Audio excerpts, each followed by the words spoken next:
after I watched his just a moment. After I watched his stand up, um, it caused me just one moment. I've got to close something on my computer. Gemini just popped up, and I don't want Gemini. Close it. Um, it caused me to go back and no, you're here. Can you hear me? It caused me to go back and watch or to see when they ranked his when they like people have ranked all the best Chappelle show skits, and I went back and I watched, or I didn't watch them all, but I did watch some Chappelle show today. But I went back because I was trying to think of something that Dave Chappelle, a skit that he had, or something that he had that I didn't think was funny. And it was like everything I've ever seen from him is very, very funny. He did have a couple skits, well, at least one from Chappelle's show that I just didn't think were that funny, but his shit is so good. Like he's getting to be, in my opinion, one of the great comics of all time. And a lot of people already consider him to be the GOAT, but I personally think that he he's just he's different. He's like he in his own way isn't just a comedian. He's moving into philosopher. And I think there have been just a few other comedians that have done that. George Carlin is one of them, and Richard Pryor, to some extent, yeah, points got close to that. But like that's the thing. When you get at least in the well anywhere in the world, when you get really really good at stand up comedy and you do it for long enough, you stop becoming a stand up comedian, and then people see what you have to say as philosophy. Does that make sense to you, Zoot? Yeah. I remember when I was younger, they showed um, George Carlin in like a documentary we watched, and we watched it not like he was a comedian, like he was a philosopher talking about language, and uh, that's kind of that's not how I was introduced to him, but that is how I started to get to understand like who he was. And I don't know if you know what Thomas the Tank Engine was. It was like it's like a children's uh child. Do they have it there or no?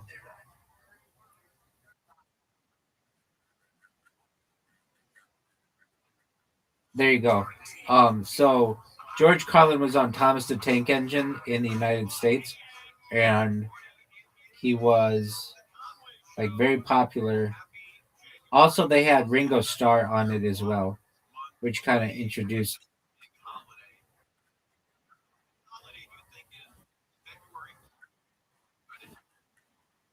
I thought it was the UK as well, but they would.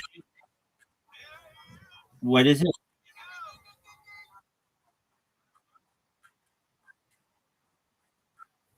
Yeah. But what they do in the United States is sometimes they take like stuff from Japan or stuff from yeah, it's British. Um, and they'll put American actors in it. And so they did that with Thomas the Tank Engine. So they would have Thomas the Tank Engine from the television show, and then they would put they would like have a section of it where they would put in American actors. They did the same with Mighty Morphin Power Rangers and Japan. They would take Japanese footage and have American actors.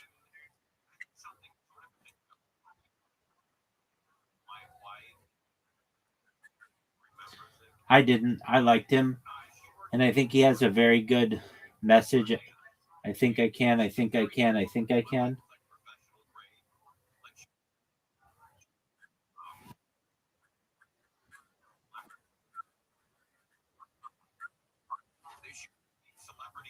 Yeah, I mean, I could see that. Um, he is. I mean, they had other engines, so like he had like I don't know. I get it though. Like she's a train. So what do you accept bullshit?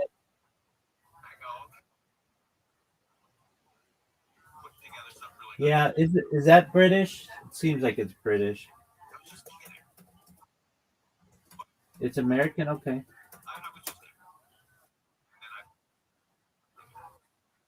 New York, he lives in New York City. I know that, but I didn't know if it was written by somebody British.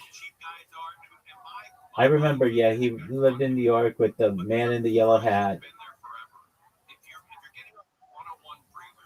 Why did you like Curious George so much?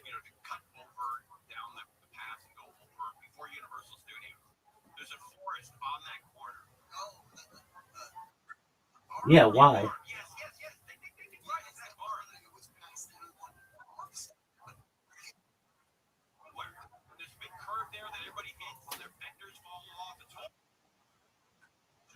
I'm in agreement.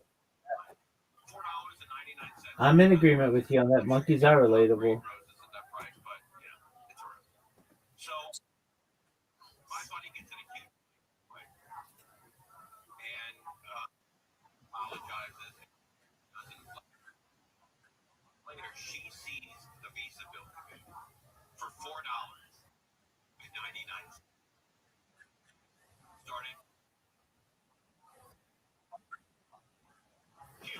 Yeah, I get that. Did you have Little Bear?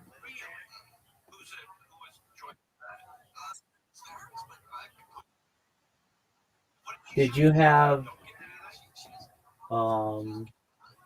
It's a British thing.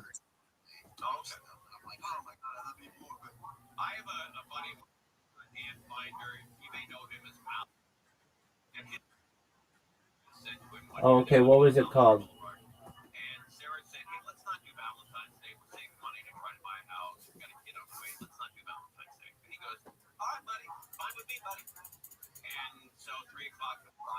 What was it called?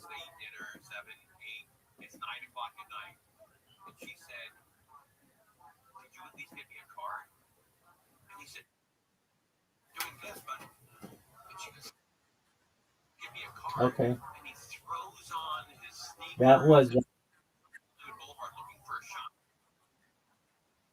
what was it called? Oh yeah, but that's an American show, isn't it? Oh yeah, Canadian. That's right.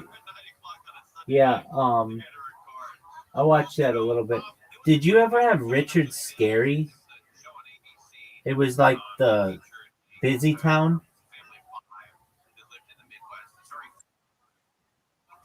not lazy town.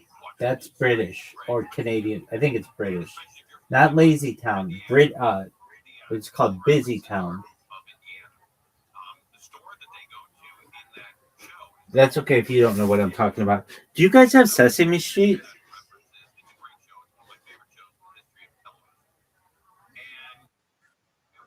Is it the American version or is it a different version? Oh, okay. Who's your favorite Sesame Street character?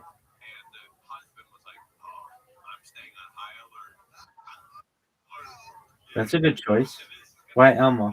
Hey, dude, I can do a really good Elmo impression. Want to hear? Let me see if I can do it.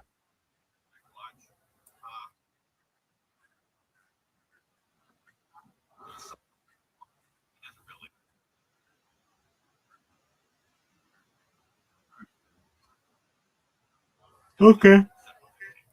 You ready to hear my impression? Elmo loves you, Zoot. Elmo wants to wish you a happy birthday. Thanks, baby. Yeah, I don't do impressions, but I can do that impression pretty well. I'm Elmo. My voice is actually not the way that I normally could do it. I could usually do it better.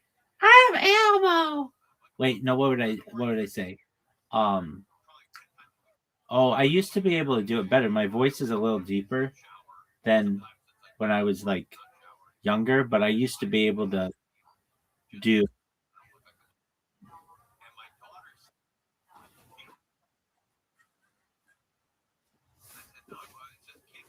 Okay.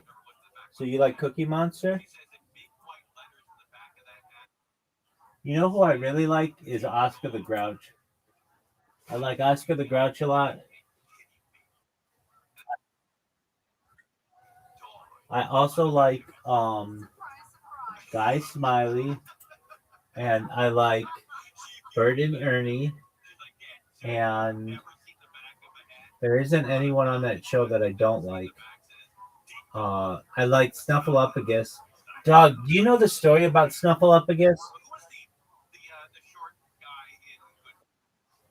Do you know the story about Snuffleupagus? All right, so when Snuffleupagus was first brought onto Sesame Street, the only person who could see him was Big Bird. And it just so happened that every time Snuffleupagus was in the Sesame Street neighborhood, no one else was there except Big Bird. And so whenever Snuffleupagus went off camera, then it would be like somebody would come in and be like, "Hey, Big Bird, how are you?" And he'd be like, "My friend just was here, this big giant Snuffleupagus," and they'd be like, "Big Bird, you're you're not telling the truth." And Big Bird would be like, "No, he really was. You have to believe me." And there were all these parents that wrote in eventually something like this, and because and it was pushed by um, like child psychiatrists and sociologists and such that like like children see themselves a lot like Big Bird, and they're gonna be feel like they're not being believed, and so then the people at the children's television workshop eventually changed the story for Snuffleupagus. They had like a an episode where everybody um eventually went to go see who he was, and they realized that Big Bird wasn't lying. So he's a large, gentle, elephant-like creature, a long trunk called the Snuffy. His full name is Aleosius Snuffleupagus. For many years, only Big Bird could see Snuffy, as he would vanish whenever the adult characters approached, leading them to believe Snuffy was an imaginary friend. How you living, pimp? Okay, well, my man, I'm in the middle of a discussion with a friend, so you're gonna have to be patient. You're good. You're good. So we're talking about Snuffleupagus from Sesame Street. So this storyline was a narrative device meant to reflect experiences of children. Uh, we were talking about children's television. What up, pimp?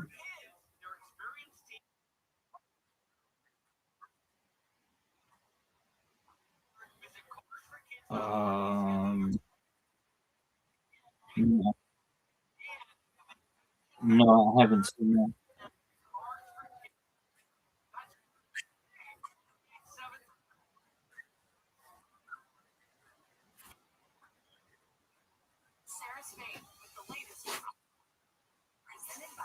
Where, dog? I'm with Foreskin. All right, Foreskin, how can I help you?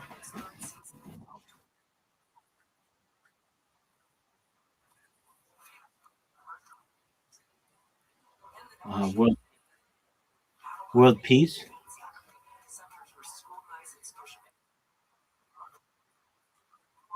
100%. No, I advocate for a lot of other things too, but this gives me a really great platform to be able to discuss world peace and pacifism and working towards a world where war is in the past.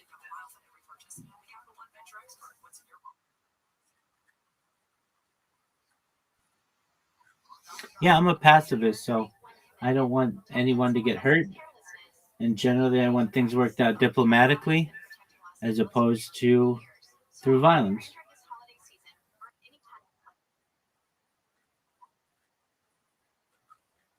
Okay, I mean, I'm against war, so I'm not for the.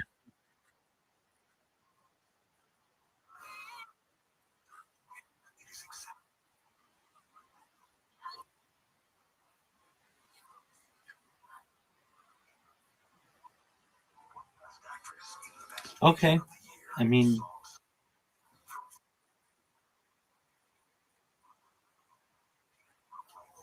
no, I mean, I'm actually against anything that involves armed conflict, specifically war. So I don't necessarily find that to be um, a useful means of uh, gathering really territory, but also just in general. I think it's wrong to for anyone to put their hands on somebody else without consent. It's as simple as that.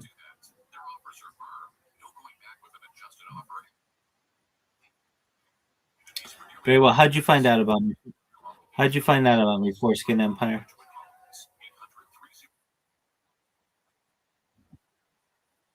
Oh, Forsaken. Oh,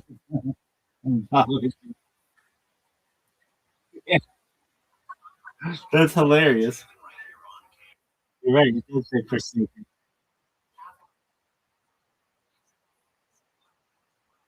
Oh, of course.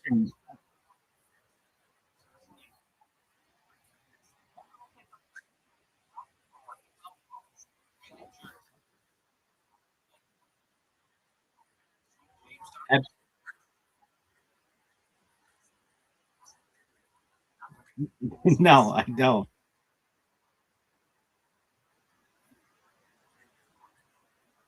Excellent. Let me ask, hold on, before you, I'll answer your questions, but uh, are you, what is your age? Okay, excellent. Okay, so let me give you my spiel, what I do, and then hopefully that'll answer all your questions. So I'm Rabbi Rothschild. If you don't know who I am, you will. I stream my life 24 hours a day, 7 days a week, 365 days a year for world peace. I've been doing so for more than 4 years. My streams go back to the pandemic. We've seen the death of a queen, the birth of AI, the coronation of a king, and everything in between. This is a real life Truman Show. This is a real life Big Brother. This is a timeline and a time capsule of human achievement. In the 1990s, Bill Gates coined the phrase content is king, and I'm making it true today. I'm king of the internet. This is the biggest event in global history, and here's why. In 2018, The Economist magazine stated that data had overtaken petroleum as Earth's number one resource, and I have more data archived on the internet than any person ever, which is making me very influential. I'm going viral, and when I do, I want to ensure that you, your friends, your family are all made financially independent. I want to ensure that you have generational wealth, and I want you to be able to start charities and philanthropic organizations of your own. I'm unlike any influencer you're ever going to meet. I'm not live on one YouTube stream nor two YouTube streams. I'm live on over 20 simultaneous YouTube streams 24 hours a day. You can view my life in 360 degrees. I even have a ceiling camera. Some of the things that I like to discuss, in addition to making you extremely wealthy and wanting to promote world peace, are ending world hunger through the use of technologies such as agricultural drones, floating greenhouses, saltwater greenhouses, hydroponics, vertical farming, cloud seeding. I want to help end world thirst. I'm sponsored by a cryptocurrency that's worth about $100 million. And one of the things that we do is we build wells and water towers in developing nations for the benefit of the less fortunate. Additionally, I'm an advocate for the LifeStar program and most importantly, desalination technology, where we pump Earth's seawater onto land and make it drinkable. How does that sound to you thus far, Forsaken?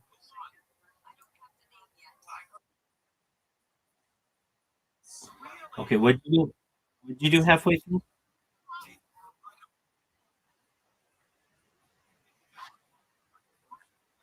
Okay. You know, okay. Very well. Excellent. So that's what I do.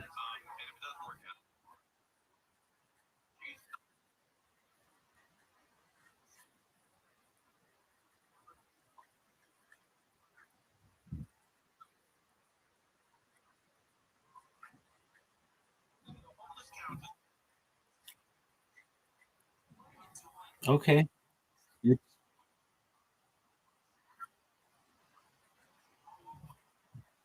Okay.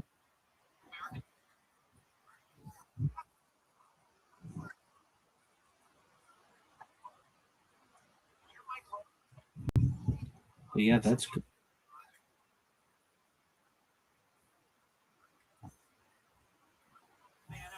Congratulations.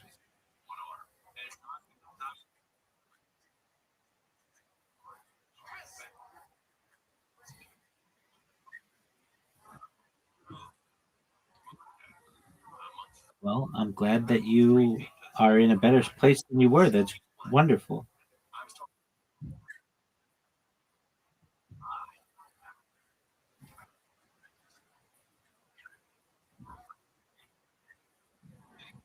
Okay. Do you have a Fiverr account?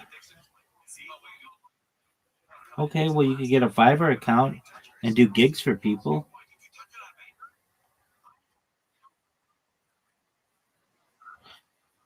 It's not donation. It's not donations. You just like post on your social media for people, and they'll pay you $5 to do it.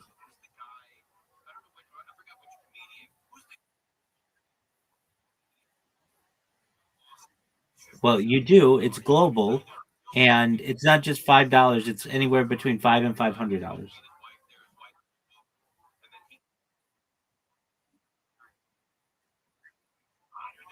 Yeah, I mean, you can do a lot of things on it. It doesn't have to be a small business. You could be a content creator, a community manager, a graphic designer, video editor, anything. If you have any talents, you can essentially market yourself on there. Market yourself on there. Apology. Okay, well, let's talk about. Yeah, okay, but what I'm talking about is, do you have social media?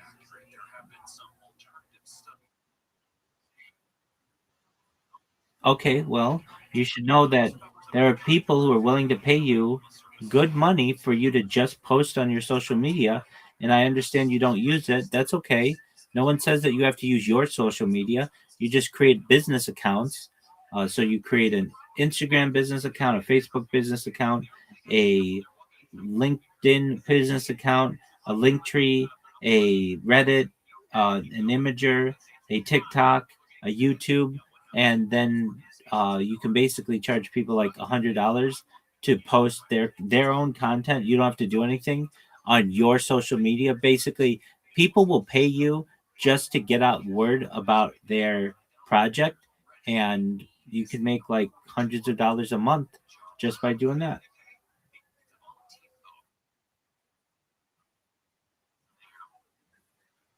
Yeah, yeah. I mean, you can easily. I can tell you in the last 75 days, I've gotten 3,400 followers on Twitter alone.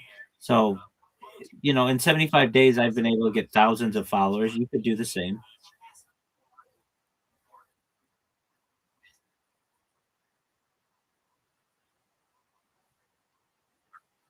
No, I don't ask for donations. I've never asked for donations. I don't want donations.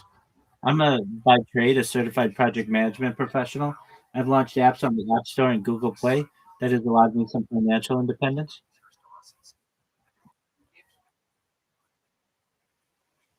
No,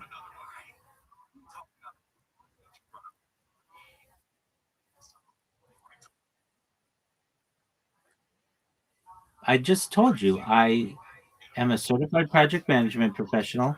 I have successfully launched apps on the App Store and Google Play, which has allowed me some financial independence.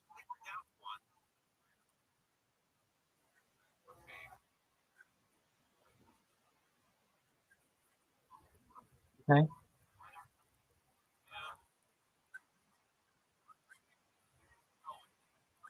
Sure. I've signed non-disclosure agreements, so they're very large apps that if you're in the United States or major markets in places like Los Angeles, worked with everyone from the Kardashians to Quentin Tarantino to Brad Pitt to George Clooney, just uh, popular individuals, and um, have been able to use the savings for that to buy the equipment that I need to be able to stream my life 24/7.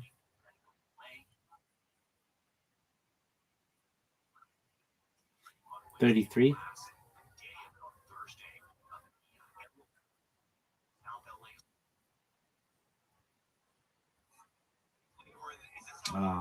I mean, it's whatever 33 different devices are.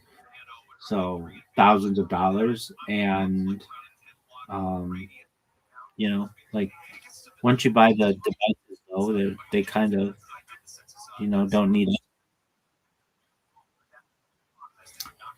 No, it's not. We have solar. So solar basically gives us a rebate at the end of every year.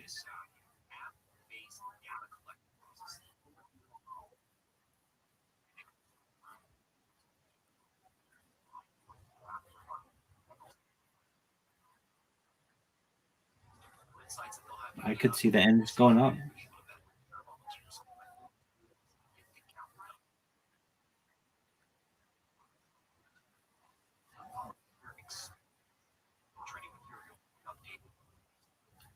Well, that's pretty low, actually, considering it's two people and you're using computers and things like that. All of that can add up. Do you have electric heat or do you have gas heat?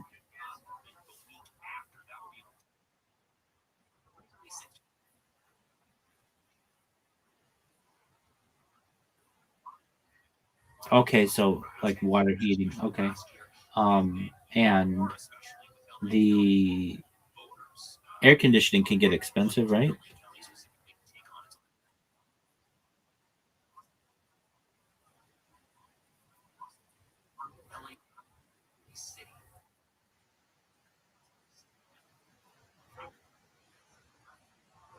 Okay.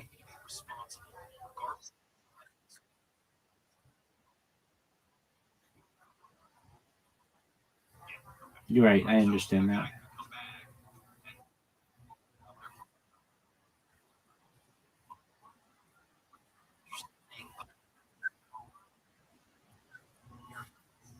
Okay. I mean, it can get hot in places where you can't remove any more clothes and you're sweating the whole time.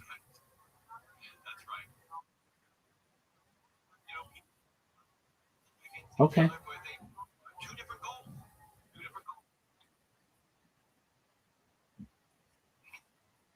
Oh, yeah, for sure. Just for a moment. I'll be right back. I'm going to grab some water.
Thank you for your patience for a second.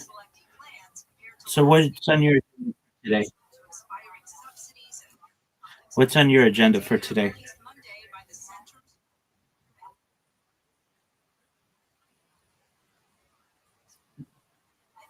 Well, what's on your agenda for the rest of this week?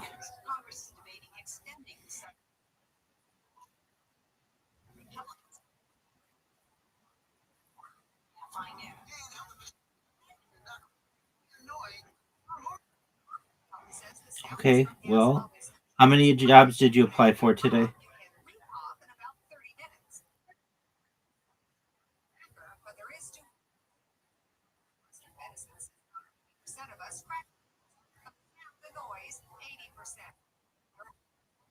That's great. Good job, man.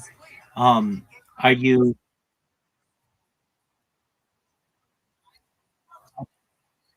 okay? Yeah, yeah. You should be doing a lot more than that, though. Do you have? And I can explain how you can do it. Do you have ZipRecruiter and Indeed? Okay, why not? Okay, well, JobNet sucks. Get Indeed and get ZipRecruiter, and you can do remote jobs anywhere in the world. And they have more jobs there than anything that you're going to find on your website. They have tens of thousands of jobs, and they have a section that's just called One Click Apply. You seriously can apply to 100 jobs in like 20 minutes.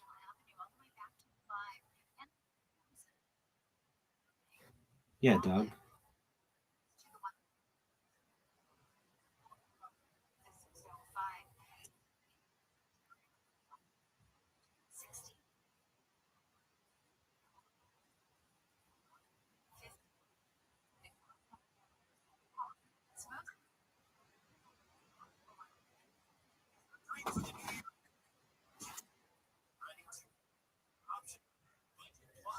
Okay.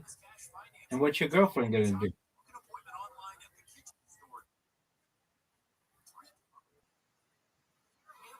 Okay. Well, I mean, if you're looking for a job, that's the way to do it.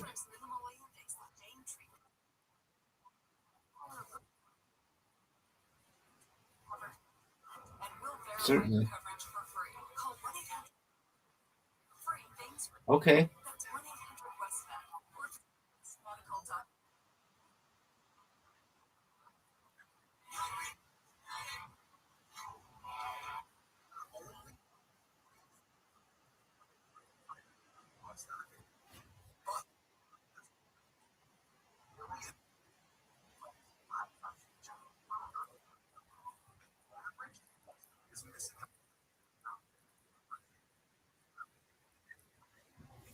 Okay. But they pay for your housing and everything?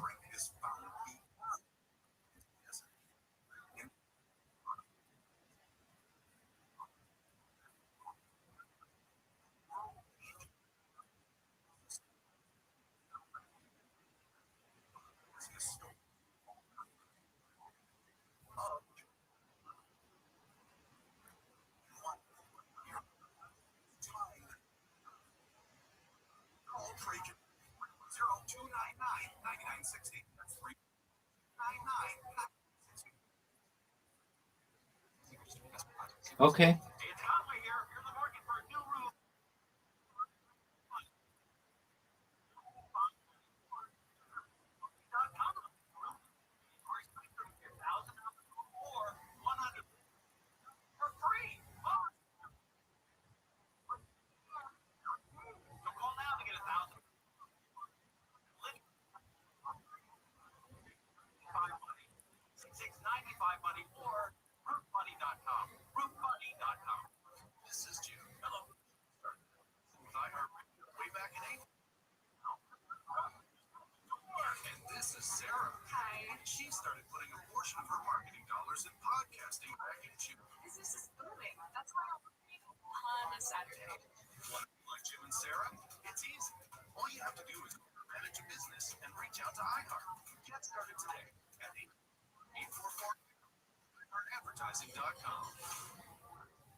For what?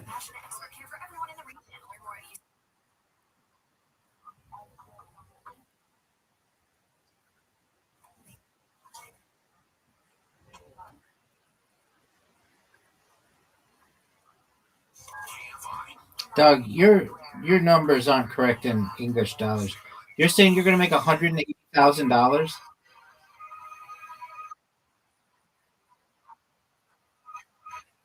Okay, no, I get that.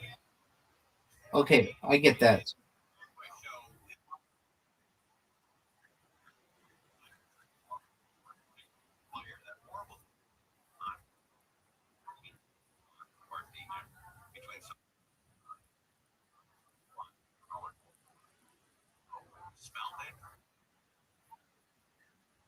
Oh, okay, that makes sense.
You're good, big dog.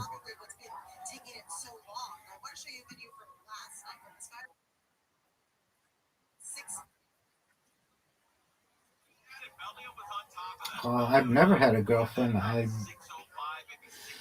have a body count that I lose track of at 42. But yeah, I've never wanted to be locked down.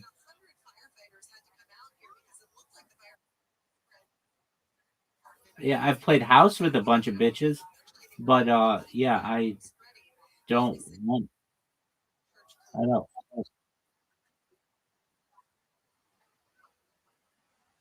Yeah, it's true.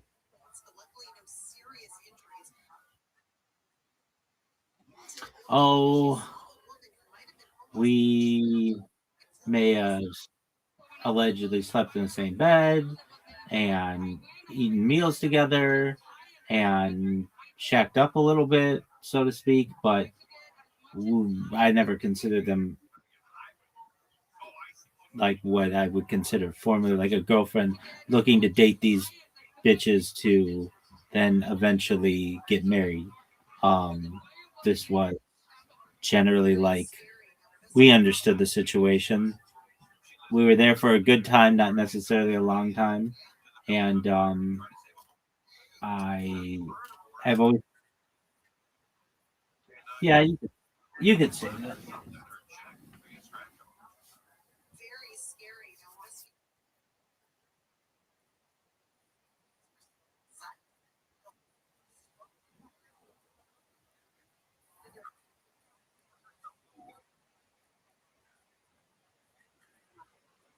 There you go. All right. Well, again, I was track at 42.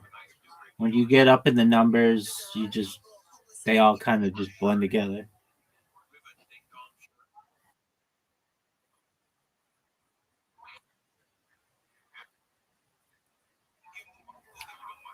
Yeah. We're already halfway through this decade. There you go, big man. Well, you're not. You've got a lot of time to mature.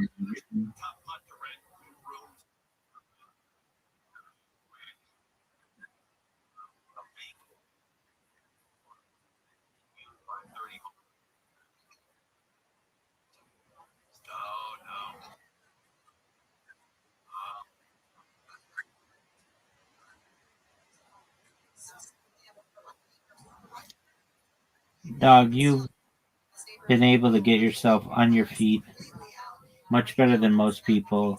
You've got a girlfriend. You've got a roof over your head. You're in good shape.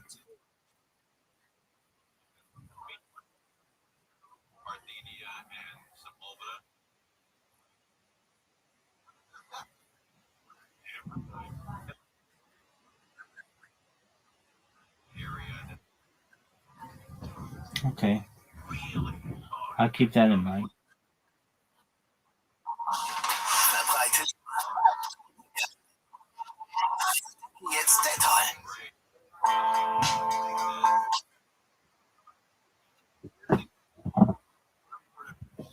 You're good. A lot of time until then.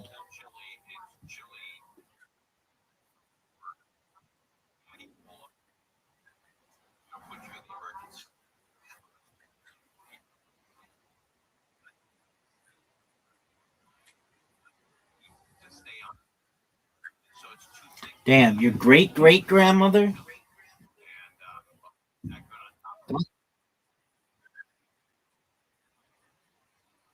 Dude, that's baller.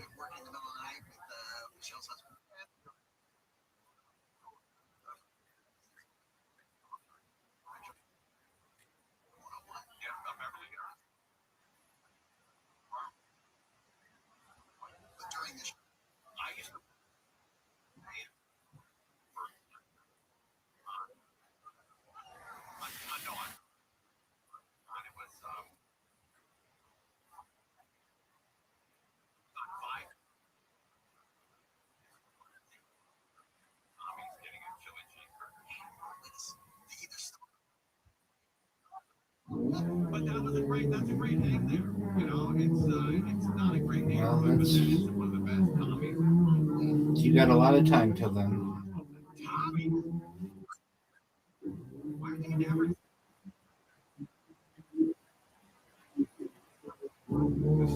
No one does, big dog.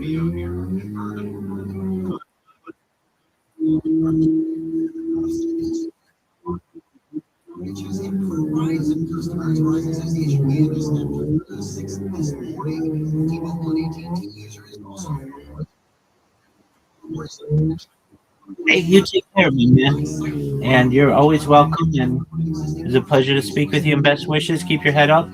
And if you ever need anything, I'm here to help you. Okay? You too, big dog.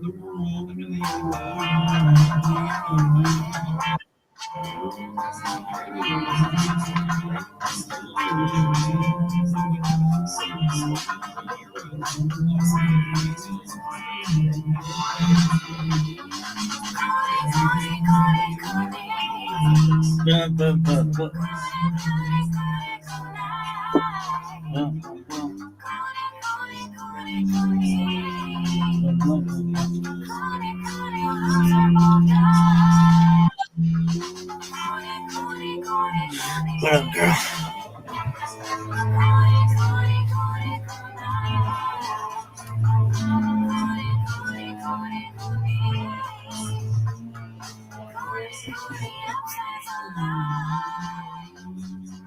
Welcome back to Raccoon Tweeties. Thanks for tuning in. As always, join the Patreon, join the Reddit, join the Discord. On the Patreon, you get early access of our other show, 10 Minutes to Shop. But, as always, Gerardo, how are you doing? I'm doing pretty good, dude. Sorry for not having a song last week to everyone because I was sick. I'm still. Oh, yeah. You were very sick. Oh, I know. Yeah. And it's not even that I was like dying sick. It was just like I had no voice for 5 days. You sent me a text where you were like, I'm really sick, but I sound like the devil fucked me is what I told you. is that what you said? But you were insinuating that you were like, but it's cool, we'll do the show. And I was like, this time, no. Because I know that, not that it matters, but I know if my fiance found out that I was constantly doing a show where you were on the verge of death, she'd be angry at me because, I'll get sick, But knock on wood, for some reason, I, never get sick. I think he's... Yeah, that's what I thought. You have coonitis. Yeah, no, I woke up Wednesday last week and my voice was insane. My voice was so bad that it was really easy for me to do Mickey Mouse voice. If I just did a falsetto, I sounded like a cracked up Mickey Mouse. A cracked out Mickey Mouse would be perfect for this. Yeah! Oh my God, kids here. I am Mickey Mouse. I smoke crack too. I like fentanyl just like you kids. Just like your dad. Oh wait, I mean, sorry, ladies and gentlemen. Here's your mom. My God, how do you he's like yeah. Oh, it seems like your friends outside are safe. You should probably go hang out. Crackhead Mickey Mouse. I just wanted to apologize to everyone because the song wasn't there this week and I felt bad, but I said, you know what? Yeah, sometimes there won't be songs. And then another thing is, to you, I watched Plurb this dude. Oh, okay, alright, cool. Not gonna lie, it's kind of, this is gonna be a heavy, we watched that episode. But, dude, there was 3 episodes of Plurb where I was like, this is fucking boring. Oh, yeah? Yeah. The last episode wasn't great. The last 3 episodes, with when he's walking in the fucking jungle of Panama and stuff, and then he gets stabbed in the back, I'm like, oh, so I just wasted a whole fucking episode on this fool. There's no, there's no payoff or anything. He just gets stabbed in the back. He still ends up in New Mexico. And we should say, I want to hit it a spoiler alert there. Yeah. That guy, I love that guy. He hates everybody. You didn't see any of yourself in him? Wait, no, the guy's cool. Okay. He doesn't hate everybody, dude. He's just being rational all the time. You're that guy now in real life, aren't you? No, I love everybody, dude. I give a hug to free. The guy does, spoiler alert, to be fair, the guy warns him. He says there are these things that you will fall on and they'll fuck you up. Yeah, but to be fair, that guy is a fucking communist traitor to the world, dude. That's telling him that. Then he's very nice. He's like, everyone is so nice to him. You gotta, even if you don't want to, I wouldn't want the aliens to control my life or whatever it is, but I would be like, well, I should probably listen to that part. Maybe I'll fly in their plane. No, I'm not gonna get stabbed in the back with whatever that stuff was. Dude, here's the thing. You get the Plurb, and then the Plurb takes them out. That's what I call it. Yeah. They're called the Plurb, dog. The Plurb, it would suck because there's just nobody that you can talk to anymore. Everybody's everybody. Yeah. I don't like that. Yeah, we don't listen to the Plurb back. Oh, yeah, no. If I were in the thing, I wouldn't because even let's say, I don't want to get too perverted here, but I saw a meme, I saw this, not meme, a video where the guy's like, if Plurb was have to do a guy and it's just him naming off hot chicks. Yeah. And the prom, their obvious prom, you're gonna be fucking anyone you fuck is like your mom and your dad and your grandma. Okay, but that's great. Your brother and your sister and everybody. It's like that's gross. If I get Plurbed, I get to find out how many fucking dudes you had sex with. Oh, I get. Yeah, listen, I get where you're going with that, Schaub. I get where you're going there, Brendan Schaub, or Bert Kreischer, Brendan Schaub, Joe Rogan, Tim Pool. But when I there's a little bit of something I agree with in there, which is that I've had sex with dudes. No. The thing I agree with in there is that that's what I would really want is the ability to know everything. I would have a schedule where I'd be like, all right, today is learning all about what really happened with JFK. And I'm not even a conspiracy guy. I'd probably be like, are you sure that really happened? I thought it was that Oswald didn't do it. I would be arguing with them. I'd be like, you fucking with me? Because you're an alien? Wait a minute, Epstein's not a good guy. I wouldn't say that, but I would Epstein Day, JFK, O.J. Simpson. O.J. Simpson, and you know what else? That girl that got killed. That the documentary came out a while, it was like, oh, Gabby Petito. No, that one's obvious. No, the little girl that was in the pageants. Oh, Natalie Holloway. That too, but no, the pageant one. You know what I'm talking about? The little girl. She was in like. I know who you're talking about, but I don't want to say it because I like this whole game. But John Benet Ramsey, dude. I would be like, who fucking did this shit? Who did Joe Benet Ramsey? Yeah. The whole pluribus would just be me grilling these people about stuff on the news. Oh, so in this hypothetical, you are a guy that didn't get plurbed. Yeah, I want to be one of the plurb. Oh, okay, got you. But, I mean, the show is boring if you're just one of the plurbs. No, I know. But this whole time I thought this hypothetical was you part of the plurb. But no, that's great. I like your idea now. Not like the going, well, give me one day on JFK, this and that. Yeah, that's because it's kind of like you're saying, I get to find out how many dudes you fuck. It's like that would be, you would know everyone's secret. Mm-hmm. Now, I'm not necessarily trying to find out everyone's deepest, darkest secrets, but historically, I would like to find out everyone's deepest, darkest secrets, Like the truth about every one that the memory goes back to. I guess you wouldn't be able to find out like way long ago because nobody would know that. But the big stuff, like who shot the first shot at the American Revolution. Yeah, you probably wouldn't be able to find that out because everyone's dead. Oh, but dude, the plurb lives, and the fucking secret societies know, dude. Did you not know Maybe. that? That's what I would ask them. I'd be like, "Are secret societies real?" And they would be like, "No." And then they would know me, so they'd be like, "Gerard was kind of stupid." Gerard Oathman and Blue Shirts are stupid. But I'll give. Listen, I really like Pluribus. Like 4 or 5 episodes, solid for sure, solid. And then the last 3 episodes was just like, we're gonna have a second season, and they're gonna do the same fucking shit, dude. They're just gonna drip feed us Plurb so that we like it, and then it's gonna be like a 6-7 season run where we're never really satisfied. You're never gonna be really satisfied with the show. So because of that, I gave it its praise. Yeah, but I give it a 6 out of 10. Well. Okay, I don't know. It feels like it teeters on safety. I don't like that. I don't remember the last 3. I remember thinking during the last episode that it was boring until the end. I thought the end was okay, but it was kind of tapering off. Well, I don't know. I don't know if Gilligan's going to do the. I think what you're getting at is going to be like the, what's that movie? I'm tired, so I can't think of a damn thing. But the show they're like trapped on an island, lost. That's the worst thing. Worst possible case scenario for a show like this is that you get lost, and it's just season after season, and then last season is a complete cop out. But it's hard to end good shows. I don't know. Yeah. Speaking of good shows, you saw Hamnet already? I did. I saw Hamnet this weekend. Yeah. But more than just the movie, obviously it's one of the best movies ever made. It's like top 3 for me ever. Really?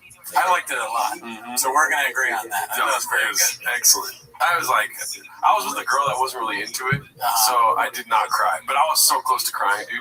Yeah, like 3 times I almost cried in that movie. Yeah, man. I didn't want to admit that, but it's true. You know me. Everything makes me emotional. Yeah. Like I can't watch videos where people help other people. Yeah, I put salsa on a cookie, you start crying, dude. For sure. Definitely not over salsa on a cookie.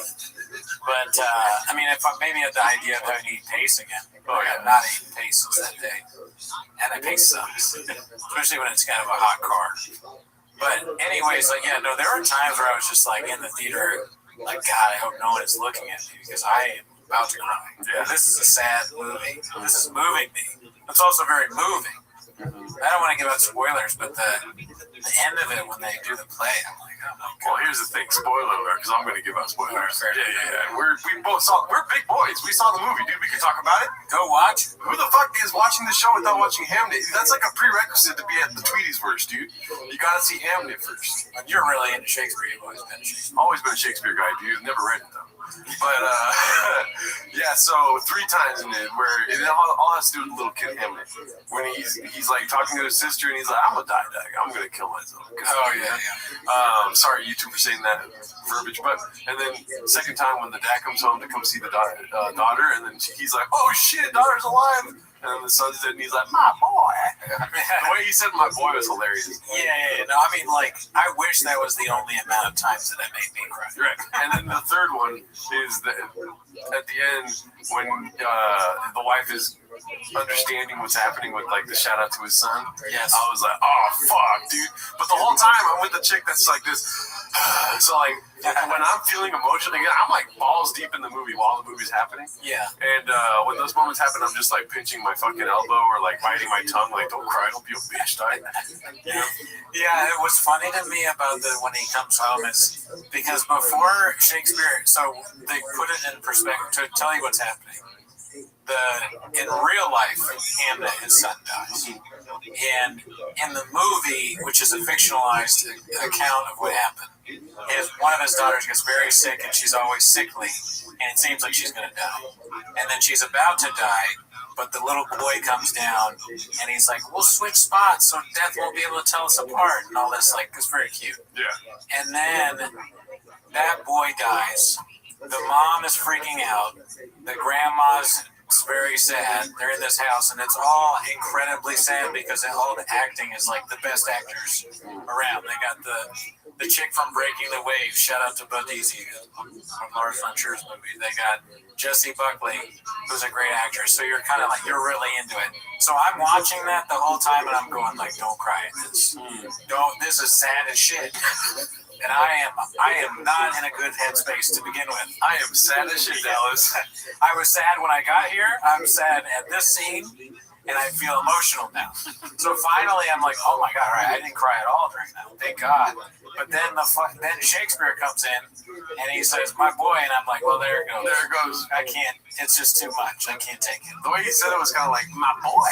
Like, it was a weird my boy, but you know he was really sad. But the way he said my boy was hilarious. I couldn't take that scene at all. Not even a little bit. Yeah. So many times where I was just, in fact, half the movie was like, I can't take this. I should just get up and walk out. But it was good. It was very entertaining. There's an interesting take on Shakespeare. You know what made me laugh about that? What? The crying thing, right? So, I remember one time I was at an open mic, and there was this chick doing stand-up, and she, a while ago, had a thing with Luke Schwartz. And she was like, I was in a movie, and this guy cried. And she was talking about him, and I was dying laughing at the idea of him crying at the movie, which is such a fucking, like, hypocritical thing because, I mean, movies fucking in the art sometimes. Yeah, I'm kind of on their side, though, too. I'm like 25-75. Like, I'm a little bit on their side about dudes crying at the movies because if I look around and I see a bunch of guys crying, like if all the guys in the theater are crying, I'm like, yo, what's happening? You imagine, that's like you're in plural. You're never going to look around and see a bunch of guys crying. But like, that's the extreme of it. And I'm like, oh, then I shouldn't start the cycle of everyone in here crying. I think the only opportunity you have for like to see a bunch of guys crying is like sports, maybe, because I would take it way too seriously. Sports, pussies. Like if the Commanders won a championship or something. Maybe, but I think most of the time sports is like, dude, you're gonna cry over sports. Cry over something manly like Hamlet. I cried when the Dodgers won. You did? Yeah. Oh, okay. Miguel Rojas hit that home run in the fucking 10th or 11th inning, whatever. Yeah. And I was like, oh, yeah. But in tears, dude. Sports usually, I mean, maybe like a good speech from one of the athletes would get me. Like, yeah, that might get me. What? This is another thing I thought about this last week. What? How many speeches do you think just didn't work out? You know, like how they have like those football speeches where they're like, we're down 17 points. And what the hell? I mean, come on, man. Our defense sucks. You know, and then they go out and they lose by like 34 points. The vast majority.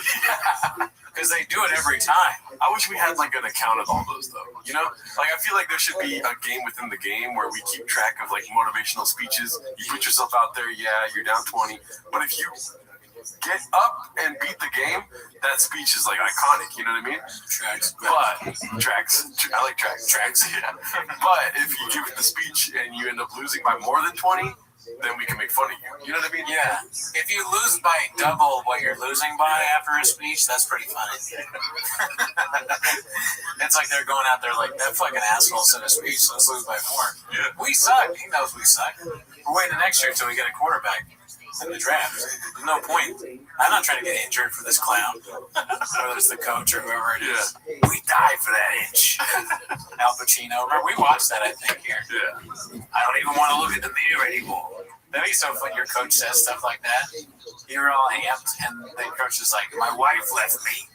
What does this have to do with football? Nobody fucking loves me. Cried her hand in. I'm addicted to Vyvanse. I've got me on low dose, like real. And lately, I can't even put myself in a mirror anymore. That's what he said. So back to Hamnet. On Friday night, I had made plans to go see Hamnet. Here's the thing, though. I made verbal plans to go see Hamnet. Yeah. The person I went with was like, "Oh, did you buy tickets?" And this was like on Wednesday. And I'm like, "No, we don't need to buy tickets. It's Hamnet. Nobody's gonna want to see Hamnet." Right. Listen. Yeah. This is a moment of humility. Okay, I'm admitting this. Yeah, no, I only know you fucked up because I went to see him and I was like, God damn, people are still here? There was someone sitting next to me. I was like, movies are back. But anyway, sorry, go ahead. So yeah, and then Friday night, like 2 hours before we wanted to go out, I start looking up showtimes, and then there's nothing. There's literally nothing. And so that's why I put Hamnet Mania. It's like everyone wants to go see fucking Hamnet. So I got a movie like 4 hours away, right? So we got plenty of time to kill here, dude. You know what I mean? I started playing the song Time to Kill by the band because I fucked up. Like, she obviously is like, why didn't you get the tickets ahead of time? For sure. I'm like, we got time to kill. And then I put the song on and blare it so I don't have to hear her. You know what I mean? We've got time to kill. You know the song? I don't even know that song. It's a great song. Check it out. You got homework now. But anyways, we leave 4 hours to kill, dude. I'm like, let's go get some In-N-Out, dude. Yeah, it's the worst I've ever seen In-N-Out. The line, everything. I'm like, how is everyone seeing Hamnet and In-N-Out at the same time? You know? Let me get it Shakespeare style. That was dumb. I said it. Did you wait for the characters? What's Shakespeare style? I don't know. That's great. Though. I like that. Let me get a ham then. Sorry, a hamburger. That's what the thing you should have done. We'll have 2 Hamnets just to see if she says anything. She's like, I want to see Marty Supreme. It's funny that Marty Supreme sounds like Taco Bell and Hamnet sounds like McDonald's. You ever think about that? Hamnet sounds like a flying bird ham. I admitted to you over text that not only did I think ham was a bird, I literally thought it was a literal bird called a ham. I thought Christmas ham meant that there was a ham walking around. Christmas ham. I said this as a bit to my fiance, but I think she believed me. I was like, and I'm not even quite sure. I kind of thought ham was a part of a turkey. I don't know what I thought. Sometimes I don't think about anything like conceptually. I just accept that it's there and I give it no concern whatsoever. So that's how I came with ham. I'd never really considered that it was anything at all, really. It's put in my mouth. There's a lot of things I put in my mouth that I don't even think about what they are. I don't what's a fucking laughing taffy? Sugar? I don't know. Put it in my mouth. Put it in my mouth. It tastes good. What's toffee? I have no idea. I don't give a fuck. I love it. So basically, I was fucked a Friday night. My bad. Sorry. I wanted to see how far I could go down there just fucking with you. I like Shakespeare style. Yeah. And dude, I think the combo is devastating. Well, you said I'll get a hamburger, Shakespeare style. I wish we could get Marty Supremes. Oh, okay. At Taco Bell? But sorry, go ahead. Oh, okay. What is Shakespeare style at there now, dude? Shakespeare style is probably like No bread, I guess, but that's protein style. That's protein style. Maybe if you add like an egg on the burger, I feel like English people love eggs. They kill your son. Yeah, sorry. No, you had egg on the burger. I just remember because she kept hard boiling eggs. You know? In it? Oh wait, who? Oh, the movie. Yeah, dude. Definitely go see it if you're okay with it. It's a little bit art house. It is very art house. Yeah. Yeah. If you don't like art house at all, then don't see it. Oh, let me you're way too nice, dude. If you don't like fucking escaping in a movie, what movies are meant to do, then don't go see it. If you're fucking, oh my god, I almost said the R word for dumb people. But yeah, if you cannot sit and watch a movie, then don't go see this movie. Some people don't like art house at all. They need more like here's my Woman in the Woods. You know, they can't do it. My issue with that is, dude, why are you trying to make a movie while watching a movie? Just like accept what the fuck they made and just take it in, and then afterwards you can tell me what the fuck you thought about it. Okay? Fuck anyone that doesn't go see a movie because they don't like the vibe of it without even seeing it. Are you kidding me? Anyway, sorry. That's all I have to say. I would say like it could have. The movie is great. It could have been a little bit better if Thanos was in it too. He has rings. Shakespeare has earrings. Yeah, right. You know, I mean, Thanos could have been a great part of the movie. But no, I like art house, so I'm all in. I like all movies. I almost dropped the R word, F word fucking combo right there, dude. I've been listening to too much Lemon Party and hate watch it. The coach of the Huskies, Yukon Huskies, they were saying that he did that. He called one of the refs that. And he's about to get suspended or something like that. Good. So funny. Good. But sorry, you're in line at so when I couldn't get the tickets. And then she's like, Nini Delta, Nini Fauci. Of course. I was like, all right, we didn't get to go at the time we wanted. Good. You know? Yeah. And I was like, we still wake up at 4:34 tomorrow morning. Did you end up so you got the food though, right?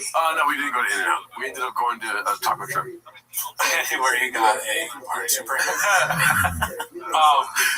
We got quesadillas, and then went to a bar. Had a lot of time to go. We went to a bar for like 2 hours. I don't even drink. We were just kicking it, and then went to the movie. If she stayed the whole time, that's a lot of time to just kill. So she must like you then. What I was thinking about was I saw this video, which we don't have to watch, but do you know who Chris Gethard is? Chris Gethard. I know the name. So Gethard, if you write it on a board, looks like Gathoro, which is another name for you. That's what you thought I was going to bring up.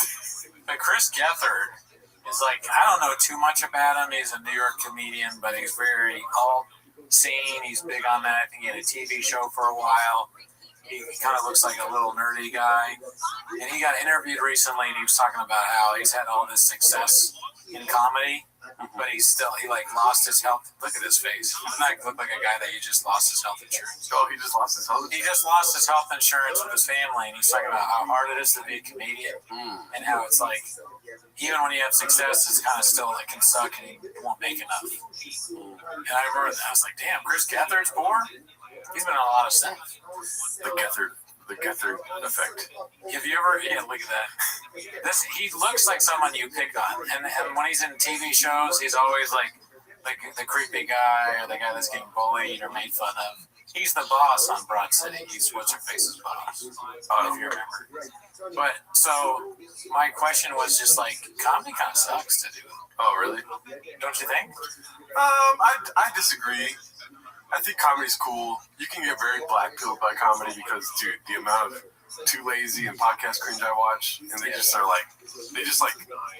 dismiss it entirely. You know what I mean? People hate stand-up that much. You watch Whitney Cummings compilations, a lot of American Redux stuff, all this stuff. They're just putting out shit that Whitney Cummings is putting out. Yeah, if you're surrounded by all that, you hate stand-up comedy. But if you remember back to, like, going up and doing sets or, like, hearing something that somebody said on stage, you're kind of like, oh, man, I missed that part of it. So there's a thing about it that still exists that is not whack as hell. I agree. Well, I'm not saying, I think you misunderstood me there. I'm not saying that comedy sucks which I have said in the past, but I'm not saying it sucks like that.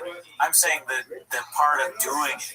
Because if you have the success that Chris Gethard has, you'd think you'd be okay financially.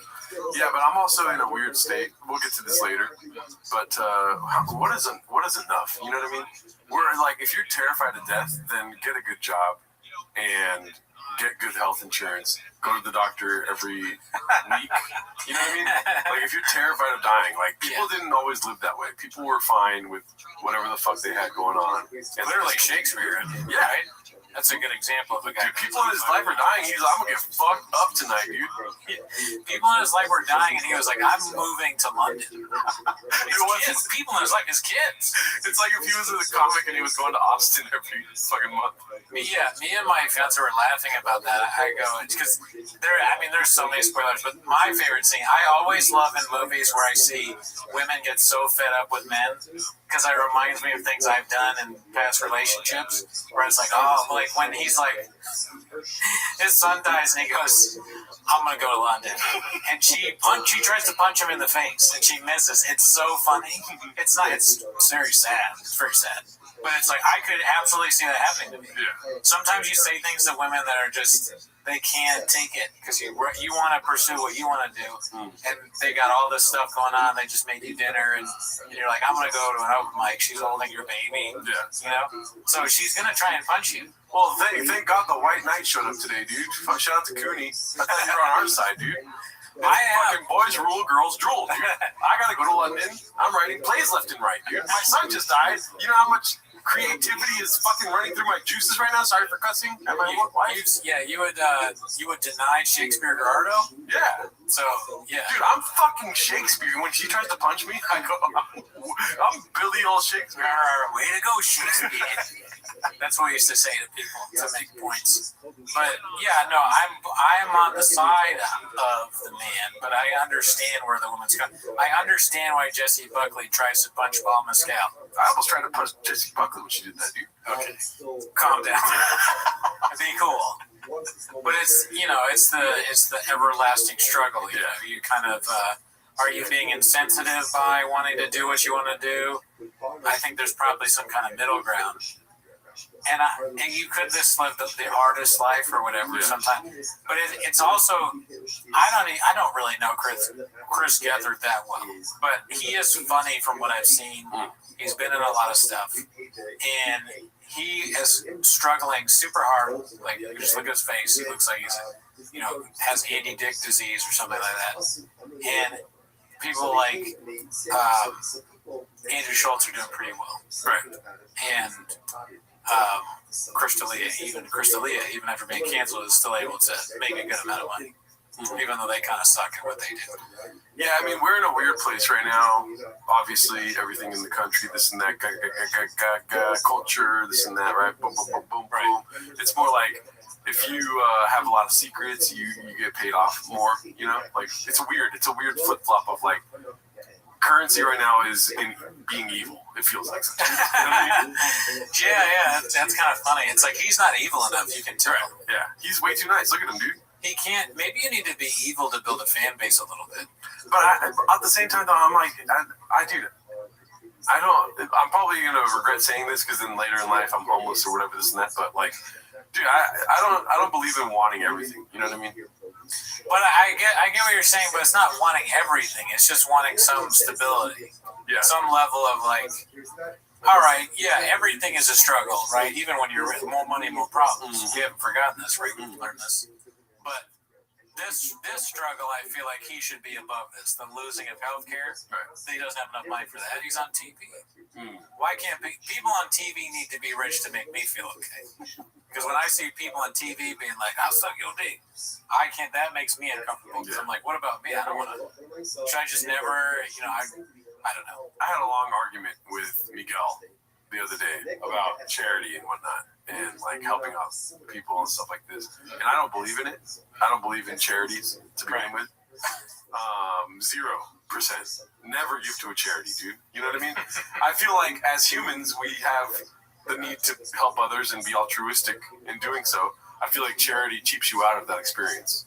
if you donate to charity, you get that little dopamine hit. Let me fucking finish, dude. I know exactly what I'm saying. That I know. Make you so mad. Yeah, I can see you fucking about to. I keep going. You're not even listening. I'm listening. I'm making a clear, concise point. I like it. Good. This is a strong stance to take. Yes. Go ahead. And you know what, dude? I'll take it twice, dude. And then I'll slap Jesse Buckley in the fucking face, dude. Okay, I'll cut all that part out. But, yeah, that's what I say. What do you want to say now, dude? I don't want to keep going because then you're going to fucking... No, I will finish your point. Yeah, I feel like people feel the need to be altruistic and good to others, but donating to a charity takes that away from you, and now you can be an asshole to everyone that you go around. Oh, so what you're saying? Oh no. No. See, I held off.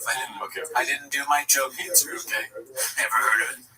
But no. So what you're saying is that people do altruistic things just so they can be like, I'm such a good person, and wave that in your face. Is what you're saying? Well, waving in the face doesn't have anything to do with it, but like literally giving to a charity is a cheap way of helping others.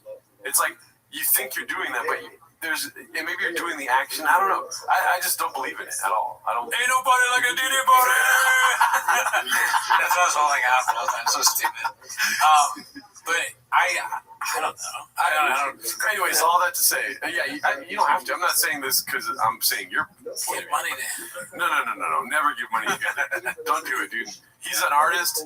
The worse he does in life, the better his art will be. So let him fucking suffer, dude. That's a good point too. It's like his kid. Oh, your kids got sick. Good. You don't have health insurance anymore. You can't take them to Blue Shield or whatever it's called. Good. You'll make a funny play about how your kid's dying. Right. Ever seen the Kumail Nanjiani movie about the Great Sick or whatever, Big Sick? Good. Was that not a good movie?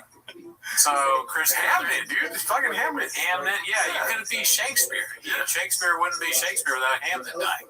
Yeah. So think about that before you whine on your podcast, Chris Gethard. Talking right to you, bud. Yeah. Also, talk about Brendan Schaub if you're suffering. Like your podcast is gonna blow up, Chris Gethard. Yeah, you should. You don't talk about Schaub enough. When you find yourself kind of desperate, you should do that. All right. One other thing about this, I want to stick on this because this came out. This interview came out at the same time that somebody told me that they heard Jamie Kennedy works at a warehouse. That's his day job because he's broke. Now, there's no chance that that's true. I can't. There's no way that Jamie Kennedy is that broke. But when they told me they were so sure about it, that I was like, fuck. Comedy that's real. Jamie Kennedy works at a goddamn warehouse. And then I thought about it for a minute. I was like, that's probably bullshit. How do they know? And I go, send me proof. I text them. And they go, oh, my coworker said it. I'm like, how does your coworker know? What are they fucking Jamie? Like, who? How do they know? And they're like, oh, well, they said he talks about it in his sets all the time. That's a fucking joke, you idiot. You stupid bitch. You moron. He's telling jokes. He doesn't work at a warehouse, you fucking... I stopped myself. You plurb. Yeah, you plurb. You redact. You waste my time. You made me insecure about myself. Mm-hmm. Now I think Jamie Kennedy, my hero, is like working in a warehouse, which is fine. Warehouse, great job. Mm-hmm. But it's like you shouldn't be working at a warehouse if you're Jamie Kennedy. You've had all these movies, TV shows. Say what you will about Jamie Kennedy. He's very cringe. We watched the vampire movie, and there have been points in his creative journey that were very good. He's very funny in this TV show. Malibu's Most Wanted is probably one of the greatest movies ever made. Right up there with Hamnet. Right up there with Hamnet. He's been funny in a lot of stuff. Okay, he's had some great bit roles. That's a killer double feature at like a drive-in, dude. What? Hamnet, or what comes first, Hamnet or Malibu's Most Wanted? You know what's funny? It should be Hamnet and Don't Suck. The vampire movie, because for some reason Shakespeare's always a little vampire to me. There's always a little bit, even though there's no vampires in Shakespeare, there's a vampire-ish nature to Shakespeare. Way to go, Shakespeare. But dude, I was so pissed. I was like, why would you tell me that? He talks about it, says he's kidding. I'm so broke I work in a warehouse. That's a joke. He's actually working in a warehouse, you stupid fucking idiot. Yeah, and Chris Gethard, let's be honest, never heard of you, dude. Yeah, I mean... He's not one of our guys, for sure. Probably not, but I'm sure some people have heard about it. I'm gonna put rest in peace. Yeah, every picture of Chris Gethard looks like he's died. I tried to make a bit about how like both him and Andy Dick kind of look the same, and like they look like guys that would die from a cold, but nothing can stop them. Yeah. It didn't do very well. Also, I said a lot of crazy shit. You know what I mean? I'm just joking, Daddy. Oh yeah, I don't think you actually don't think charities are good, or maybe. Oh no, I really do think that. But ain't no butter like a peanut butter. What's it called? I wanted to break some news to you, dude. Oh, let's hear it. Let me move this. Just might get a little, messed up here. I'm glad you're drinking from that right now. I had to get a new bottle, dude. I lost my fucking bottle. Oh, okay. And this one is not as nice. Gonna say it was cheaper. You can hear the ice in there, Daddy. Coffee bean sticker on there. No particular reason why. I don't go to that place, but I wanted to show you one of the neat features, dude. Oh, is it? Nice. So it has a sound to it. It's a dolphin. Or is it a dolphin or what is it? That one sounds like sneaking sound. It sounds like elves laughing, or like the gnomes that steal your socks or your underwear. Underwear gnomes. Okay, that's not what it sounds like. What are you talking about? That's what it sounds like. It sounds like a dolphin. What are you talking about? I don't know. Why is it gotta be naked fucking elves, dude? I didn't say there are gnomes. I said come steal your underwear. There's people are stealing my. That's not what. What is your underwear made of? What is my underwear made of? I don't know. Cotton. That's not. It sounds like you don't think that sounds like elves laughing. It sounds like elves laughing. There we go. No underwear. No underwear involved. Yeah, it doesn't need to be. It's just fucking elves laughing, dude. Yes, it sounds like laughing elves. What the fuck are these people stealing underwear for? I love how you see the bit coming and you're like, no, please God. There's like all these memes about underwear gnomes and you're stealing your shit. It's like little elves or little gnomes. It's kind of Lord of the Rings-ish. You know what it sounds Fairies. like? You know what it sounds like? What? A lot like your fucking bottle, dude. That's what it sounds like. I don't know. I'm trying to be honest here with the crowd. I think it's cool though. It's like elves. There are little elves running around. I wonder why does it do that? Does that have a straw too? Yeah. Mine, I took the straw out. It still makes a dolphin noise. So my straw wasn't working very well, right? And it was the first. Like when I lost my bottle, I was sick, and I wasn't drinking water when I lost my bottle. I realized. I was like, holy shit! I whatever weird thing happens in my head where I'm just used to drinking water out of my bottle. I'm not getting regular. I forgot how to get water again, because I had the system, and so I bought it, and I was like desperate for. I was like very thirsty for water, dude. So I went to go drink it, and the straw wasn't working. So I was like, is it a? And then I went like this, and the thing happened. How many times? Because this is the time I did it in front of you, and that day, that's the first time that's ever happened to me. Yeah. Have you ever seen that happen to somebody before? No. And now it's happened to both of us. Isn't that weird? Well, it's probably a feature of like the air release. I guess, but why? They should put somebody on the bottle that like don't tip this over. Because if you're in a meeting and you do that, they might fire you. The dolphin noise for sure. That's the other thing, dude, is that I do not like this one because it's loud. If I'm in a quiet room, like that's kind of loud. It kind of echoes, dude. It's like. It's not as crazy the sound, but it does sound like little kids or elves laughing. So that wouldn't be good either. But the thing about the dolphins is it's so loud that it's absurd. If you do that in front of people, they're gonna like laugh or look at you, fire you, fire you maybe. They're gonna send you with Chris Gethard. They're gonna take away your kids' health insurance. But so that was another update of mine. Do you have any other updates here? I do, yeah. So, big news with me. Well, two things. One is, found out something about Vyvanse. What? I'm on the rookie dosage. Okay. So it's not even real. It's 10 milligrams. It's not doing nothing. That's why. Remember I was telling you guys on Vyvanse it does nothing? It's because I'm on 10 milligrams. It's nothing. All it does is make my blood pressure go up. And guess my friend who's on it, 40 milligrams. Damn. So, and that's like a normal dosage, I think. So this guy's a pussy, and I don't know what to say about that. But basically, it's nothing. Second thing is, this week is when I'm getting married, officially. Oh, okay. Well, not the wedding thing. Yeah. November. I have another life update. It's kind of like going to see the doctor.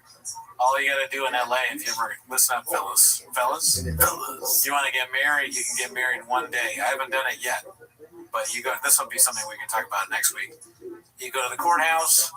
You say, "Cool story, bro. I applied online. I want to get married. I want a ceremony. It's done in maybe an hour. I think. I don't know. Something like that. Hopefully, unless I planned all wrong. Yeah. I'm going on the Thursday, the 15th. Okay, nice. So I'm going to be officially married. All right, you want to pick me up here, or do I go? You want to be the witness? Yeah. I think you don't even need a witness. Can I get a witness? That's like New Orleans right there, dude. New Orleans, that's going to be, November, we're going to do the real fun thing. And Dr. John. Things. Who's Dr. John? Can I get a witness? I don't know that one. Sounds good, though. If you go to New Orleans, dude, you don't know about Dr. John, I'm going to tell some of my homies up there, and they're going to fuck you up, dude. Okay. Yeah. Yeah, we'll see. You got to check in, dude. With Yeah. Dr. John. Yeah, I don't know. Most of my time out there, I'm beating Hammonds. But, so, yeah, I mean, it's like you just get married. Yeah. So I'm not going to be single anymore. Do you have any thoughts about that? Not really. I mean, it has little to no effect on me personally. Sorry. That's true. Well, what's kind of funny about it is like how little I care about that part of it. Like she keeps trying to like make it more. She's like, well, our friend, don't you want to have our friend there? And I'm like, no, I don't. They're going to give us a witness. We don't have to. Yeah. I don't want to wait for somebody at my apartment and like really early in the morning for them to maybe show up and then we're late. Yeah. It's like, well, we don't want to do like a selfie. I'm like, no, I don't. The whole point of this is that we get it out of the way and we can have the fun thing in November. Yeah. I have my hand up like I'm the hitter. No, I think fuck the government. Yeah. Number one. Number two, actually, really, it's just that. I don't give a shit what they think. Mm-hmm. I'm already married here. Oh, okay. That's where it counts. Yeah. You know what I mean? It's just a piece of paper to me. So you're going to get married and go, like, I'm going to London, you know? Yeah. I mean, maybe right before the marriage. Okay. Like Shakespeare her. Just... Sure. Or she's in for a rude awakening when I start saying I want to do open mics again. So it's like, you know, that's what I'm into. Mainly is doing open mics. So is that all your updates? The only other thing I was thinking of this week was just YouTube commentary channels in general. Oh, okay. I think they're like the watchers of the wall. Because I'm still rewatching Game of Thrones, and they're like the the Night's Watch. Mm-hmm. And I think that they should have to swear like allegiance. Yeah. You know, like they'll never take a wife. They get banished from every community they're in, and they have to just make YouTube commentary. Yeah, I mean that's how you get a YouTube commentary person is they rape. Remember when he's like, not really, but thief, murderer. That's like American Redag, Podcast Cringe, Too Lazy to Try. I listen to all of it. I love it all except for Podcast Cringe. I can't really do Podcast Cringe. There's a lot of cringe I don't like, but I still watch it. You know, it's something. See, they're so good at just like getting the clips, putting it together. They got a through line. They wrote out scripts, dude. I'm like, God damn, these fools really hate these guys, dude. And every time it's Whitney Cummings, it's the quickest click of all time. And you know, do you think people think we're that? That's what I always think about. We're definitely not that. Okay. Because there's no scripts. There's no like. That's what they think. Yeah, we mapped out all your occurrences of graves in a script. I forgot I even had graves. So here's the thing about that is what made me think about it is I saw Luis Gomez tweeting at somebody about how, because I guess somebody called him a grifter, and he said something along the lines of, who's more of a grifter, me for selling products on a show or one of these YouTube commentary channels that just talks about comedians and blah, blah, blah, blah, blah, or talks about famous comedians. So I was thinking, is he taking a shot at us? Probably doesn't know we exist. Nobody knows who we are. Like, does Louis J. Gomez think that I'm a grifter? My water kind of tastes like bleach. Is that bad? Yeah. Oh. We can't lose you. You gotta stop drinking that. I think I refrain from commenting on it because dude, because I feel bad because Louis J. Gomez is funny sometimes. But the special was so bad that we watched. Yeah, I mean, he's done a lot for comedy and comedians. I think overall he's like a good guy. Really seems like it. I appreciate his service to the 250. Yeah. You know, like you would a soldier. Yeah. But, no, I don't. I would never watch a stand-up, and I wouldn't tell people to watch it. Maybe one of his shows. I would hope that it was better than the last special. I would watch it still. Just like the last special we watched was pretty bad. I mean, he's like another one of these people that's probably like a really good host, you know, and great like podcast host, Like a Super Bowl party. Oh, okay. or that too. And like he's likable, I guess, but stand-up wise, I have zero interest in it. Yeah. That's not to gadoosh him at all. My thing is, I like listen to me. I care what he thinks. I'm like, damn, am I a grifter? I don't know. You tell me. Comment whether you think Gerardo's a grifter or not. I would grift. Like, you know how many times I thought about trying to do that, but then I think about all the work that's involved because I'm pretty, knowledgeable about this space. Dude, the amount of work they put into this is not for the fucking Gerardo of heart, dude. Yeah, I got a YouTube name for you if you want to try. Too lazy to grift. No, I get it. That's true. Yeah. There's so much. I've thought about it myself. It is a lot of effort. I couldn't do the editing part. But even just the writing out and the commentary, that's devoting a lot of time. If you devote all this time to like one specific video and it's like attack, and then it's not good, it's kind of sad. Yeah.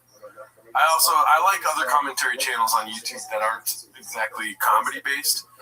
Like there's one that does a lot about the rap world called Deleted, and I really enjoy his style of commentary because it is very heavily joke based. But I'm not a part of that culture, like black culture, where those jokes just hit pretty good for Mexicans like me. You know what I mean? And I don't know if I would be able to have that sort of effect on somebody else in a jokey way. I think I would take it too seriously. Be like, Whitney Cummings, fuck you.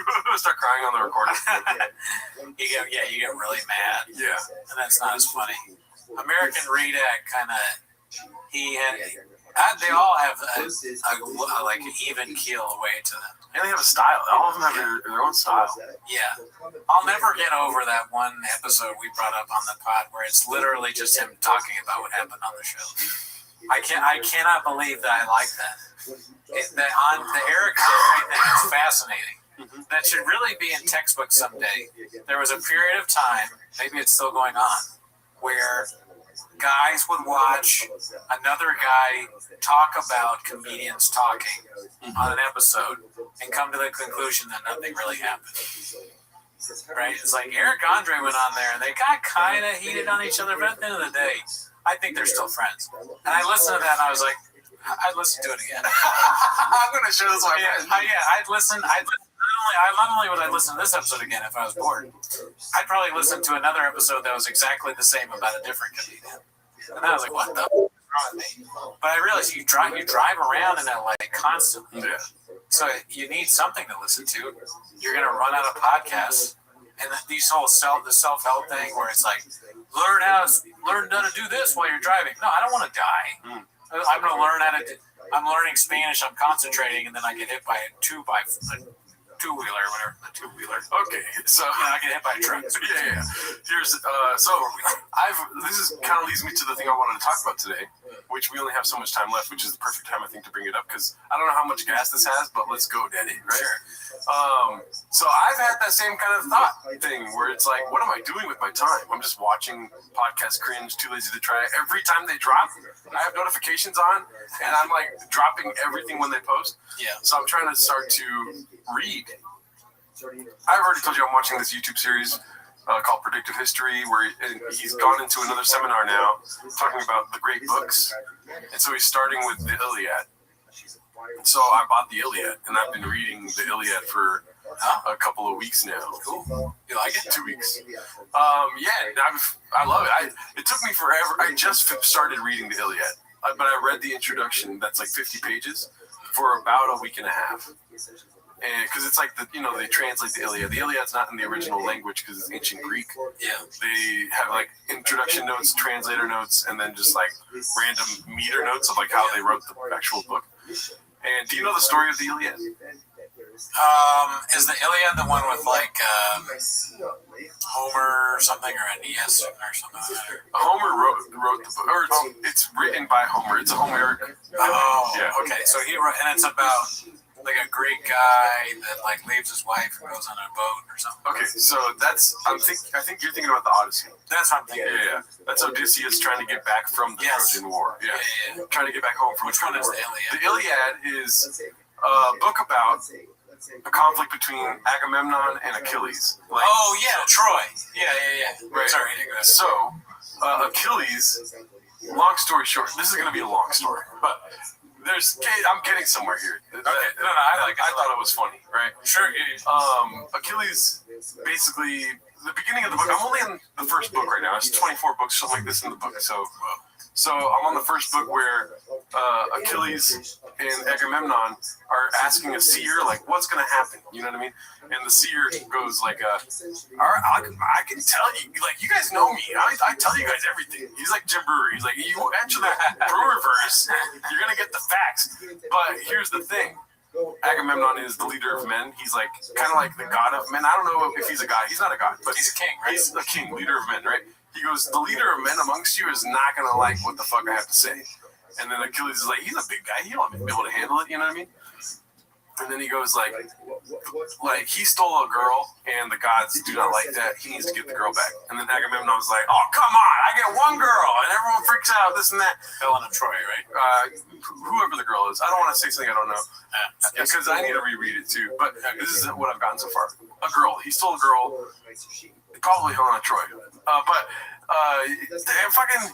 Oh, fine. If you take Helen from me, dude, I get to have one of Achilles' bitches, dude. Like, that's what he wants. Oh. And Achilles is like, God damn it, every time you fuck up, you fuck me. Why do you fuck me when you fuck up, dude? Right? Anyways, that's the first part that I'm at right now. Anyways, the whole story is that Achilles is like the best warrior on earth, right? And he's like, y'all need me. The Greeks need me if they want to defeat Troy. Yeah. The battle at Troy is already happening when this book starts. Oh, okay. So Achilles is like, I'm out. You guys need me. You guys are going to lose without me, so fuck you, dude. He starts jacking off and he's like, y'all want the leche? I'll give you the leche. You know, he starts saying stuff like this. And then he goes back home and he's like chilling. He's like, nah, because they're not going to win. Yeah, I remember. They're gonna fucking lose if I'm not there, dude. You know, and so and then his homie Patroclus, guy that they butt fuck, right? Like Greeks like to fuck men. So like the guy that he fucks, Patroclus is like, oh daddy, why don't you just go out there and help them, you know? And then he's like, no, shut up. And he probably fucked him, but then he was like, listen, go over there and tell him like I'm not coming, dude. But don't ever fucking fight for me, dude. Do not fight. Do not take my glory, you know? Yeah. He's like, cool story, bro. He goes, he gets killed by Hector. Yes. And then Achilles is like, hey, yo, what the hell? Yeah. They need me. They're going to lose without me, dog. And then he eventually ends up going, he kills Hector, and then he parades Hector around town. And he's like, fuck Hector. He starts pissing on him, dude. He starts like slapping him around. He's already dead, you know? And then all of Achilles' men are like, oh, goddamn, chill, you know? And then he's like, no, this fool sucks, you know? But he's feeling like really sad in his heart. And then he goes back to Agamemnon, and Agamemnon's like, I forgave you, dog. Hector is Agamemnon's son. And then so he's like, God damn, Achilles is like, whoa, you forgive me, dude? Like, what the hell? And then he gives back Hector, and then they have a proper burial. The whole point of the book is forgiveness, right? Here's the thing that I thought of, right? I don't know if I had to say that whole thing. It's probably unnecessary, but when I'm cooking, I don't stop. I like to eat sausage salad. So, who is Achilles in the comedy world? Who is Achilles? So that would be a god. No, besides his Achilles. Demigod. He's not a god. Demigod, yeah, but like a little bit. Almost a god, right? Because they held by the ankle. You're getting close to what I'm thinking, so who is it, though? Tony Hinchcliffe. Oh, my God. I'm kidding, dude. Hinchcliffe sucks. I think Hinchcliffe is Hector. Oh, yeah? But anyways, who is... Hector's like yoked. Also, like, I totally don't remember the story of it, because Agamemnon... Who's the other king? There's two kings, right? Do you remember? There's like... I don't know, anyways, it doesn't matter. Who's Achilles? Let's see.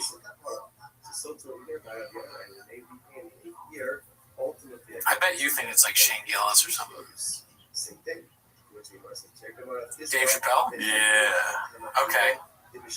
Why do you think that? Because at the height of his power, he disappeared, dude. Oh, he was Taffer. He was like, they need me out there, man. There's like comedy's a fucking battlefield, homie. I'm one of the 250 to do it, dog. So Neil Brennan was Patroclus. Yeah. Go back there, you little white bitch, and then Hector kills him. Yeah. Hector is cancel culture. Mm-hmm. And Chappelle comes back, and he's like, man, fuck all these people, man. Fuck this, fuck that. And everyone's trying to keep. Then now he's less popular. Yeah. He's got some blood on his arm. Agamemnon is Joe Rogan for sure. Or but do they make peace though? Agamemnon and Achilles, you're saying? Yeah. I don't even remember. The Troy Wars are the comedy civil wars. Yeah. The problem is I don't read books because books don't have promo codes. No, that's interesting. So, how long is that book? It's pretty big. It's like this big. And you read the whole thing? No, I'm on the first book. I said multiple times. You said one time. I said, man, it sounded like the whole thing is about forgiveness. So I was like, did he finish it? No, so I read the whole introduction, and the whole introduction runs you through the whole book. Oh, yeah. Okay. It's like it's hard to follow along, and then it's in like what is it called? Like the proper class of English that it would be in the times of ancient Greece. Yeah. Like how he wrote it for the Greeks at that time, this author wrote it for us today, basically. So it's a lot of introduction reading. I got all that from it. I've been watching videos about the Iliad, trying to figure out. It's like the Bible before the Bible, dude. It's a trip. I'm curious to know what are the other books that this guy says are like the great books. Oh, the great books is like Dante. What is it called? The Divine Comedy. Are they all super old? Yeah, kind of. Like, are there any from like 18? Oh, Rich Dad Poor Dad. Just kidding. Yeah, yes. There's Dante. I think there's what's the other? Oh, like Immanuel Kant. Oh, Kant. Yeah, that's supposedly pretty hard to read. Kant, but what I gathered from Kant in my intro to ethics classes that I think I agree with him for the most part. Yeah, I mean Kant is a philosopher, like a giga philosopher, dude. Yeah, he's like he is the who's Kant? Probably Elephant Graveyard. Yeah. That's probably who Kant is. Yeah, dude, and Homer is too lazy to try, dude. He's the first to do it. Kant's probably a lot more modern, so he's like a German guy. Yeah, Elephant Graveyard is not that old. He's one of the newest on the scene. He took over the scene, dude. Yeah. As far as philosophy goes in comedy, yeah. Elephant Graveyard fucking nuked us with his series of videos. Yeah, universal truth, like there's a universal maxim or whatever, or something like that. Mm-hmm. It's something though. There's a right answer for everything. I don't know that shit. But yeah, Kant was the what is it called? Phenomenon and the noumena. Like phenomenon is what we see. Noumena is real life. It's like I don't know, the thing we can't see. Yeah. Whatever. That's Kant's, I think, theory. Crowd work. I want to hear what all the great philosophers think about, like actual philosophers commenting on things in comedy, YouTube commentary channels. It's weird because like sometimes when you make jokes, it makes me look retarded or stupid, dude. You know what I mean? I don't think it makes you look stupid. Yeah. Like, why am I saying this to the guy that does his crowd work afterwards? I'm farting like a ain't no party like a dinner party. Ain't no philosophy like the Kant philosophy. Because listen, these are the things I would try and get out of them. I mean, maybe I would respect them too much to bring it up. But if I could, and I was drinking with Kant, yeah. I'm like, what do you think of, like, there's this comedian that fucking, tells people to come on stage and hump a stool. Oh, what do you dude, think about that? I got a way better scenario. My bad, I was listening to what you said, but I wasn't listening to it. That's fine. Donnell Rawlings is ventriloquist, dude. Okay. Because he goes on Kill Tony and dies multiple times. And then Chappelle one day is going to come on Kill Tony and be like, and then that's why Tony's Hector, he kills Tony. He kills Tony. It's like the name. I like that. Yeah, and then he parades himself around talking about like, fuck Tony Hinchcliffe, he's a bitch. He fucked up my friend Donnell. And then Joe Rogan's like, I forgive you, dude. But Chappelle doesn't do that though. He doesn't really hate on Tony. Yeah, I mean Achilles was just a warrior. He wasn't known for like massacring bodies, but he was just feeling so fucked up from his best friend dying. But I do think Achilles being Chappelle is a pretty good, because like Achilles is the best fighter or whatever. Chappelle at one point was the best comedian. Yeah. Although there's not much of a... I guess the decline is Achilles gets shot in the heel, right? Mm-hmm. Not to spoil it for you, which I just did. But No, I mean, that's not in the Iliad, but yeah. No? No. Does he die later? The Iliad is literally just like, it's not that long of a book. It's not about the Trojan War. It's literally about this conflict between Achilles and Agamemnon. Okay, I might not even know what happens in that one, but I assume that's how he dies. Here's the thing, like, what trips me out about it, and, like, maybe this is just for today, but what trips me out is, like, the idea that whatever, like, the samurai thing is, where they accept death every day, stuff like this. Like, on the edge of, like, complete glory is your certain death. That's what was tripping me out today, dude. You know what I mean? On the edge of your glory is death? What do you mean by that? On the edge of, like, the highest glory, like, winning a battle, something like this. Yeah. Like, you're willing to die while achieving that. Okay. In this scenario of the Greek tragedy, whatever. Right. Yeah, anyways, that idea trips me out. It's like, in order to get that far, you know, you have to be willing to die in a sense. I don't want you to see like this as my own parallel to anything I do in my life. I'm just saying that this is the human condition. Oh my God, don't make a joke, dude. Come on. God damn it, dude. You were looking at me like you were about to say fucking huevos rancheros or something, dog. That was when Chad was willing to die. Right before he said carne asada, you could see it in his eyes. That's an excellent example. That's what I'm talking about. So now you understand where I'm coming from, dude. Like, to put out the gringo poppy, you gotta be willing to die, dude. Yeah, I mean, all of it, I guess, in a way. I don't know if it necessarily needs that to be great art, but it maybe doesn't hurt if you... Like, Chris Gethard should have been willing to let his kids die if he wants great art, I think. But no, I mean, yeah, the more you're willing to sacrifice, I suppose, the greater the stakes. You raise the stakes, it makes it more interesting.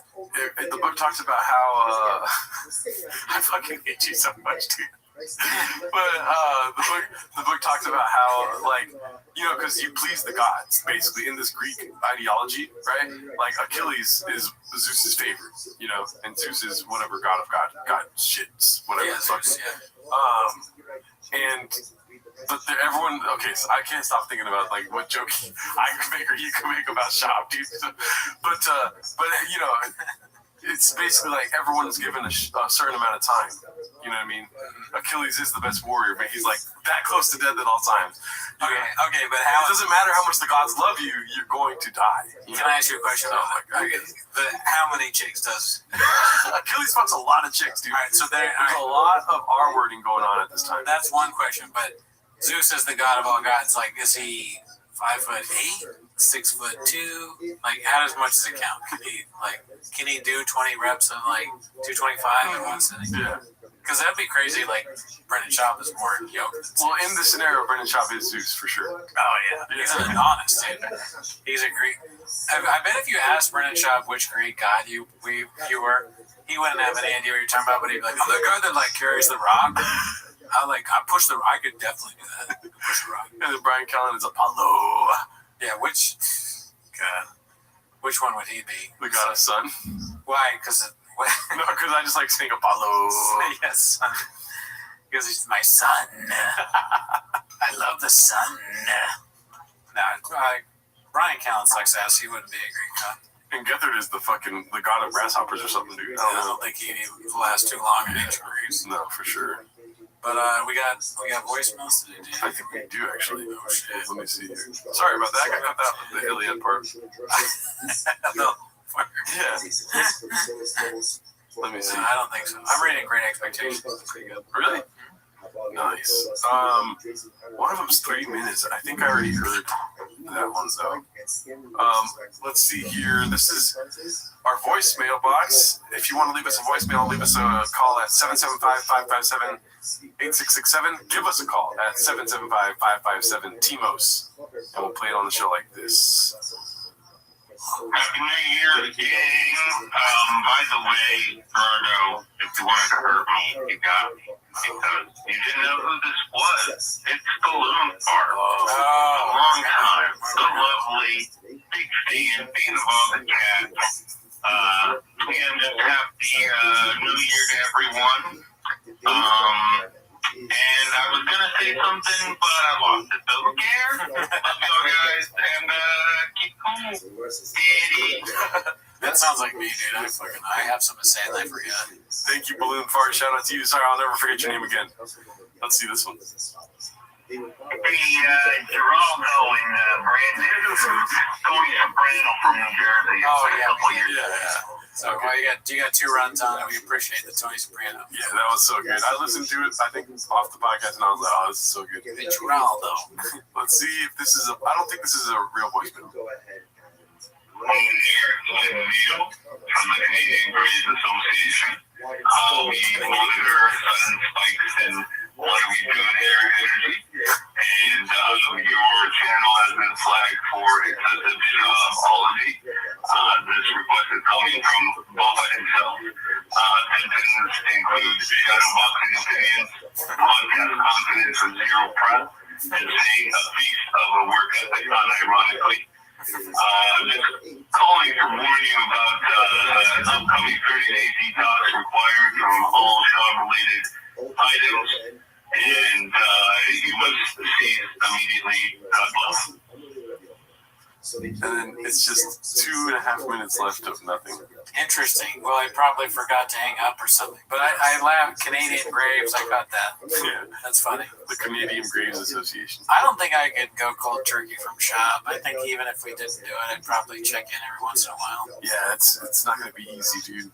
But yeah, I always find myself checking in on chains, dude. You know, table for one every time, dude. We should go back to PF Chang's, just the 2 of us. Yeah, I'm down. Just the 2 of us eating orange chicken. Yeah, just the 2 of us and some Mark. Maybe we could take Mark. We could take Mark. Yeah, we didn't invite you guys. Last time we tried to get people out, it was me, Mark, Gerardo, a guy from my work, and Miguel. Yeah. So, I don't think we're gonna do that again. But anyways, thanks for tuning in. Have a great week. See you next week. But the ultimate said it's not really a problem. Why? Because there's not a reciprocity, there's not immediacy, or I should say, there's no immediate reciprocity. Because the focus is being taken in the Shemitah year and only being quote unquote repaid during year 8, because there's no immediate reciprocity, therefore this does not look like you're doing commerce with Shemitah produce, and therefore no Shemitah prohibition falls upon the 8th year produce. That's the idea over there. Therefore, again, halacha l'maisa, and therefore, again, Shemitah sanctity will not follow upon the 8th year. This is very interesting. It's connected to Eslan. And interestingly enough, a similar case would come up with Eslan Zena.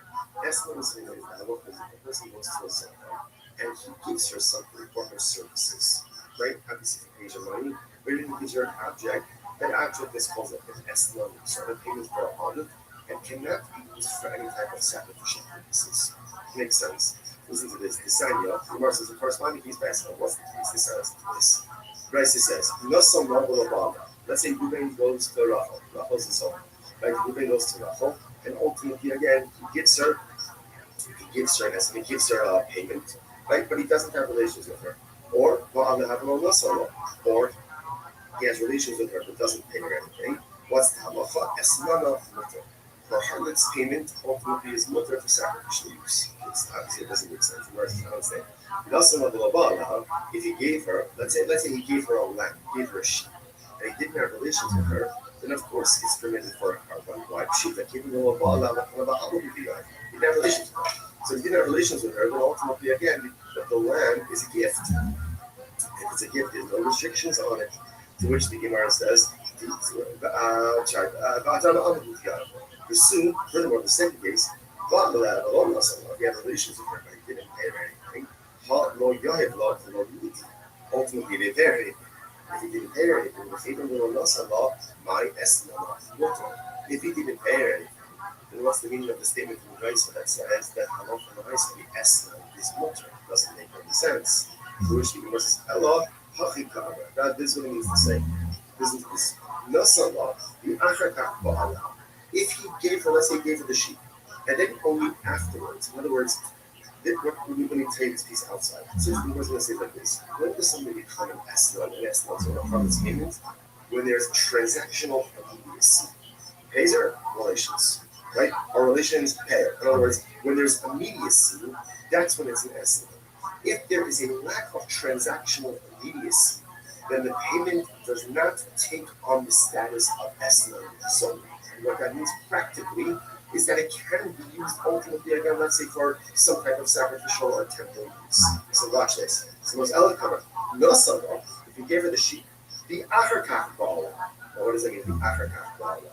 Rashi says, Achshav elo la'achrazman. He doesn't have relations with her now. Rather, again, sometime later. Now, of course, how exactly do you go ahead and translate immediacy? I think there's some more common sense. You know, Beijing today has relations with her in 3 hours. Tomorrow, again, as opposed to payment relations. Barachach masala as none of Oh, excuse me. Oh, ba'alal the achakach masala. Or for that matter, he has relations with her, and then he afterwards pays her as none of in both of these cases, ultimately, again, the S-nut is going to be water. However, Nasala, the Acharkach, is in a part. So therefore, I will say, so the more things as follows. That essentially, in order for something to be categorized as an S-nut zone, there has to be transactional immediacy. Once the transactional immediacy, in other words, payment relations, then the sheep, the payment, has the status ultimately again of a harvest payment. Again, just to keep track of what's going on here. So remember, the household of Rabbi, they would borrow Shemitah produce from the poor and pay it ultimately again with 8-year produce. People came to Rabbi Yochanan because they felt, I don't know, maybe it looks like a little bit strange, this practice, you transacting business with Shemitah produce. Rabbi Yochanan said, no, it's fine. Why? Same idea. There's no transactional immediacy. So because of transactional immediacy, we don't view that your produce as an exchange, right? Or as something like a payment, ultimately again for the 7-year produce, Shemitah produce, and then for the 8-year produce remains totally fine. Fine. Now the Gemara questions a little bit this testimony case. So again, let's go through this, right? Let's say he goes ahead and he pays her. Now he pays roughly, he gives her a sheep. I'm just using the sheep because it's the easiest example of all the sheep does, right? So he pays her a sheep. Right? And then let's say he gives her a sheep on Tuesday. And then on Wednesday he has relations with her. So again, based on what we just said before, that sheep does not have the status of a harvest payment, and therefore is not permitted for consecrated temple use, right? Because it lacks transactional immediacy. Whereas I understand, but when he does have relations with her, let's say on Wednesday, right? He gave the sheep on Tuesday. He has relations with her on Wednesday. So why don't we say that when he does have relations with her, lechol Allah is certain. Obviously, okay, I understand. When he gives it the sheep, it can't be labeled as estimates on top of it. So you have relations with her. There's no immediacy. But when he does have relations with her on Wednesday, then retroactively, the designation of the sheep as a harvest payment should devolve upon the sheep retroactively. And therefore, the sheep should be categorized as an estimate sold only as of Tuesday. Rabbi Lazar says, it's very interesting. No, what's the case? She should come up with a Masa. This is very interesting. What happened? Zona, right? Zona got the sheep on Tuesday. She got the sheep on Tuesday. Now, relations didn't happen until Wednesday. So we're saying that when they have relations on Wednesday, retroactively, the sheep should be categorized as a harvest. Oh, what's the case? She offered it up as a carbon on Tuesday. She offered up as a carbon on Tuesday. A pious harlot, a pious zona. I will say, you might say to yourself, come on, she's a zona, and she's offering up carbonos. Let's say it's important, we've mentioned this many times in the past. So it's important to understand we all live in inconsistencies, and we all live in inherent contradictions, and in certain respects, I'm a tzaddik, and in certain respects, I'm a rasha. And there are things in my life that I do very well, and there are things in my life that I do very poorly, and there are things that I don't do at all. Here's the beauty of it. The things that I don't do well, or do poorly, or don't do at all, are Hashem. Don't take away from the things that I do well and that I'm righteous. Yiddishkeit is not a morally thing.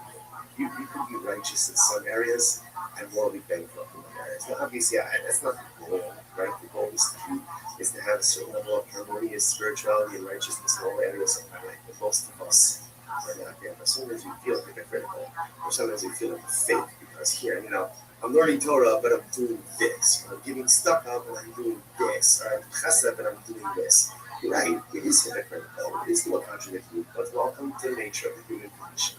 We all live in hypocrisy, we all live in contradictions. Such is the nature of life, that it is important for us to hold faith in ourselves. And even though the zona is a zona, the sheep also brings carbons. You know what? I guarantee you, those carbons are reach nikolach to HaKadosh Baruch Hu. It's a pleasing aroma. Because at the end of the day, no one knows our inner conflicts, our inner struggles more than HaKadosh Baruch Hu. And when we still push forward to do good, despite what the things that are broken, sometimes that's the pinnacle of human accomplishment. In any event, so the Zona offered up the carcass, but by the time relations occurred on Wednesday, the animal was already gone. She already offered it up. So Yomar says, okay, let's analyze this, let's unpack this. Okay. If you tell me what's the case, if he said to the Zona, gives her the lamb on Tuesday and says, this is yours as of today, right? Acquire this as of today. Right? Then halacha that's the pshita the sharila, right? The halasa b'shaspia umatana ba'amaludiya. So the Rabbi is the izmutafa, right? Because she has title to it. It can't be categorized as an esron on Tuesday because they didn't have relation to that. So essentially, he gave her a gift, and therefore she has every right to offer it up. However, the idolo amalak b'nulin akshav means enough. It's very interesting. But if he did not give her permission to acquire it as of now, right? If he was not explicit and said, if he can say to her, this is your animal as of now, as of Tuesday, right? They're scheduled for relations on Wednesday. So what does it mean to say? He gives it to her, he gives it on Tuesday, okay, we're going to have relations tomorrow. If that's the case, if he doesn't tell her to acquire it, it's not hers. It's not hers. And if it's not hers, he must have had a shepherd as a part of after all. The Ish is based on Kodesh HaRachman. Torah says, if a person will consecrate his home, this is talking about an Erev, valuation. Right? So go ahead and consecrate his home. Amrachman, about base of Rishuso, just like your home, you own it.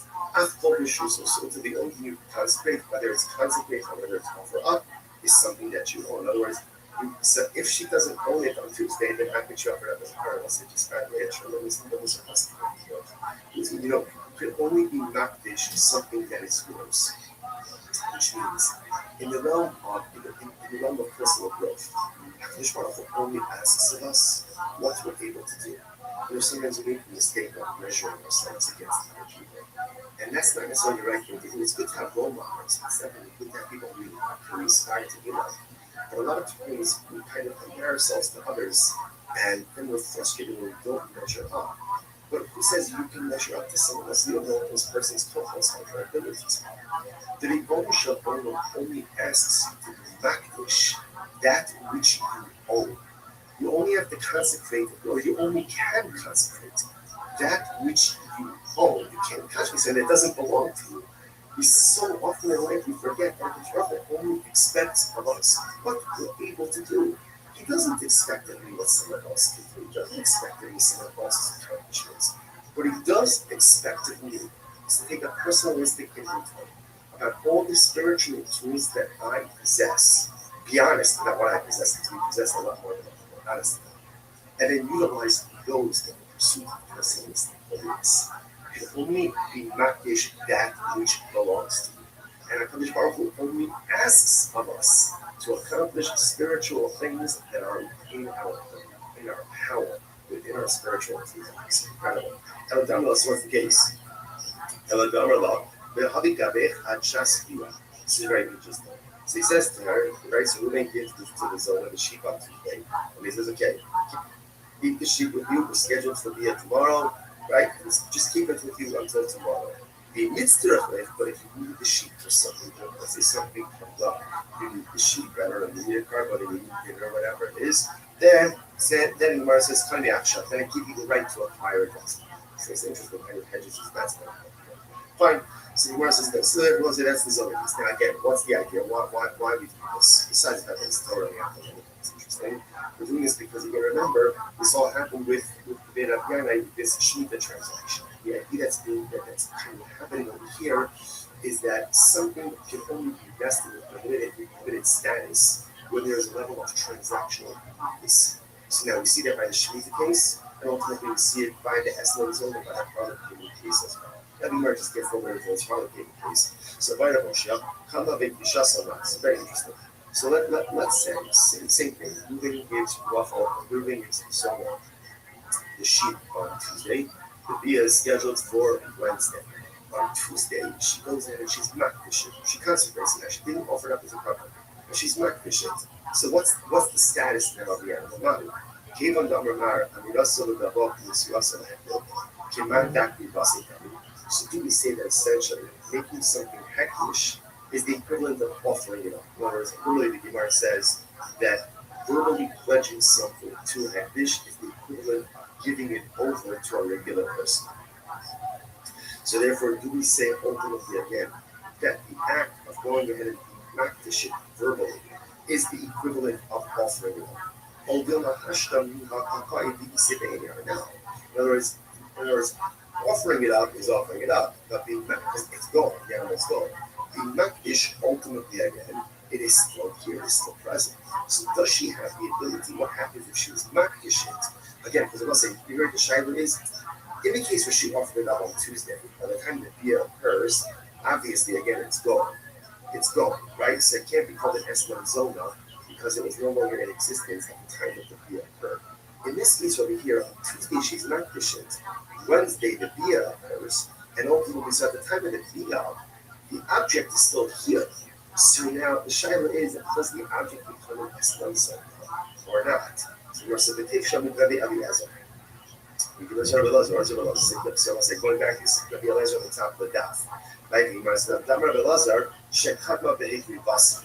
So remember again, the way Rabbi Eliezer understood the case of the Eslam Zona, right, is where she went ahead and she already offered it. Right? She offered it up already by the time that the deal occurred. Dafka hikri basa. So dafka, because she offered it up, it's no longer in existence. So no. But for Rabbi Eliezer statement, it would appear that if she was not patient, but the animal was still in existence at the time that the deal occurred, perhaps the animal would now be called an Islam Zona. Umar says, no, the Rabbi Eliezer fake required. The truth is, this shaila is not Mr. Shaila Rabbi Eliezer himself. So the Umar says, no. Mifshat Shita Rabbi Eliezer, that we also have about Mishasal, no, that he said Mishasal. Because Rabbi Eliezer said that the only time it doesn't even Islam is when the animal was offered up before the Bia. And by the time the Bia occurs, the animal is no longer here. But perhaps again, where she was just makdish, she consecrated the animal still in existence at the time of the bia, in which case halacha l'maisa, the animal is recategorized as an eslam zona. Oh, Dilma, ikrivasa pshitale, ikvishasa misap. Maybe obviously if she offered it up and it's no longer in existence at the time of the bia, of course it's not going to be categorized as an eslam zona. But in that case, where she just consecrated it, we're not sure. To which the Gemara says, take it. So we're really not sure. So interestingly enough, I was like, what comes out in this case over here is, first of all, so important lesson number one. We're not finished with Islam zone. What we do understand is that in order for something categorized as an Islam zone, as a harvest payment, there must be transactional immediacy, which means payment via. If that order is not followed, either payment and delayed via, or via and then payment, ultimately, again, it is not considered to be an Islam zone. If he deposited an animal for payment now, and the deal doesn't occur until later on, as soon as she has rights in that animal, therefore, if she goes ahead and she offers it up, it's a bona fide carva. If she's not dishit, she consecrates it, and so the animal is still in existence at the time of the deal. The next day, what's the status of that animal? That's the taking. That's the okay. Let's analyze it. So we're going to say the second case over here was, let's say he has relations with her, and then afterwards he pays her. So ultimately again, repayment is mutter. Let's say it's mutter and needs to be used for consecrated purposes, or maybe marries the kasha. I don't understand this. Gemara says, or maybe but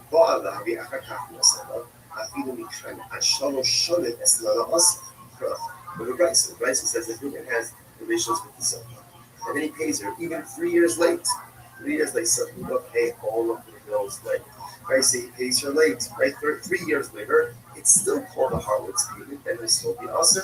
And I'm not going to stop. I'm not just location. So what's in that country? So we just said, for the Bryce that we quoted before, on the days in the day 62, we said that if there's relations and then payment, that's not an estimate. It's no transaction immediacy.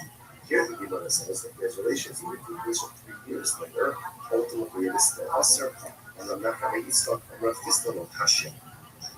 It's not a contradiction. Hada Amar is Baali they tell us that. Hada Amar is Baali they tell us that. So let's say this is very interesting. Ultimately, again, one case of time and a case where he says, have relations with me for this sheep, and he identifies the sheep, versus have relations with me for a sheep. Rashi, they tell us that. Ultimately,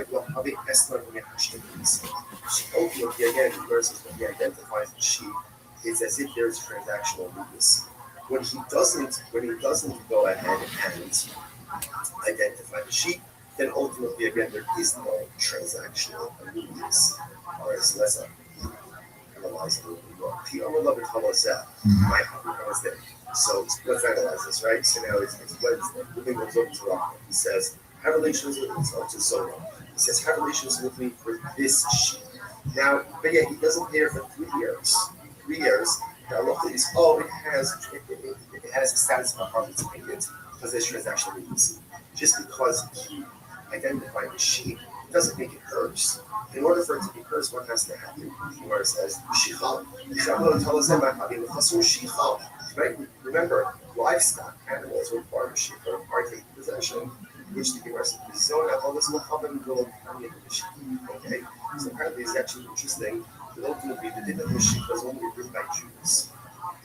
So apparently, again, by a non-Jew, they don't read the sheep. That's what that's what talking about someone who's not Jewish. Because another possibility is the old love is on Israelis. I was talking about a Jewish harlot. If you go, they call it the Hasid. Oh, interestingly enough, the sheep is standing in her Hasid. In which case, again, ultimately, there's two plus she acquires in just a second. Either call the Hasid or the Akaf now. How come one? Hold a second. I don't understand. If it's in her chutzah, then she acquires it. In ours, he had relations with her, and then ultimately, again, then he gave it. Only then he gave it. It's already in her chutzah, she already acquired it. What are we talking about? You know, in other words, she acquired it before. So this is like the paradigmatic case of Estenism, because she's acquired the sheep before the Bia, if the sheep is standing in her chutzah. You know, the Shaki and the Heliah. Very interesting. Well, here's the case. So really comes to Rothschild on the basis of this. And here, this sheep is not authentic. Remember, what is authentic? Here, what the case essentially is important to. That in other words, he says to her, I'm going to pay you. I'm going to pay you for the relations. Right? If I don't pay you money, you can take this sheep. So therefore, she doesn't really acquire the sheep initially. She acquires the sheep in the event that there is non-payment. The Amar Law, and he says to her, if I pay you, let's say for the next 30 days, good. And if not, Shakle the Eslan, take this sheep ultimately again as your harlot payment. Fine. That's what Rav Shesha says that he's supposed to understand how. Again, it's interesting. All of this is really unwrapped the essence of this watchness.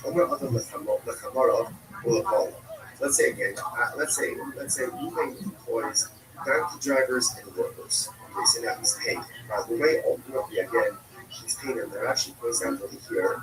Actually, people come to Amei Arts. Either these workers are non-Jews or they're Amei Arts. They're just unlearned Jews. Idolaters are unlearned Jews. They don't swear this. And he says to them, right? So what's the halacha? The Eno Choshesh. Okay, so actually before we get to this. So he goes and he says to them, I'm paying you, right? And essentially, go use this money to go and purchase for yourself food and drink. Okay, either that's their payment or something, not the wages, whatever it is. He's giving them here, right? Here's money. Go and drink, go and eat. So we'll say now because the Eno Choshesh, he do this. The Eno Choshesh, he doesn't have to be worried. We sound good on base 63b. Lomishum Shmias, Lomishum Advice, Lomishum Gayamas. Now, what's that? Here's this interesting balance. Right? What's the concern here? The Gemara says that halacha l'maisa, he's giving them money. Now, because it's an annual for Amei Haaretz, he has to be concerned with the opportunity, right? Or maybe ultimately again, Amei Haaretz is going to buy shmita homes or nicer shade homes. He doesn't have to be concerned with this. Why doesn't he have to be concerned with this? Because essentially he's giving them the money and he's saying, Hebra, do what you want. Because he's doing that, essentially, it's not on him. Whatever they do, they do. Rashi says over here, okay, Rashi just goes through all of this. Right, if you look at the end, if you look at Rashi, nicer, right? If you look at Rashi, it's the last one, the last of the long words of Rashi. The ha'ilu lo sagilu midi ela priti yair. We don't view Ruvain is not the one giving them employment. He's giving them work. It's Chavra, here, this is for your food, this is for your drink. But if they choose to do it then afterwards, essentially, is not unmoving. It's not unmoving, so therefore, again, no liability. Okay, now watch. Contrast that with all of these. Sabbath Gil, they 63, second line down. They are lot, but he said to them, Su ve'iflu, va'ani polea, su ushlu va'ani polea. He says, to the workers, like taxi drivers, go and eat, go and drink, and I'll pay. I'll pick up the tab. Oh, now this is a problem. Then we had a problem. Then we have a problem. Now, why is that? Look at that.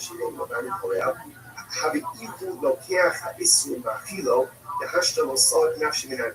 The issue over here is because he's paying the tab. Now it looks like he's purchasing and providing these prohibited items for his workers. See the difference? If Ruvain just says, here's $100 for your food and drink, whatever they buy, that's all. There's nothing to do. If he says, go eat, go drink, I'll pick up the tab, then ultimately, again, that is problematic because it is if he is purchasing and providing these potentially prohibited items for his workers. I was saying, what do you see from there? So what you see from there is that this is we're now going ahead and circling back to the Rabbiana case, right? We're going back now ultimately again to the Rabbiana case. Remember, Rabbiana, what did they do? They went ahead and they borrowed Shemitah produce and then repaid the poor with 8 year produce. What said, not a problem, no transaction or immediacy. So I said, what do you see now? What do you see from this last case over there? So what do you see from there? That when Ruvain pays the bill, right, pays the bill, just even though again he's paying after the consumption already took place, the so there is transactional immediacy, and he is considered to be paying for these Shemitah produce, so Sheni produce to that. It's problematic. Therefore, the Gemara says, Ofenami, Kikapara, the Minister Kapara. So to here by Rabbi when they became here, ultimately again, isn't that only Shemitah produce? The same thing. Which the Gemara says, Gemara Fista, the Chetbeni Hamakivo, the Mishtabit. So that was different. In the case, right, where he's going ahead, the workers go eat, go drink, out the tab. We're talking about where they are purchasing food from a shopkeeper who normally extends credit to even the Arthila, okay, ultimately, because the shopkeeper normally extends credit to Ruvain, ultimately there is transactional immediacy that's happening right now. Literally translated, the shopkeeper acquires his money immediately. Look at Rashi just a moment. Turning the it's actually right across the right to the left. The shopkeeper knows he's going to get paid for things. Regularly extends credit. שכבר הכירו, שכמוכם שיש נוהגים, או לכן דרך חליפין. So we'll say, so that's it. There is transaction immediacy. Ruvain is dealing with Ruvain is not just saying stop going where you want and buy food, buy drink. He's saying, Hebron, go to the shopkeeper, I'll pick up the tab. This is a shopkeeper who normally extends credit to Ruvain. So therefore, again, it's as if the debt is already paid, and therefore there is transactional immediacy that's happening. Rashi says over here, therefore it's specifically almost like an exchange. Right? The shopkeeper is going to give a donkey driver as a labor to whatever and Ruvain is going to immediately pay for that. No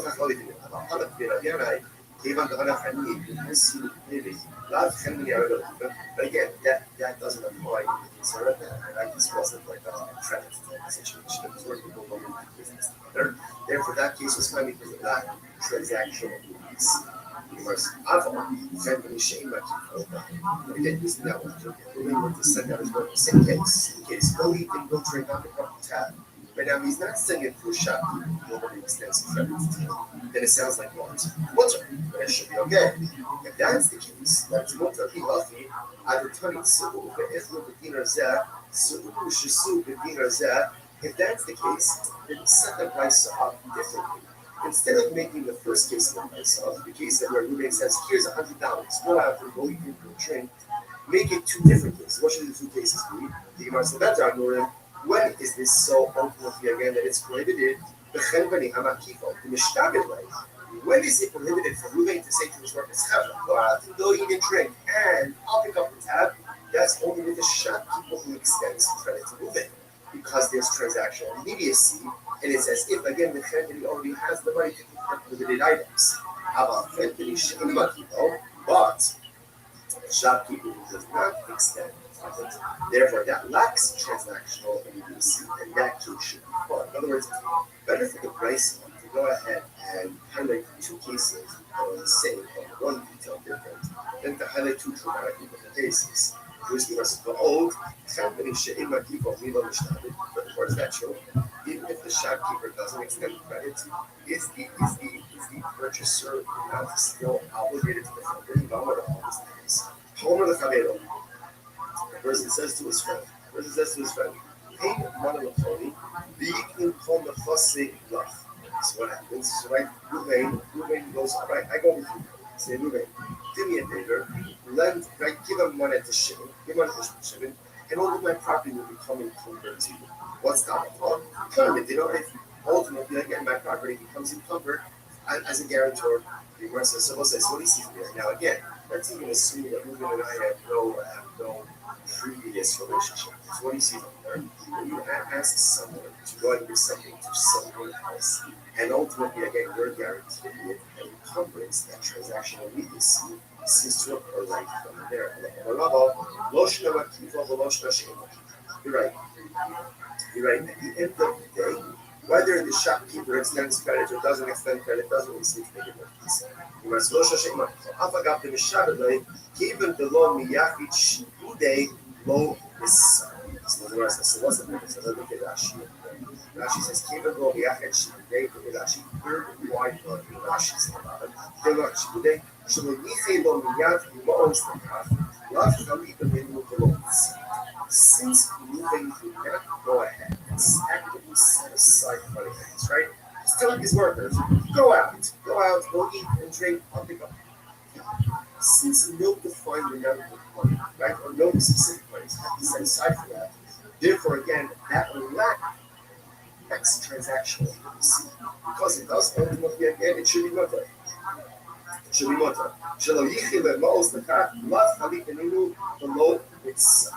Sorry. The Gemara says, so if that's the case, ultimately again, so what do we do with that? We shouldn't shvius. So the Gemara says, so ultimately again, he says ultimately again, what do you have to be concerned about? My frustration. We should shvius. What do you have to be concerned about over here? That perhaps again, shvit abuse versus halo yachid shvudim, shakachal lo yachid shvudim. Ultimately, again, same thing.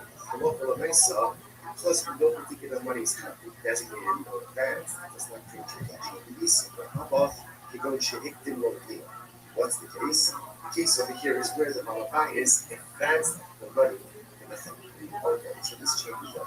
Rashi, Shehiktim Lo, Malachi is Dira the family, Chodem Sheshalach Etzlo.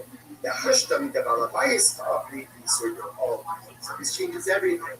So in the case of a year, ultimately, again, when Christ says that if Ruben says to his workers, go to the chandri, go to the shopkeeper, eat and drink, whatever you want, it's on you. The case is where already Ruben gave the money to the shopkeeper. So there's no extension of credit. In other words, he has a tab, but it's paid for. And now that makes sense. Because now that it's paid for already, ultimately, again, if they take limited things, it's literally like he's supplying them with limited items. Okay, I know. I'm used to the Shmei, they come in, that's when you're not. So the Gemara says this happens. So we'll say, so again, all of this is more or less the same amount of transactional release. Like that's the thing that's happening over here. So the Gemara says, I'm used to the Shmei, they come in, that's when you're not. So the Gemara said, I said this over from the Rabbi split of Nardo. What happened? Amalei, at the time, if that's the case, the prices shouldn't be that he makes sense to his workers. Go out and eat, go out and drink, and I will pay. I will pay makes it sound like he hasn't paid. Rather, what should it say? We should say, go out and drink, go out and eat, and then I'll settle up. Like, I'll settle up ultimately again with the shop. Because again, we're saying out of case over here, we made prepay. Right? So you left money with the shopkeeper, then it's a question of saying, okay, I left you $100. How much did you consume? Which means, oh, you're right. So you're right. Tony, I'm sorry, I'm like, Tony, not even country. Ultimately, again, the halacha rights is you're right. Change the license, read the license, should really be the following way. Yeah, halacha rights that Ruben says to his so case. Remember, essentially there are two cases of price. Case number one is where Ruben gives his $100. So it's never go out and eat, go out and drink. In that case, whatever they do, it's on them. It's not case two, the way the Muslims is living now, is that halacha also Ruben prepaid them. He went ahead and gave $100 to the shop. He said, my work is going to come in, let them buy, let them eat, let them drink. Okay? Now the Gemara says that's the problem. So you have to be concerned. You have to be concerned if they have access now to the items, then it's as if Reuben is going ahead and somehow will come in. The way that Raisa should read is Reuben says to his workers, go out and drink. No, I need the chashem. And I will sell up ultimately again to the shop. That's what we're going to do. It's good. We'll stop over here for today. Shkoyach, everyone. Everyone.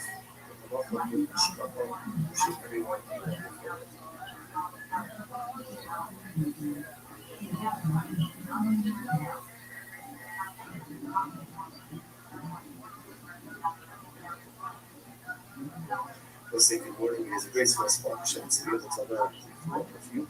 Begin by thanking all of our sponsors for this week. We're here to thank our annual Talmud Torah sponsor, Chosn Mishpach of Eretz Yisrael, for dedicating open shul and drushos this year as a close for Besoros Levels for all of Israel. Talmud Torah sponsors for the month of Av, Habalim with Lobas, Stephen Rabbi Drazen, honor of Israel Drazen, Edwina Drazen, Eileen Rosenzweig, and Stanley Rosenzweig from the Bracha. Running sponsors, Dr. Edwin Faith Wolf, Convention of the Yard Club, Dr. Wolf's father, Cyrus Wolf, Shalom, Ben, and Tzvi Hirsch, and Nathan and Beth Adler, Rabbi their father, and Emma, Chaber, Paul of Mordechai, and Lorraine, blessings for you. Of course, as always, we dedicate our learning to Swiss Rock, which is welcome after Shalom, Shalom, and Karam, and Miracle, the souls there, which will give them success. Hold on, that's it. We're not saying that, but let's keep it very excited we got ahead of us today. Today's daf is the 7th April 63. We're on South Basin base 62b, the day Rabbi Yana, which is 2, 4, 6, 8, 10, 12 lines up from the bottom. So the verse is as follows: Today Rabbi Yana, Yas Iker Shvias Nagim, Parlu B'Shminis. It's a very interesting case over here. The members of the household of Rabbi Yana did do as follows: they would borrow Shemitah produce from the poor, and then repay them with 8th year produce, not Shemitah produce on the following year. So if you look at Rashi, it actually says something very interesting. Yasi Perishi is called in Smalafio. So obviously, again, without getting into all the Shemitah technicalities, but halacha myself, you can go ahead and lend or borrow, not commerce, but lend or borrow Shemitah produce while it's still readily available for everyone. So this does, once it's no longer readily available in the field, you really can no longer kind of keep it for yourself. So the idea over here is, so people of the household of Yanai would borrow Shemitah produce from the Aniyim during the Shemitah year. Rashi goes on the part of the Sheminis, the Shtachach, the Achli, Ayim, the Sheminis, Achar, the Sheminis. So what ended up happening again is on year number 8, people of Rabbi Yanai's household repay the Aniyim, ultimately again with the produce, 8-year produce. So the Gemara says, on the way to Rabbi Yochanan. So they came and they said, so people mentioned this practice Rabbi Yochanan. There was something about it, obviously, that bothered people to some degree. So they said something to Rabbi Yochanan. I'm on the road. Rabbi Yochanan said, yeah, I'm seeing often. It's perfectly fine. It's perfectly fine. Why you connect now?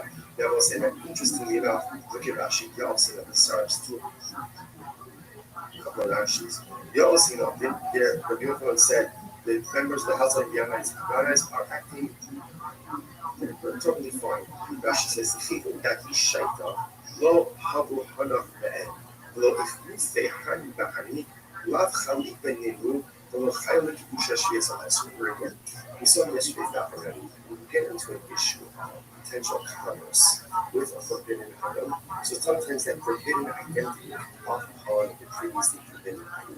So for example, the concern over here is this looks like one is transacting business in Shemitah produce. Then even the 8th year produce should ultimately have Shemitah sanctity, Shemitah prohibition. But the Ochanan said it's not really a problem. Why? Because there's not a reciprocity, there's not immediacy, or I should say, there's no immediate reciprocity. Because the produce is being taken out of Shemitah year and only being quote unquote repaid during year 8, because there's no immediate reciprocity, therefore this does not look like you're doing commerce with Shemitah produce, and therefore no Shemitah prohibition devolves upon the 8th year produce. That's the idea of it. Therefore, again, halacha ma'isa, and therefore, again, Shemitah sanctity will not devolve upon the 8th year produce. This is still very interesting. This is connect them to Eslan and Mutar. And interestingly enough, a similar case would come up with Eslan Zona. Eslan Zona is the halacha that the person goes to a Zona and he gives her something for her services, right? Obviously, he pays her money, but when he gives her an object, that object is called an estimate, so the payment for a public and cannot be used for any type of sacrificial purposes. Makes sense. Listen to this. The sign, Gemara says, the corresponding piece by Estimate was the piece. The sign is the piece. Rice says, Nosam Lavalabala. Let's say, Rahos is so. Right? Ruben goes to Rahom, and ultimately, again, he gives her this, and he gives her a payment, right? But he doesn't have relations with her. Or or he has relations with her but doesn't pay her anything. What's the halacha? Esnana mutter. The woman's payment ultimately is mutter for sacrificial use. Obviously, it doesn't make sense. What I'm saying. If he gave her, let's say he gave her a lamb, he gave her a sheep, and he didn't have relations with her, then of course it's permitted for a halacha. Why? Pshita. He didn't have relations with her. So if he didn't have relations with her, then ultimately, again, the lamb is a gift. If it's a gift, there's no restrictions on it. To which the Gemara says, the Sue, furthermore, the second case, he had relations with her, but he didn't pay her anything. Ultimately, they pay her anything. If he didn't pay her anything, if he didn't pay her anything, then what's the meaning of the statement in the Raisa that says that halal from the Raisa the Eslam is mutter? It doesn't make any sense. To which the Gemara says, Ella, hachika. God, this is what it means to say. This is this. Nasala, the achakak ba'ala. If he gave her, let's say he gave her the sheep, and then only afterwards, in other words, let me tell you this piece outside. Essentially, what's going to say like this? When does something become an Eslam, and Eslam is one of Prophet's payments? When there's transactional immediacy. Pays her relations, right? Or relations pay her. In other words, when there's immediacy, that's when it's an Eslam. If there is a lack of transactional immediacy, then the payment does not take on the status of Eslam. So, what that means practically is that it can be used ultimately, again, let's say for some kind of sacrificial or temporal use. So, watch this. So, what's Elikara? No Sala, if he gave her the sheep, the Acherkach Ba'ala. Now, what does it mean, the Acherkach Ba'ala? Rashi says, Achshav Ela La'achrazman. He doesn't have relations with her now. Rather, again, sometime later. Now, of course, how exactly do we go ahead and translate immediacy? I think there's some level of common sense. You know, Bezer today has relations with her in 3 hours. Or tomorrow, again, as opposed to payment relations. But Achar that's not a or for that matter, he has relations with her, and then he afterwards pays her. Esnana. In both of these cases, ultimately, again, the Esnana is going to be mutter. However, Nasana, the Acharka, fine. So therefore, also, what we're saying is as follows: that essentially, in order for something to be categorized as an Esnana, there has to be transactional immediacy. Once the transactional immediacy, in other words, payment relations, then the land of the sheep, the payment, has the status ultimately again of a public speaking, again, in reference to keep track of what's going on. So remember, the household of Rabbi, they would model Shemitah produce from the poor, pay it ultimately again with 8 workers. People came to the Open because they felt, I don't know, maybe it looks like a little bit strange, this practice, transacting business with Shemitah produce. The Rabbi said, no, it's fine. Why? Same idea. There's no transactional immediacy. So because of transactional immediacy, we don't view that 8th year produce produce as an exchange, right? Or as somehow like a payment, ultimately again for the 7th-year produce, issuing the produce, and then for the 8th-year produce remains totally fine. Fine. Now the Gemara questions a little bit this estimate case. So again, let's go for this, right? Let's say he goes ahead and pays her. Now Ruben pays Rachel, gives her a sheep. I'm just using a sheep because it's the easiest example of the separation, right? So he pays her a sheep. Right? And then let's say he gives her a sheep on Tuesday. And then on Wednesday he actually gets a sheep. So again, based on what we just learned before, that sheep does not have the status of a harvest payment, and it was not forbidden for consecrated temple use, right? Because it lacks transactional immediacy. Whereas I understand, but when he does have relations with her, let's say on Wednesday, right? He gave the sheep on Tuesday. He has relations with her on Wednesday. So why don't we say that when he does have relations with her, top us up to people, Lechol Allah is certain of Freya.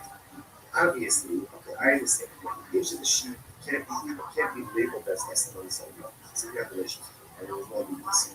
But when he does have relations with her on Wednesday, then retroactively the designation of the sheep as a harvest payment should revolve upon the sheep retroactively. And therefore the sheep should be categorized as an Eslam Zona already as of Tuesday. Rabbi Lazar says, it's very interesting. Now, what's the case? She should come up with a it's very interesting. What happened? Zona, right? Zona got the sheep on Tuesday. She got the sheep on Tuesday. Now, relations didn't happen until Wednesday. So we're saying that when they have relations on Wednesday, retroactively, the sheep should be categorized as a harvest. Oh, what's the case? She offered it up as a carbon on Tuesday. She offered up as a carbon on Tuesday. Papayas harlot, papayas zona. I will say, you might say to yourself, come on, what a fake. She's a zona, and she's offering up kamanos. It's important to remember this many times in the past. It's always important to understand all of the inconsistencies and all of the inherent contradictions. And in certain respects, I'm not tzaddik, and in certain respects, I'm a Russian. And there are things in my life that I do very well, and there are things in my life that I do very poorly, and there are things that I don't do at all. Here's the beauty of it. The things that I don't do well, or do poorly, or don't do at all, Baruch Hashem, don't take away from the things that I do well, that are righteous. Yiddishkeit is not a bond. You could be righteous in some areas and morally bankrupt in other areas. Now, obviously, that's not the goal, right? The goal is to have a certain level of harmonious spirituality and righteousness in all areas of my life. But most of us are not there. But sometimes you feel hypocritical, or sometimes you feel like fake, because here, I'm learning Torah, but I'm doing this. Or I'm giving stuff out, but I'm doing this. Or I'm chesed, but I'm doing this. Right, it is hypocritical. It is a little contradictory, but welcome to the nature of human information. We all live in hypocrisy, we all live in contradictions. Such is the nature of life. And it is important for us to conceive in ourselves that even though the zona is a zona, she also brings kabbals. You know what? I guarantee you, those kabbals are really called from it's a pleasing aroma. Because at the end of the day, no one knows our inner countries, our inner struggles, and whether each one. And when we still push forward to do good, despite all the things that are broken, sometimes that's the pinnacle of human accomplishment. In any event, so the Zona offered up the covenants. By the time relations occurred on Wednesday, the animal was already gone. She already offered it up. So the Gemara says, okay, let's analyze this. Let's unpack this a little bit. What's the case? If he said to the Zona, gives her the lamb on Tuesday, and says, this is yours as of today. Right? Acquire this as of today. Right? Then halacha is pshita de sharila. Right? The halasa b'shaspira umatara ma'amud. So then obviously it's mutter for, right? Because she has title to it. It can't be categorized as an esrog on Tuesday because they didn't have relations yet. So essentially gave her a gift, and therefore she has every right to offer it up. However, it's very interesting. But if he did not give her permission to acquire it as of now, right? If he was not explicit and said, if he didn't say to her, this is your animal as of now, as of Tuesday, right? They're scheduled for relations on Wednesday. So what does it mean? He gives it to her, he gives it to her on Tuesday, okay, we're going to have relations tomorrow. If that's the case, if he doesn't tell her to acquire it, it's not hers. It's not hers. And if it's not hers, he not to have to shove her up as a carbon after all. The Yakbish is based on Kodesh HaRachman. The Torah says, if a person will consecrate his home This is talking about the error valuation. Right? We'll go ahead and consecrate this home. I'm not going to buy base of so just like your home, you own it. After so to the own you consecrate, whether it's consecrate or whether it's offer up, is something that you own. In other words, so if she doesn't own it on Tuesday, then not that you offer up as a part of us, just bad way and sure there's a consecrate. You know, you can only do backdish something that is yours. In the realm of personal growth, Rothschild only asks of us what we're able to do. There's sometimes we make a mistake of measuring ourselves against God. And that's not necessarily the right thing to do. It's good to have role models. It's not good to have people we aspire to be like. But a lot of times we kind of compare ourselves to others and then we're frustrated when we don't measure up. But who says you can measure up to someone else? You don't know where this person's focus on their abilities. The Rebbe Shalom only asks you to practice that which you own. You only have to consecrate, or you only can consecrate that which you own. You can't consecrate, and it doesn't belong to you. We so often in life we forget that the only expects of us what we're able to do. He doesn't expect that we let someone else do. He doesn't expect that we someone else's accomplishments. What he does expect to do is to take a personalistic inventory about all the spiritual tools that I possess. Be honest about what I possess, because we possess a lot more than what we're honest about. And then utilize those in pursuit of personalistic holiness. You only do not dish that which belongs to you. And HaKadosh Baruch Hu only asks of us to accomplish spiritual things that are in our power, within our spiritual tools. It's incredible. So what's the case? This is very interesting. So he says to her, right, so Reuben gives to the soul of the sheep on today. And he says, okay, keep the sheep with you. We're scheduled for the tomorrow, right? Just keep it with you until tomorrow. It's different, but if you need the sheep or something, let's say something comes up, you need the sheep better, you need a car, whether you need dinner, whatever it is, then Gemara says, come action. Then I keep you the right to acquire it. So it's interesting, kind of catches his best name. Fine. So the Gemara says this. So everyone says that's the zoning. Now again, what's the idea? Why we do this? Besides that, it's totally happening. It's interesting. We're doing this because again, remember, this all happened with this Shemitah translation. The idea that's being put, that's kind of happening over here, is that something can only be guessed with limited status when there's a level of transactional use. So now we see that by the Shemitah case, and ultimately we see it by the Eslo zone, by the Harlot case as well. That the just gets a little bit into this Harlot case. So by the Rothschild, come up with Yishas. It's very interesting. So let's say same thing. Reuben gives Rachel, Reuben gives Sarah the sheep on Tuesday. The Bia is scheduled for Wednesday. On Tuesday, she goes in and she's not the sheep. She consecrates it. She didn't offer up as a cover, but she's not the sheep. So what's the status of the animal? Kevan Gamar, Amirasol the Bob is Russell Hacklock, Kiman Dakri Bassi. So do we say that essentially making something hektish is the equivalent of offering it up? In other words, literally the Gemara says that verbally pledging something to hektish is the equivalent of giving it over to a regular person. So therefore, do we say ultimately again that the act of going ahead and hektish it verbally is the equivalent of offering it up? In other words, offering it up is offering it up, but being because it's gone, the animal's gone. Being makdish, ultimately again, it is still here, it's still present. So does she have the ability? What happens if she was makdish? Again, because I must say, you heard the shaila is, in the case where she offered it up on Tuesday, by the time the bia occurs, obviously again it's gone. It's gone, right? So it can't be called an eslam zona because it was no longer in existence at the time that the bia occurred. In this case over here, on Tuesday she's makdish. Wednesday, the Bia occurs, and ultimately, so at the time of the Bia, the object is still here. So now the shaila is, does the object become an esnozon or not? So we're submitting Shamit Rabbi Abiyah. So I'll say, going back, this is Rabbi Elazar on the top of the daf. Right? Rabbi Elazar, Shekatma Behikli Vasa. So remember again, the way Rabbi Elazar understood the case of the esnozon, right, is where she went ahead and she already offered it. Right? She offered it up already by the time the deal occurred. Dafka Hikri Vasa. So Dafka, she offered it up, is no longer in existence. About Hikri Shaso, No, but from the Elazar statement, it would appear that if she was not fishing, that the animal was still in existence at the time that the Bia occurred, perhaps the animal would now be called an Islam Zola. Which the Gemara says, no, the Elazar is fake, required. The truth is, this Shaila is not Misha Shaila of Elazar himself. So the Gemara says, no. Mifshat Pshita Rabbi Eliezer, Yakunasa, Davka, Ishasa, no, the Isa Bishasbiya.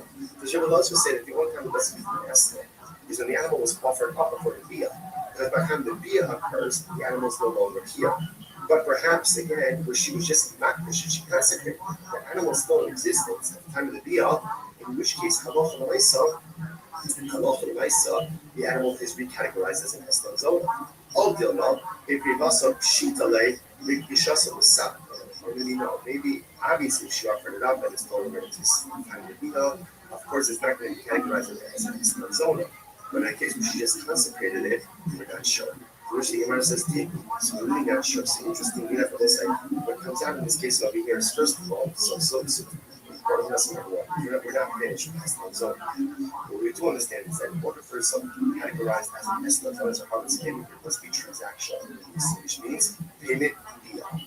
If that order is not followed, either payment and delayed via, or via and then payment, ultimately again it is not considered to be an Esther Zola. If he deposited an animal with her payments, now, and the via doesn't occur until we move on, assuming she has rights in that animal, therefore she goes ahead and she offers it up to go and buy cargo. If she's not conditioned, she consecrates it. And so the animal is still in existence at the time of the via. Next day, what's the status of that animal? That's the thing. Okay, let's analyze it. So we're going to say the second case over here was, let's say he has relation with her, and then afterwards he pays her. So ultimately again, the payment is multiple. We say it's multiple means it can be used for consecrated sacrificial purposes, or the Gemara is a kasha. I don't understand this. The Gemara says for me, Right,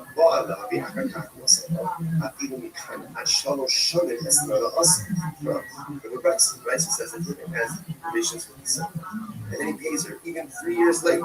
3 years late, some people pay all of the bills late. Right, so he pays her late. Right, 3 years later, it's still called the harlot's payment, and it's still the awesome. So it wasn't that country, so just important. Right, so that before myself pays the 62, he said that if there's relations and then payment, that's not an estimate, that's not transactional lease.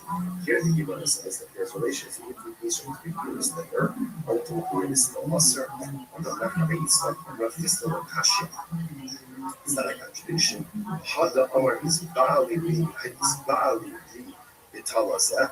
Hada Amar is Ba'ali Ri, Bitalazah. So let's say this is very interesting. Ultimately, again, one case of time in the case where he says, have relations with me for this sheep, and he identified the sheep, versus have relations with me for a sheep, Girashi, in Talazah, so ultimately, again, versus when he identifies the sheep, it's as if there's transactional release. When he doesn't go ahead and identify the sheep, then ultimately, again, there is no transactional release. All right, so let's analyze it a little more. My husband, I was there. So let's analyze this, right? So now it's what is there? He goes over to Rothschild. He says, have relations with me to Zona. He says, have relations with me for this sheep. Now, but yet he doesn't pay her for 3 years. 3 years. Now look at this. Oh, it has the status of a harvest payment because there's transactional release. Just because he identified the sheep doesn't make it hers. In order for it to be hers, what has to happen? The Gemara says, right? Remember, livestock, animals were part of the sheep, were part of the possession, which the Gemara says, okay? So apparently it's actually interesting that ultimately the din of Mashiach is only written by Jews. So apparently, again, by a non-Jew, they don't read Mashiach to a far. So it's like someone who's not Jewish. The Olam is only Israelis. Now it's talking about a Jewish harlot. If you go, they call it Bechatzim. Oh, interestingly enough, the sheep standing in her chutzah. In which case, again, ultimately there's two chutzah she acquires. Exactly. אם בחי בחצר, בא בהחלקה לסלה, hakanya. Hold on a second. I don't understand. If it's in our chutzah, then she acquires it. In other words, he had relations with her, and then ultimately, again, then he gave it. Only then he gave it. It's already in her chutzah. She already acquired it. What are we talking about here? In other words, she acquired it before Bia. So this is like a paradigmatic case of Eslam because she's acquired the sheep even before Bia if the sheep is standing in her chutzah. Which the Gemara is not tzivah, the shaki neheliat potiki. Very interesting. Now here's the case. So Ruby comes to Raphael. And here, this sheep is not potiki. Remember, what is a potiki? A potiki essentially is that you belong to him. Then in other words, he says to her, I'm going to pay you. I'm going to pay you for the relations. Right? If I don't pay you money, you can take this sheep. So therefore, she doesn't really acquire the sheep initially. She acquires the sheep in the event that there is non-payment. The Amrullah, he says to her, if I pay you, let's say within the next 30 days, good. And if not, Shakle the Eslan, take this sheep ultimately again as your harlot payment. Fine. That's what Rav Shesha says. Rav Shesha says that he's supposed to have some help. Again, it's interesting. All of this is really from that with the Eslan, so just watch this. Let's say again, let's say Ruben employs donkey drivers and workers. Okay, so now he's paying. Now the way ultimately again he's paying them. Rashi points out over here. Rashi, even these workers are non-Jews or they're Amearites. They're just unlearned Jews. Idolaters are unlearned Jews. They don't sweat this point. And he says to them, right? So what's the halacha? Okay, so actually before this. So he goes and he says to them, I'm paying you, right? And essentially, go use this money to go and purchase for yourself food and drink. Okay, either that for a payment or a supplemental wage, whatever it is. He's getting them here, right? Here's money. Go and drink, go and eat.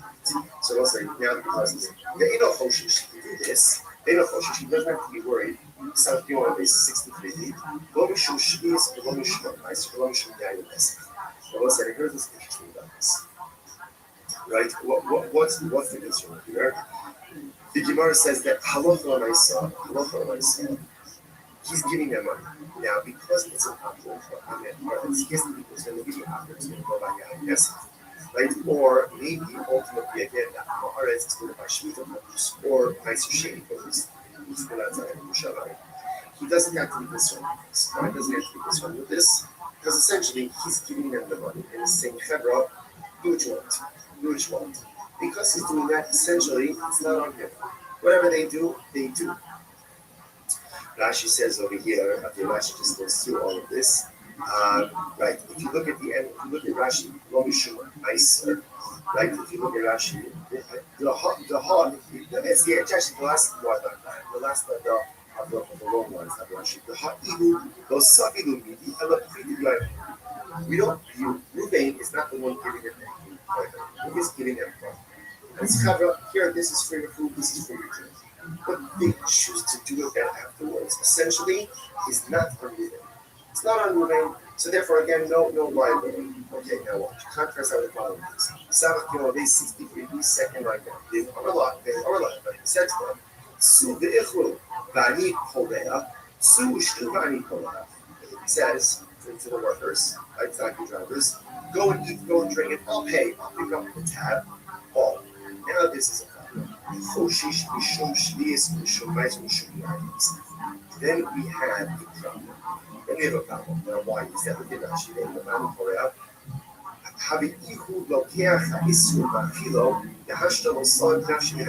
The issue over here is because he's paying the tab.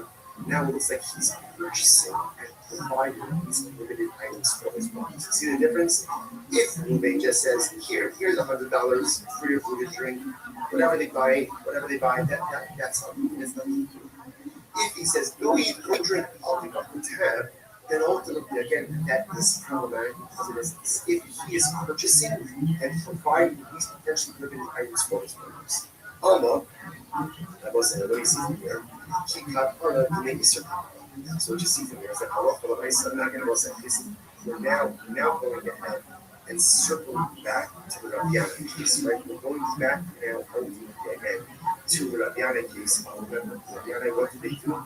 They went ahead and they borrowed the produce and they paid people with 8 euro produce. Euro said, not a problem because no transaction fees. So I was saying, person, what do you see now? What do you see from this last case over here? How long keep kapara to make Easter kapara? So what do you see from here? That when Ruvain pays the bill, right? Pays the bill, so even though again he's paying after the consumption already took place. So this transactional immediacy, and he is considered to be paying for these Shrita produce, so shady produce, therefore the Gemara says, Nami, keep kapara, the Mesa kapara. So to the year by a year, ultimately again is indefinite Shrita produce. The same thing. Which Gemara says, Gemara Fisto, the Chendeni Hamakito, the Mishtabu. So that was different. You make case, right? When he's going ahead and telling the workers, and workers go eat, go drink, I'll pick up the tab. We're talking about where they are purchasing food from a shopkeeper who normally extends credit to them. The Chavim, the Archila Akifei, ultimately, because the shopkeeper normally extends credit to Ruvain, ultimately there is transactional. You can see that's happening right now. Literally translated, literally the shopkeeper acquires his money immediately. Look at that, just a moment. Currently, that is actually right across the right to the left. The shopkeeper knows that it's going to get paid for the things. He regularly extends credit.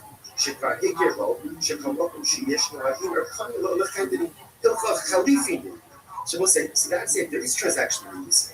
In other words, Rabbi is not just saying stop money where you want and buy food, buy drink. He's saying, Hebra, go to the shopkeeper, I'll pick up the tab. This is a shopkeeper who normally extends credit to your thing.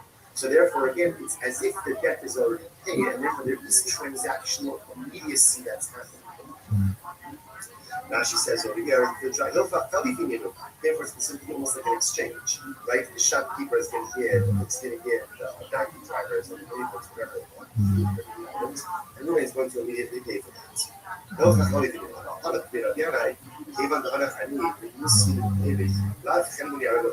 But again, that doesn't apply to the Sarah. This wasn't like a credit situation. Normally do business together.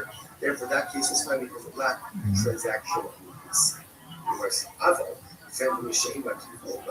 But again, using that logic, if Ruben were to send out his work, same case, go eat and go drink up and up the tab. But now he's not sending it to a shopkeeper who normally extends credit to him. Then it sounds like what? Mutter. That should be okay. If that's the case, that's mutter ilachi.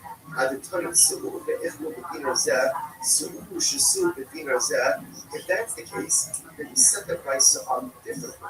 Instead of making the first case of the price up, the case of where Ruben says, here's $100, go out and go eat and drink, make it two different cases. What should the two cases be? The Gemara said, that's our Nurim. When is this so ultimately again that it's prohibited? When is it prohibited for Ruben to say to his workers, go out and go eat and drink, and I'll pick up the tab? That's only with the shopkeeper who extends credit to Ruben, because there's transactional immediacy, and it's as if again the Chetani already has the right to have the prohibited items. But the shopkeeper does not extend credit. Therefore, that lacks transactional immediacy, and that case should be fine. In other words, better for the price to go ahead and highlight two cases that are the same, one different, than to highlight two dramatically different cases. Whereas the rest of the old, where's that true? Even if the shopkeeper doesn't extend credit, is the purchaser not still obligated to the family? The person says to his friend, take one of the phony, so what happens? So right, Ruben goes, all right, I go with you. Say, Ruben, do me a favor, give him money to Shimon, and all of my property will become encumbered to you. What's that called? Ultimately, again, my property becomes encumbered as a guarantor. The Gemara says, so what do you see here? Now, again, let's even assume that Ruben and I have no previous relationship. So what do you see here? When you ask someone to go and do something to someone else, and ultimately, again, you're guaranteed it, and encumbrance, that transactional immediacy seems to occur right there. You're right.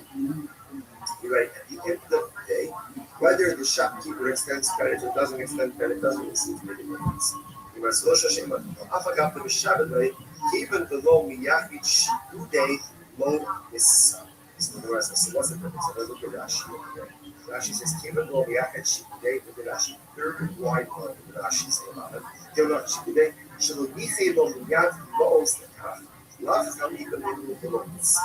Since Reuben did not go ahead and actively set aside money, right? He's telling his workers, go out, go eat and drink, I'll pick up. Since no defined the amount of money, right? Or no specific money is set aside for that. Therefore, again, that lacks transactional fees. Because it does ultimately, again, it should be mutter. Should be mutter. Shelo yichei le'ma'oz lekach, lav chalik meninu below its, sorry. Gemara says, "Elahacha my negotiation." So if that's the case, ultimately again. So what do we do? We should shvius. So Gemara says, "Oh, no, we have to shvius." So ultimately again, he says the Gemara. Says the Gemara. Ultimately again, we have to be concerned about Elahacha my negotiation. You should shvius. What do you have to be concerned about over here? The halacha l'maisa that perhaps again shvika goes versus halo yachid shvika shakacha lo yachid shvika. Ultimately, again, it's the same thing. Because we don't give you the money is designated for advance, because not the actual release. What's the case? The case over here is where the halacha is advanced the money. Okay, so this changes up. Rashi, shaking low, halacha is diva the family. Chodem sheshalach etzlo. The hashtam the halacha is the certain all. So this changes everything.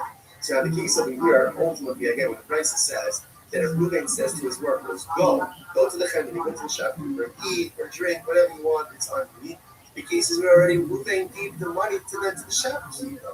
So there's no extension of credit. In other words, he has a tab, but it's paid for. Oh, so now that makes sense. Because now that it's paid for already, ultimately, again, if they take limited things, it's literally like he's supplying them with limited items. So the Gemara says this follows. So again, all of this is the same transactional release. Right? That's happening over here. So the Gemara says, I'm sorry, I'm used to the Shmaitik link up. So the Gemara said, I said this over in front of the Rabbi split of Nardo. Amarle, Ihachi, at the time, that's the case. The prices shouldn't be that he makes us to his workers. Go out and drink, and I will pay. I will pay him since someone he hasn't paid. Rather, what should it say? It should say, go out and drink, go out to eat, and then I'll settle up. Right? I'll settle up ultimately again with the shopkeeper. Because again, we're saying out of case over here is what we make every day. Right? So you left money with the shopkeeper, then it's a question of saying, okay, I left you $100. How much did you consume? To which you said, no, you're right. So you're right. Tell me, I'm sorry, ultimately, again, a halacha l'maisa said you're right. Change the message to read the message. Really keep the power of that. That halacha l'maisa, Reuben says to his. So the case, remember, essentially there are two cases in Christ. Case number one is where Reuben gives his workers $100. Since he's go out and eat, go out and drink out of country. In that case, whatever they do, it's on them. It's not case two, the way he was always bringing it now, is that halacha l'maisa, Reuben prepaid the chimni. He went ahead and gave $100 to the shopkeeper. He said, my worker's going to come in, let them buy, let them eat, let them drink. Okay? Now the Gemara says that's the money. So you have to be concerned. If they have access now to the items, then it's as if Reuben is going ahead and supplying them from the event. The way that price should read is Reuben says to his workers, go out and drink. And I will settle off ultimately again with the shopkeeper afterwards. That's what the Gemara says. So again, we'll stop over here for today. Shkoyach, everyone.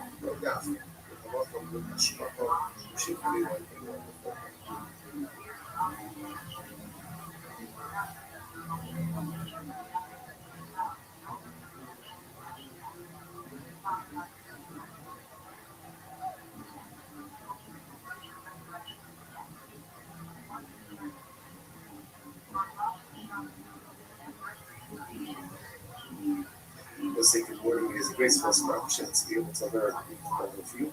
Begin by thanking all of our sponsors for this year. We share to thank our annual Talmud sponsor, Tosu Mishpacha Eretz Yisrael, for dedicating all the Shurim Drushos this year as a sukkos for the Soros levels for all of Israel. Our Talmud sponsors for the month of Av, Havali will told us, Stephen Wendy Drazen, in honor of Israel Drazen, Dina Drazen, Irene Rosenzweig, and Stanley Rosenzweig from the Bracha. We have learning sponsors, Dr. Evan Faith Wolf, mention of the yard site of Dr. Wolf's father, Silas Wolf, Shalom, Ben, and Tzvi Hirsch, and Nathan and Beth Adler, memory of their father, Ben Adler, Chaver, Baruch, Mordechai, and Lorraine, and also from the of course, as always, we dedicate our learning to Sosra, just Fishbowl from after Shalom, and Shalom, and Karav, and Miracle, and Social, to give them success. Also, the daf we let us begin here. We're excited about ahead of us today.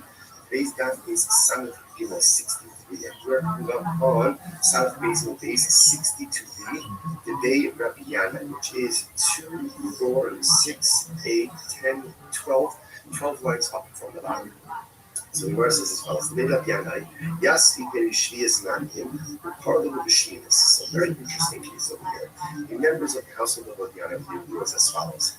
They would borrow Shemitah produce from the poor and then repay them with 8th-year produce, non-Shemitah produce on the following year. So if you look at Rashi, it actually says something very interesting.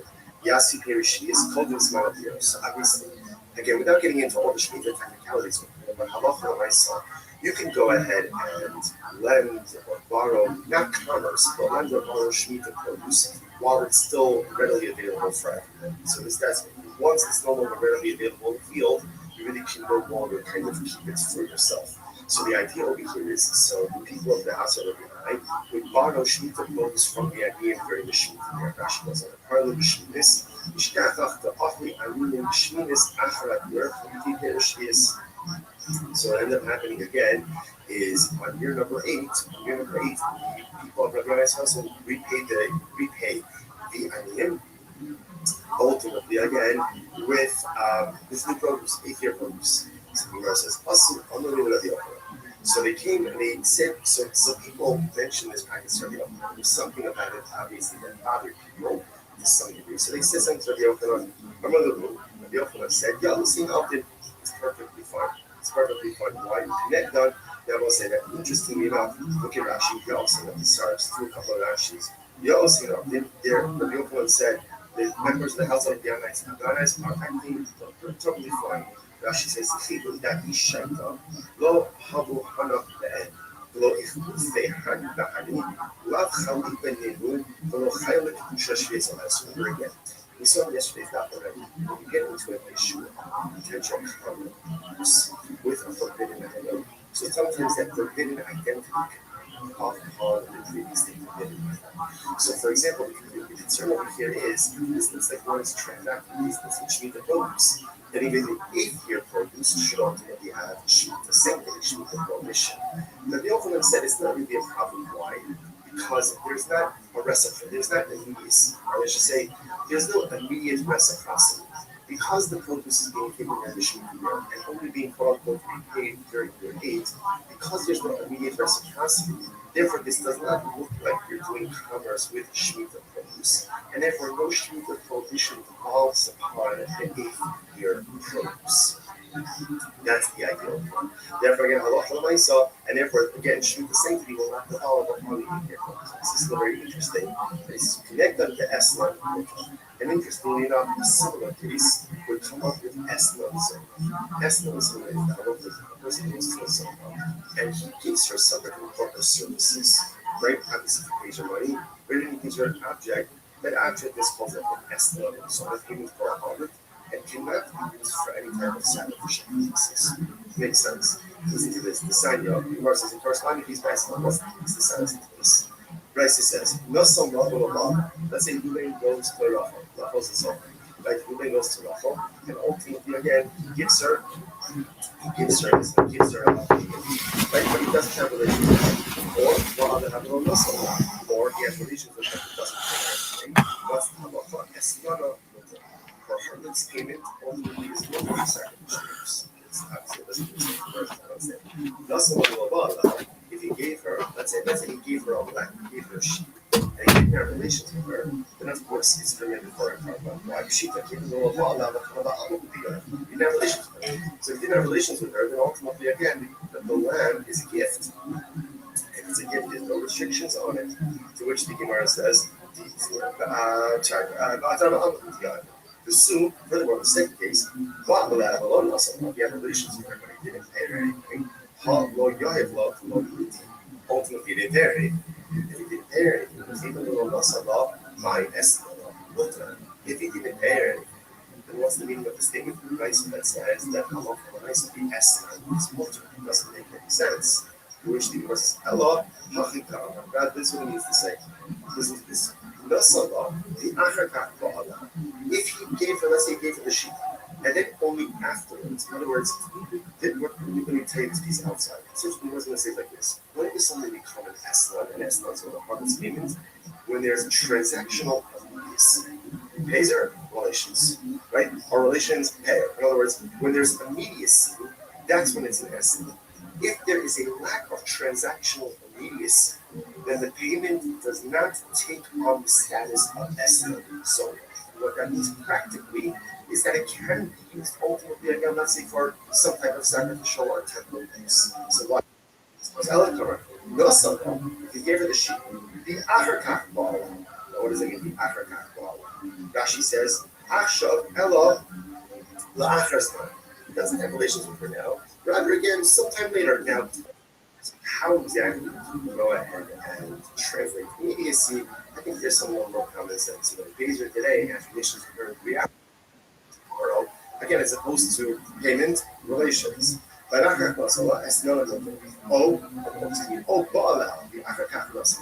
for that matter, he has relations with her, and then afterwards pays her esnana with her.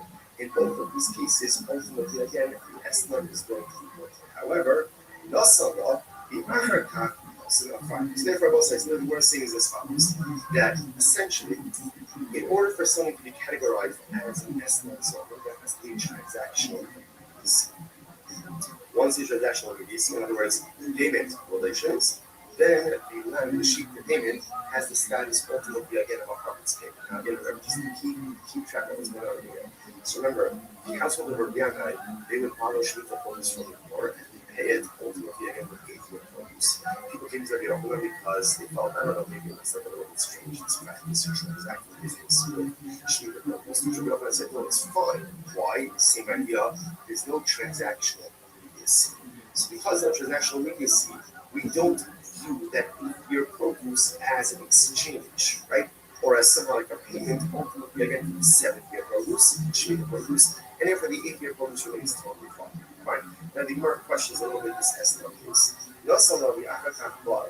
So again, let's go through this, right? Let's say he goes ahead and pays her. Now he pays her a sheep. I'm just using the sheep because it's the easiest example of the subdivision, right? So he pays her a sheep. Right? And then let's say he gives her a sheep on Tuesday. And then on Wednesday he has relations with her. So again, based on what we just learned before, that sheep does not have the status of a harvest payment, and therefore is not forbidden for consecrated temple use, right? Because it lacks transactional use. Whereas I understand, but when he does have relations with her, let's say on Wednesday, right? He gave the sheep on Tuesday. He has relations with her on Wednesday. So why don't we say that when he does have relations with her on top of something, Lechol Allah is certainly still enough. Obviously, okay, I understand. When he gives you the sheep, it can't be labeled as estimates of nothing. So you have relations with her, there's no immediacy. But when he does have relations with her on Wednesday, then retroactively, the designation of the sheep as a harvest payment should devolve upon the sheep retroactively. And therefore, the sheep should be categorized as an estimate zone already as of Tuesday. Rabbi Lazar says, very interesting, what's the case? She should come up with a kibasa. This is very interesting. What happened? Zona, right? Zona got the sheep on Tuesday. She got the sheep on Tuesday. Now, relations didn't happen until Wednesday. So we're saying that when they have relations on Wednesday, retroactively, the sheep should be categorized as a harvest. Oh, what's the case? She offered it up as a carbon on Tuesday. She offered up as a carbon on Tuesday. A pious harlot, a pious zona. I will say, you might say to yourself, what a fake, and she's a zona, and she's offering up carbonos. Let's say it's important, we've mentioned this many times in the past. So it's important to understand all of it. inconsistencies, and we all live with inherent contradictions, and in certain respects, I'm Saturday, and in certain respects, I'm a Russian. And there are things in my life that I do very well, and there are things in my life that I think I'm formulating, and there are things that I don't do at all. Here's the beauty of it. The things that I don't do well, or do poorly, or don't do at all, I can show. Don't take away the things that I do. Just take this down all the time. Just in some areas, and more better. So obviously, that's not the goal, right? The goal is to have a certain level of harmonious spirituality and righteousness in all areas of life. But most of us are not there. Sometimes we feel hypocritical, or sometimes we feel fake. Because here, I'm learning Torah, but I'm doing this. I'm giving stuff out, but I'm doing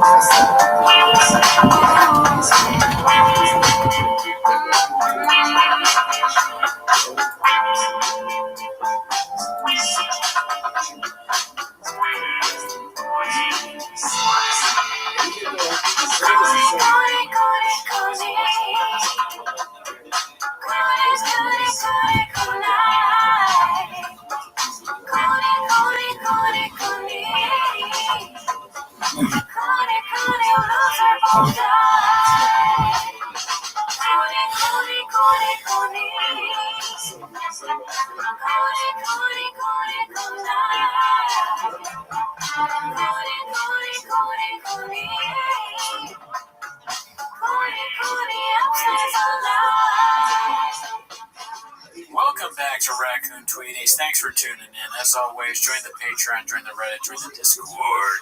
On the Patreon, you get early access of our other show, 10 Minutes to Shop. But, as always, Gerardo, how are you doing? I'm doing pretty good, dude. Sorry for not having a song last week to everyone because I was sick. I'm still. Oh, yeah.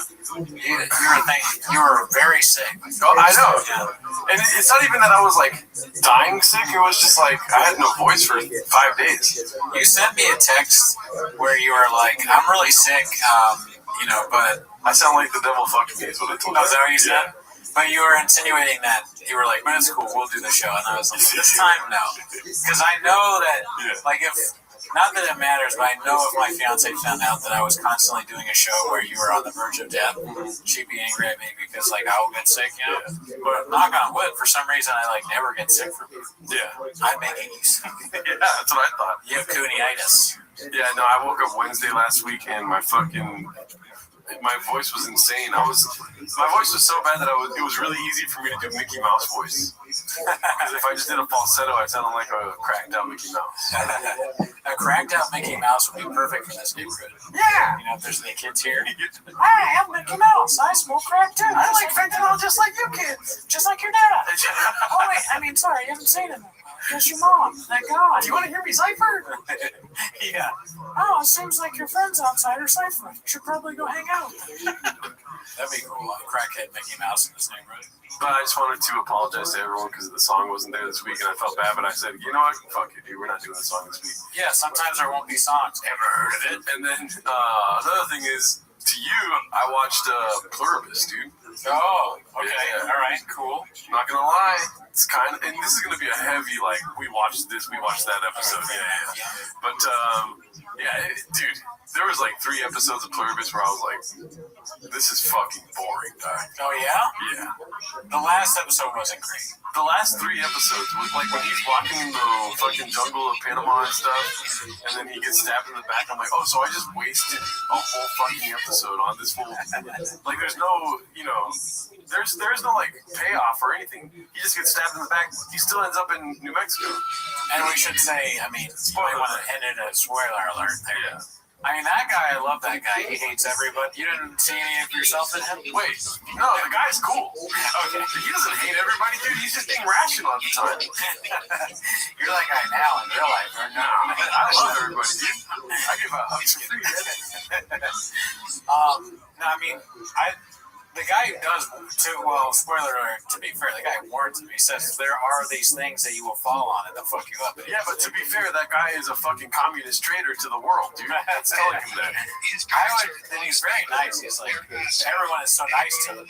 You gotta, even if you don't want to, I wouldn't want the aliens to control my life or whatever it is. But I would be like, well, I should probably listen to that part, though, right? Maybe I'll fly on their plane. No, I'm not gonna get stabbed in the back with whatever that stuff was. Dude, here's the thing. You give the plurb an inch, the plurb takes a mile. Not a plurb. That's what I call it. Yeah. They're called the plurb, dog. The plurb, it would suck because there's just nobody that you can talk to anymore. Everybody's everybody. Yeah. I don't like that. Yeah, we don't listen to the plurb, dog. Oh, yeah, no. If I were in the thing, I wouldn't like, because even, let's say, I don't want to get too perverted here, but I saw like a meme, I saw this, not meme, a video where the guy's like, if plurb has happened to a guy and it's just him naming off hot chicks. Yeah. And the prom, there, obvious prom, you're going to be fucking, anyone you fuck is like your mom and your dad and your grandma. Okay, but that's Your crazy. brother and your sister and everybody. It's like, that's gross. If I get plurbed, I get to find out how many fucking dudes you had sex with. Oh, that, I mean, I get, yeah. Listen, I get where you're going with that, Shaw. I get where you're going with that, Brendan Shaw. Or Bert Kreischer, Brendan Shaw. Joe Rogan. Tim Pool. But what there's a little bit of something I agree with in there, which is that I've had sex with dudes. No. The thing I agree with in there is that that's what I would really want is the ability to know everything. I would have a schedule where I'd be like, all right, today is learning all about what really happened with JFK. And I'm not even a conspiracy guy. I'd probably be like, are you sure that really happened? I thought it was Oswald didn't do it. I would be arguing with them. I'd be like, you fucking with me? Because you're an alien? Wait a minute, Epstein's not a good guy. I wouldn't say that, but I would Epstein Day, JFK, O.J. Simpson. O.J. Simpson, and you know what else? That girl that got killed. That the documentary that came out a while, it was like, Oh, Gabby Petito. no, that one's obvious. No, the little girl that was in the pageants. Oh, Natalie Holloway. That too, but no. No, the pageant one. You know what I'm talking about? The little girl. She was in like. I know what you're talking about, but I don't want to say it because I like this whole game. But John Benet Ramsey, dude. I would be like, who fucking did this shit? Who did Joe Benet Ramsey? Yeah. The whole pluribus would just be me grilling these people about stuff on the news. Oh, so in this hypothetical, you are a guy that didn't get plurbed. Yeah, I want to be one of the plurbs. Oh, okay, gotcha. But, I mean, the show is boring if you're just one of the plurbs. No, I know. But this whole time I thought this hypothetical was you part of the plurb. But no, that's great. I like your idea now. Not like the going like, what can be one day on JFK? And then. Yeah, that's because it's kind of like you're saying. I get to find out how many dudes you fight. It's like that would be. You would know everyone's secret. Now, I'm not necessarily trying to find out everyone's deepest, darkest secrets, but historically, I would like to find out everyone's deepest, darkest secrets. Like the truth about every one that the memory goes back to. I guess you wouldn't be able to find out like way long ago because nobody would know that. But the big stuff, like who shot the first shot at the American Revolution.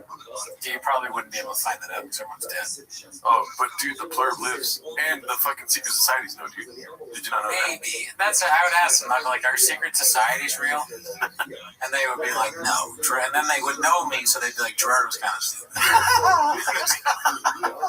Gerardo Oathman and blue shirts are stupid. But I'll give. Listen, I really like Pluribus. Like 4 or 5 episodes, solid, for sure, solid.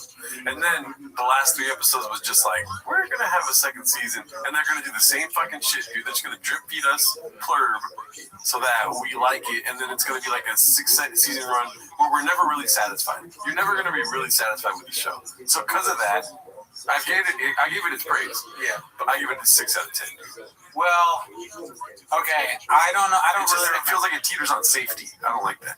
I don't remember the last 3. I remember thinking during the last episode that it was boring until the end. I thought the end was okay, but it was kind of tapering off. But I don't know. I don't know if Gilligan's going to do I think what you're getting at is going to be like the, you know, what's that movie? Now I'm tired, so I can't think of a damn thing. But the show they're like trapped on an island, Lost.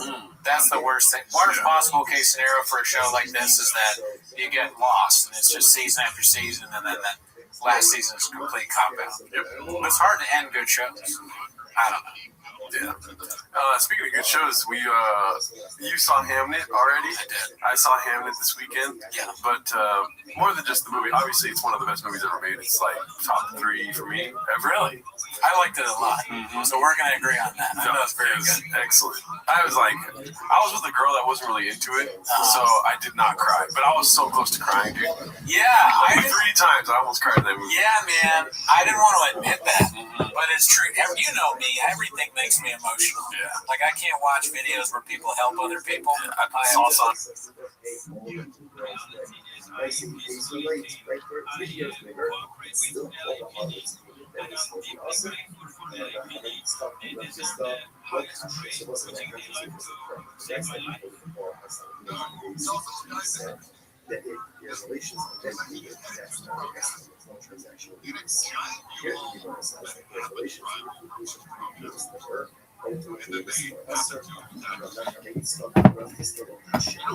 Erfolge entstehen nicht per Zufall. Sie werden gemacht mit Engagement und Leidenschaft. Komm in unser Team. Sie machen Erfolg. Mehr Lebensräume lebenswert. Hier bei Rabbi.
Welcome back to 10 Minutes of Shop. Thanks for tuning in. As always, join the Patreon, join the Reddit, join the Discord. On the Patreon, you get early access to this show. What's the show called? 10 Minutes of Shop. In case you forgot. Y'all must have forgot. Anyways, though, that's not why they're here, right? They're here because they want to watch 10 Minutes of Shop. Okay, that's what I thought. Oh, yeah, that's what I thought too. Why are we doing this? Because we just saw Tom Segura where put us in a strange mood. But anyways, that's not why they're here. We just said why you're here. Let's go ahead and listen. I'm on 5 hands now. So start the timer, play the chick clip. Oh, we don't have the soundboard. We can fix that real quick. Oh fuck! Dude, how do we forget? Y'all must have really forgot. Ta-da! We got back this. What are you gonna do, Nate? Volume punch me, motherfucker? Yeah. All right, dude. Now we're ready to start. Start that timer, dude. Let's go. Let's see here. So we've got the top posts of the week. The first one's from Wonderful Salary 5432. By the way, Merry Christmas to all the homeless cats out there, folks. Talking about Acting skills be 19 likes. everything else pales in comparison, dude. That's the main fan base, dude. They gotta accept it. They're willing to say that they accept it, but they won't truly accept it. Yeah. I mean, everything that they put out, the only way they know, if something has no homeless cat comments or comments that aren't that and have a lot of likes, that's when they know it's actually good. Like, really good. Otherwise, it's just your main fan base likes everything you do, which is the homeless cats. That's social media. This isn't real. Dude, if I ever post something and there's not a water, you know, I'm concerned. If there's not a high shame, you know, I'm like scared that I'm doing terribly. Right, that's what we want. We want as many high shames, waters, cool story, bro. We want as many of those as we can get. You don't matter. You don't, nobody knows who you are. Yeah. They want the opposite. They want people who write 3 emojis, 35, stuff like that. Yeah, they want. You're right. They want like race car, fire truck, peach emoji. This content is magnificent. What you're doing with is unreal. Wow, so delighted to see this by an Asian, like meme or guy or woman with boobs. That's so funny. Imagine the first time Brendan Schaub read the 35 comment and like he loved it. He's like, dude, you're such a nice viewer. Yeah, I bet he could convince himself that a random 35 isn't, a little bit strange. Spicy. Alrighty, we got a post from SLEEEEETO, a meeting of the minds. They fear men like us. Brian Callen on why liberals have declared war on Joe Rogan. Men like us. At first I thought it was him and that random guy that nobody knows who he is, but he's talking about Joe Rogan himself. People fear Callen. Yeah. Do you think people fear Callen? By people, I think it's more gender than that. Women fear Callen. I see. That's fair. I'm a little bit frightened by Callen. I'll be honest. I'll be vulnerable. Yeah, he does have like that psychopath type. I went to Harvard type shit. You know what I mean? He didn't go to Harvard, but he gives me that vibe. Maybe. I'm afraid of him because he yelled at our boss, Bobby Lee. Bobby Lee. Bobby Lee is one of my closest friends. And if he's the kind of guy that's behind closed doors, that's the thing. Behind closed doors, He's your girlfriend. Exactly. What is Callen behind closed? That's the scariest part. On the thing, he's just cringe, kind of lame. Now Sometimes the Christians voice are randomly. Oh, really? Yeah. Oh, that's. So those are all kind of just lame, goofy things that he does. But behind, when he's off, when the camera stops, is when the sort of like angry, violent Callen, force, handsy Callen comes out. That's the kind. And I'm not worried about that as a man, but I am worried about that if he's going to try and he seems like the kind of guy that might try and kill me or something. Yeah, and it's very, very funny that we are talking about Callen behind closed doors now, because if you look quickly, the next post is what you wake up to after Bri hands you a drink at the comedy club, posted by One Usual 4460. Yikes, dude. That's just, I don't want that. yeah, that is Photoshopped. Oh yeah, because There's no chance his ass is like that. Yeah, that's a bit strange. It'd be funny if he posted it himself and he gave himself a fake ass.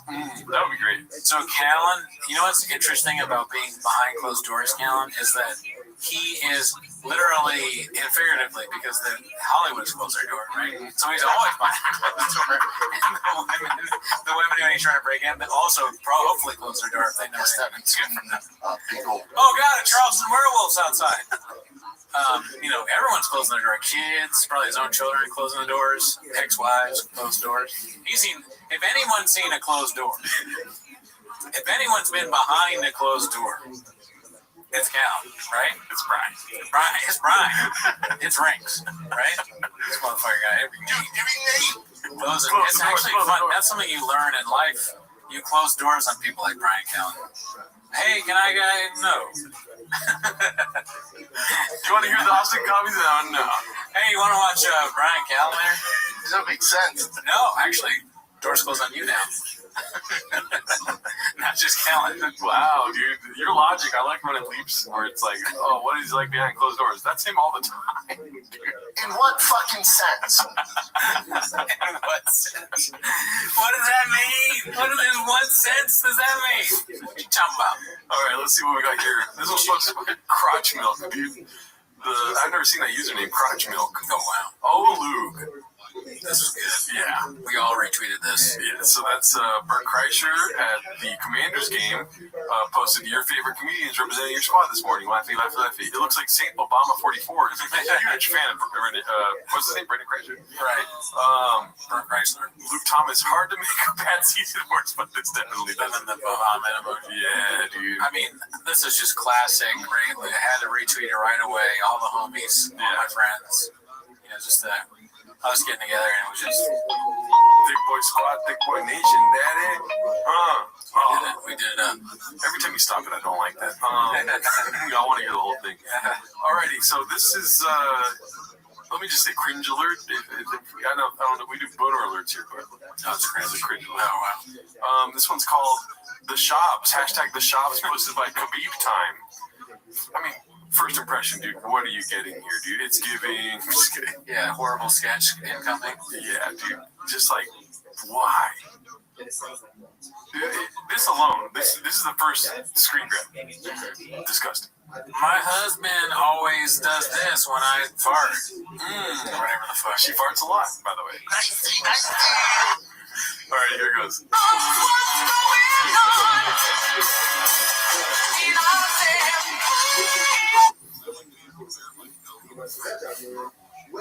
I'm speechless, man. I don't. Just this is one of the. This is the TikTok kind of thing where it's music and then a thing. This is Coco Briscoe style. It really is, though. But it's not very good. I mean, she's choking him out. The dog's coming in for a little pat on the ass at the end there. The dog's a horny beast. So Donnie Trump down there, dude. I don't want to hate on the dog because that's actually good acting from the dog. The dog's the best part of it. That's what I'm saying. Yeah. Good. And it would be, wouldn't it? An animal. Yeah. To the three of them, who's the smartest here? Maybe the dog. Yep. I believe I left a comment on this saying that's a showdown. 0 upvotes. Oh fuck. It happens, B. Oh shit! Sorry, I didn't expect this to jump at me. Any other thoughts on the cringe there? It's bad, but I don't necessarily want to discourage it because we kind of wanted to see the shops, see how that plays out. Yeah, it's funny because on this show we've done 173 episodes now, and it's like sometimes you want things to happen, and then when it does happen, you're like, I don't want that. Yeah, no, that makes sense because you never really know what it's going to be like until it happens. Unscathed. Yeah, dude. This was posted by Clint Puller of Chips, the Chronicles of a Storage Unit podcast studio. Let's see here. And Interstellar. And apparently there's a race car out front. Sounds like an old Porsche. Is that noise that we're hearing? Do they hear this noise? No. You can hear, but it's not as bad as imagine. This is the barbecue. It's called Styles Switch Barbecue. Just so everybody knows, I'm breathing in fumes right now. Oh, because I just start the beast up? That's correct. I just start the beast Yeah, up? I love that because what happens is all that carbon monoxide sits right here, right now. So I'm getting high. That's what those fans are. It's a free high. It's a free high. Glass half full. Glass half full. Free high. It's a free high. I'm Free high. dying. Really, Jerry, we're being sympathetic that Trump. Text the lady and like the I have a unique take on this. Because anti-cancel culture, and now they want cancel culture. Text my neighbor and tell him shut up. Why does Chin have his neighbor's phone number or whatever the fuck? Somebody's working on a truck? Like he has people working on trucks and cars in his thing while he does the pod? Yeah. And it's a lady? What's going on? I need this investigated. I don't like how awkwardly placed this screen is. Like, why are we seeing his foot? Yeah, it's kind of randomly off to the side. It's disgusting. Classic Chin. Chin's like, wait. We have to get Brian's foot in the thing so the Redditors can make fun of it. You're right. Nah, I'm kidding. I fell for it, dude. God damn it. It's just like when I see some catnip, I gotta fucking nibble, you know what I'm saying, dude? Chin and Brian's like, make sure you get my sandals in the fucking frame. Yeah. Don't make the clip bigger than my foot. Are you still sponsored by Toe Holds? No, I love it. Yeah, I just want my feet in it. Yeah. Like what cancel culture is when you means so much to me, dude. Oh my god. Let's just pause for a second. No, okay, play this. All right, go ahead. So this This building, I'm done with this building. I hate this. I'm done with the studio. I'm done with this building. They make it impossible to podcast here, and that's the shit I'm dealing with. It doesn't even the fire alarm doesn't work. So the building's not even his. He's renting it from someone else, and they do work on other people's shit. It's a storage unit. Yeah, it's like there's other storage units where people are they're building storage wars there. Look at this is.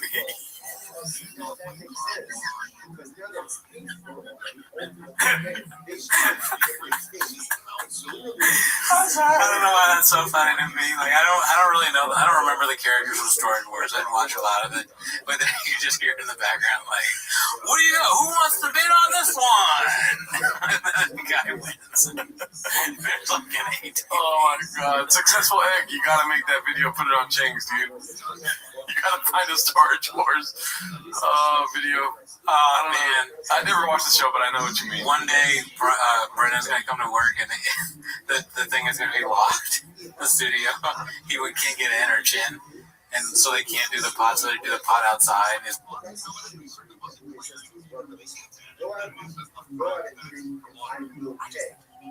New year, new me? Cute. But how about new year, new money? With Experian, you can actually take control of your finances. Check your FICO score, find ways to save, and get matched with credit card offers, giving you time to power through those New Year's goals you know you're going to crush. Start the year off right. Download the Experian app. Based on FICO score 8 model. Offers and approval not guaranteed. Eligibility requirements and terms apply. Subject to credit check, which may impact your credit scores. Offers not available in all states. See Experian.com for details. And he's like, "Yeah, I don't know.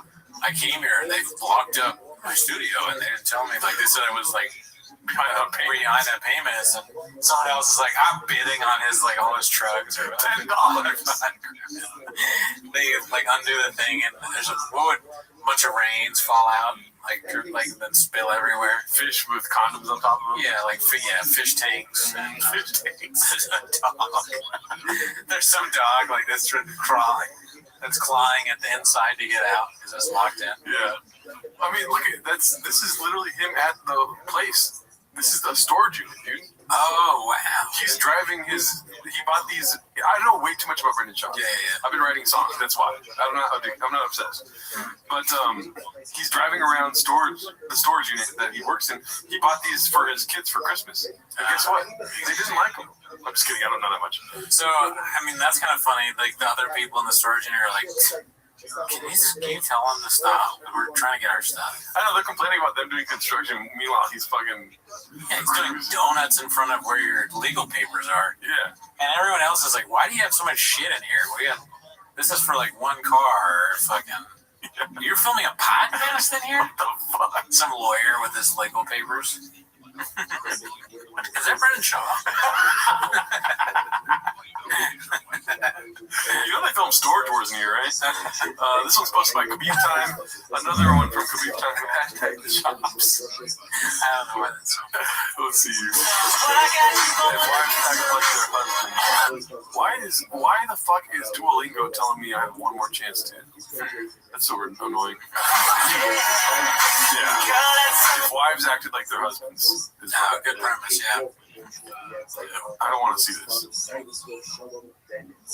Oh, I think we had to hear what she said. Let's see.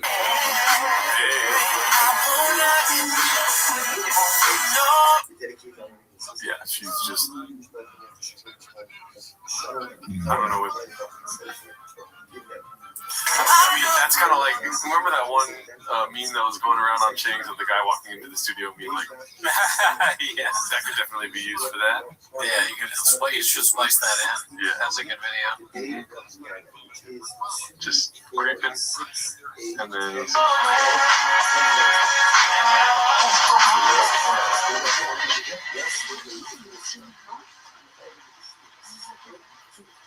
This isn't... This is wives and husbands. This is like hookup shit. Wives and husbands hate each other, no? Well, I don't know. I think it's funny. It's if wives act like their husbands, but Brendan is acting like the wife in all of this. Yeah. That's not part of this description. Why does he act like a woman? He's just being himself. So if wives acted like their husbands that would make the man act like a woman too. But yeah, no, it's horrible. She also didn't work on a single truck bell.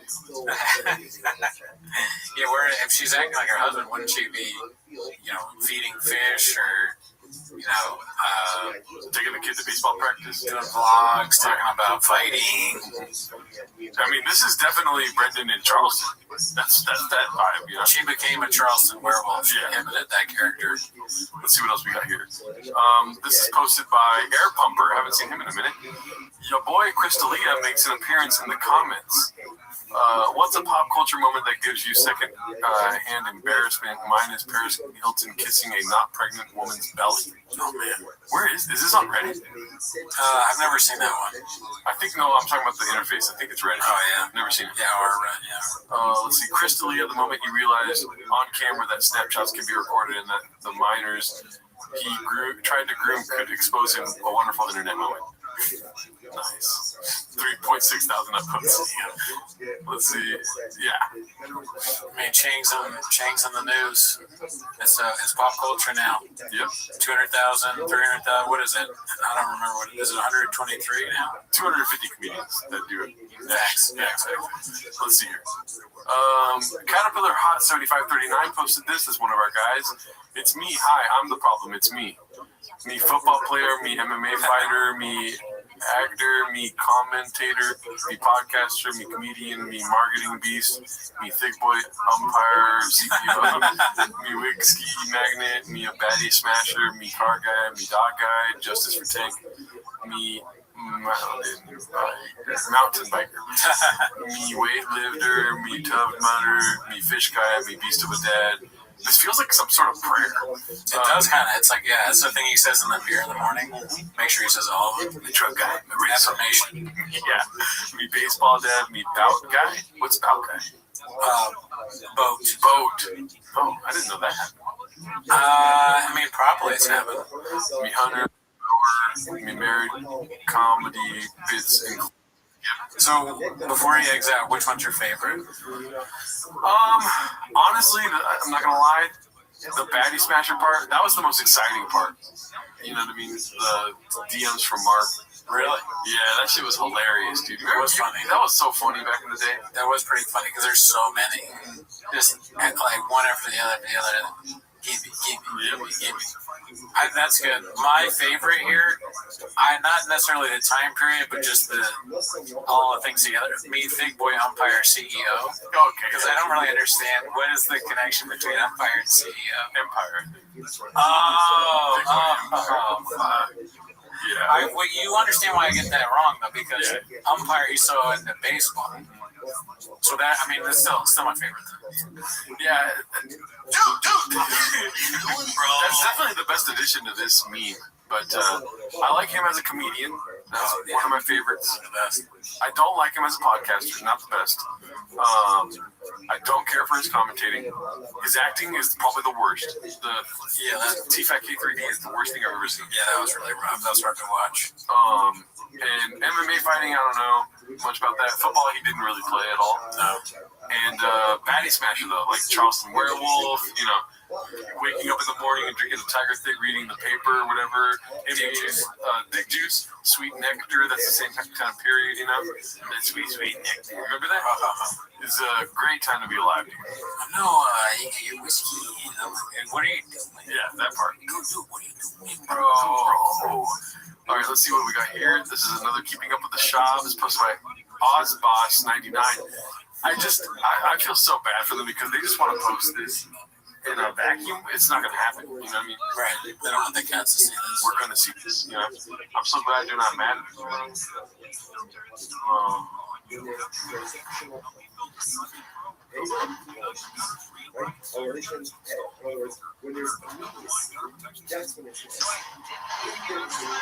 Pretty funny. I like that. These are straight up, just like I said last time, Andrew Schultz humor. Yeah. Like the kind of guys that watch Andrew Schultz and think it's hilarious. love this kind of stupid shit. They probably sent their wife, hey, just like us. No, we have a bad relationship. Oh, Brandon Shaw, who this guy is fun. He's friend with Rogan and shit. A lot of words just to say engagement, likes, comments. You're thinking about it in a completely different way, dude. You know? Spicy. It is redacted as hell. But that's actually like, I'm comparing this to their other thing. This one's actually funny compared to the other ones. You think so? Did I laugh? No, but it's like getting closer to the scale of fun. I might be redacted because it's late and I'm tired. However, how about this? So they do these sketches, and then when people grade them, they do a card, like go through 10, 9, like 8 or whatever. But all the things are like, it was really good. Oh, yeah, pico de gallo. Yeah, there's like a tense moment where we don't know what the rating is going to be. Will they make it to the next round? Chili. It makes sense. That one should be the best because that's his favorite. He's my favorite chili. You're smart. You're thinking like a CEO on fire now. Book it. Let's see here. Like that. Oh shit! It looks like Luke got a new co-host, dude. Posted by CJK610. Hey Luke, heard you need a new co-host. Be me MMA analyst. I think that makes sense. You gotta get a guy like Shop. I mean, he was in MMA. He gets it, dude. And also mostly. I will fuck you up. Yeah, that's a lot of what's going to happen on the Mortal Kombat show if he says that. I get a call from him. Okay, so here we go. Stolen Valor's version of Pull the Fuck Up. So this is Tim Kennedy, right? Is his name? Yeah. Posted by OneUsual4460. I have not seen this yet. I get a call from the FBI saying that ISIS was trying to come and kill us, recruit somebody locally to find me and my family where we lived. And I was like, as I said, can you say that again? I was like, yeah, they're trying to find somebody locally to kill you and your family. And I was like, that's fucking sick. That's such great news, dude. I've been traveling all over the world. What you're telling me is that these idiots are going to come to my house in Texas. So I call my friend that works for Fox News. He's like, hey man, can you put me on live? And I'm like, yeah. I'm like, fine, check it out. My address. So I get live on Fox News, and I say my address live on Fox Television. I was like, you can send absolutely anybody that you want to my house to try and kill me and my family. Just know you're never going to get it back. I'm going to kill them. How did this go down? I pray to God you pushed the right button. I mean,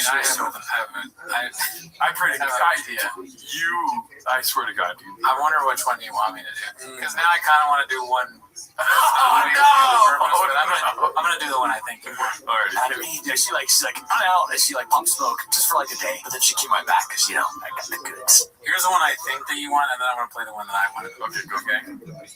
That's the narrative? Which one do you think you want? Pull the fuck up. Pull the fuck up. Here's the one that I want. I'm gonna play as soon as it was over. Daddy, you're a little older. Get that thing cut off. Or of course, actually. Because I would have what are you gonna do, Nate? Volume punch me, motherfucker. How did I go with your wife? Did she like that? What the fuck? Yeah, no, that's crazy. You wouldn't do that if you didn't want people to kill you. Your address on the thing? What are you talking about? What? I mean, I believe he did that, but it's very, very short-term satisfaction for a long-term, fucking problem you got now. People showing up to your house, too. Yeah, I don't even understand what the short-term satisfaction is. That you're gonna kill a fucking Arab. He wants to kill an Arab. I know. He's like, you shouldn't want to kill people. Yeah. He's a little bit too. I'm starting to believe the stuff he says. I think he's like a murderous psychopath. Yeah. I don't want to have to kill terrorists. I wish they didn't exist. Yeah. Sure, if they come to my house, I bounce on my DNA, and I do say my address often. Yeah. But at the same time, I'm not looking to murder people. I wish that they didn't want to kill me, and I don't want to kill them. Mm-hmm. Yeah, he's different though. At the same time, I need a fucking tater tot once a week. Alrighty, so this is posted by Peter the Piper OMG. What is this? And I asked the same question when I saw it too. looks like a guy holding ass. Let's get a little thumbs up on there. This is I don't know if that's Shab or is that his wife. I think that's his wife, huh? It's Shab. It's Shab on top of. Where's your charger at, dude? You know what I mean? The phone's almost dead, Daddy. Alright, let's go to the next one. This is posted by Clint Puller of the Chips. Gotta warm the kiddos' Xmas gifts up. So this is the video I was referencing earlier. This is quite clearly a storage unit, correct? Yeah. Mm-hmm. Let's see.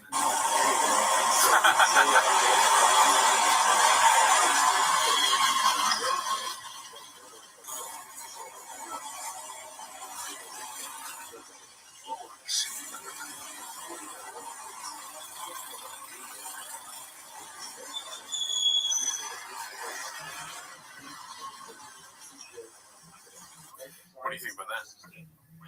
You know, a lot of thoughts. One, why are you using your kid's gift? Two, is that safe for a kid? 3, best dad in America. Driving my son to What do you think? baseball practice.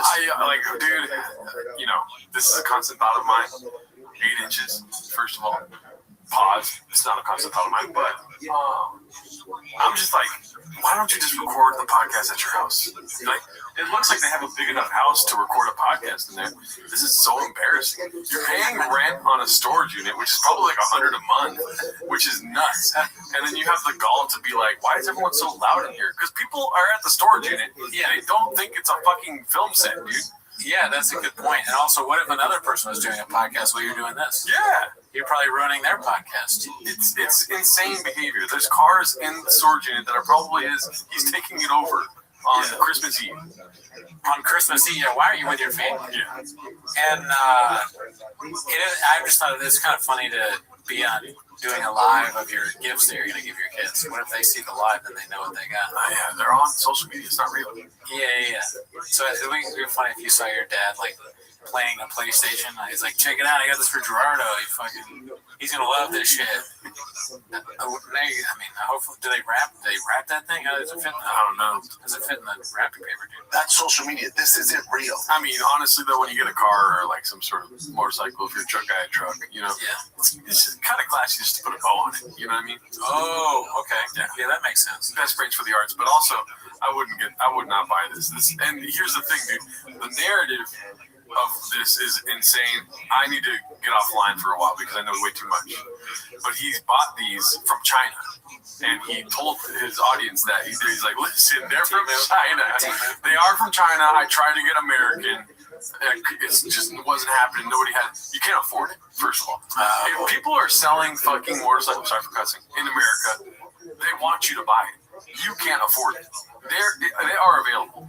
Anyways, and so what he did was he bought them from China cheap, and he put American decals on. He's like, because I'm still American. You bought Chinese motorcycles, dog. You are on a podcast right-wing grifting and not putting in the legwork, dude. You know. So he put something over the made in China thing. He put an American flag sticker over the maybe something to that effect. But I'm sure we'll get into it because I think I saw this on Chang's, or I'm following him on Instagram, which is dangerous. That's like the dumbest redneck video ever. Like, yeah, look at that, and it says made in China. American. Yeah, American flag on the made in China thing. Yeah, that's different. That's like Jeff Dye level redaction, dude. Yeah, I've been seeing a lot of those memes that he does, and they're shockingly stupid. Yes. They're the most obvious thing ever that could possibly be thought of, and then he's like saying it in a meme form as if he's the first person to ever do it. Yeah. I love it. You can't be trans and not have a clutch. Some shit like that. Yeah. And it's like, oh, I see. And then shake your head. People said that I live in a real homogenous society. It's like, whoa, I'm straight. What? No, my only thing homogenous about me is that I like Bravo shows. And Joe Rogan thinks that's funny. Joe Rogan's stupid. Daddy. Yeah, Daddy's getting older now. So I cut you down. Let's see. And I think he goes into the storage unit. So we get a little glimpse inside. It's someone else's storage unit. Get out! It's my stuff. There's a Hummer, 2 motorcycles, some weird stool. Dude, over under on that thing getting humped. You know what I mean? Brian Calendar. Yeah. What else we got here? That's where they record the podcast up there. Oh man, It's just a terrible, dude.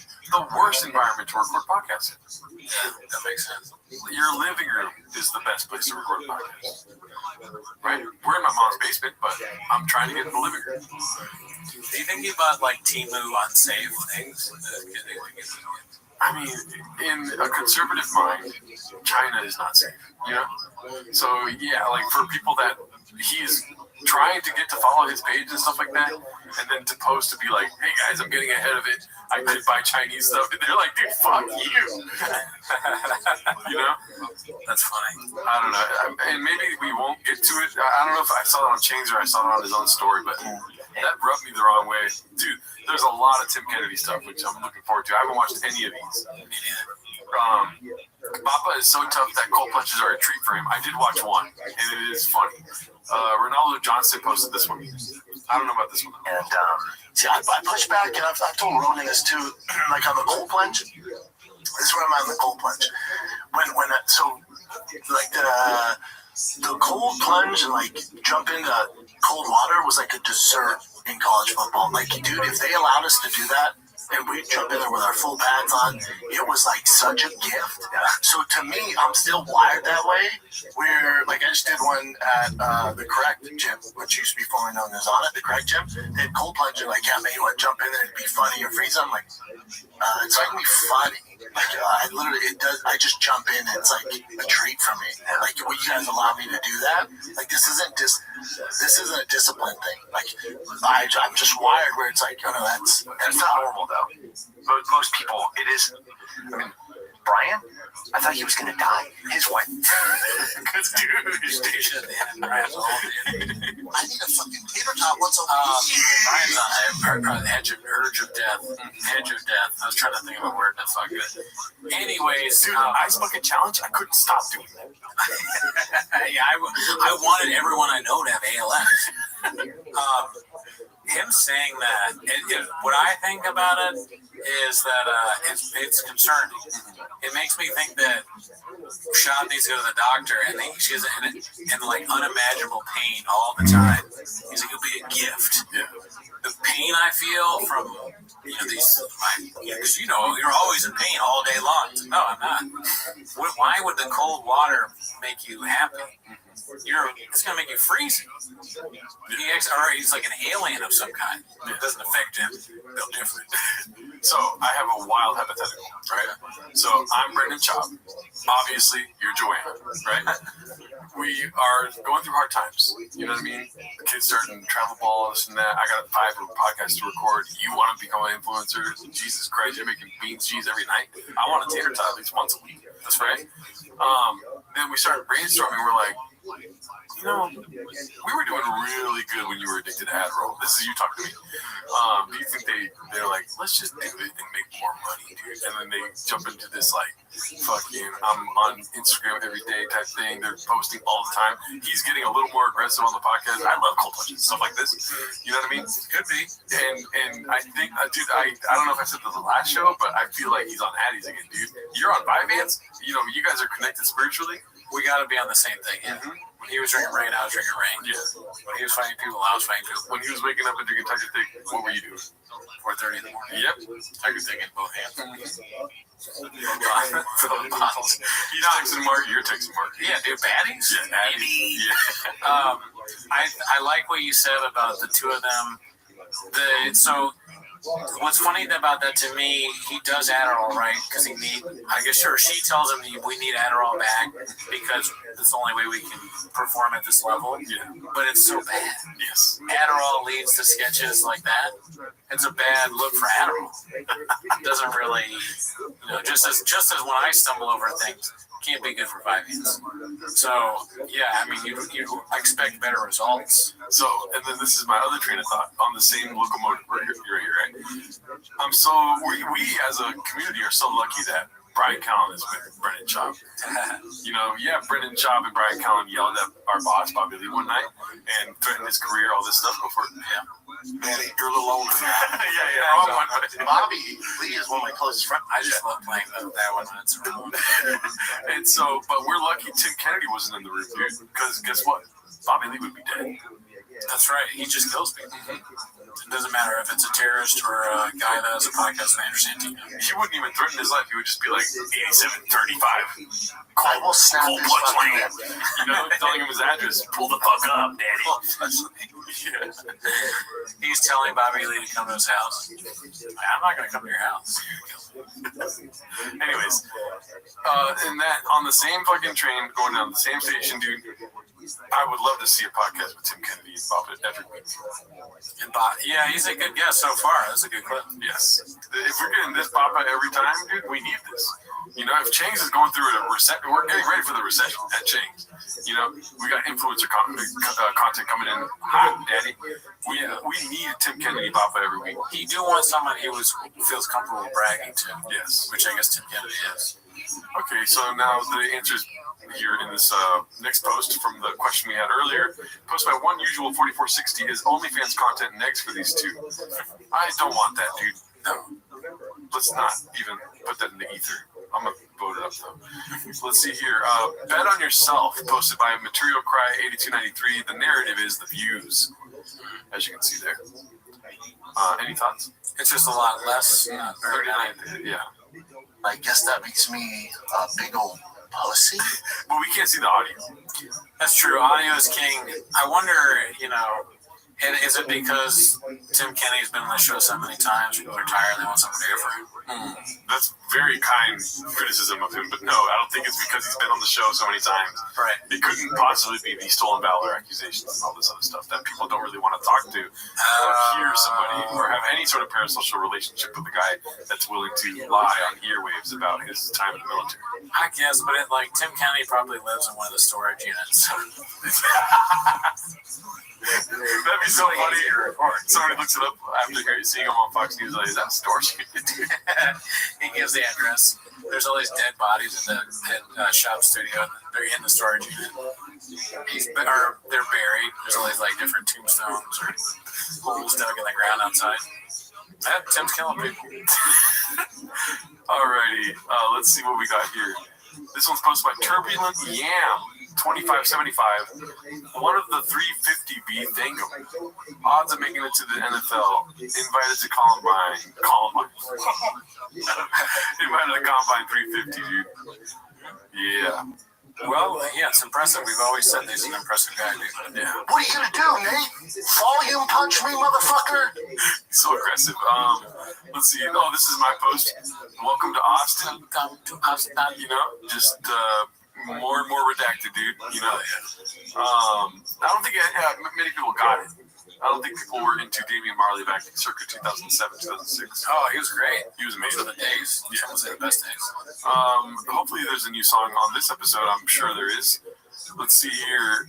Chappelle wasn't winning the race. Bappa would just lost his footing, posted by Far Cry X1C.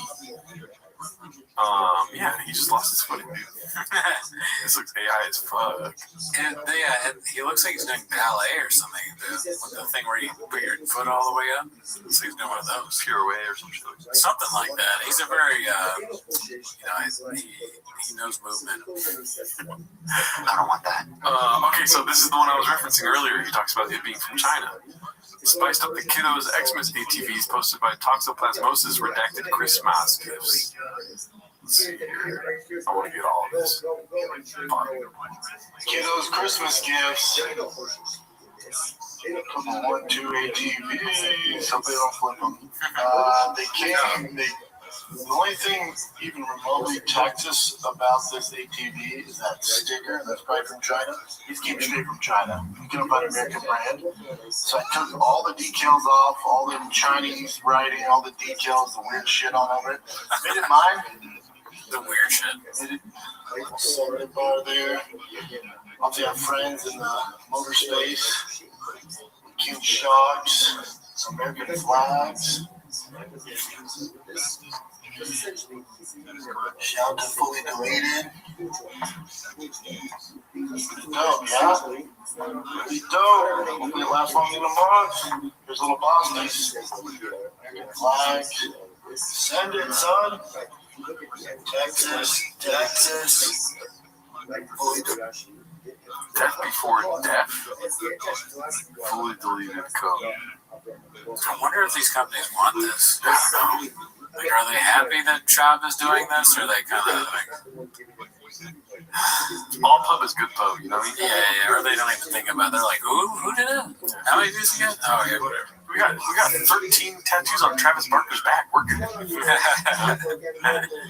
Yeah, I mean, I'm still think it's weird to post your kids' birthday gifts, Christmas gifts. Yeah, it's a little strange.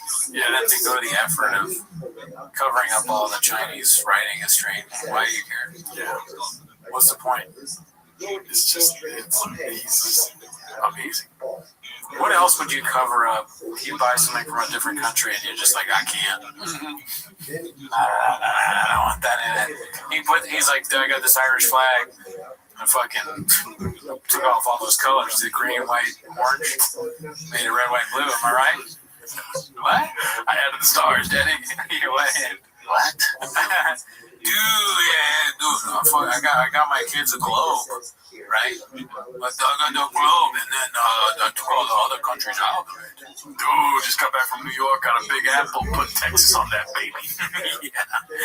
Quit like quintessential New York things. And he's like, I got a piece of pizza. I don't know, I have that accent.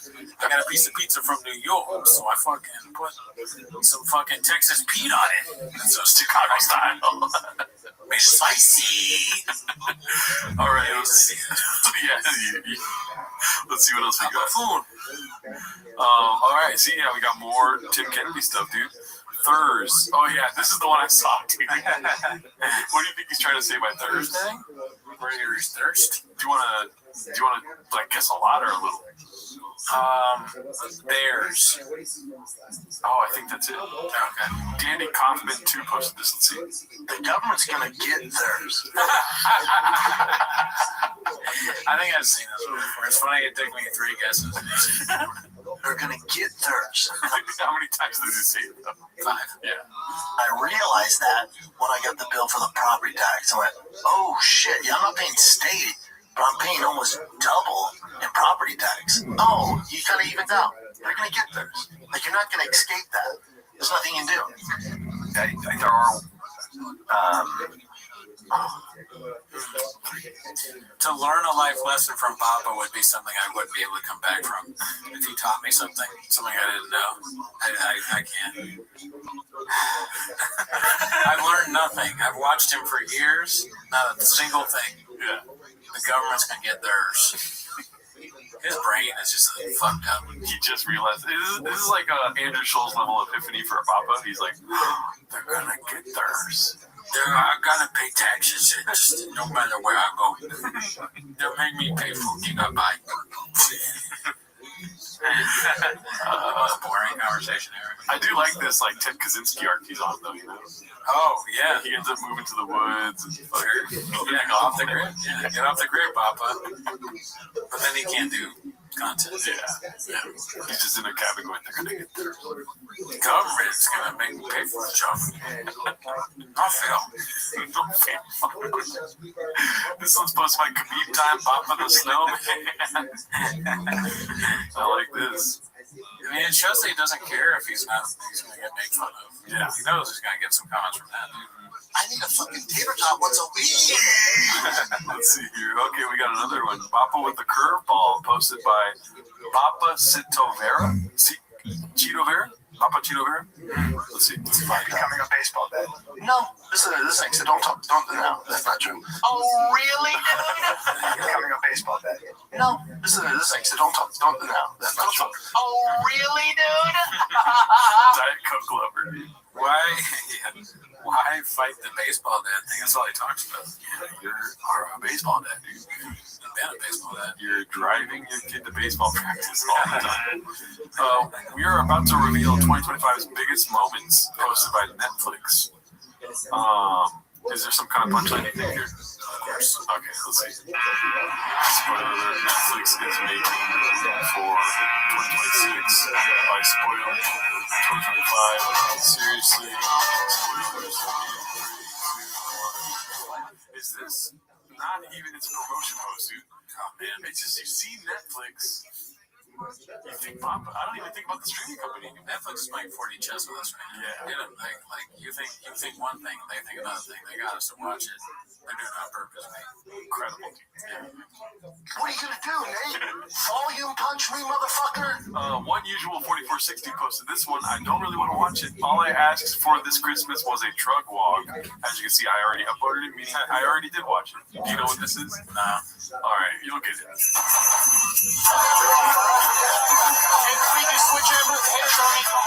It's Yasiel Puig. I don't know who he's with, though. But anyways, let's go to the next post. This is posted by, that's fucked up. Yeah, it's fucked Posted by, hilarious, but fucked up. Posted by Ronaldo Johnson. Psycho Tim says he's willing to commit violence, evil acts if a friend asked him. Said, no one is surprised by this. What about, you ever, speaking of guys doing well, you ever heard from Brian Stan? Oh, yeah. He's in hedge funds or something? Murder. Just make Prince money, I think. And Blood on his hands, you know what I'm saying? Ending lives. I thought you were going to say Care veterans, too. yeah, he was always the man. He is the man. If he called me in the middle of the night and I need you to insert the most diabolical, nefarious act possible, which would never happen because he's such a freaking Boy Scout. Yes. He's one of the people that I would drop anything that I was doing and drive wherever he was to do whatever he was asking for because he is just to the core Such a one of good the human. Is that a Timmerman Dearman? Which one? Oh, dude, Brendan Cooney, he's such a fucking Boy Scout.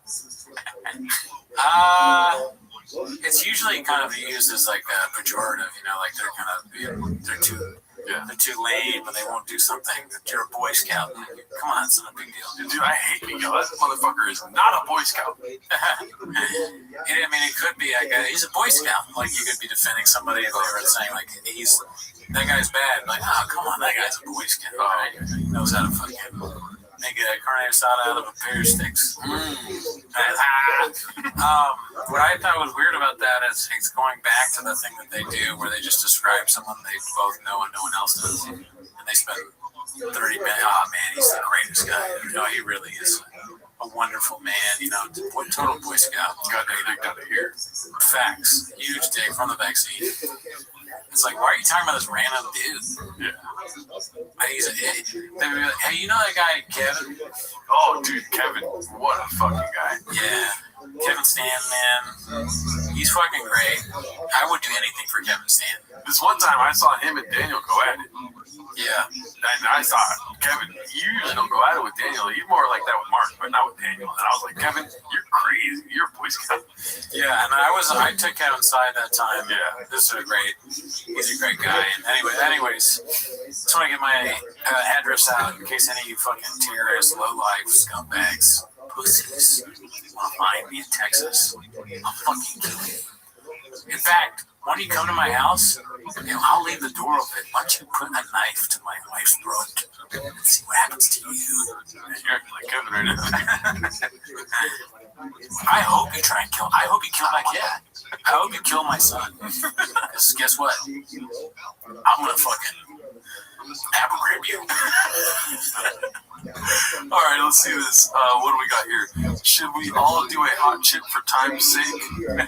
Posted by Flaky Parsnip, 1797. Best comedy special. Mark Maron Panicked. Seriously, we're post-mortem. We and Morgan and Unspeakable Things. Caleb Erin, model comedian. Brett Goldstein, the second best night of your life. So, there's something I wanted to talk to you about on Tweeties, our other podcast. If you get a chance, go check out Rebecca Tweeties plug right there. That's social media. This isn't real. Dude, we on the Patreon used to do stand-up comedy specials, correct? Yeah. The first week that we stopped doing stand-up comedy specials, they were like, all right, let's put the Matt Rife one out. Oh, yeah.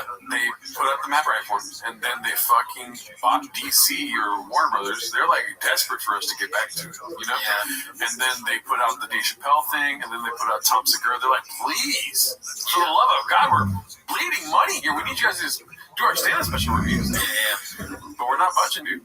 No, we're not going to do that Al Pacino thing. Pull me back in. Yeah, We're not going to do that. Yep. Just when I get less ridiculous. Oh, shit. We'll watch the fucking Green Poppy on Patreon all day, though, Dad. You got it, man. All right. 24-hour stream coming soon. Let's see here. This is posted by Goalie Vertical. I don't know how to say that. Brian working the fryers. That looks like Brian, huh? Let's see here. 120 บาทค่ะโอ้โหนี่แม่น้ำอะไรอย่างนี้เลย It's a nice little find. I like it when people look like Brian. Dude, I'm hungry. In a bizarro flip side world where Brian does something that makes people happy. He's talented. He's like good at his job. An Asian Brian would actually make good, like a good thing. It's like if only he was born Asian and didn't do comedy. Or I mean, he could do comedy, just not him. You know, something different. Yeah.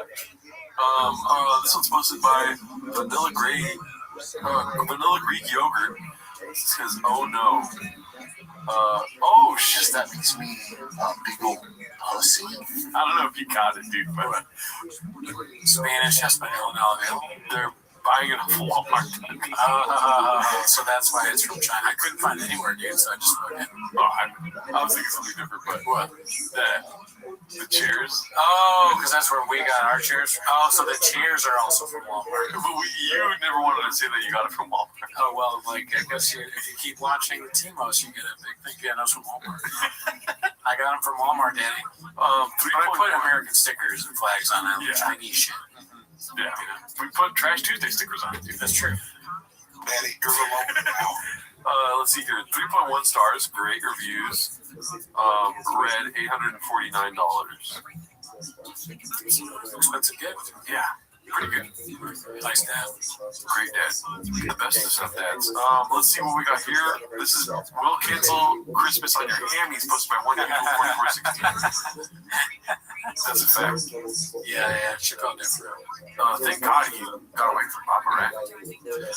We're going to end pretty soon here. This is posted by Danny Kaufman 2, hitting Bobcat with this line again. I don't know what that means, but I need more Tim Kennedy on Bobcat.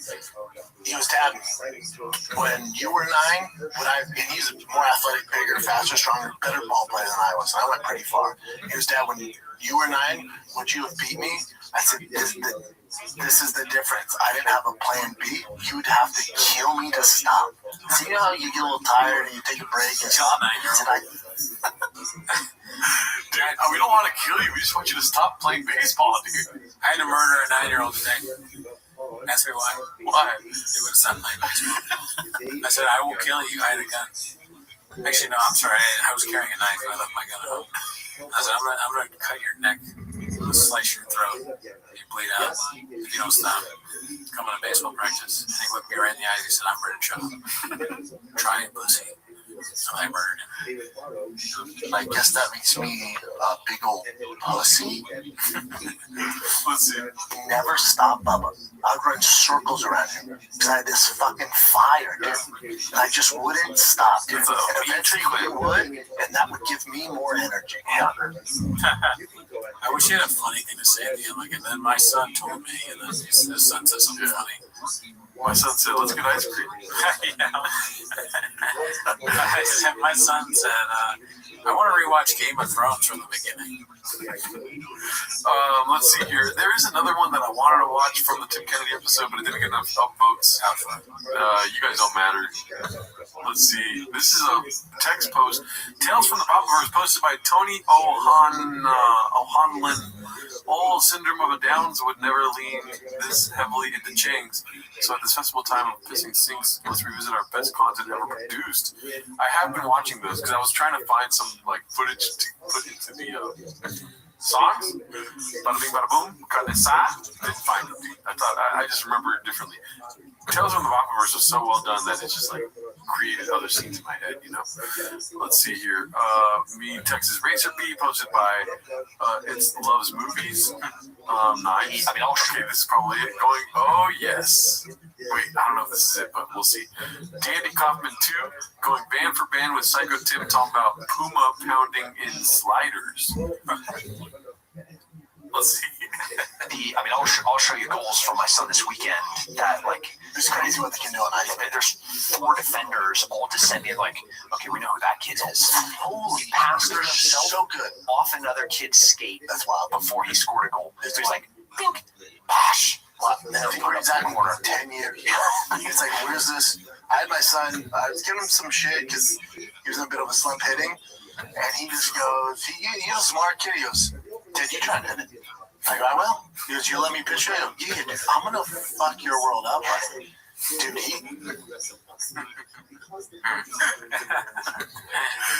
Any thoughts on that? No, he's just constantly trying to like, I'm better than you.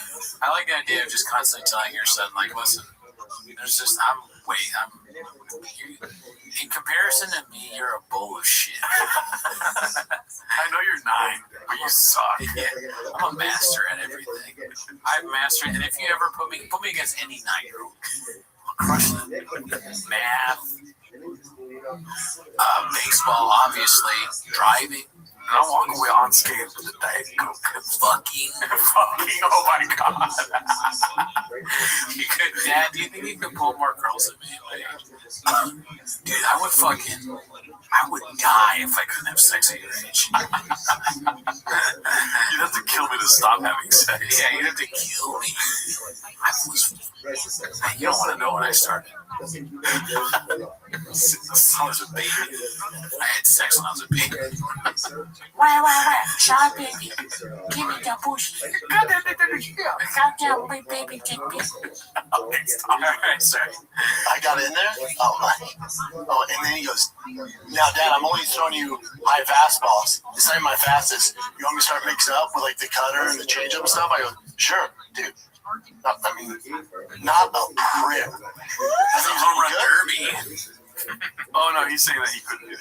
Oh, really? Yeah. Oh, fuck. Not a prayer. You don't speak shopping? I went too fast. Go back a little bit. Turn the I change. start the whole clip over. It's even funnier that you can't hit it now. Yeah. Some stuff. I go, sure, dude.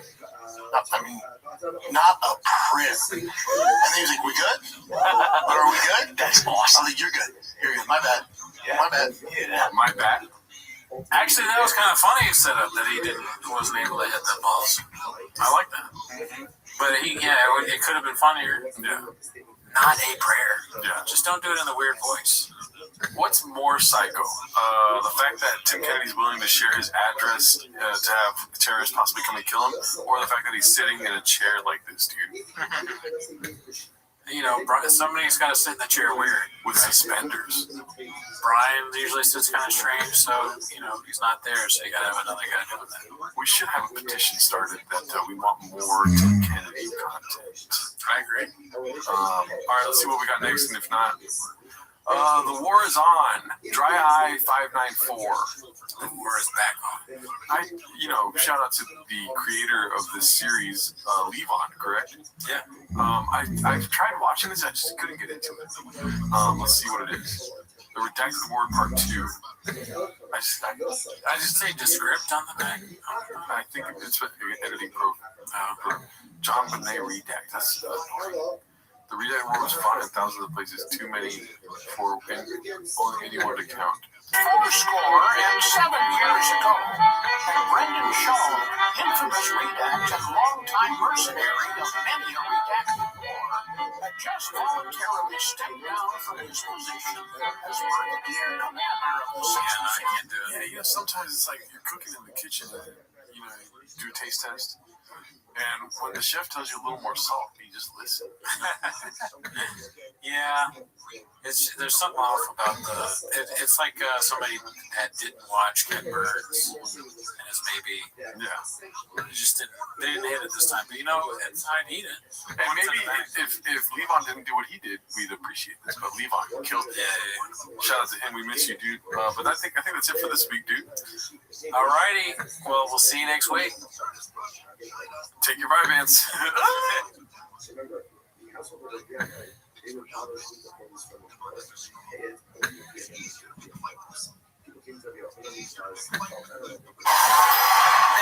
that's what I call a pit stop. By Old Spice Fiji.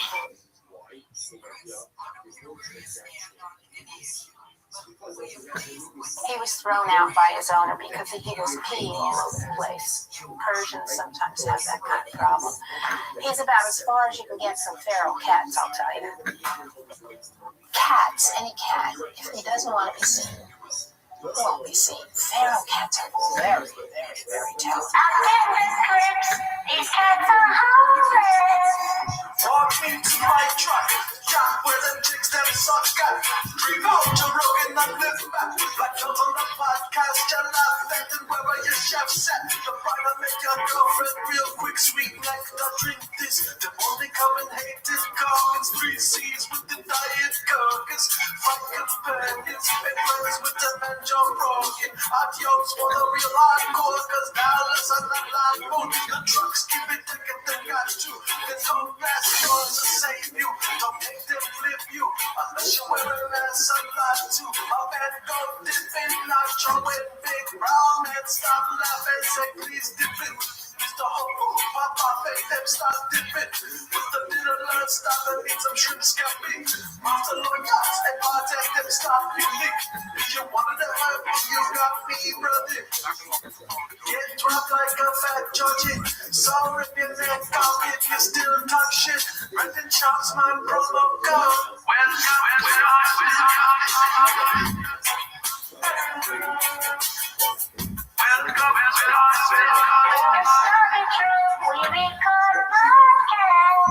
Welcome to TikTok. Short people the douche that right up. Security guard is frightened. He must love no son. Them keep turned up like Mexican. Now the man marries a car. Who reminds of my Harley. He say all these things and they hurt me. To see the shadow bandit sick me. Lawsuit don't fit me. Them no career with the beach. I'm not used to this Dallas yard. Come let's get racist. Them mama and them doctors Asian. And most of them don't speak English. And me and Fauci. That is the touch temple of daddy. Their food rings and no chance at all.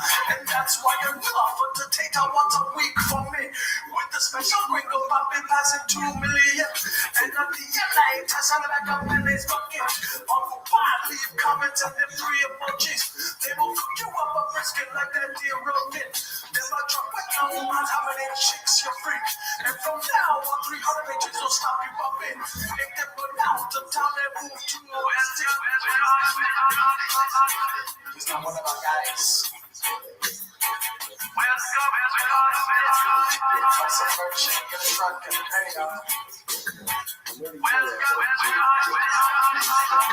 I grab my kid to practice, y'all.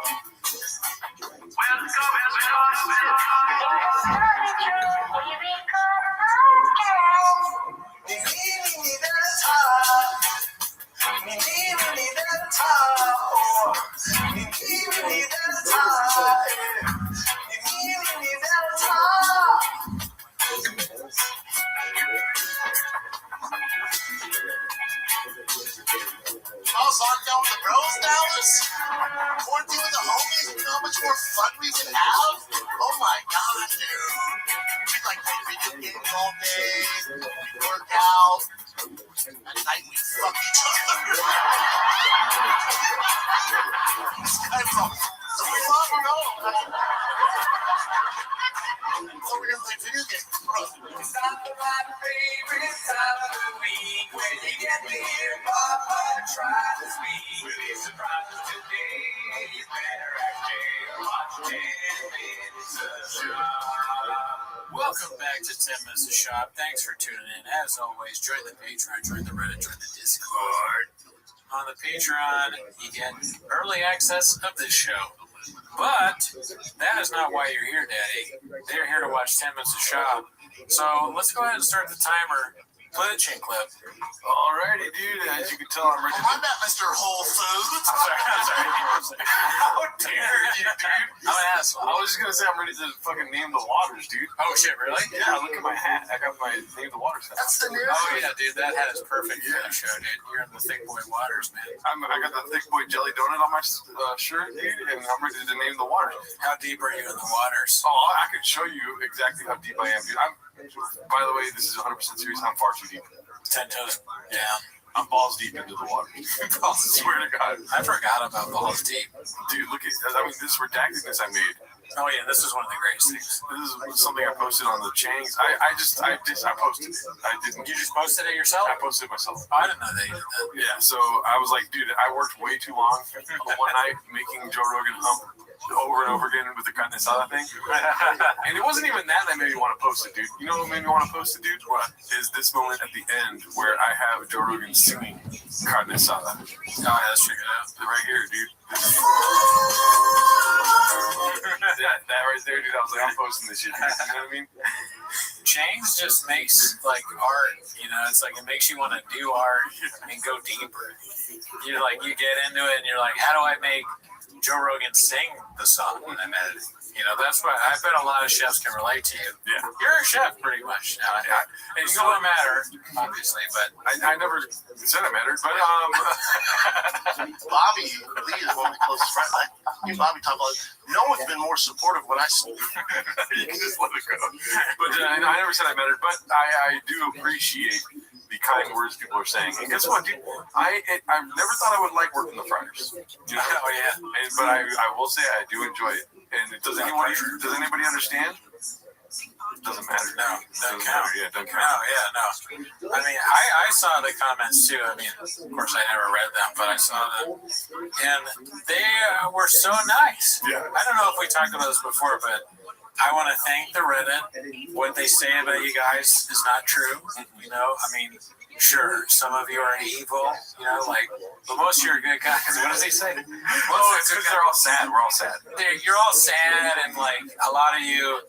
It's because, like, look, we get it. Like, Brennan Schaub, he's a fighter, and, like, he owns a bunch of trucks. We've heard all that, okay? He can give trucks away, and he's got a big house in Texas. Got him big down here. Huge, like Adonis.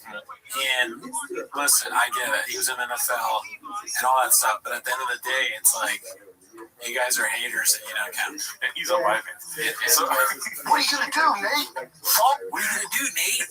I started saying that to people when they piss me off. It doesn't matter what their name is. What are you going to do, Nate? I do want to say thank you to the moderators because they've been highlighting my shit every week, dude. Oh, I thank them every week. So now I know when I do a bad song because they're going to highlight it. Oh, fuck. But shout out to you guys. And so the first post we got here is posted by DJ Don't Join. And it's an opinion piece. First time I've seen an opinion piece on Changs, dude. You know, an op-ed. Right. Opinion. I can't be the only one. You want to read this here? Okay. Go for it. Mexican is ruining this. Making fun of Bappa is what united us all. He is a unique regard.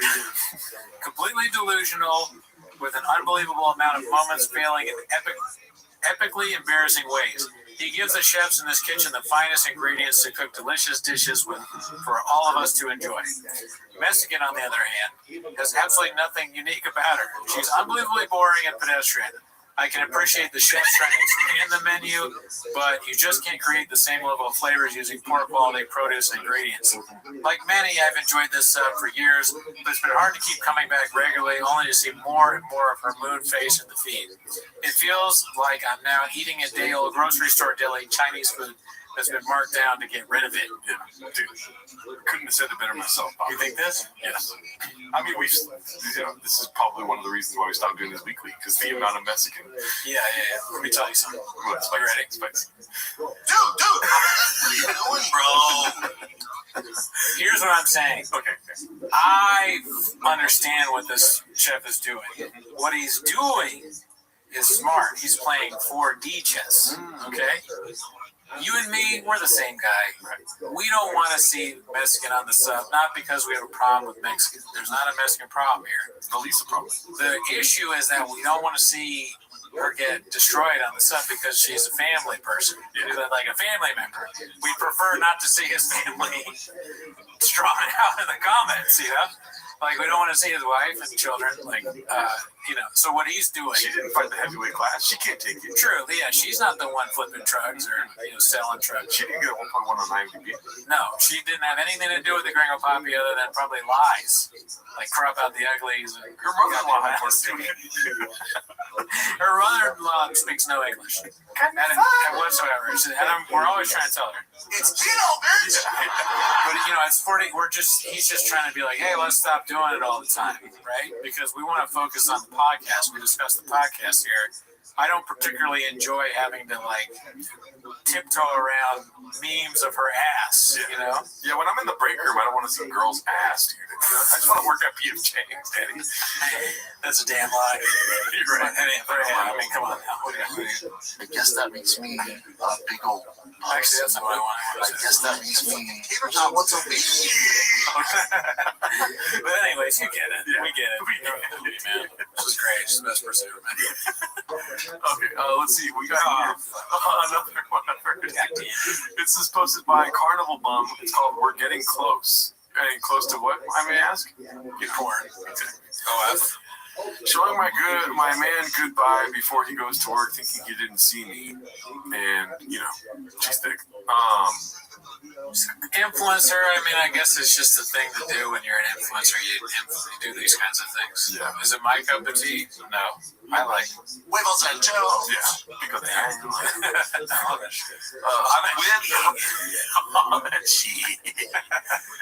this next one's posted by Lumbambao. I forgot how to say that, but shots fired at Rapist. Oh, shit. Let's see. I'm with Herb that I'm not necessarily in favor of automatic point deductions. I think that can cause some problems that we don't necessarily want. My issue is they should be much more willing to pull the trigger on a point deduction. And the idea that the problem here is guys are just moving their heads into people's fingers, that does not strike me as the strongest analysis I've ever heard.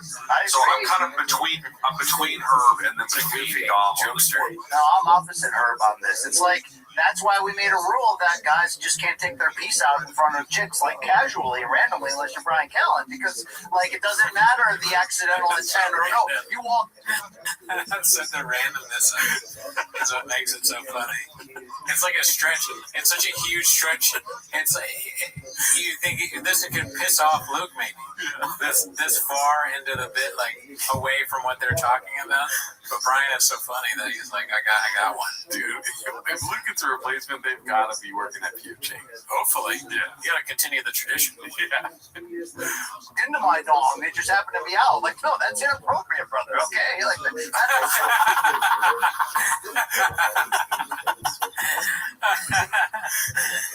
oh man, that's the face they used to make. Huevos and toast. Until you had full redact. I love how happy he is, dude. Yeah. All right, that is not the direction we're looking to go with this show, apparently. There we go. That's I won't be here much longer, folks.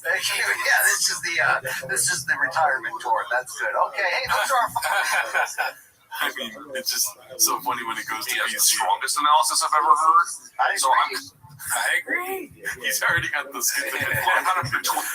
skits and bits accent going. It cuts into him, he's already smiling, dude. You can tell, he changes, he lights up. Yeah, dude. I don't know if you saw this video. Hey, Tozy. I watched the whole thing. I watched the whole thing also, and it's 11 minutes here too. We don't need to watch the whole thing, do we? I went onto the YouTube after and I wrote hater, not dash apostrophe hater. You hater B. Hater B.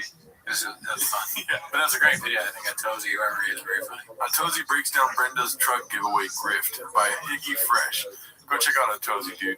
Shout out. Comedians or podcasters just got exposed for running car giveaways that seem less than legit. Yeah, verify the winner. You got a Tozy problem, y'all. What's the over-under on Papa calling out Tozy by name? I'm gonna say 0. 0? I wish he would. Here's my argument. Go ahead. Tozy's big, dude. Pause. That's true. It's a big name, and he talked about Steve will do it, but who's bigger, Steve will do it or Tozy? Yeah. I mean, maybe for the younger generations of Tozy. That's social media. This isn't real. You're right. It's also not real. Yeah. Steve will do is probably one of the most important entertainers of this generation. Mm-hmm. No, it's Jelly Roll. You're wrong, dude, Daddy.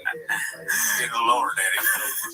All right, let's see what else we got here. Appropriate Duty 930 posted this one. Our boys didn't get the invite. By the way, I say, let's see, or what is the thing they called me out for? Oh, I forget, dude. Let's see what else we got here. I read the comments once. Our boys didn't get the invite. Meaning, Brian, Shav and Callan. And then I've seen other social media is not real, but I saw it on other social media talking about humiliation ritual. You know? What you mean? Is that his wife? I would assume it's on the right as his wife, yeah. And then his daughter. I think so. You know? Yeah. Yeah, it's just weird. I've never seen publicly. I mean, I guess you meet the president. That's the one thing where you're gonna bring the family to get a picture of the president, right? Yeah. I bet people have talked about this before, but Lincoln looks kind of sad, right? Has this been mentioned? Probably, right? I mean, he's like, this isn't comedy. That makes sense. He's like, fuck, I'm the closest thing to a stool in here right now. he's gonna fuck me. He's gonna fuck me. That's what the Lincoln statue is thinking. Joe's gonna fuck him. Joe's trying to look at him in the eyes when he's thinking about this, right? Joe's thinking of the perfect bit for fucking Abraham Lincoln's face. Here's what Abraham Lincoln's thinking. Drive my son. And then I get fucked in the mouth by Joe Rogan. Pause. All right, let's see what else we got. That would probably be the funniest thing to do when you walk into the Oval is just hump the shit out of a bust of Lincoln's face. Yeah, it's like almost too funny. It actually is funny. It's too funny for him to do. If it was a stool bit. But you go in the Oval Office, you're like, hey, look at this, Trevor. What do you think? Look at what's Abe doing? I'm just proclamation in his face. I'm Bill Clinton, you're Abe. Oh. Yeah. Donald Trump blew Bill Clinton. Let's see here. Next one is posted by Fill Your Guts. He's doing the thing. I didn't really understand this. Did you understand this? I mean, the thing is, I'm taking off a shirt, I guess. I don't know. AWP. I just wish you would keep your shirt on, but that's been said ad nauseum. I'm in your same boat. Yeah. I wish there was something we could do. But unfortunately... Fancy yourself a fisticuffs. And when you carry a hammer, everything you see are screws. You know? So he's just nailing away out there. He seems unhealthy too right here. This is not a good look. I'm worried about him again. It does look like he's trying to sell a cologne, though. You know what I mean? His face. Some fucked up ass cologne. Yeah, he's got like 4 fucking rogues in his mouth and shit. Oh, he's zinning it up a bit. I see. Pulling the nip out with a little zin in him, you know? Yeah, he's gotta think about his health more. You know? Yeah, he might need Vyvanse. Yeah. Maybe. Tom's on it. Yeah. Think about it. Let's see here. Oh, Empire of the Cat, my post. Your Majesty, shout out to you guys for liking it. Here we go. Blue, be cool, man. Posted by Terp Exclusive 3. Hopefully this is his politics show because he goes Baja mode on there, dude. Yeah. Let's see here. I'm not even saying it's bad. I'm just saying. I'd be lying if I told you I cared much. All right, here's Michael Irvin. Oh, here's Bert Kreischer. Oh, no. Yeah. Look at Bert. Does he have a drink in his hand? This fucking drunk loudmouth. You gotta start crying and taking your shirt off, you fucking overweight oaf. He's drinking water, too. He's not even drinking. Is Michael Irvin talking about the U on fucking TV again? Sibley Skulls is very glittery. All right, I like how she's not talking to Bert at all. Hell yeah. Hell yeah, they cucked Bert on this media shit. Look at Bert, mouth breathing. You're gonna start crying, you fucking oaf. Luke off that wall. Like a drunk Shrek with no charisma. Yep.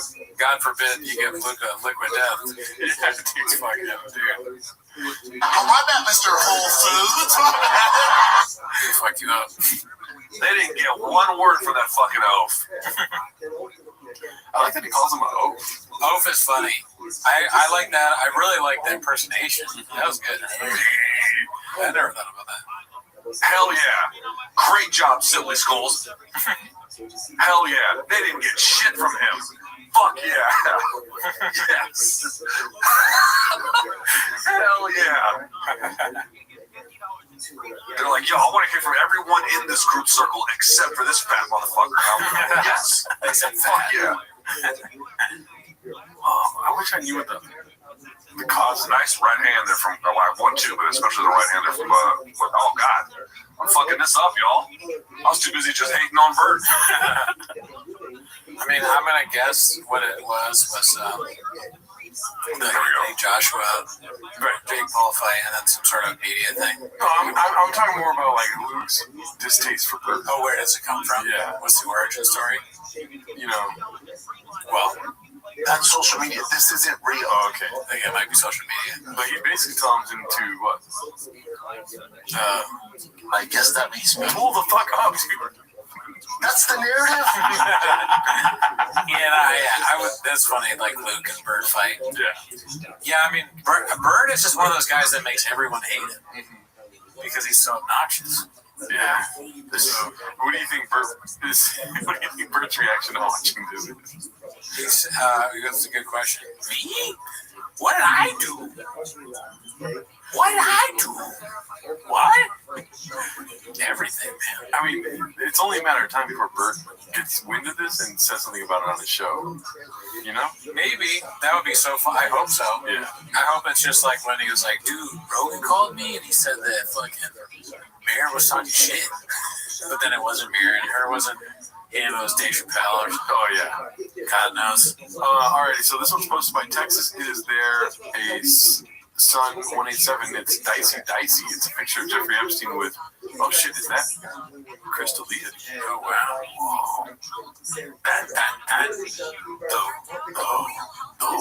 So, like, this island, dude, do you guys, did they have Snapchat there? Oh, yeah, dude, I'm glad you said that. Let's go to the comments really quick. These comments were making me mad. Do we get shrimp scampi, though? Tom about birds of a feather traffic the underage together, dude. We got some poets in the kitchen right now, dude. Oh, really, dude? Life ribs.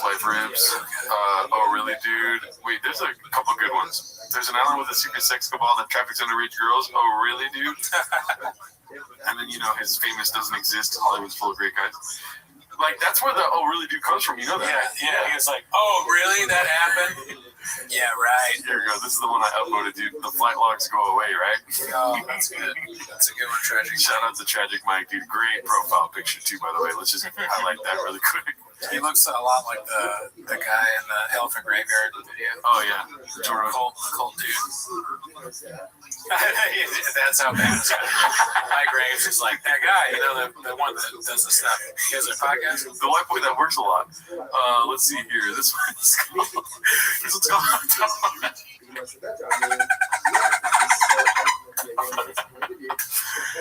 This one's posted by Dandy Kaufman 2. It's called More Relatable Content, in quotes, about their sex life. First of all, I want this to be on the record. I am not interested. Yeah, no. In Brendan. Let's see here. Oh, Does that make sense? yeah. So my husband at 9:59, his bedtime 10 p.m. Cute, funny.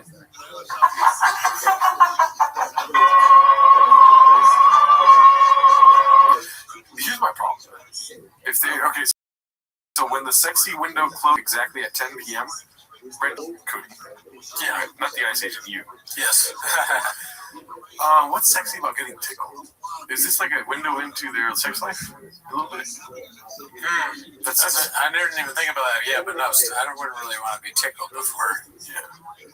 Yeah. She's like, this is the sexy window right there, and then boom, it closes right there.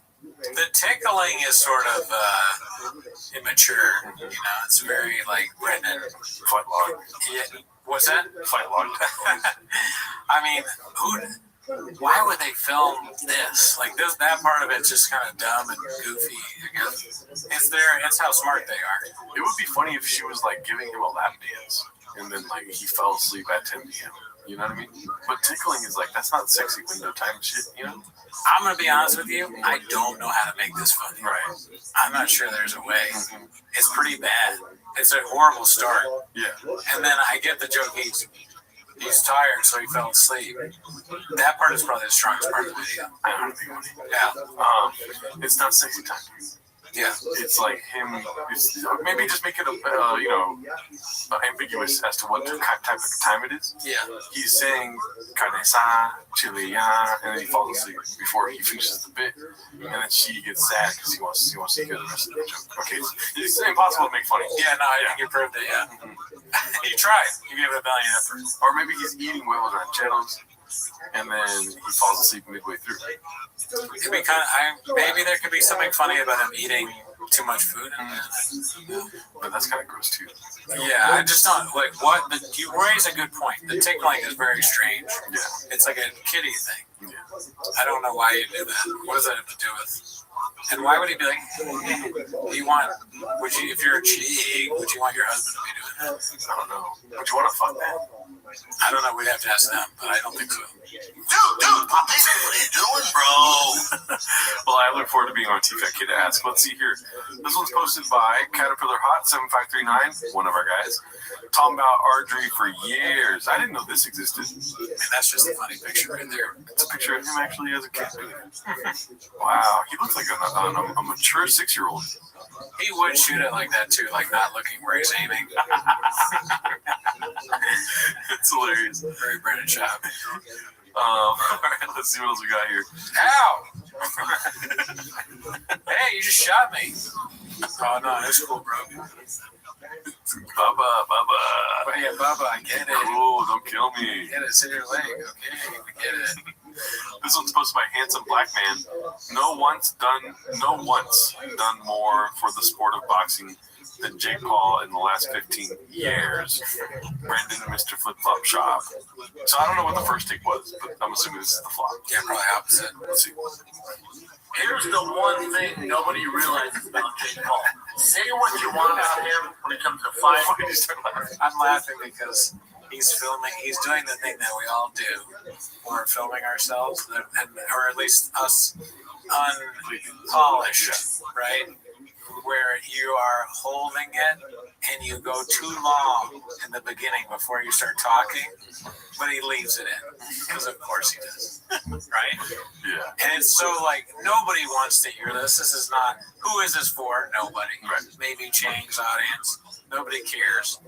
But he's going to film himself talking about how Jake Paul is really important for boxing and keep the long pause. Yeah.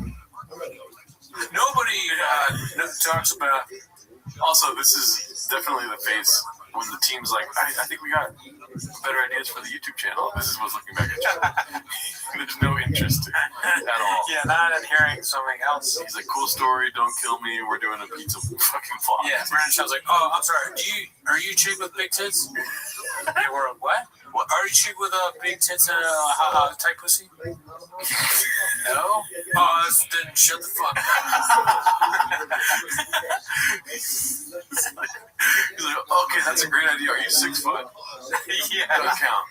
Yeah, how tall you are, it matters. I guess that makes me a big old pussy.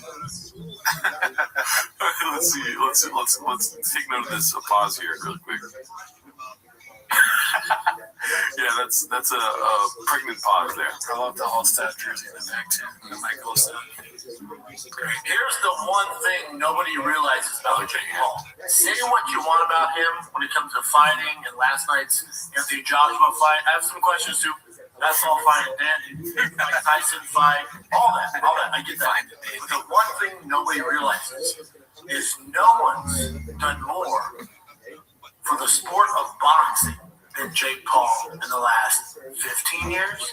Not even remotely close. Say what you want about him. I get the criticism. I get the questions about the fights. I get all that.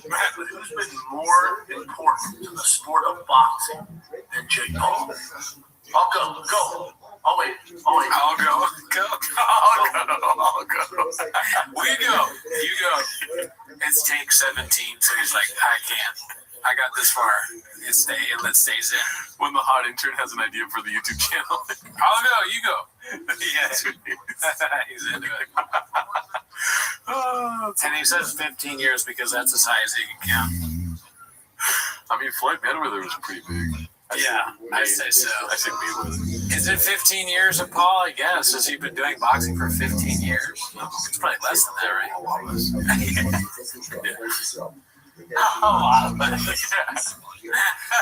If he's been boxing for 15 years, we gotta stop doing this show. It's been way too long. Yeah, I don't think it's 15 years, Pete. No. That's some suspect math. Yeah. And Jake Paul.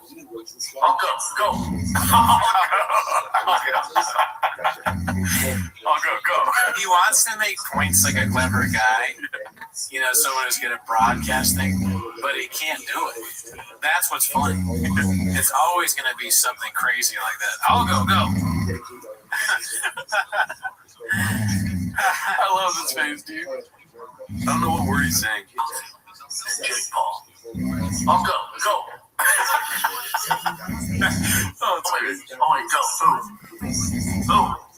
Who's made boxing more relevant, especially currently? I mean, Conor McGregor didn't box more than 15 years ago, right? No, not even that, because that was like I was at a wedding party when that fight happened, the Conor McGregor Mayweather thing. So that couldn't have been 15 years. Right, that was huge. Was it 2018? Yes. Yeah. 17 or 18, yeah. Yeah, that makes sense. And Manny Pacquiao versus Floyd Mayweather was huge too. I remember going to a bar in the Valley for that. Here's the thing with him. He's making it sound like none of that ever happened. Yeah. It's only Jake Paul.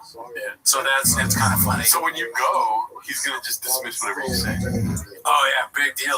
Mayweather was that 50 years ago in his world. He's living on dog years, right? It's 100 years ago that happened. Fucking, we're talking about. I'm trying to get The younger generation, they're not false boxing. They can't even name 5 freaking boxers, but they know Jake Paul. What other mainstream main event boxer could get Netflix to commit to a deal like this? There's nobody. So say what you want about Jake Paul, but there's been nobody more important to boxing than Jake Paul. Despite whatever criticism you want to give him, he's the most important thing in boxing today. Sorry. That's funny I'm saying. Instead of saying despite, he says despite. That's what I like about Brennan is that he'll say anything. If in a few years Jack Doherty is doing boxing, he'll say the same thing about that shrimp. Jack Doherty, we say what you want about Jack Doherty. He's the most important thing there is. You get this randomly, thanks for telling us how important that fucking demon is. Oh, my bad, Mr. Whole Foods. Well, yeah, I like how you try to change the narrative, but Papa just told you the truth. That's all right. I'm sorry. You're right. We'll just cut that part out. But this one's posted by Dave Oz66. Someone's been hanging out with Papa too much. #irony. Hit the button, dude. Please hit the right button, dude. Oh, fuck. That's social media. This isn't real. Social media is fake. Please enjoy your real life. Yeah, dude. Remember what happened this last week with the New York Post article? Which one? Or not the New York Post. What is it? The New York Times taking pictures of the White House cabinet, and they saw all the fucking lip injections that one lady had. You didn't see that? No. Yeah, dude. Fuck. I mean, I don't want to like smear mud or whatever however they call that, but there's no way those lips are that plump. I don't understand why they do that because it's so unattractive. Not her specifically, she's fine, but just in general, the lip injection thing. Like, I really don't get who that's for. Yeah. I hate that. Yeah. But there must be guys out there that like it because why would you do it? Yeah. So this is the picture right here, dude. This is basically change right here, dude. This is a picture they put on the New York Times, and she's got lip injection. Oh, that's what that is? Yeah. They do it like so often to like evenly space out the lip injections. But Bob was like, just give me two right there. Yeah, no man doing it is like I can't even wrap my head around that pause. Yeah. Let's see here. Yes, you can. Okay, that's a promotion. Oh my god, dude. Beast of a man, a random Asian guy. You know, it's easy to hate Papa, dude. Like hating Bert Kreischer, you gotta really be dedicated to this shit because you gotta first of all care. You know. I think maybe because he's part of the Rogan sphere. Like the biggest kadoosh is like that list that we showed last week, like the best comics of the 2000s, and like none of the Rogan spheres are. Yeah, that's funny. I didn't realize that. That's hilarious. They're not even in the. How long does the list go? 15, 25. Oh, so it's not that big a list. But still, they're acting as if they're the murderers. That's true. They're then. That's just haters, maybe. Because, Rogan, he's the best that's it. We already know he's the best just because Billboard magazine and most of the internet and like everyone doesn't think that. I don't read Billboard magazine. Yeah, I don't listen to what normal people have to say. Right? Yeah. No. I don't read comments like that. Let's hear it. Oh, this is Whitney Cummings posting this. Yikes. She wasn't on this either. Thank God. Imagine you're on a plane with both Whitney Cummings and Bert Kreischer. You'd be like, there's a 9/11 guy. Yeah. Get on the flight with like, is it Omar Fatah or whatever his name is? What was that guy's name? The 9/11 terrorist. Muhammad something. Muhammad Atta. I said Omar Fatah. Hopefully that's not a real person. Can we edit that? That's one of our fans. No, that was too funny to edit, dude. That's great.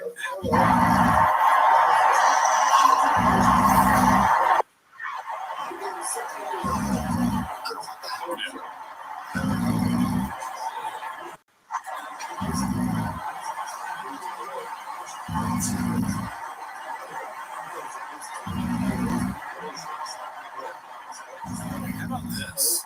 Don't create your awful content around me like I'm one of the passengers. Can't you all just like sit still for a fucking flight? Yeah. Why are you doing all this shit? Not only is he snoring, but you're also like standing over him filming all of us. Right. Do I gotta sit next to this guy while he's fake snoring? Am I gonna be in this video? I don't wanna be in this. Fuck. The guy on the left is like, listen, I have my own channel. Like, I can't. I have an internet presence, guy. I don't want to be in this. This is bad for my brain. You guys are cringe. I'm not cringe.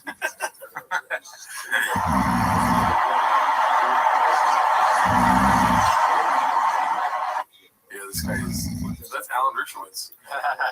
He wouldn't mind.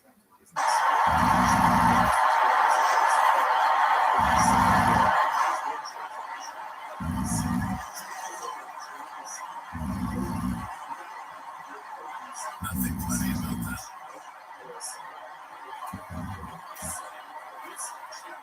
What would Jelly Roll say? What would Jelly Roll say? Yeah. Danny, you're a little older now. We might have to get that done. What would Jelly Roll be watching? Probably the Food Network. Oh, no. Jelly Roll is scrolling TikTok like he always does, and he comes across this. Oh, what would he say about me? That's funny. When the comic wasn't that funny women that you hear right on the news. Almost funnier than my sister Hot Pocket. I can and take off. I laugh and then I go. What was her name? The show called? Whitney, I think. Oh yeah. Whitney was the only reason why I could see my dick still. I had to cut that thing off. Daddy, like a kangaroo with that dick in it.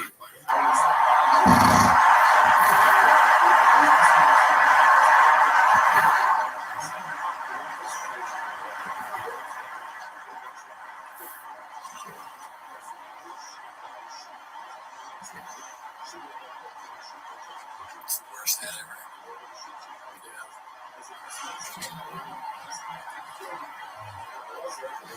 Talk about me. When does it get good?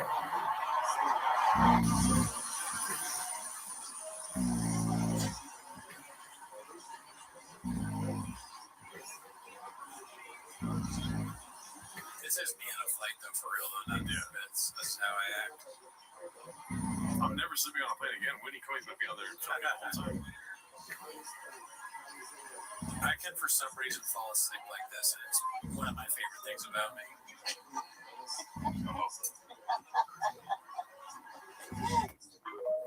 It's just nothing funny. He's watching a cooking show, so what?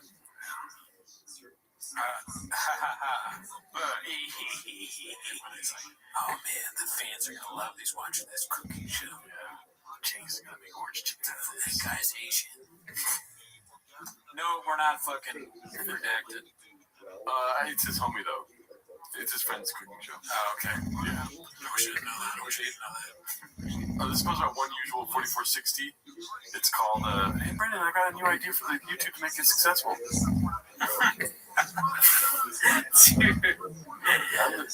I got this new SEO guy that's willing to help us out with, titles and thumbnails. But he is 5'2". Next. I'm laughing at that, and then also the Diesel magazine. That's amazing, dude. Let's see. Cheese beat. This one's called Dicey Dicey, so let's see. That Jake Paul Anthony Joshua fight, huh? Let's talk about it. Flip flopping. I don't know what to say, man. I haven't seen the reaction online. Has he seen the reaction online? Yeah. Yeah, dude. Come on. He tested the waters, baby. I will fuck you up. Pull the fuck up. In what fucking sense? This is after he asks, who's Chin? And then he goes, oh, the guy that looks like this. Wiggles and Jones. Thumbs up, yeah? Anthony Joshua didn't throw a single straight right hand for 6 rounds. He didn't cut off the ring. I didn't even watch the fight. I'm trying to make sense of it. That's really interesting. It's tough to pin a guy down when he's on his bike and Jake was moving so much. It's pretty cool. It was weird, right? Something's up. Even the knockdown, where they called it. Anybody who's ever been concussed, admit that. When he got knocked down, the first thing he did was look at his brother and say, "That was a good one." When you're concussed, you really don't have the brain power to do that. I don't know, man. It was disappointing. Super disappointing. Kudos to both those boys. Get your money. Get your bag, boys. So I'm not mad at anybody. They both made like 90 mil. Get your bag. I got some questions. Right? $90 million? Is that what he said? You're trusting Brendan Schaub? No, I'm not. I'm laughing at the idea of that. I like Schaub is like, his brain is so worrisome. I think they both made like $2 billion. Like, he's a fucking so stupid. $90 million. That can't be what it is. And I know I exaggerate, but come on, I don't have a brain. What? I'm a fucking fucking beast when it comes down to it. $90 million? That's your guess, you stupid goon? Oh my god. They made like $2 billion. Yeah, that's what it sounds like. He's like, dude, I think they both made like $1 billion. Like, his co-host, that's like the kind of thing where they're like, or his producers are like, what? Brendan, they didn't make $2 billion, and then he plays it off like it's a joke. Yeah, I'm just fucking around. He doesn't care about anything. Bobby Lee is one of my closest friends. It's so funny to have this many shows, this much fame and money and power and all that, and care this little about what you do. You're just roasting unscathed. He doesn't give a fuck. He truly does not care. It's amazing. Sometimes you just gotta sit back and be like, wow, that's fucking crazy. He's the CEO. Nice. Let's see. Right? No, wrong, you stupid elephant. Here, keep talking, keep going. I'm gonna. Good, you monkey. And he's like a stupid baboon. He's an animal in the zoo, and he's not even an animal in the zoo because they're like somewhat trained a lot of the time. All right, so he's right. Fuck. John's going to falling turned around in 92 to 93. God damn it. That makes me a big old pussy. They made $92 million. Now I really feel like shut up. But it's funny to have the thing over under, right? Because it's just like shut up. I stand by what I said. Joshua faces a significant tax bill of around $66 million as a UK resident. God, why? Now I'm kind of depressed. We should be fighting. Let's see here. This is posted by Moonwalker. It's called Virtually Identical. Wouldn't it be funny though if you said $1 billion? Yeah. Then we basically made like 2 Let's billion. add it to make sure. Let's make him say 2 billion. Literally a day later, makeup or video filters. Zoomed up Papa's Unreal talking about Adonis. Successful Egg 8345 posted this one. Literally a day later, makeup or video filters. Okay, so I see the narrative he's painting. I don't know. He does look a little more wrinkly here. So this is the one he posted first. The second one we watched is the first one. Oh shit! But it's totally different though, right? They're like is it different? Is it the same day? The next day. Like this is after the fight, right here. Yeah. And this is the next day. I was drinking a little bit. A little bit of kratom. Yeah. Let's see here. This is posted by Flash Over 962 Beast of a Mom. Hopefully there's no music. Let's see. How office jobs work. Oh, I've seen this trend. What are they saying? The movie in the back. So, what's that big working? Oh my god. Shout out to you, Flashover. This is posted by I Download Cake Days. These are facts. What Papa thought he would look like at age 6. What he actually looked like with a straw. Same hat though. Okay, so this one's posted by Cookie Dahmer. Head kick. Yeah, right. More like walk to my truck. Should we investigate this? I was waiting for this clip all week. Yeah. What happened? Yeah, so let me go ahead and talk. Tell them what we see. Think fast. I'm a random. Oh, well, anyways, it was Papa looking like he was in he was about to kick a leg kick. Well, not even a leg kick, like a kick to the face. Yeah. Of his miss again. So let's see if we go. So we're on their page now. Okay, I think this is the one. So it does have like a lot of likes. Let's see here.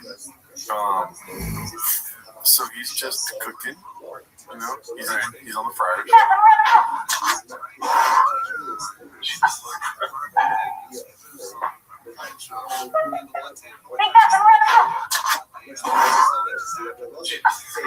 That's terrifying. Yeah, I wouldn't do that with someone with a head injury. Not only that, but I'm talking about like us being excited to see him in person. Oh yeah, he could take us out like that. Yeah, dude, we'd be different. I'm not going to yell if I would beat him. And then I don't know if you saw this one, but this is what we watched earlier.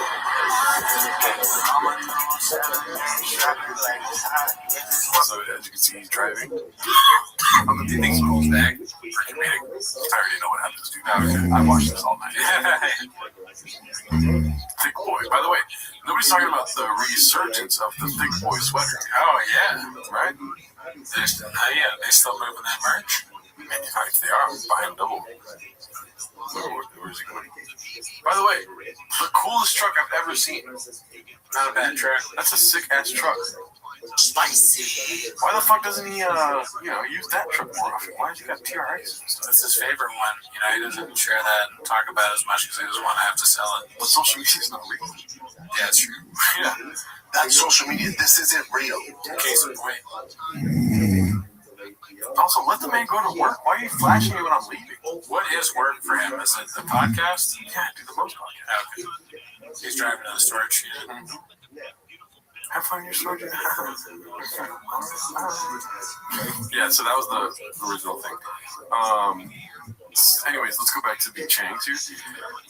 Two washing beard, new photo release from the DOJ.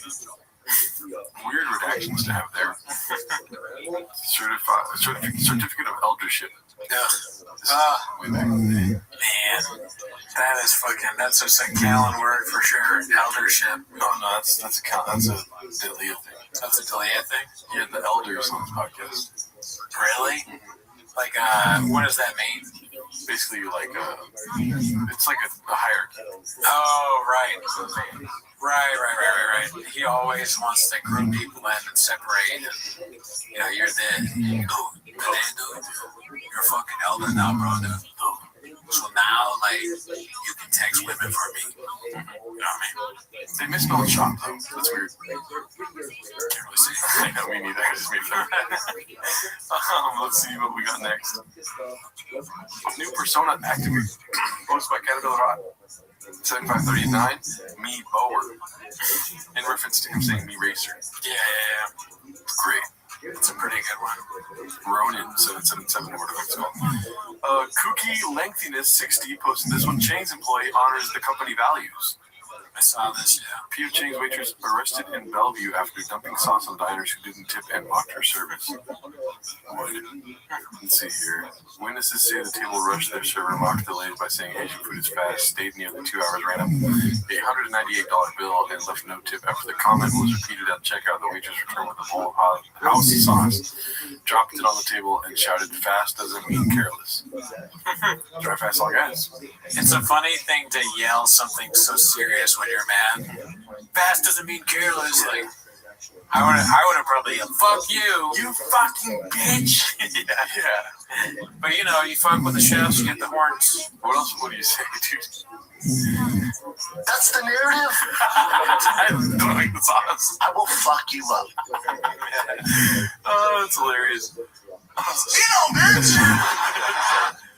Chin gets robbed by raccoons, kind of, funny. Icarus Lives posted this one. Let's see here. This is not even a joke. I woke up, saw my trunk open. Before I showed what's in the trunk. You see all these paw prints from raccoons. That's hilarious. Saw the trunk open. Saw some meat left over that fell out from my cooler. And then I look into my back seat.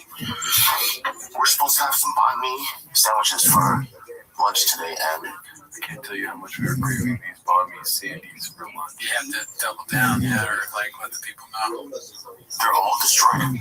Raccoons got into my car somehow. Is it possible that they could open a truck? How the hell is that possible? Yes, raccoons can absolutely get into your truck, I especially. think they stole 90 million sandwiches. 2 billion sandwiches. And then, I already showed this, but the zipper was pulled to this extent in my cooler that was inside the trunk, and then they freaking took meat out too. You can see the pork strip right there. What the heck? Oh my gosh. It's annoying, but it's also incredibly impressive. Fuck. investigation, I'm looking at the bumper here. Look at all these marks.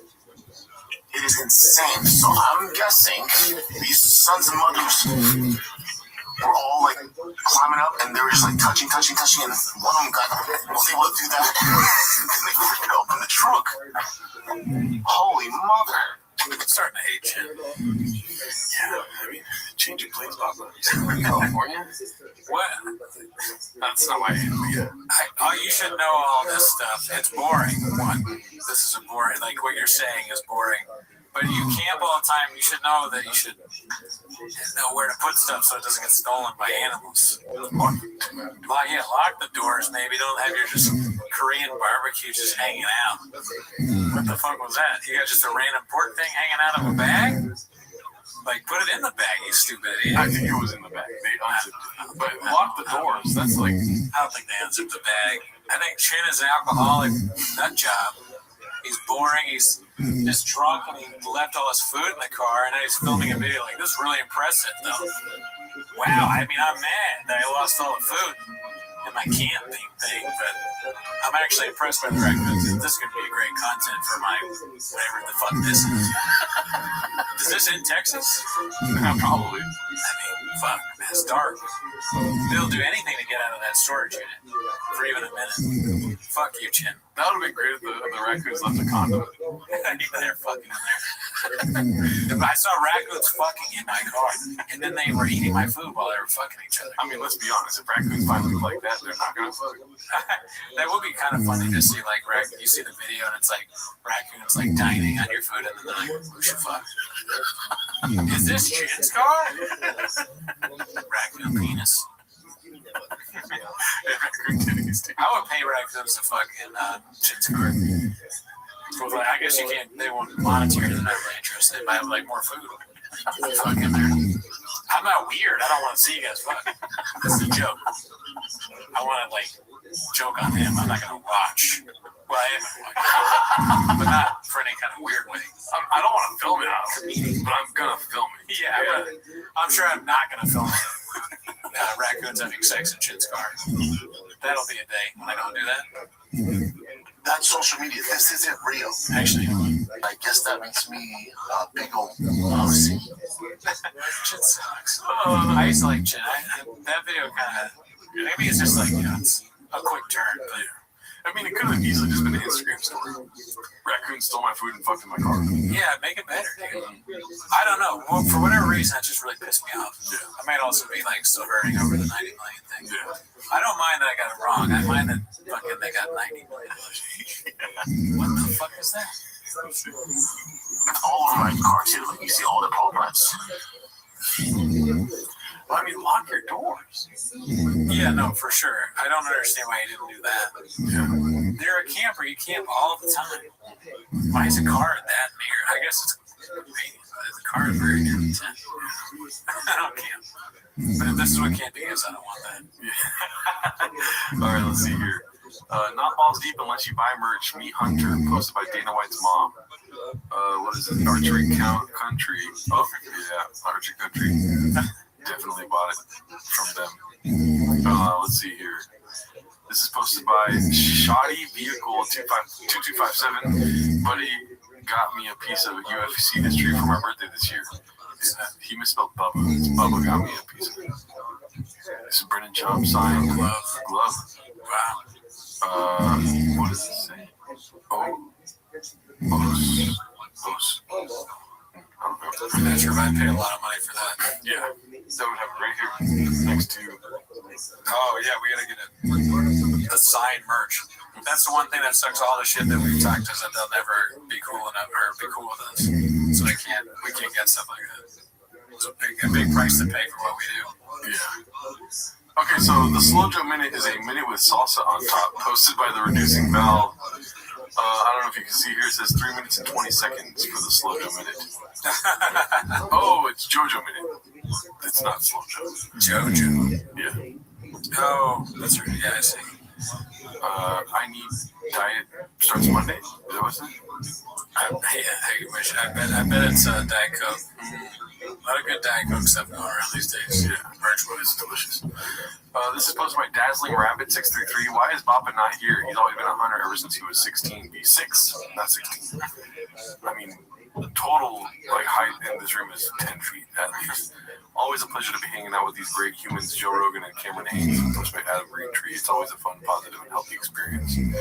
Shabba's a hunter now. Why is he not here?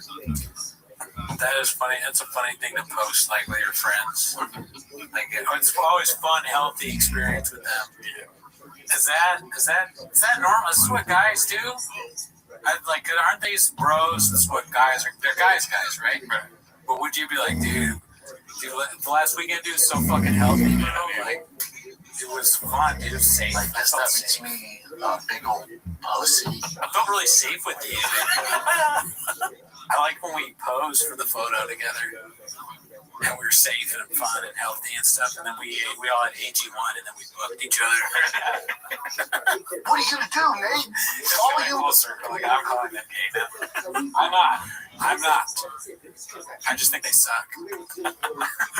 All right, so this is posted by the Dandy Kaufman 2. Travel ball parenting is a beast, my man. No way did she say that. Let's see. It's huge, right? To have a good core set of people. Does that happen all the time? No, of course not. We've been on teams where we've had both sides, you know. We've been on a team where if Tiger hits a home run, everybody's hugging me and they're running and we're crying. It's let's do it. Because everyone's so vested and I love their kids and they love mine. And we've also been on other teams where it's Tiger hits a home run and they're like, congratulations. And you're like, wait, was that a legit congratulations? Or was it a hater congratulations? You just don't know, right? And you can't pick and choose either. He pitched. He gave up one hit, and it was an error on the first baseman. Should have been a no-hitter. Gave up one hit. Should have been 0. He pitched 3 innings, struck out 6. Gave up one hit, but it was an error. So in my book, that's a no-hitter.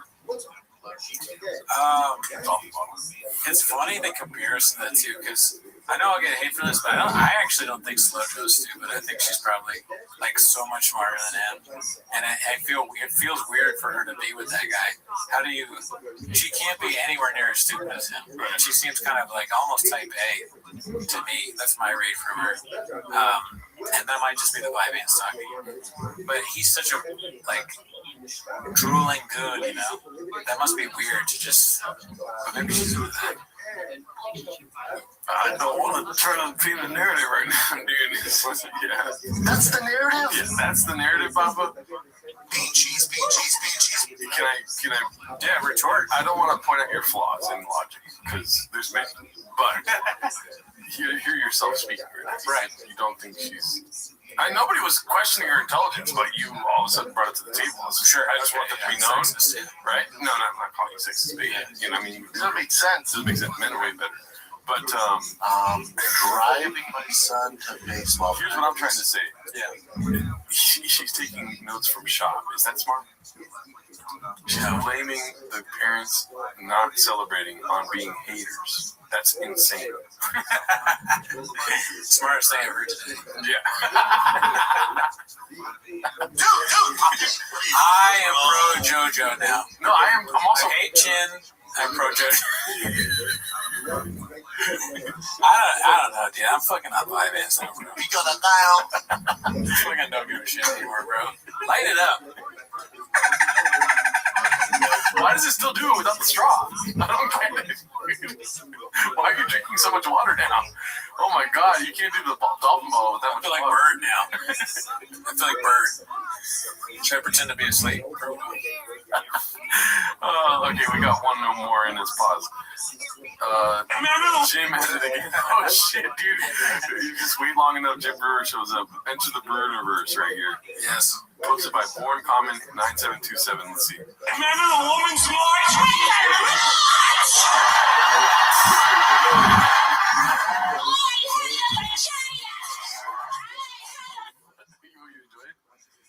Good job, Cooney. Let's see it one more time. Remember the woman's march?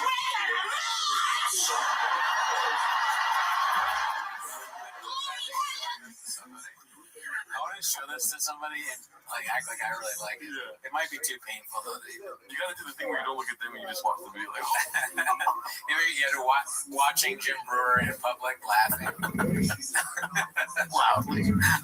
yeah. That should be a fucking like a Man on the Street series. Yeah, I think that's pretty good. Man enjoys Jim Brewer stand up publicly, or even what are we doing, bro? Dude, wait. Dude, puppy. Can't find it now. Dude, puppy, what are you doing, bro?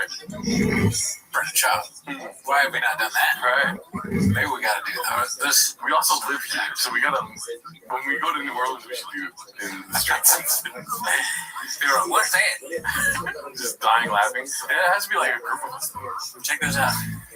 This will change your life. Some fucking idiot thought I was being serious when I said I stopped watching his live shows.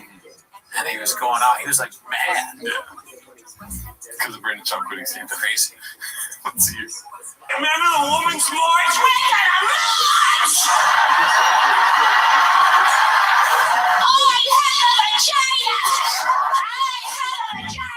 Oh, they knew what a woman was then. Fascinating how your common sense disappears. This one is going to be a Supreme Court under the Biden administration. That's what she said. Can you define what a woman is? I am not a biologist. I didn't see 1 million woman march. I didn't see 10. I didn't see anyone. She's in your face, ladies. They are in your face. Double finger to your face. Jim Brewer, I mean, we entered the Brewerverse. It's not like we didn't willingly go into it. You're not gonna love it, Bubba. No, I mean, I hate it. You notice a new thing every time you watch Jim. He's a guy in a tracksuit yelling about a Supreme Court justice. I would love to see him like deny the Holocaust with that level of enthusiasm. You know, that would be awesome. Yeah, that would be kind of funny. Yeah. Like, really? I can't do it. Yeah, no, but you know what I mean. You get it. You understand. At home, do the act outs. Call us on the voicemail line and leave it for us. We'll do a group. We'll do a Zoom thing where it's private. But yeah, I think that's it. Let's see if the next one's enticing. Let me know if you think it's enticing or not. Yeah, okay. Oh my god, yeah, it is, dude. God damn it. It's just good old classic, you know. Danny Reddit mention? Wow. Ooh. Danny Kaufman 2 posted this. Chris Apple and Reddit mention. Dude, this is the Chris Apple. Why did he pull it back, dude? This guy, Brian has his hand up. Dude, this is a sure shot? Chris Apple? I'm so looking forward to grabbing this, dude. I don't drink it. Yeah, this is like so red bar me to keep stopping it, but this is hilarious. Dude, this is the Chris Apple. When it's ice cold, it is the best thing. I'll touch your old crooked teeth. This is real stupid, and Red's gonna make a thread about it. Dude, I just figured out. I tasted it. I went, holy fuck, this tastes like ginger. My girl goes, well, ginger's in the name. It's ginger ale. I went, holy shit, you're right. Well, fuck me sideways. I'm a Charleston werewolf. You know? Does that make sense? Ginger. Brennan Schaub tries soda. Here's an idea for a show. Brennan Schaub does one of those like taste test soda things, but they don't hide the sodas. They're just in front of them. It says like Diet Coke, ginger ale, Pepsi. And which one is it? Which one is it? He's like, Dr. Pepper. He gets Coke, confused with Sprite. That'd be funny. If he can't do that, that'd be worrisome, I suppose. Let's see. Oh, no, dude, why do they put the podcast close to the very end? Oh, good. If people know who you are, you can't go to open mics. Oh, I've heard about this one. I haven't seen it yet. Posted by Danny Kaufman, too. Let's see. About most comics, for the first 10 years, no one's really seeing it. You can work things out. There's no pressure. I don't know why that's so funny. Most comics. It's just funny to say, for him to even say the phrase most comics. He has this breadth of knowledge. Most comics. He studied some great dude. Yeah, you're right. George Carlton and Eddie Murphy. Because nobody knows who you are. Now, go over to my lane where I can't go anywhere. No, and you're doing it. And you go to Ireland and Conor McGregor was dude. I can't go to open mics. Like that's not even an option for me. So like anywhere I go, it's like I'm being criticized. People would have laughed. People would have loved that enough. I would go to an open mic right now if Renshaw was there. Yeah, dude. I think that's going to be it for today, dude. Yeah, we've been recording here all night. Yeah. I need a fucking tater tot once a week. Merry Christmas to everyone, dude. Shout out to Chang's, dude. You guys are great. You know what I mean? You guys are killing it. I want you to have a great holidays. Enjoy your presents or whatever you do. And always remember, you don't matter, don't count. Mm-hmm. No live this week, too. No live this week, but join the Patreon instead. Again, without getting into all the Shemitah technicalities, you can go ahead and lend. Granger knows that if you're a maintenance supervisor at a manufacturing facility and your machinery isn't working right, you need to understand what's wrong. You really can no longer kind of keep it for yourself. So the idea over here is so people of the house over here, right?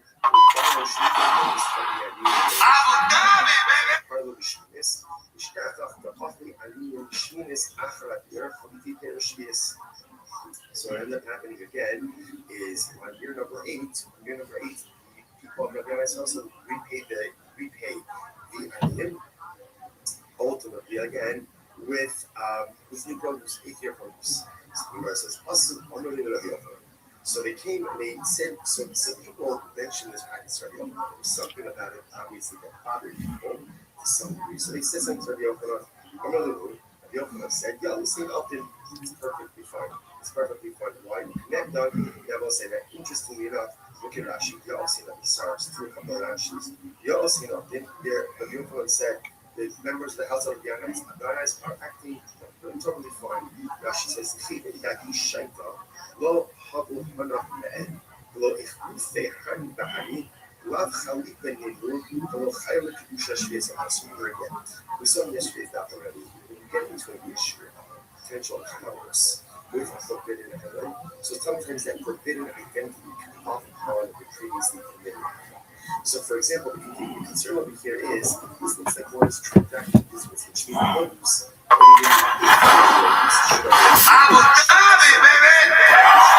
Gays drive electric cars. We're gonna kill Tony coming out tonight. Hello, I'm Tony Hinchcliffe. This is me saying that I categorically and absolutely deny all the Dude, everything they eat, bean cheese. Like, what the hell, man? I'm just gonna carb load you around?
She goes, mijo, bueno, ándale, mío. Cabrón, look. She grabs his dress, she goes, cabrón, look. Tito's. It's keto, bitch.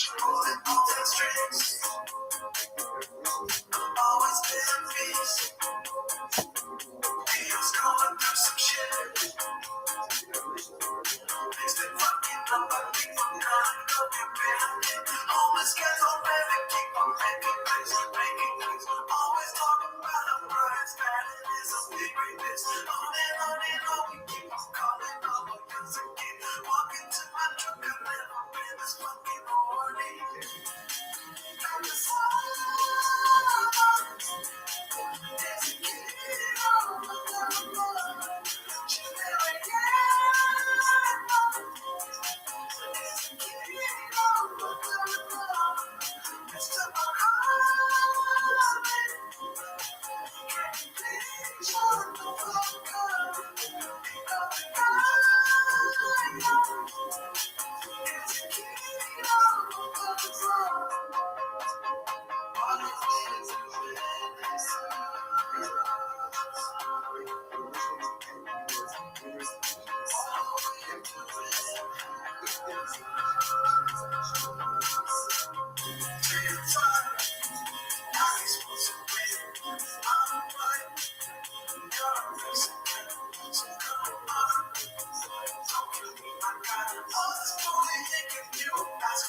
Welcome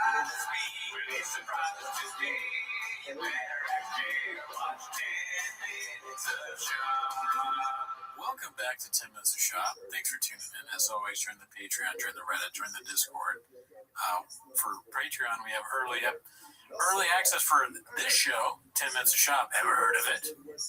But anyways, that's not why they're here, right? They're not here for that, right? I think you guys are here to watch 10 Minutes of Shop. So start the timer and play the chin clip. Hell yeah, dude. Well, shout out to you guys for posting my motherfucking shit on the Reddit. Mr. Successful Egg 8345 posted the Stan song. It's the most liked, 1.1K votes. I don't matter, dude. It's just, you know, we out here doing our thing, daddy. The comments were amazing, dude. They were three things. Chili, pico de gallo, carne asada. Yeah, I like how you do it backwards. I mean, they just from people were shooting from the hip. Yeah, you know, and some great comments, man. You want to read some of these? Sure. One of my favorite parts of Chang's is some of you cats put more effort into these posts than any of these chuckle fucks do for these podcasts. And he's talking about, not talking about TFAC A, dude. He's talking about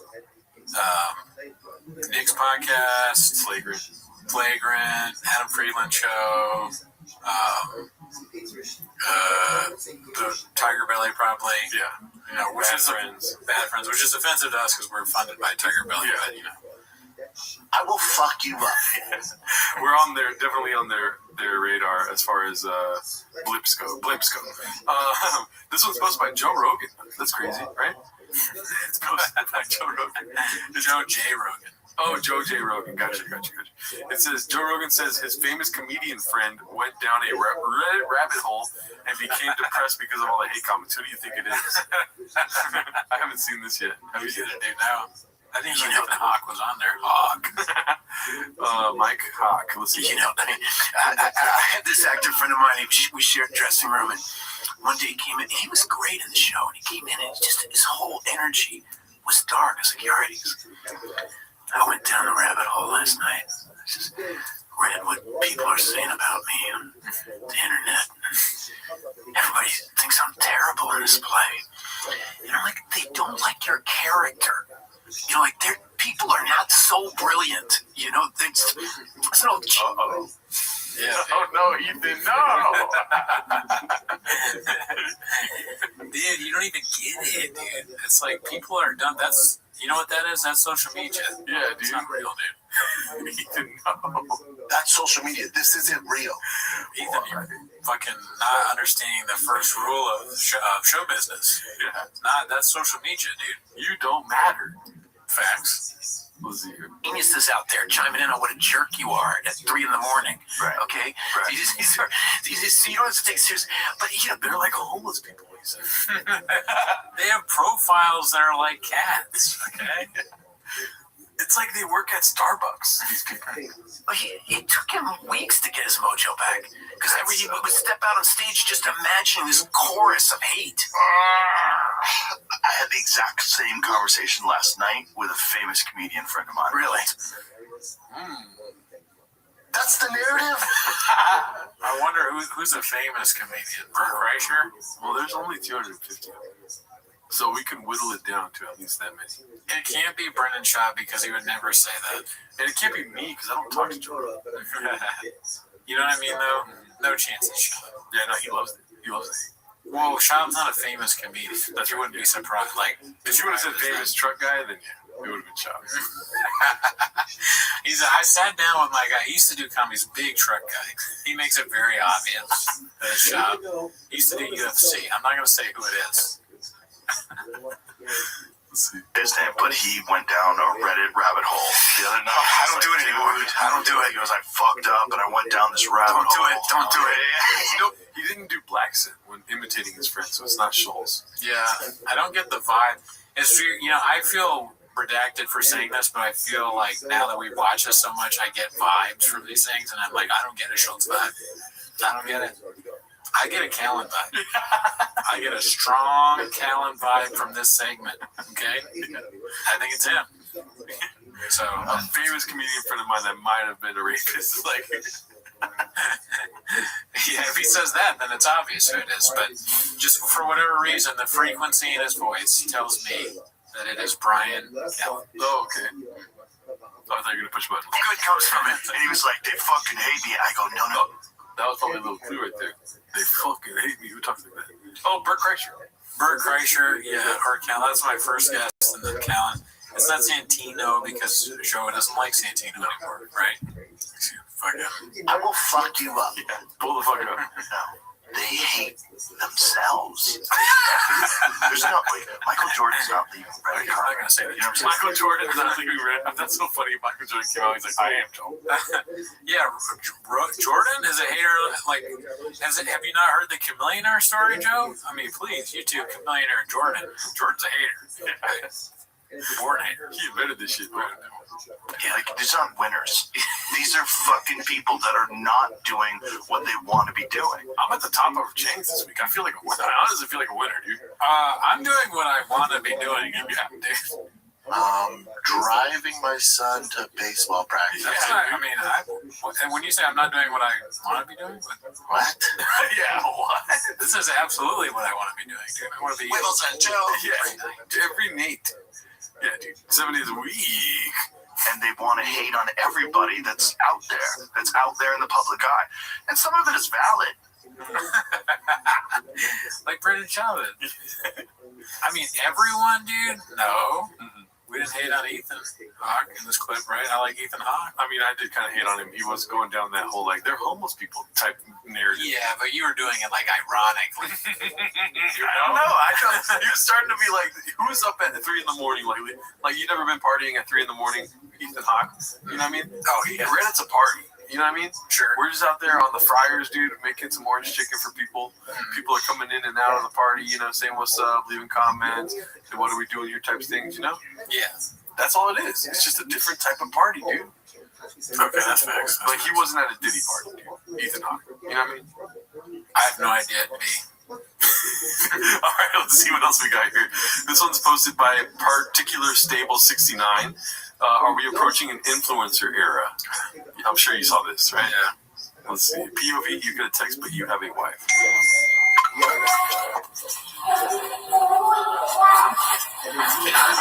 What'd they say?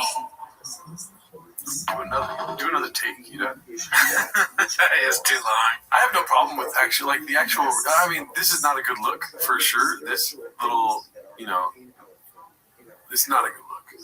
The Total Recall, like, 3-titted monster type thing, you know what I mean? But try to do a smoother take, you know? Yeah, it took her too long to get out of his jacket. I wonder, what I'm thinking about this clip is, like, whose idea was it? Yeah. And then, did she convince him to do that? Or it does feel very like they're coming, this is the next thing, like they were talking about in the last episode. Yeah. They want to do this kind of sketch husband and wife thing. Yeah. And is this like a TikTok thing, or did they come up with it? I'll give them credit. They probably came up with this, you know? What, dude? And that one, she kind of looks like a fish. Yeah. You know, like one of the fish. I like how you're trying to stop yourself. You're like, you're not supposed to do it. All of the people in Shop's World have this like similar look to them. Yeah. You know, she's starting to look like one of the fish that you see. Yeah. And him too. He's making an interesting face here too. It's like he never does this. This is a normal American-looking face. Granted, you got this right underneath. That's probably why. You know, she looks so ridiculous that it makes Shab look normal. But it's not like a thumbnail face. You know what I'm saying? Like when he's like, it's a normal face for him. I like that they're doing this. I like it. Yeah, I think it's good. I like the family aspect. They should do stuff together. We can get some pretty redacted stuff. I would prefer that he does. Oh my god. I would prefer that he does stand up. Yeah, this is okay too. But just like the backwards is pretty good. Like if he's putting her away. This is very sort of, you know, when you see the behind the videos of families that make TikToks. Have you ever seen any of those? No. Where they go, they'll be like dancing in front of the camera, and then the daughter comes in and she's like, and the dad's like, oh, you know, that would be a funny video. That would be great. If Shab's household starts doing that shit, I'm down for that. I am too. Oh my god, it just gets worse the closer you get. Shout out to them, dude. Like, this is fire content, honestly. I am a big supporter of Chop. Yeah, no, I mean, the family stuff could be funny. This is not what I support right here. No. Appropriate Duty 930 posted this travesty, kind of hoping this movie bombs just for this. Yeah, no, everything about this is horrible. The Street Fighter stuff and Schultz really plugging it hard, selling it as bad as he can. Like this sign. You know, that's what it's when you're in the arcade, it says that. Son, fire. Hayugen. Well, what'd you say instead of Hayugen? I don't even know if that's the same game, but Hayugen. Stupid. Akash. That's good. Akash. Akash. And then they can fucking slap. Fire works pretty well there. Yeah. Fire. Yeah. Savage. Who used to say? I don't even remember which one said Hayugen. I don't even know. I don't remember any. That's probably not even the same game. I don't remember that character at all. Yeah. This is posted by Montgomery Jeremy. It's called Mark Maron's turmeric bit, better than anything of Joe Rogan's. Probably. We can probably play this, but it will get produced from public YouTube. Okay, so I guess you have to be on the Patreon for that. Let's see here. You never know when someone's going to dump some shit into your head that's going to ruin your life, or at least change it for months, or just cause you trouble. And it could be just in passing. Somebody just drops shit into your head, and great. Not bad, yeah. Really good. Wooden spoon. Who has a wooden spoon? Bro, are you serious? I have more than one. Dude. Oh my god. I have a wooden spoon every night. I mean, are they mine? No. Okay. But yeah, a lot of people use wooden spoons for cooking. Ever heard of it? I just don't. You might have to expand past sausage salads. You might not need a wooden spoon if that's what you're making. Oh yeah, sorry, I tossed my sausage salad with tongs like a normal person, dude. Normal people don't have sausage salad. spicy. Dude, I don't need it when I'm making chilaquiles. Let's see, wooden spoon, huh?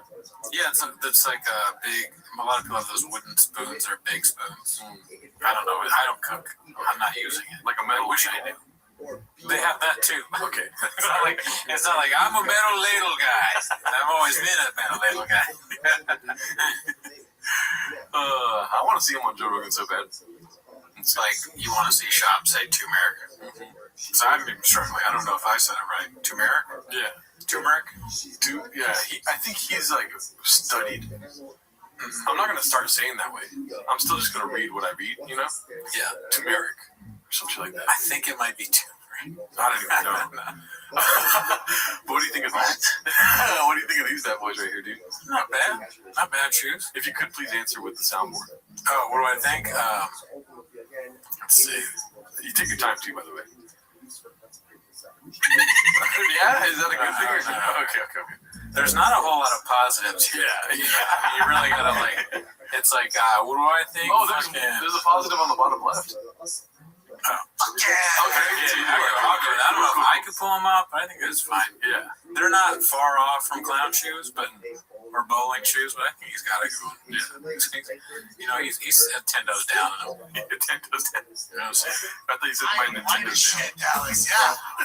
Wait, what? I thought you said my Nintendo's down. Oh, no, 10 toes down. He does. I'm not on Chop's side at all, but he does make it look like a cuck stool. Like he's in the corner of the hotel room watching his wife get fucked, you know? Like sitting like that. You know what I mean? He's into it. Yeah. Also, is he like 5'7"? Maybe. Don't count. I don't care how many laps he got. Don't count. That's true. That's a good point. You raise a good point. Yeah. He could be short. Yeah. If you're short, then it doesn't really. Who cares what you think? Yep. You know. Nicey. That's great. I mean, this is case in point. We're enjoying this. We like this, Joe. You know. We're not hating on this, you know? Yeah. Driving my son to baseball. You ever think about that? Yeah. You ever think about that, Rogan? I'm taking turmeric, and I feel less inflamed, you know, in a general way. Generally less inflamed. I mean, it's a random bit to pick, but yeah, they're right. It's just like probably most Mark Maron bits are funnier because Joe Rogan sucks. Yeah. I mean, and also Joe, he has to say that, you know. He really, and you don't say stuff like that, what Joe Rogan said, if you're not angry. You know, when you're angry, that's when you go, but that's what they need, man. That's all they have, dude. You know, if you were actually not offended by people making fun of you or Brandon Schaub or whatever it is, you wouldn't talk about them, and you certainly wouldn't go and be real mad and serious about it. You would laugh it off if you didn't care, right? I encourage Joe to see how I handle when people say I have small teeth. Big gums. I will say, I think it is funny that Joe Rogan does take a conspiratorial view at haters, even at haters. You know what I mean? He's like, yeah, they're leaving comments, but they're all sad.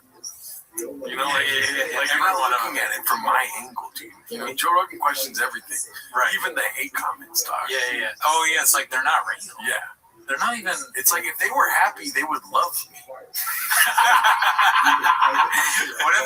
What if you become super happy and then all of a sudden you love Joe Rogan? That's I guess I really am. You're with a therapist or a psychiatrist. You go in there one day and the therapist goes, "Something looks different, man." And I go, "I know. I'm really happy."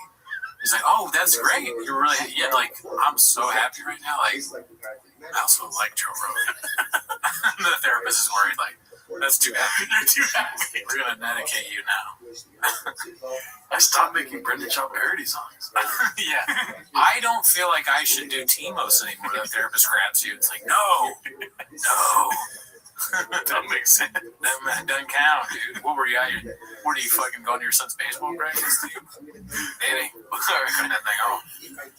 Let's see what else we got here. Bappa claims Chang's has been infiltrated by Highlight Numerous. I haven't seen Highlight Numerous around in a while, dude. Oh, good to see him. Never met him. Let's see what this is about. Why isn't it opening? Okay, there we go. You guys know hate. I have questions about that. What do you got? Oh, please. Why are you guys hated so much? Why do you guys get all this hate? Why do we get hate so much? Yeah. It's been around for 14 years. Yeah, that's why. How long they've been here. I like how he jumped on that, dude. You know what I mean?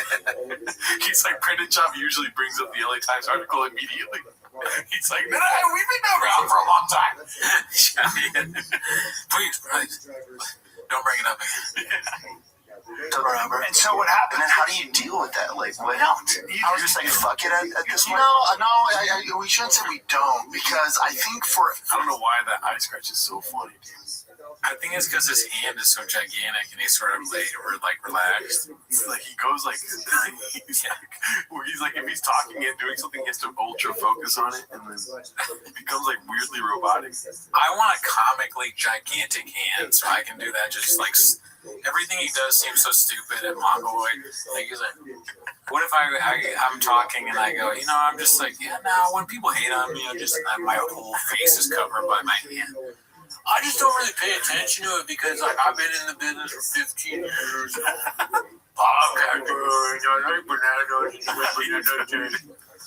I'm on drugs. His hand is so sad because his hands are too big for him to be able to use it without looking funny. That's not fair. My hands are, I'm not going to. Oh, God. I don't want another thing. I have small hands now. But anyways. I need a fucking tater tot once a week. Yeah, it is so good. I need a fucking tater tot once a week. Why does he say it like that? Why does he do it? 24-hour gringo probably coming soon. Let's see. Ever. You get advice from Rogan, bigger dogs, and you're just ignore all of it.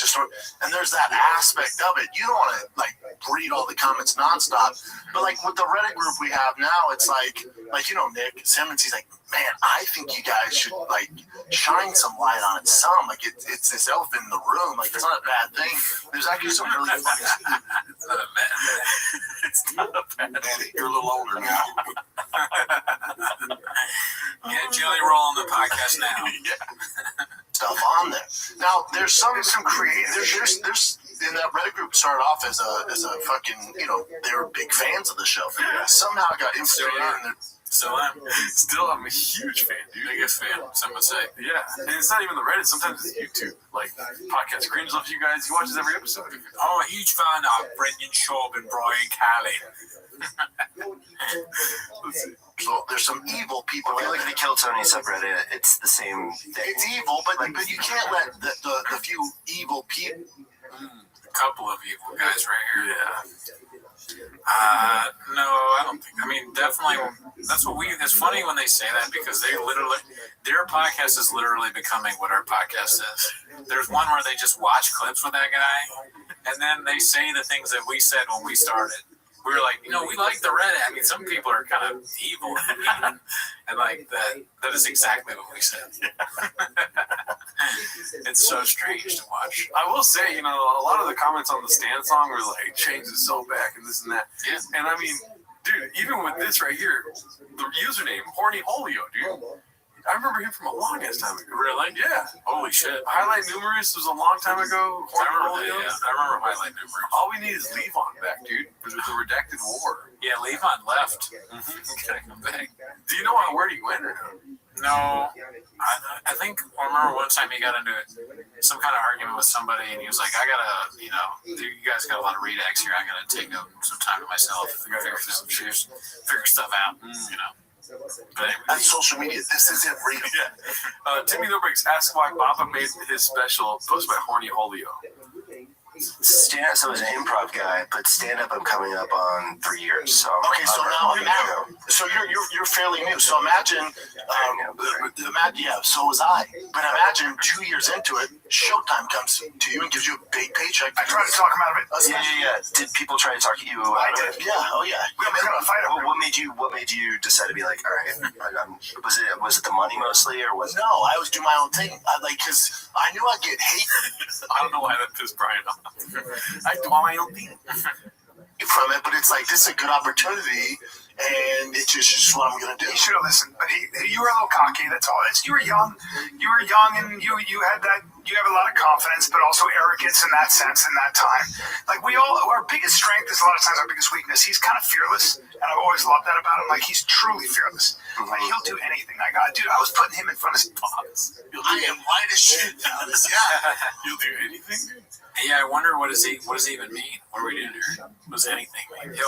What do you mean by anything? You mean he'll cut out the Dallas skyline and have somebody put that behind him like a fool? He'll do that, or you mean he'll open up he'll do a food truck diary and the food is in the trunk of the car? Yeah. Or the hood? It's under the hood or whatever it is. Yeah, he'll mod your truck. He'll take your doors off your truck. He'll take 6 months to do one truck show. He'll out of nowhere have a fish habit where he only talks about the giant fish tanks he has. So he actually, he will do. He will do anything. Yeah, that's right. Let's see. He'll get digits in his ass when getting massaged. fucking guy? Depends. Just pause. Sounds pretty afraid of me. Sounds kind of like a bit of a pushy for not fucking a guy. Sounds like a pussy. Sorry, sometimes it comes out. It's okay. I just met this guy. He's a fucking pussy for not fucking a guy. He fits right in, dude. Yeah. I mean, they have their crowd that they like. That's part of the reason why it makes me sad is I'm not sure we're in that, As much as we're fans, we're just fans. We don't really have that same, thick boy vibe I think that we would need to be on the show. Yeah. So I could do it, but I don't have it yet. You don't have it yet? I don't have it, but I could do it. Yeah, I mean, I think I could do it too. Yeah, because you're gay as hell. See? It came out right there. Yeah, you're ready. I'm ready. That actually works. Yeah, that works really well. Oh, fuck! Come on, dude! That's what that plays on your way there. That's so funny. Blaring into my car. Is he listening to Little Brother? Somebody stops me at a stop sign. Big stop music. Busy Middle 8108 posted this. It's called Papa has conveniently been into bow hunting since he was 6. Oh, shit, dude. Long but tasty, truly shameless stuff here. How did I make it to the top of Chang's with this in the same fucking week, dude? This is... Everyone was calling it. Did you see? Or you haven't been following Chang's? Nah, not this week.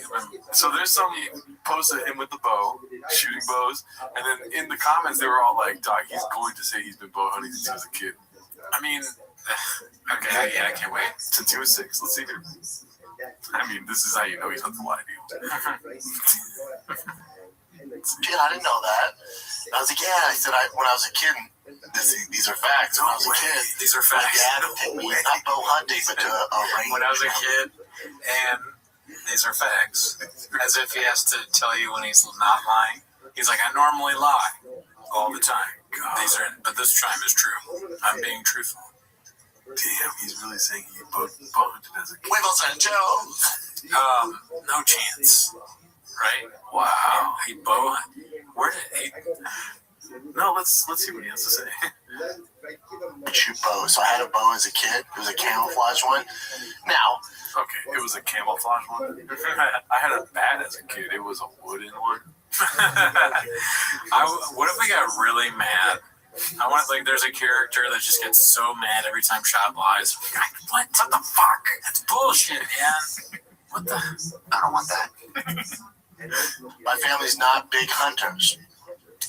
The only reason I got into the bow is because of Rambo and like Arnold Schwarzenegger. Those were my heroes. You know how today's kids' heroes are like, whoa, it is like a weird equation, dude. He's like, I did this as a kid. I had heroes in this thing, and that's why I'm going to be the best at it in 2 days. And then what he's gonna say? Like the hero, some K-pop guy, you know, like some fucking African dude who's a K-cop. fucking Jake Paul, Mr. Beast, like, you know, this is different. We'll just leave it at that. Different. My generation's heroes were Sylvester Stallone, especially Rambo, Arnold Schwarzenegger, even older than that, Chuck Norris, like the guys, man. What about Jim Carrey? Didn't you see, like, love Jim Carrey? I think Jim Carrey's favorite comedian. Oh, okay. But he didn't mention it this I time. thought he was his hero. Something like that. And then Ken Shamrock, he's like, that's my hero. He has a lot of heroes. Well, Bombay is, he's looked up to a lot of people, for sure. And then he was like Stan Lee when I sold comics. He names off like obscure comic book illustrators. That'd be funny. Frank Miller, huge fan, dude. And they're all somehow, the names are all wrong somehow. Frank Millar, Stan Lee. I don't know any comic book people. Let's see. Jack Kirby. How would you give Jack Kirby? Jack Kirby was our shit. So I wanted to be like Rambo or Arnold Schwarzenegger. I wanted to shoot a bow and arrow. So my dad got me a cheap used bow and arrow. I remember it was all camouflage. Anyway, we go shoot it probably twice a month. Growing up, probably the age of damn, dude. That's a lot of bow. I'm like amazed by people that can just lie this easily. You know? Yeah, no, it doesn't make sense. Yeah. This right now is like a guy who's like 5'8", lifting 100 pounds over his back. It just doesn't count. Yeah. 6 to probably 12, you know? So I was a little familiar with it. But yeah, never hunted. And it's pretty close when you're at the range and you're a kid. So I tell him that story. He goes, oh man, I'm telling you, if you like hunting, if you like shooting, I'm not that big into shooting. I had fun hunting, but I'm not that big into it. After about 30 minutes shooting guns, I'm over it because I know. That's why you get them bow hunting, man. Because you like me, like routine and all this, and it's all mechanical. I'm like, all right, this sounds dope, man. He goes, what are you doing tomorrow? I said, tomorrow? Why? What's up? I can figure some stuff out. He goes, well, meet me at Archery Country. Have you Archery Country? Have you seen the new 28 years later? Yeah. A lot of bow hunting in that. Do you think Shop would be good in a zombie apocalypse? Oh, that was Shop's life. Yeah. Growing up, he was doing that twice a month. Dude, with so much experience. Yeah. He has so much. He's so ready for a zombie apocalypse. We're making fun of this guy nonstop. We better hope we never need him because he knows how to do everything. I'd rather be alive than be a zombie during the apocalypse because this motherfucker's around the corner with the goddamn. What are they called? A bow. Combustion bows or some shit like that. What are they called?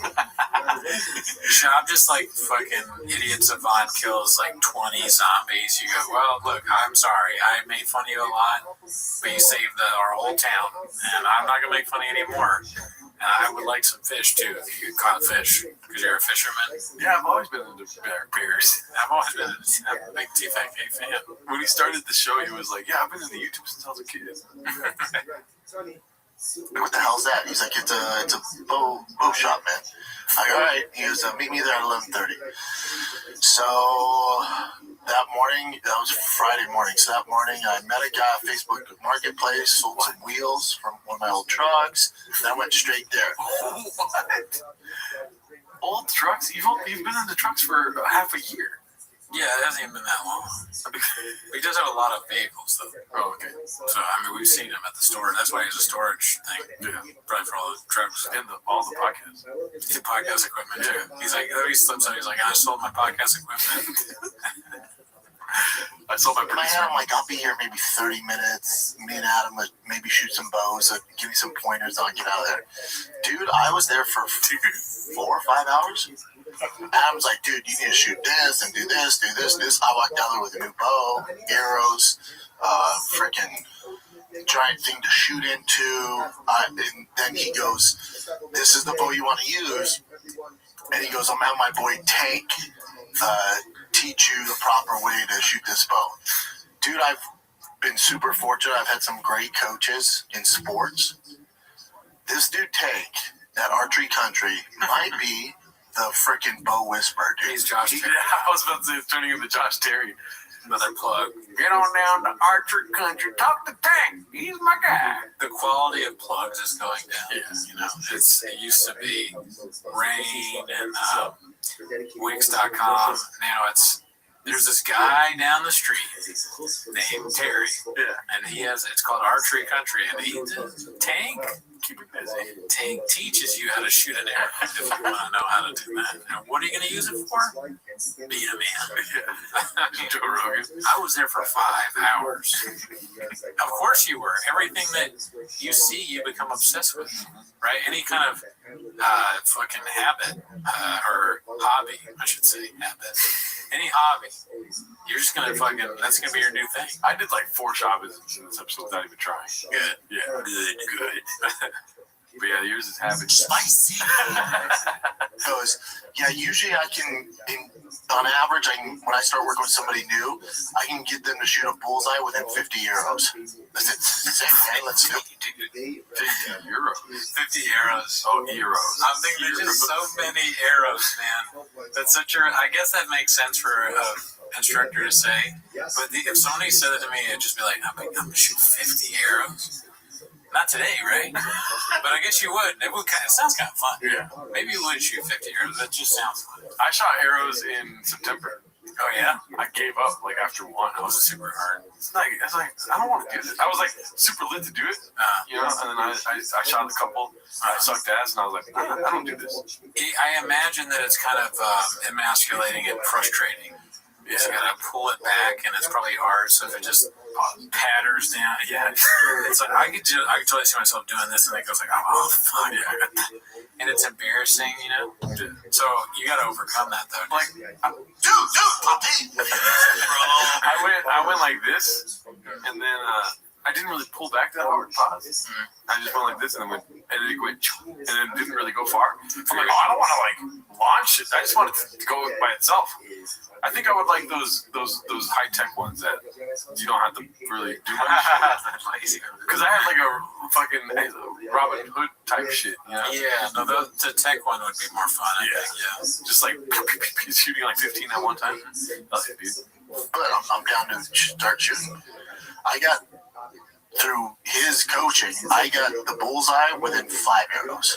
And then your boy was just lumping them together, dude, like a sniper. I was there before, I couldn't get enough of it.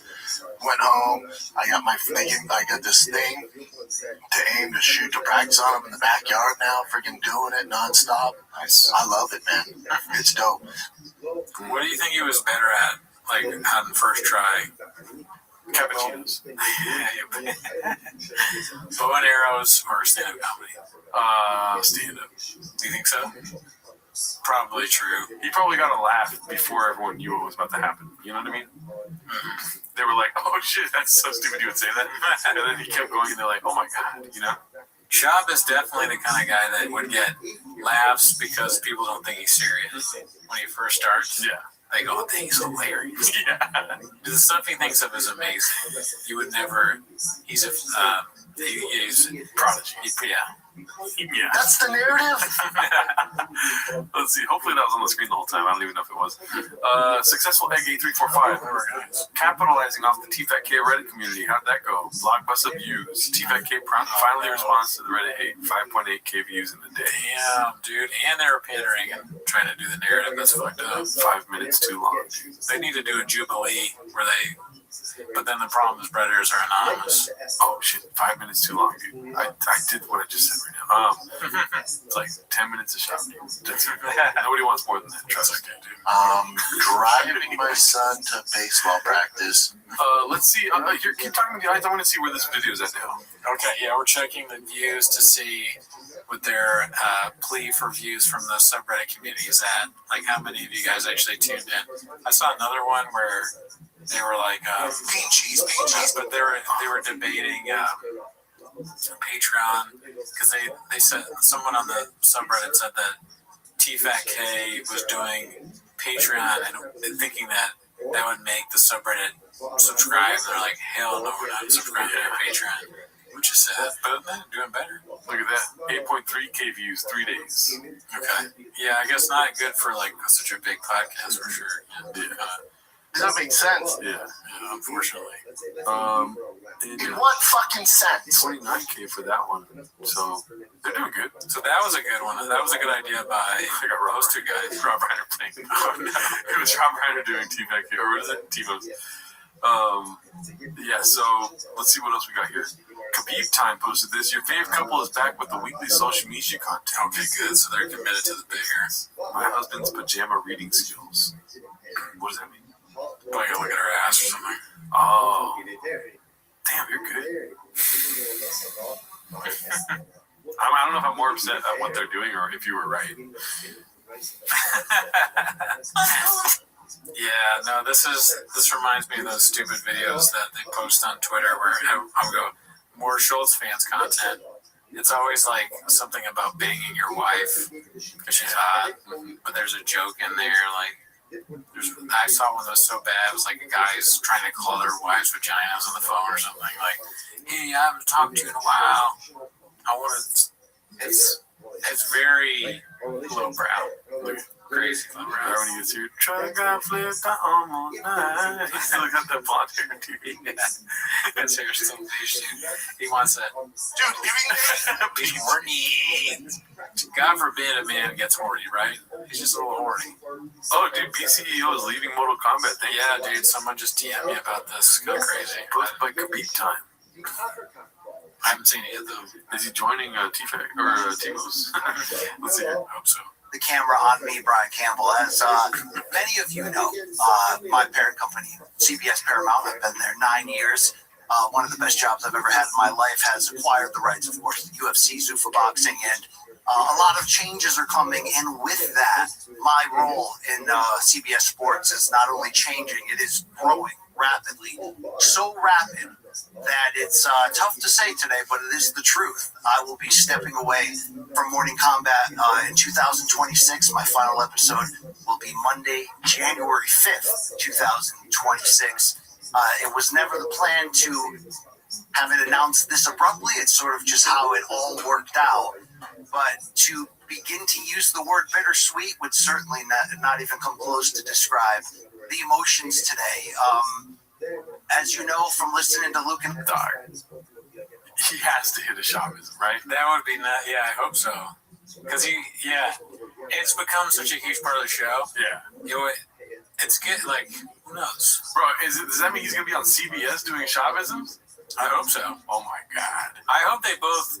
I just found out about this today. I'm just hearing this now. It's my official telling me I've been hearing it. It sounds like he's getting more stage time on CBS, and then Luke is doing this whole political thing, is blowing up on his political show. So they're both going their different ways, but I hope they keep the subreddit in their heart. Yeah, and every once in a while let it out. Jump on that motorcycle and ski. It's a me. Yeah, and then it's important because Bobby Lee is one of my closest friends. Bobby's talking about, no one's been more supportive when I started than Bobby Lee did. Yeah, Bobby Lee's gonna pay you. Bobby Lee did buy from the Ellisons. He bought CBS, right? Tiger Belly. Tiger Belly by CBS. Shout out to him. I'm still waiting for it though. Let's see if he. I mean, here's the great thing about him staying true to who he is and stuff. He doesn't even have to hit a shot. I'll still respect him. Sure, we hear it even if we don't hear it. It's been a rough couple of years professionally for us since the fall of Showtime abruptly, and picking up the pieces, getting this show back on the streets was a long battle, and I'm very proud of what we've done. But 2 years of juggling paychecks all over to get the opportunity to go solid and go all in with my company is an offer I can't refuse. So, Luke Thomas, it doesn't bring me joy to announce this, but it is major news to a program that we built together almost 7 years. The most fun I've ever had of anything I've ever done in my career, and the thing I'm most proud of, by the way. This news is delivered, and it obviously has an effect on the future of this program. Yeah, I mean, do you remember that phone call I gave you when we were in New York? It was 2019, before the show started, and we were describing like what the game plan was, and like, don't sign this, and just wait. Yes. And I don't know what you had in mind about what this. I mean, it makes sense they wouldn't do a show business. It's too serious of a moment. I mean, like I said, I respect it. Respect. But it brings a tear to my eyes still. What if it's very emotional. What if like the clip stopped, but then it kept playing and Dude, Poppy, what are you doing, bro? Or if it was just Shop dancing as Deadpool at the end. Yeah, they edited it in. And so I wanted to bring Brendan Schaub on for my last episode. That would be great if Luke Thomas did it with Brendan Schaub. Yeah, basically the same thing. Brendan Schaub, Brendan's our CEO. Yeah. Alrighty, let's see. We saw that last time, I think. No, we didn't. The great thing about doing the weekly show is that it's always new. Oh wow! So this is posted by Caterpillar Hot 7539 Total Redact. I think that's where I got the call out from earlier, but such a good title. This was posted by ABTB12. So Big Boy Archery Club coming soon. I mean, that's cool. He's kind of self-aware, and so it begins like he knows, or he's being 100% non-ironic and being like, I'm going to be the best bow hunter of all time, dude. And so it begins so perfect. I thought it was a Changs thing. I thought Changs did that. But not Tim. Yeah, that's him. That's hilarious. That's perfect. This is what I'm talking about with that fucking bow, daddy. That fucking big boy. Yeah, how's it fit? How many arrows can you fit in that thing, dude? I'll shoot a bunch of them. With that night vision goggles he has in his closet. God forbid that you're an animal around Brendan Schaub. Like a mountain lion, dude. Yeah, we don't have mountain problem lion on any of y'all anymore. This was like a bite. I don't know what the fuck you just said, dude. Bean cheese. Let's see what else we got. This is John Africa Origins and More reacting to Reddit, posted by Dandy Kaufman too. Is this from their Patreon? Because if it is, I don't want to watch it. I have no idea, dude. I don't know. Yeah, so I got a good one for you guys. See it? Maybe. This is the first one. Is correct? I mean, a whole career mode version of you. Keep talking to the camera. I'm gonna do some research. Yeah, check into it. So I don't even remember that clip. I do. Oh yeah, I remember that one. Oh yeah. Yeah. I do think it's funny for them to watch. I encourage everybody to have a podcast where they watch Brendan Schaub. And who better to do it than Brendan Schaub himself? Yeah. There should be Brendan Schaub watching Brendan Schaub with Brendan Schaub reacting to that. Yeah, I remember because they whatchamacallit. We're good. It is public. It is public. Thank God. Yeah, here we go. You were saying everyone should be doing T-pose. Yes, but like you remember the what's his name that came out with a stand-up special during the pandemic who sings and plays the piano? Bo Burnham. He did a bit about how it's like a podcast, watching a podcast. So my idea is Brendan Schaub watching the subreddit, but Brendan Schaub watching a clip of Brendan Schaub watching the subreddit. Oh, so that's like years in the making right there. They should watching this clip. And then how they reacted in the redacted shit they said then. Yeah, dude. I will fuck you up. Before, guys, you are terrible. You're terrible people. It's good for you. Or how thick. Was that to be funny or falls out of shape? Oh, he said thick. That's so funny. Shape though. Brendan Shaw. That'd be funny if you were that out of shape. You were, dude. Yeah, you got kind of fat, bro. Yeah. Career book deals. But if you hit play with what to do, it's genius, man. What does his shirt say? 145 champ, Nick Hollywood. Just Cody Garrett, Fassbender is the truth by John Africa. And John Africa. Daily Way. Jacket. Friends, you know. What? And oh, joy. Evil Chinese man. Asian and shit. We get it. Using high function, not racist. See, if I'm not black. And well, we get it.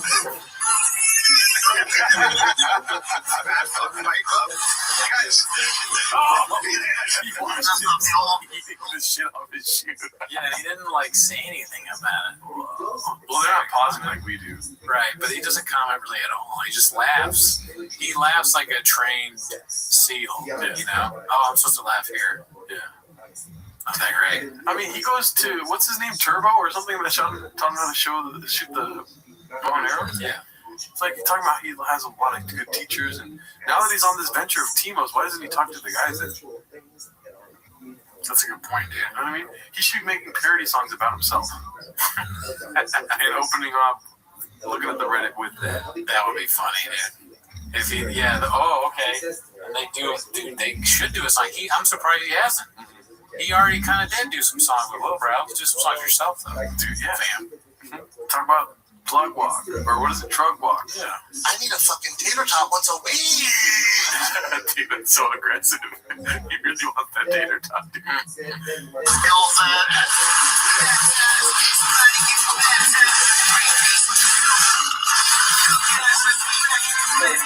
What if that's how he found out that he's drinking out of a straw? He sees that and he's like, what the fuck? Dude, that's Photoshop. Dude, that's not real. Straws are gay. Yeah, dude, what? Photoshop? Crazy artwork. It's a lot of editing. Good job.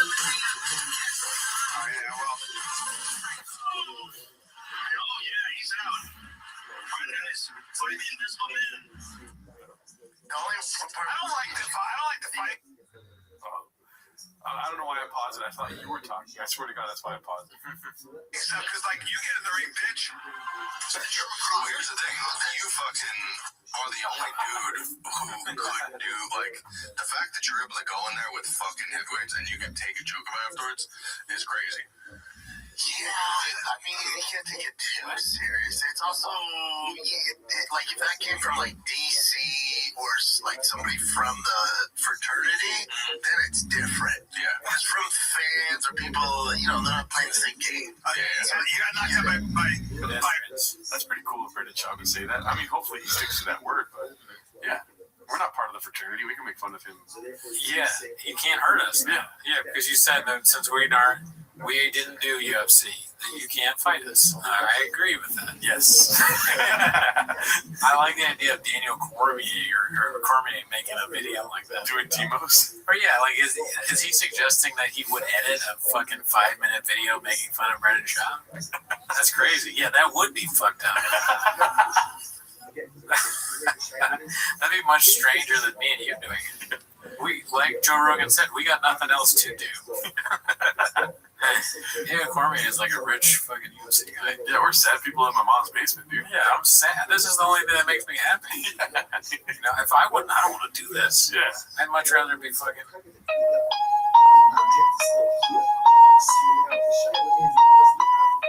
You gotta do something if you Why this shit down? Roy, fucking Nelson, who is a world champion, like Roy Nelson's IFL champion. unbelievable fighter. You've been fighting for exactly 20 months. With the names, like, dude, and Chin knows this. And actually, a question: how'd you get John Africa? I don't know. He's the personal name. No, you know what it was? I think because we were talking about Francis fighting Africa. And I'm fighting all of Africa.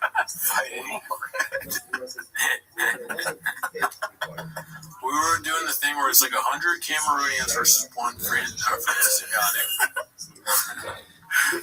I was saying John in Africa. John in Africa. I think I left out the in because I was gonna say you need to fight John in Africa, and I just said John Africa, so then it seemed like I was saying you said John Jones, John Africa. Hey, dude, I've been doing this over a decade. There's me a ton of mistakes.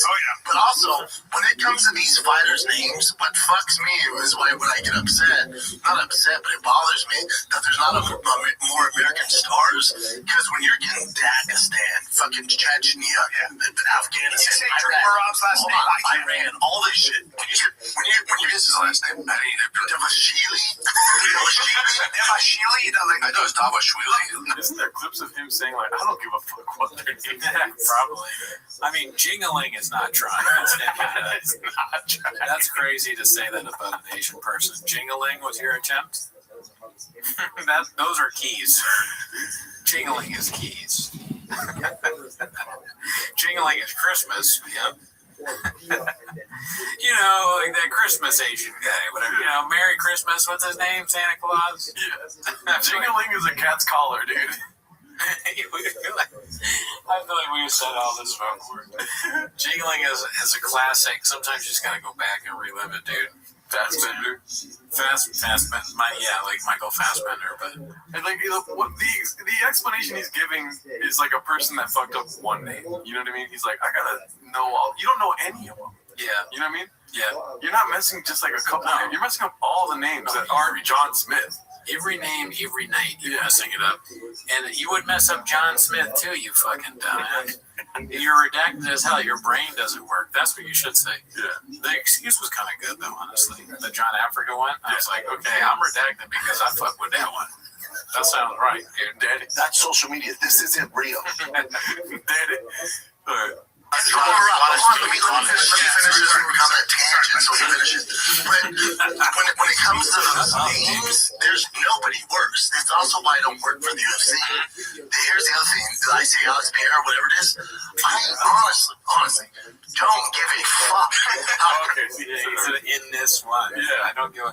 What do you mean you don't care what someone's name is? Yeah. That's crazy. I do like that though that he said that because I cannot wait for him to try to say my name. He said Geronimo, and I'm like, that's as close as he'll get to my name. I wonder what he would think what Gerardo is. Alarcon? Yeah. Good luck. Yeah, no chance. He's probably going to say Jingling. If I did, trust me, I would put more effort into it than do it. I literally don't give a fuck. If you understand what I'm talking about, I'm good with it. Pierre is my favorite one. He sounds like a French cat. Yeah. So, but also, dude, this has been an issue. I mean, basically my entire career. Because when I auditioned, when UFC first went to Fox, they were doing auditions. There was 3 of us. They were looking at being like the co-anchor with fucking Jail. It was Dominic Cruz, Karen Bryant, and I was gonna be like that 4th chair. It was a big deal to be on Fox, dude. And they have us come in and do a test read. For whatever reason, like Dom's going, Chael's going, and they have all the American names. I get up there and we have to break down. It was a random UFC fight night in Brazil. I don't know what he's saying right now, but question: how many chicks do you fuck? Just kidding. Your homie walks in to your apartment or your house wearing this, dude, and maybe he's been okay. Is it worse that he just got into trucks, or is it worse that he does nothing with trucks? It's worse that he just got into trucks, right? And he's dressing like that.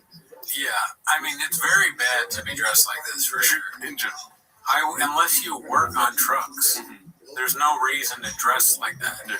It would be like if I really like trains and I showed up like a conductor here. I got a conductor's outfit on. Exactly that. Wouldn't you would be worried about I would call your doctor for you. Yeah, he'd be like, he's gonna buy it. He showed up like he says the astronaut costume he bought from Spirit Halloween is what he wants to wear to work. That's how I count. He just bought a telescope. He's a man. But no, yeah, it's ridiculous. It's bad. Let's see. All the names were basically in Portuguese. I went, as soon as they brought up the card, I went, oh, fuck. So no one's telling me how to say the names, so I gotta, and they're recording, but it's not live. It was just like a pre-season trial run.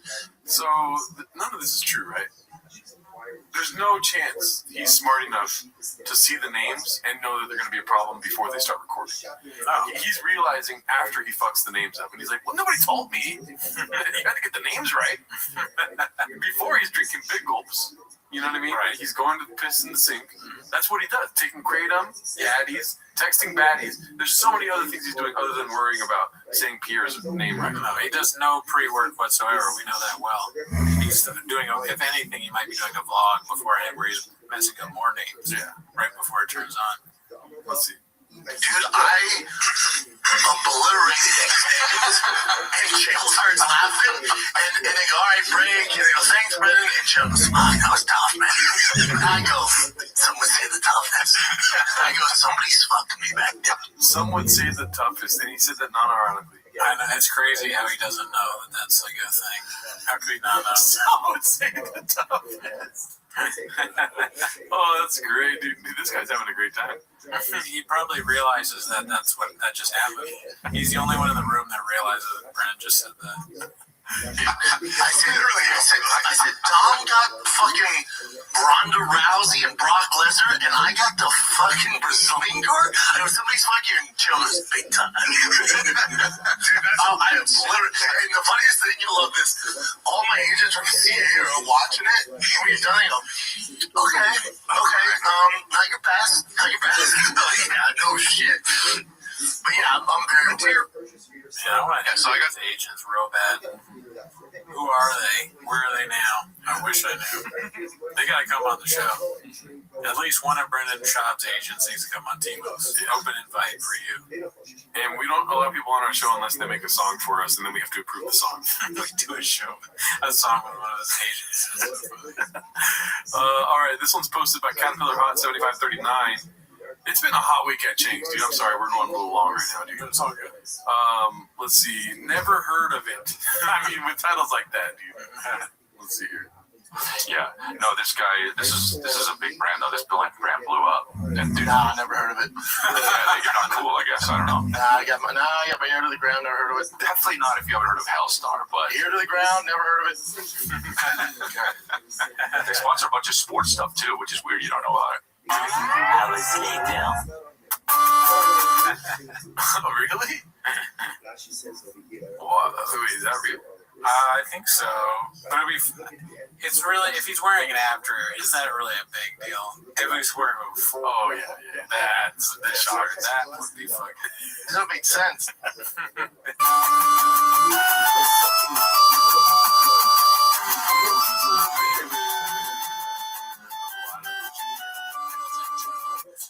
Yes, I think that's the whole thing. That's pretty cool. I like that. Sick. Alrighty.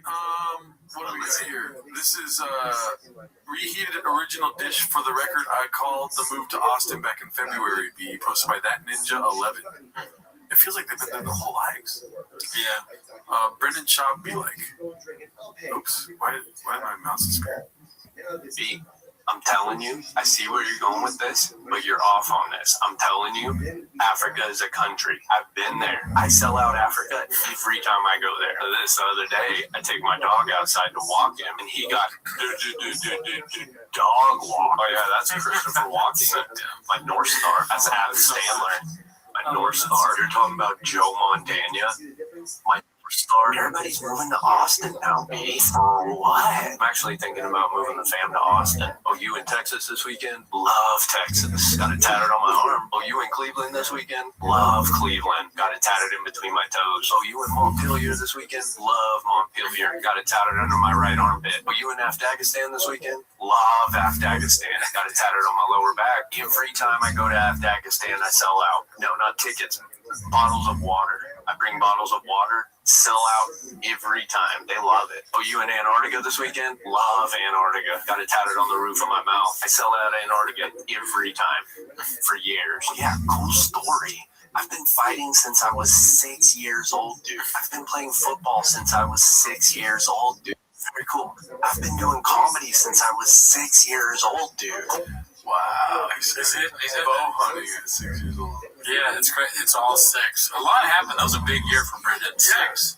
6 was formative. That's when his precortical, what is it called? I know what you're trying to say, but I don't know. Prefrontal syntax.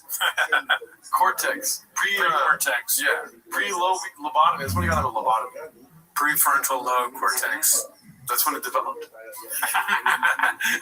Story. I've been lifting weights since I was 6 years old, dude. I've been driving trucks since I was 6 years old, dude. I've been fucking chicks since I was 6 years old, dude. Very cool. I've been working in coal mines since I was 6 years old, dude. Wow, that was a cool story. I've been making stained glass windows since I was 6 years old, dude. I saw Megan Fox at Starbucks. It was just us two. She was like, oh, you're that funny guy that fights too much. True story. I saw Bill Clinton at Chick-fil-A. It was just us two. And he was like, oh, you're that badass that podcast too much. I saw the Coke at Diddy's house. It was just us two. And he was like, oh, you're that truck guy that walks too much. True story. Saw Kobe Bryant at the GTA 6 release party. It was just us two. He was like, oh, you're that white boy that dog walks too much. So you have a TV show called Hunting Hitler. Did you ever find him? So you have a TV show called Keeping Up with the Kardashians. Did you ever catch him? So you have a movie out called Finding Nemo. Did you ever find him? Very good. I like it. I like the commitment to the bit. But the dog walking thing is really good. Because that's both clever and stupid. And that's the my favorite is when it's like so dumb, but then so fucking funny. I was walking my dog the other day. That could have been the clip itself, and I would have been very happy with that. I will remember that for a long time. Thank you. Thank you. Oh, here. Dog walk. That's so fucking funny. All right, let's see here. Papa now says prepubescent sports don't matter. I think this is a huge development, very important to include in the show. Posted by Dandy Kaufman 2. I mean, if you guys aren't aware, let's just catch him up really quick. He takes his go for it. I can't. Oh, dude, I drive my kid to baseball practice. Oh, I got it. No. It's been a There you go. Just let you guys know. I don't know if you guys are keeping aware or anything, but he does go to baseball a lot with his son. Yeah, this is the first time talking about that. Here's the thing. He's been driving his son to baseball practice since he was 6 years old. Even if your kid's a baller, dude, under 40, until they hit it doesn't matter. No, you never know. It's great that he's balling, but until they're like 15, 16, it's tough to tell. Like, most of the guys that go pro aren't just dominating until they hit puberty. Yeah. So it really don't matter. Well, but that you should know, though. But the one thing I don't co-sign with people, it's just a game. It's just a game to you. To me, it's life. To me, it's a way of making a living. And they have the genetics where they can make a living doing whatever sport they choose if they put in the effort. They can do that. That's the gift they were given. What's he doing, bro? So if your son thinks it's a game and he's win, lose, or draw, he's excited to get ice cream, we're going to run circles around you. You're not going to be able to compete. Yeah, at least they're able to compete. Yeah, some would say the least. Yeah. That's pretty good. Let's see here. Let's go. I want to try to get. Okay, so here we go. Finally. Caterpillar Hot 7539. Loser yourself. I don't think he posted all this. Look, if you had, one shot, 1 over 2. This shows you the road. You like the same thing. Did you capture it or just let it slip me? As you can see, he's got his sick ass wig. That is a crazy ass looking thing, dude. It kind of looks like Batman. I will say, Papa's looking good. He's got skinny as fuck, dude. Could you imagine if you saw Papa, like, you'd be, oh no, he's very serious right now. Yeah. He seems, this seems like Bob, maybe this really is, Papa has been doing bow hunting. This is the one thing that's true. Yeah. That he's ever said. It's great form. He fits. This one fits. Trucks didn't really make sense. Fish. No, he doesn't give a shit about his family. Yeah. But that bow hunting, he might actually be pretty good at that. Yeah. I'm ready to believe. And, it'd be terrifying, dude. is if somebody, if it was this outside of my apartment, dude, that's fucking terrifying, dude. I definitely would like to be killed by a bow and arrow by Brendan Shaw. So if he's gonna try and kill me, I think that would be pretty goddamn funny. I'm walking my dog and then an arrow goes through my leg. You just. All right, let's see. Crystalia trolling Bappa posts my minimum sky 2305. I know this poster. Keep your eyes on my hands, dude. That's what he does. Got choked unconscious. Okay. I jumped on top of the octagon. I was on the front cover of Toronto News. Not a big deal. Okay, well, yeah, that's not what it's about. But okay. I appreciate you bragging. All right, I like that. It also happened on the night of John Jones versus Alexander Gustafsson, which is the greatest light heavyweight fight of all time. Really? Yeah. Really? They still give you a bonus, though. Okay, again, making it about you, which I appreciate, but it's just... So I told the UFC, I turned down their initial offer. I was like, I'm going to win this one, then renegotiate. So all my sponsors were up after this fight. My UFC contract was up at this fight. So if I would have lost, I'd been fucked. So when I won, that's the happiest I've ever been. Damn. So that's money after that. And that's how you became a billionaire. The first UFC billionaire. Why do we like this right now? I don't know. They're both kind of funny because Shab is doing this weird thing where he doesn't make eye contact and he's sort of lazy, like, and then Billy is just sort of annoyed, I guess, or I don't know, trolling him. But yeah, no, I would watch the whole thing of Billy trolling Shab. Oh, same. It'd be funny. And I like the editing too because it's showing that like Shab is innocent and just getting trolled, but you know he's probably being an asshole too. I mean, Delia is in hell. We've talked about that quite a bit. This poster is Mike Redbar tears when you accidentally turn to the front camera. Nothing better than an IV and chatting hunting with Adam Greentree ways to well. When was this posted? 3 days ago. Damn, he's 3 days into the grift. So yeah, very boring content. Just a picture of your face. Nothing better than that, though, dude. Of the albino deer, is this the same thing? Yeah. Yeah. But is there any take on it? Oh, probably. Oh, shit. Who is that? Posted by, I don't know, Toxoplasm Posts. Oh, is there audio? Oh, who the hell? Another influencer? Is that Tank? That's Tank. Oh shit, Tank! Oh wow. Oh yeah, that is Tank probably. Wow, Tank was a dog. Tank's like, I normally it takes me about 50 euros, but JC, you actually got it at 5. Let's see. Keep going. Let's see the cuts, Brendan.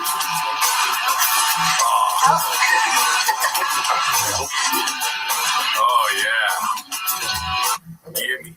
Yeah, we all know what he's thinking. Hell yeah, dude. Hey, you know what? I am light as shit, Dallas.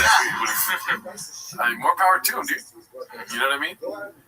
Let's see here. This one is posted by Sweet Honey J, fashion icon. Homeless chick. Or homeless chic. I don't know why she thinks she's homeless. But does she post that? I don't know.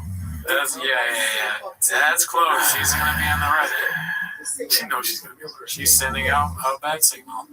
Let's see here. King, 2 of these? Okay, this is the last one for the day. Oh, Patreon post. We can't watch that. No, we can't do that. You guys got to subscribe to this. Subscribe to their Patreon, dude. You can't get their free content on here, dude. This is the last one. Air Pumper posted this one. How it started, how it's going. Okay, let's not watch this. It's Kadushing his wife. His wife's giving a blowy under the desk. Oh no. Yeah, and then it cuts to that or to this. God damn it. Yeah, we're not gonna watch that. Okay, so this is the last one. So Mark Maron was one of Bappa's heroes at one point. Posted by a different report 123. Let's see here. Oh, who came on? Who I was shocked was Mark Maron. You said you're a fan of his. Huge fan. We have him on Fire the Kid. One of my favorite. Was he silly on? What? He's a fucking cook. Fancy yourself a fisticuffs, Mark. He's not funny at all. He said that? Yeah. Damn. Switch it up on him. Gotta keep up with Joe. Yeah, I mean, pretty silly, Yeah, because he got so silly on mine.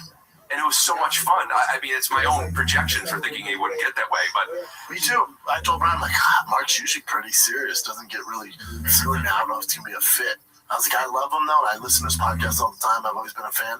Talked to him a few times at the Comedy Store, but I kind of avoid him because they say never meet your hero, so I've always avoided him, and then he came out and was great. Hero, dude. Bro, he just got done calling Sylvester Stallone his hero. Who else? Tony Montana or something like this. Arnold Schwarzenegger. And then, Mark Maron fits right in that. Yeah, he's. I love his podcast too. Him and Dax Shepard and incidentally. Oh man, I feel bad. I don't like this era of Bappa, dude. It's just not for me. Just agree and everything. Don't wear yellow ever again, dude. Doesn't suit him. Yeah. Well, that's it for this week. I don't want that. Yeah, man. Join the Patreon if you want early access to these episodes. Other than that, have a great week.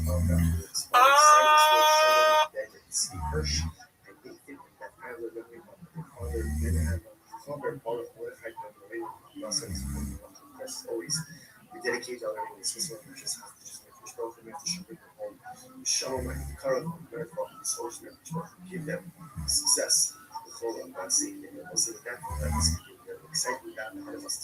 Listen, I know some bald dudes are slinging down there. Look at Dana White, Rogan. That's it. Views gone down on oxygen.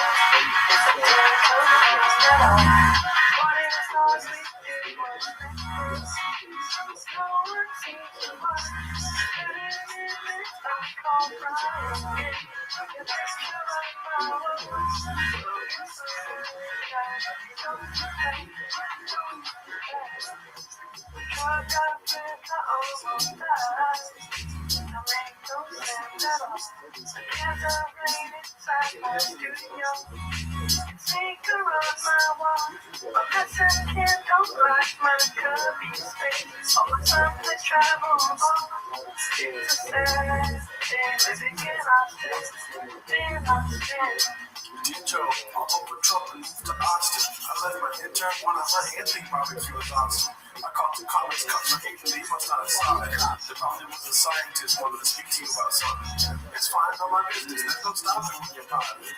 But anyways, fuck it, what's been up, Joe? How's your TRX? My podcast is great too. You wanna be a guest? Come on, bro, don't be like that. Are we best friends? I call you daddy. I stopped reading the comments from the bots that toxic. A bunch of homeless cats that don't wanna have sex in their mother's basement. They just start running clipping every day, but I don't give a damn. I just bought a new truck for my sick giveaway scam. I got a storage with some chairs, truck, and magic line. I'm really loving the move to Texas, man. This shit is dope. Anyways, what are we doing here? Man, I hope that you call. I'm a please, biggest friend. This is Shah.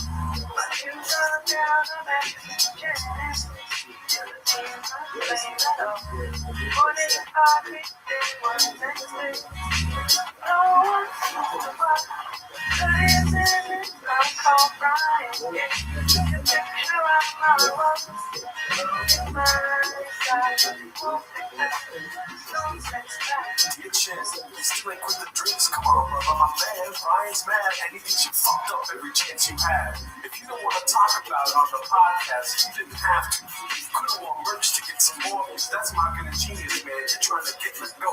We say good luck, Chuck, go. Pot for 4 hours, then we drink at home. You look at shitty, man. You're like a skinny Kreischer. You talk about depression, man. You're like a more than I am.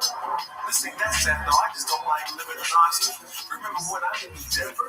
We ate barbecue and football pads. See, I drink like you those days. I saw comics in my closet. One man will come through, man. It was awesome. I can relate to how you're drinking off the bar, but when I have a shitty day, I drive Tiger to play baseball, because I don't really got shit else, so that shit helps when I'm depressed. Don't make the rest of you get and rip your fucking neck. Sometimes I wish you would call me a little bit. See, it's like adrenaline. Views I get are such a rush for me. See, reading comments aren't even real, and I read them, because I'm jealous. That's why some Mexicans buying shit without me 24/7.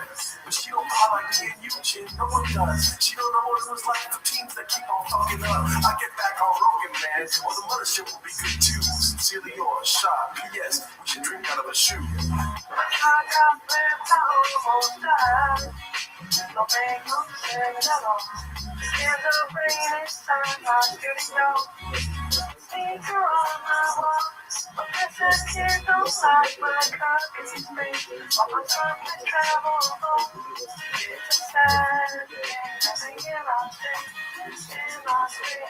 Stop my favorite time of the week. When you get there, Papa, try to speak. When he's surprised today, you better act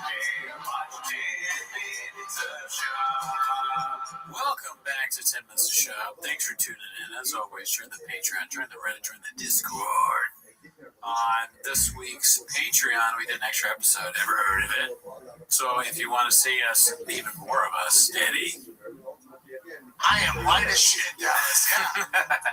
I picked a random one. We got a new soundboard. But if you want to see more of us, subscribe to the Patreon. Also, if you want early access of Timo's, go to the Patreon, dude. Oh, yeah. And we don't want to sleep on that, dude. You know what you need. Tater tot, what's a weed? I don't think they're here for tater tots, though, dude. Tater tots equals early access. No, they're not, though. They're not here for this. They're not here for the soundboard. They're not even here for the dolphin bottle, which isn't even here. They're here to watch 10 Minutes of Shop, so start the timer. Oh, look at you, dude. You got a timer on the iPad right here, dude. Oh, shit. Play the chain clip. You dumb fuck, dude. There's an iPad in front of you. Let's do that. All right, let's see what we got here. Khabib Time posted this. It's called RIP to Bapa's hamstrings again. Those are definitely the strides of a former UFC NFL D1 football player. It looks like he's racing his wife. Oh, okay. And as you can see, that's the narrative she painted. Spicy. See that? That's spicy. Let's see if I can outrun my UFC NFL Division I football player husband. Wouldn't you put NFL instead of Division I? Like, why would you put Division I? Yeah, just to say all the accolades.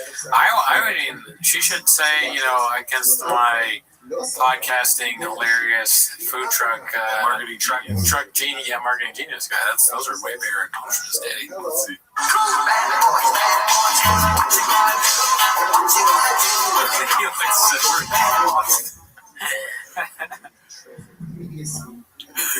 He looks like he's trying to do a Korean impression, dude. They know how they do the hearts like this, but he's so redacted. He goes like that. You don't know about that? No. There's a heart like that. Oh, yeah, Korean people are like, I love you. You learn something new every day, dude. Wiggles and Jones. He played the Gringo Papi Rento. And why is it Bad Boys? Yeah, he's a bad boy, dude. Okay, that's facts. Yeah, got a couple of demons with them. There is a song playing, but as you can see, he chases her down, beats her up. You know what I mean? And throws her to the ground, walks away, all happy. Now they're grifting the couple scene. I don't know if you can tell that. Oh, a new thing. I like that. Okay. We thought it was going to be bringing back the pizza game thing, but no, dude, he's got the couple game now, dude. You can never predict what's next. I'll give him that. Did you see that coming? That we were going to do a couple thing? Only when they posted the first video. That first video of them, like, doing some sort of activity together. I'm like, oh, this is going to get likes. They're going to keep on doing it. It kind of makes sense, though, because remember when they were moving to Texas, they did some sort of we're moving it. They both had things that were like, when I'm like, can't believe moving to Texas. Then they're like, oh, I'm moving to Texas. I got to get my cowboy hat. And then it's like, I got to get camo pants for him. They both saw each other's posts and were like, what if we both did this, dude? That's social media. This isn't real. I have a feeling that's going to start meaning that you're done talking about the clip whenever you push this out. Could be, dude. All right, this one's posted by Dandy Kaufman, too. It's called Papa Wants to Assault Mark Maron. Let's see here. It looks like you're a bitter bitch. But here's the thing. The way it works in the world I come from is Mark Maron, with all this shit talk he's talking about, with all the Rogan verse, and you guys aren't going to condone this, he needs to get fucking punched in the face. That's how this should go. Behind a mic. If you're going to talk all this shit behind a mic and get physically assaulted, you're going to stop. I will snap his fucking neck. It sounded like he was saying that right now. I know. That was time really good. Yeah. What is Crystalia saying? Like, he's going to get fucked up. Yeah, is Crystalia not fucking being the voice of reason here? He's not gonna tell him not to hit Mark Maron? What's going on? Oh, I think he's right. Can you imagine if Delia was like, you might be right. He's gone completely insane. 100% puppy. Eric's like, oh, yeah, I guess you're right. We got to fuck him up. The next time we go to the comedy store, we see Maron getting beat up by Eric and one of the door guys. Should go. Well, behind a mic. If you're going to talk all this shit behind a mic and get physically assaulted, you're going to stop, right? You fucking cuck. Cluck. He said cluck. Why is Maron a cuck? What does Baba think cuck means? That's what I feel like I've said this before, but I truly want to know. Yeah. Define it. Yeah. You got to define it. Is that him when he sees you? He's like, I was just kidding, dude. You know, is he scared of you? I mean, this makes it sound like he wants to fuck me up. Oh yeah. He maybe he's scared of me. Yeah, yeah, that's funny. He's such a bitch that I meet him and he's like, whoa, dude, it was all talk. He says that to me. I don't say, I was just joking. He goes, oh, dude, papi. And he tells me he was joking. That would be something. Yeah. I go, dude, don't worry about it. Do you got a gun? I love you, dude. I'm a big fan. Dude, I bought your chairs. Yeah, dude. What are you gonna do, Nate? Volume punch me, motherfucker? What are you gonna do, Brandon? Go complain to your cats. I want to Go go to to your Clark. shit fucking cuck. Clock. What the fuck? You might have created a word. Like somebody that cooks out for clout. A clout. Oh. Ooh. Yeah. Okay, you're cooking on that. You could have given me a little dolphin noise or something. That makes sense. That made sense, dude. There we go. Danny?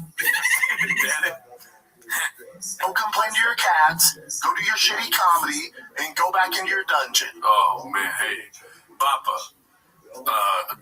Throwing glass at a stone house is not a good idea. You know what I mean? Definitely. Yeah. Dude, that's well said. Dungeon, dude, your house maybe is like a storage facility, or at least your podcast thing is. Yeah. We don't know if it's not the same thing. Well, I was talking about him calling the comedy shitty. It's like, oh, that's even crazy. I was like, what? That's go to your shitty comedy. It's shitty comedy. Yeah, I think that's crazy for Rashad to say for sure. Yeah. That's hilarious. If there was a crowd in front of them, they'd be like, oh. Yeah, dude. And go back into your dungeon. Well, see, this is Fuck my dude. I'm done being nice to him, and I was a fan of Mark. I don't think so. When were you ever nice to him? Yeah. He's a big fan. Yeah. Shaw was a comedy nerd. He was listening to WTF all the time. Oh. I get it, dude. I understand. I get it. I mean, I think we gotta kill him. He's gonna step up. I think he's gotta go. He sounds a lot more like a dolphin now. I understand. And I get it. Underage people. Let's see. What else do we got here? Anything else on that one? Nah. This one is posted by Flashover962. Calabasas gal surviving in the hard streets of Austin, Texas. This is a little skits and bits she put on her Instagram. My husband didn't fill my car up with gas, so here I am risking my life at 9 a.m. And I remember watching this on the live. I think we were debating. You obviously pointed out it's the kid doing it, but now that we know they're doing the couples narrative, yeah, it's kind of it's part of the show. Mm-hmm. It's a meme that goes along with. He'll have a thing about being at the gas station. Keeping up with the rattlesnakes. Yeah, you like that? They could have a great reality show. I'm surprised they don't pitch that, dude. Yeah. Wiggles and Joe.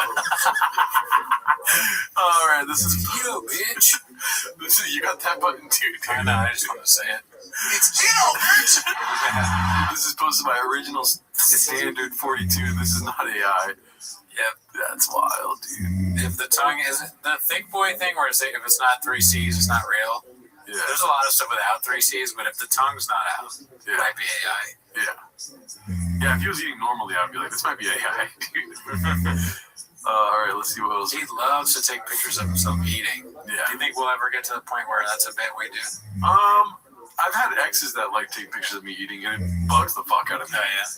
My mom likes to do it too. My mom will take a picture of me while I'm eating, and she does it to my dad whenever they're like traveling. In the group chat, she'll just put a picture of my dad with about to devour a sandwich. It's like, you're on a Subway.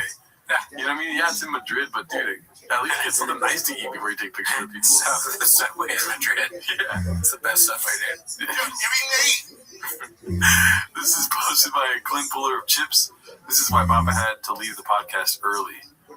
Tucker Carlson's Christmas party. Gang, gang, buzz, buzz. Wow. You know what's funny is that I'm sure if we pull up any pictures of Theo Von with fans, that's the exact same face he does. There's no like, I'm going to be like cheesing with my friend Shab. Yeah. It's like, oh, he's another fan. Probably. Yeah. He's got the cowboy hat on. It's a Shab's sibling. Does Tucker, I mean, you may not know the answers. Does he live in Austin? I'm pretty sure he lives in some sort of remote area. Okay, well, Yeah. okay. That makes sense. That makes sense. Can you do me a favor, dude? Can you be in shops? I know. Listen, I made a parody song for today's episode. Nice. And it hurts to be in Shop Set for too long. That's facts. You know what I mean? But can you do me like at least 5 seconds and speak for Shop really quick? What he's thinking? I'm gonna help out my boy. Cause Theo's been going through a lot. Like, I'm gonna take a picture with him, you know, and like post it for the fans so they can know he's okay. Cause I talk with Theo, and it's not doing as good as me. He's doing pretty good. So and then people see that he's doing good when I have a picture of me and my hat looks nice. I have a good hat. I thought you were just gonna go straight for this, dude. Where's it at? I will fuck you up. You think he's gonna fuck people up? Yeah, because they gotta stop fucking with Theo and they gotta fuck with him. Oh, that's right. You have to go through Shop. Yeah, that's true. Best brains beat. Let's see what else we got here. Another Dandy Kaufman post is I guess they had a hot episode of Tiger Thick, or what's that reference? Whatever. I guarantee it ain't going down like that when it already went down like that. Oh wow. Danny Kaufman getting spicy. Let's see. The dude that's almost a billionaire doesn't need defense.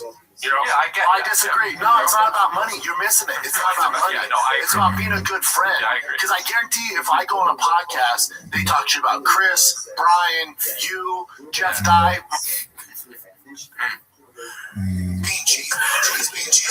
What's this in reference to? I don't know, but he was talking for a long time about how people wouldn't stand up for Rogan, like Bert Kreischer wouldn't stand up for Rogan on some podcast. Yeah, that's your narrative.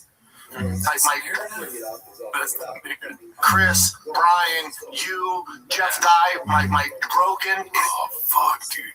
What? Jeff Dye really is that bad, huh? And he just accepts it, dude. Jeff Dye is like best friends with Brendan Schaub. That's how you know he's terrible at stand-up comedy. Yeah. It's like Jeff Dye really thinks that we want Brendan Schaub to come back to stand-up. He's like, you can just give me your jokes, and that's why it's so bad now. Jeff Dye doesn't want him to come back because he has Schaub's jokes now. Yeah. They're the guys that open mic that hang out together that are both bad. Yeah. They both think they're good. They ain't going. Whoa, what are you talking about? Yeah, I always think it. Recently, I found myself in a hot tub with about 8 to 10 12-year-old girls. What found myself is funny way to put it. Chris D'Elia.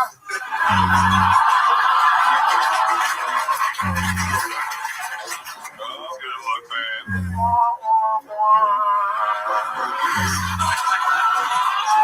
Chris D'Elia.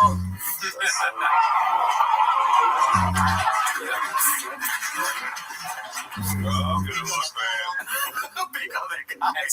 Instead of standing up for Chris D'Elia, you make a Chris D'Elia joke, and Brandon looks at you and he smiles. He goes, "On that side." He didn't stand up for shit. Yeah. And then, but he also already admitted that part. He was just like, this is your platform. I'm just not gonna say it. Yeah. But on other shows, he's like, I would fuck everyone up. I don't give a fuck who you are. I'll fuck you up. I'll rip your fucking neck off. Especially if you're a cuck. He hates cucks. Oh yeah, not only a cuck, but a cluck. You don't even get started on that, daddy. This one here, we got Caterpillar Hot 7539 posting this one. Holly sent a Gen 3 RAM high manifold YouTube mechanic install. Brendan Schaub, Holly performance. With help from my boy Trey. If the mechanic has a face like this when you drop the car off, dude, I'll be like, I'll get a second quote, dude. You know what I mean? This is the last thing you want to see. This is a messed out mechanic right here. I wonder if, no, definitely not. I wonder if Brendan asked Trey, hey, should I make a face? I feel like Brendan is the guy that asked that. Yeah. Or maybe he does. He's just so much of a professional. He's like, all right, Trey, thanks for hooking up the car, fam. Now take the picture. He just does that. No, I take a picture. Well, I'll make my funny face. Why dude, you can teach a whole geometry class on his lips, dude. Yeah, it's weird looking. That's a parallelogram, I'm pretty sure, right? It looks like some kind of weird cartoon from the 90s, like Rocco's Modern Life or Brainiac, or what is it called? Animaniacs? Yeah, definitely. I see that. Pinky in the Brain. Just so unnecessary. We were already not going to click on whatever the fuck your face is on. Now you just make yourself look stupid as hell. You know what I mean? Why? Also, I think Trey probably did all the work too. Nice. How dare you, dude? Oh my god, it gets worse when you get out of the lips, dude. He's got a kind of Mr. Clean thing going on a little bit, Yeah. He just cleaned up after Trey. Tell me, what are you gonna do with that, dude? Yeah, the job's done. Yeah. That was like a kid's power drill. It looks like tiny in his hand. Well, they gotta give him something to keep him busy. He's working on Legos in the corner of the mechanic shop. He's making an engine out of Legos. Anyways, They tried to hire me, and I was like, I can't, dude. I have a podcast. Holly. Who's Holly? Of course, it's just like other Just ads. Yeah, it's just other partnerships. He's got Holly Performance, Lethal Performance in Texas. Do you think it's them just like on the Tweeties episode, we were talking about buying a Chipotle for your house and stuff like that. Is it them just like blowing money? They're just like, oh, dude, we gotta work with Shop and be hilarious. What did they get out of it is a good question. Yeah. What is it exactly? Should I ask ChatGPT?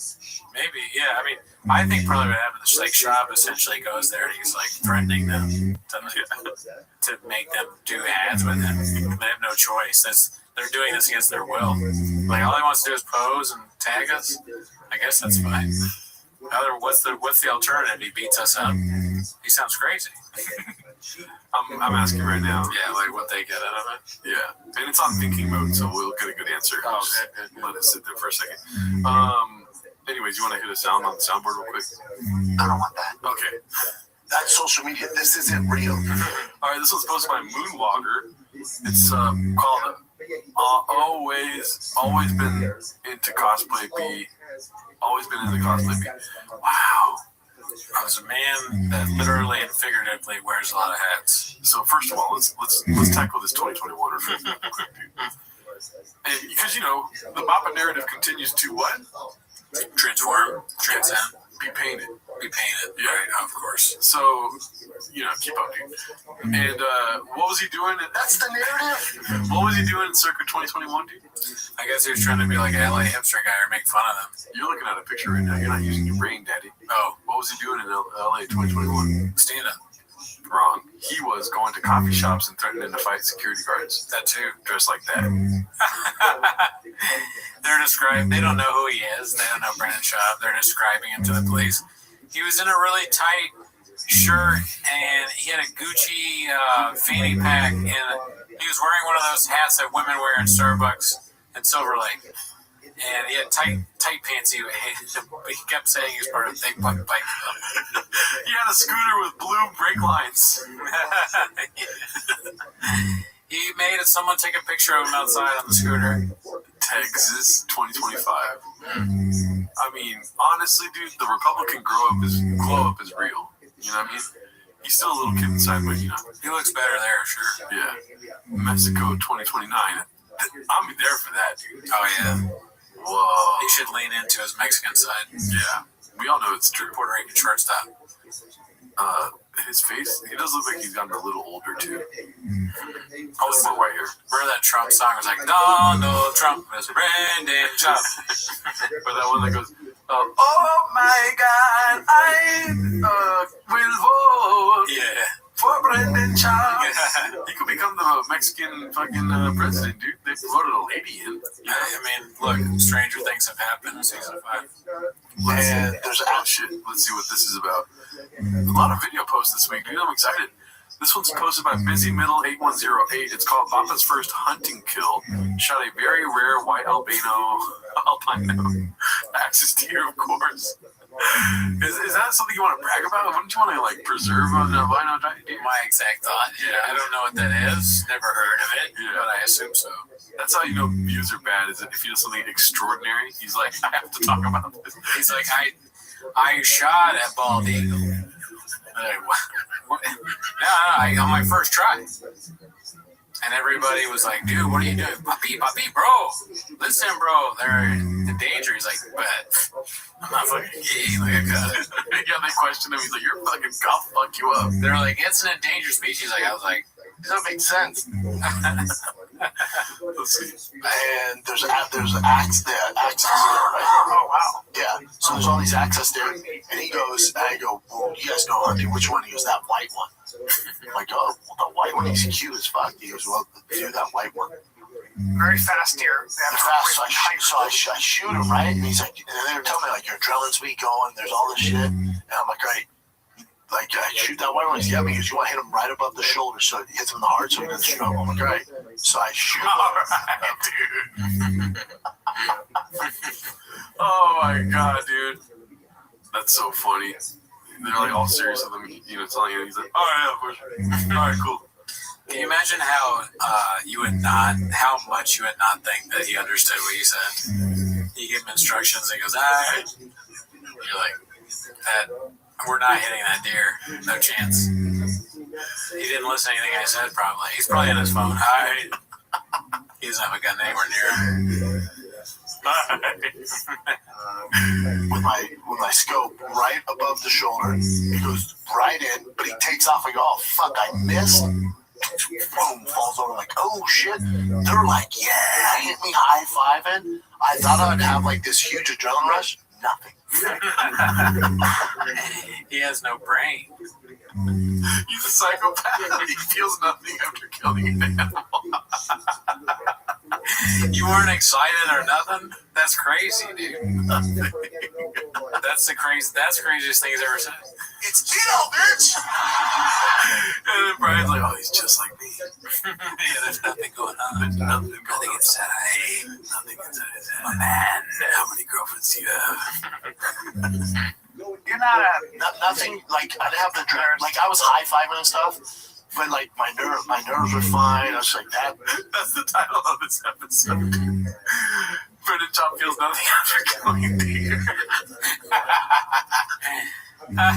You should put, yeah, it feels something after killing albino deer. Brendan Chop feels something after killing endangered species. Not that this particular one is. It's probably factually accurate. That's so funny, dude. You drink enough rain, you stop feeling shit. Same kid. Yeah, dude, shout out to the new table we got between us, dude. Rains all day, daddy. But, like, my nerves were fine. I was like, that thing, oh. Yeah.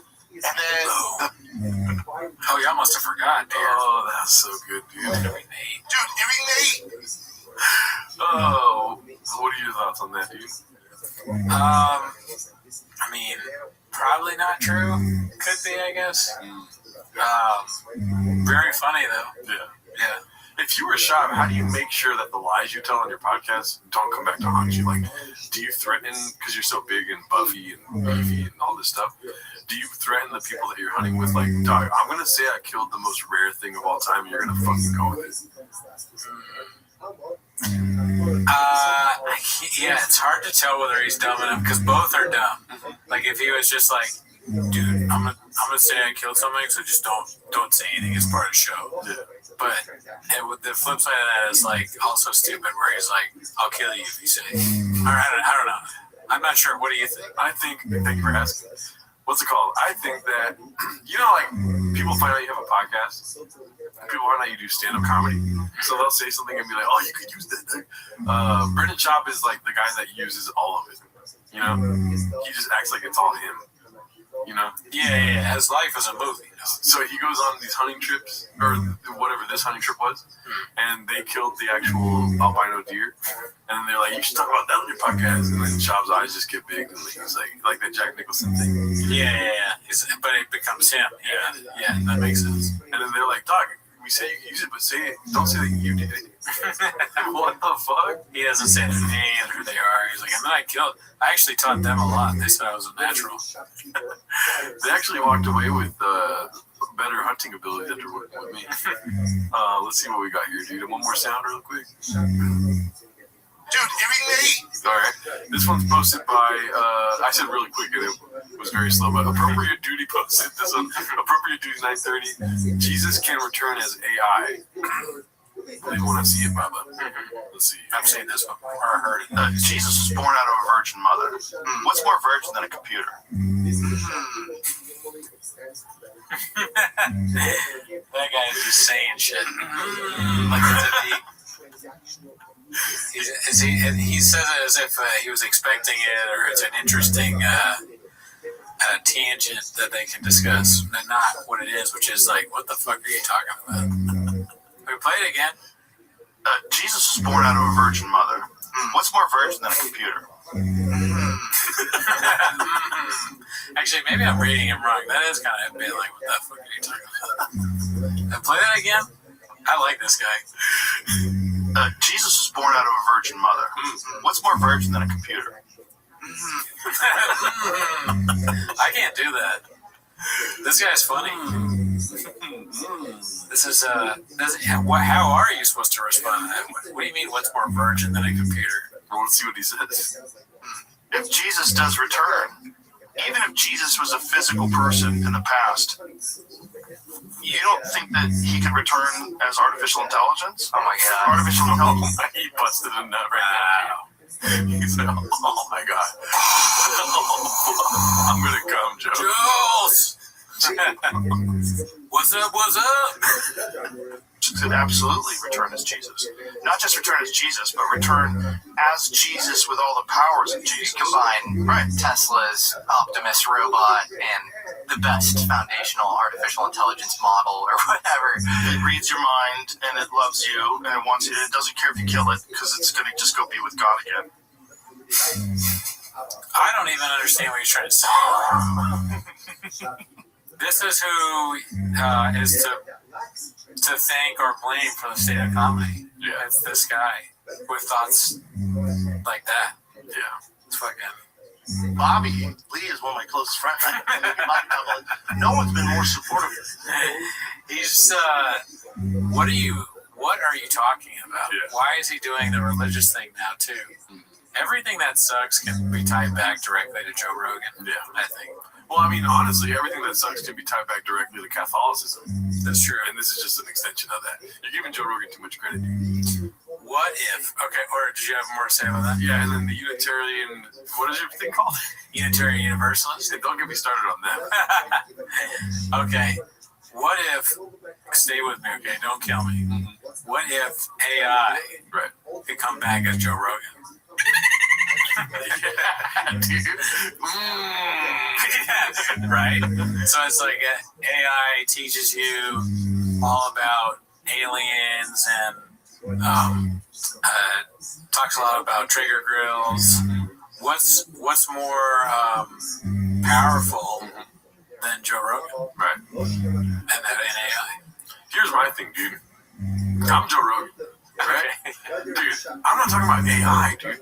Yeah. I'm gonna be like, Jesus is gonna come back and be the fucking middleweight champ of the UFC, dude. Yeah. You know what I mean? Like that. That's what I think is gonna happen, dude. You don't think Jesus is gonna come down here, choke a fool out, and then pray for him? That's what he's gonna do. I think I'll take that. No striking. He has this, and he's Darth Vader, Jesus. I think Jesus comes back. He's coming back as a comedian. I think Jesus already did come back as Joe Rogan.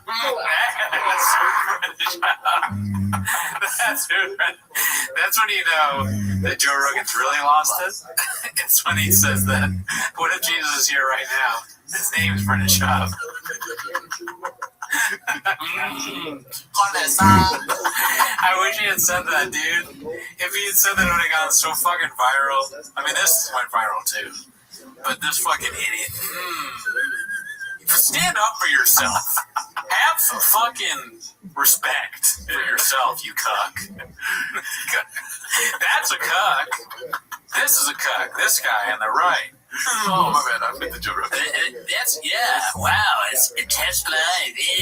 You suck. You suck ass. You're horrible. You know, and you have a great set. Yeah. I mean, I think that's a spaceship. That's what I was about to say. Right? So, can you do me a favor? Sure. Can you say what Joe Rogan said to start this clip real quick? What if AI came back as God? I'm like, dog, you know you're in a spaceship right now, right? Dude, you know how much fucking money this costs, and you're gonna say some stupid fucking shit like that, dude? Dog, you're in my spaceship. I don't even want you in here anymore. That's the fucking most stupid thing I've ever heard. I wanted to say another word, but this is YouTube, you know? I get it, yeah. I like that. The guy's mad because like Joe Rogan has disgraced his amazing set. Yeah. I think that's funny. That's a great. But I also said, what if AI comes in? It's good. Like AI left, not Jesus. But no, you're right. This guy he put on a great show, and Rogan comes in and says some really stupid shit. Yeah, dude. Some heinously stupid shit. You think I'm doing this for the views, Rogan? Fucking go back outside and put your brain on, dude. What the hell is this? How dare you sit in our burnt orange chairs and say some shit like that? Fuck you. Oh shit, we got another Rogan? I wanted to watch this episode too. I haven't seen it yet, but this one's posted by Appropriate Duty, 9:30. Christianity is real because people are nice. The scripture, to me, is what's interesting. It's fascinating. Is this a religious podcast? Wow, I think it's a UFO podcast. So why is Rogan is so annoying that he comes on and just whatever he wants to talk about is what you're talking about. It's a fucking space podcast and a spaceship, and Rogan starts talking about scripture. He's like, dude, I fucking love church right now. And you gotta go with it because he's Joe Rogan. You go, oh, yeah, I was gonna talk about space and spaceships and aliens, but dude, when you kneel down in the pew and they, you know, you eat part of Christ, they're like, what?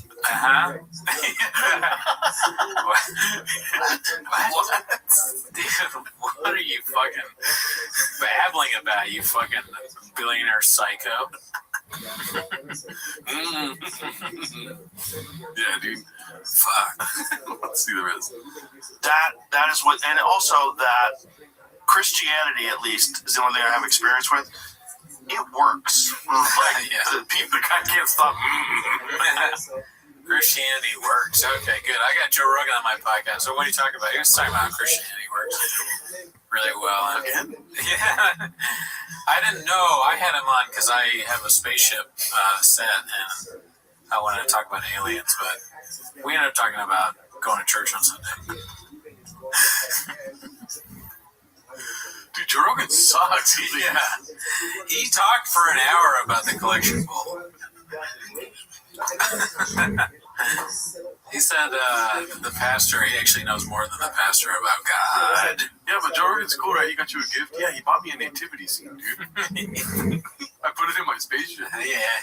He bought me a Bible. Yeah. Signed by him. Fuck Joe. With the crown of thorns. Joe with the crown of thorns on. We should change that out, but we'll never get rid of the net. Oh, yeah, we should put a crown of thorns on her. You're right, we should do it in the net. And then that would probably be, if she came here, she'd probably be super duper Christian. Paul C, dude, get on it, dude. Can we get a crown of thorns on the net real quick? Yeah, who else has to sacrifice? Yeah. You know what I got a problem with, dude? Listen, this is 10 minutes of shot, but we got to talk about Christianity once a week. Okay. You know what I got a problem with, dude? That's the narrative. That's what I'm saying. The narrative, dude. Why do they, like, celebrate his death? Like, the most brutal way of killing him, that's what, like, symbolizes him everywhere. It's like, oh, yeah, we made this motherfucker bleed on the cross, dude. And then everyone's like, oh, the cross is beautiful. It's like, nah, dude, that fool died on the cross. Yeah, no, that's a good criticism for sure. The fuck? What kind of crazy fucking ritual is this where we're, like, praising the death of some prophet? You know what that's like? I was watching her go puppy. This is the worst thing that's ever happened to Brandon Child. Yeah. That's like a cross necklace. Well, I want to get that on my necklace.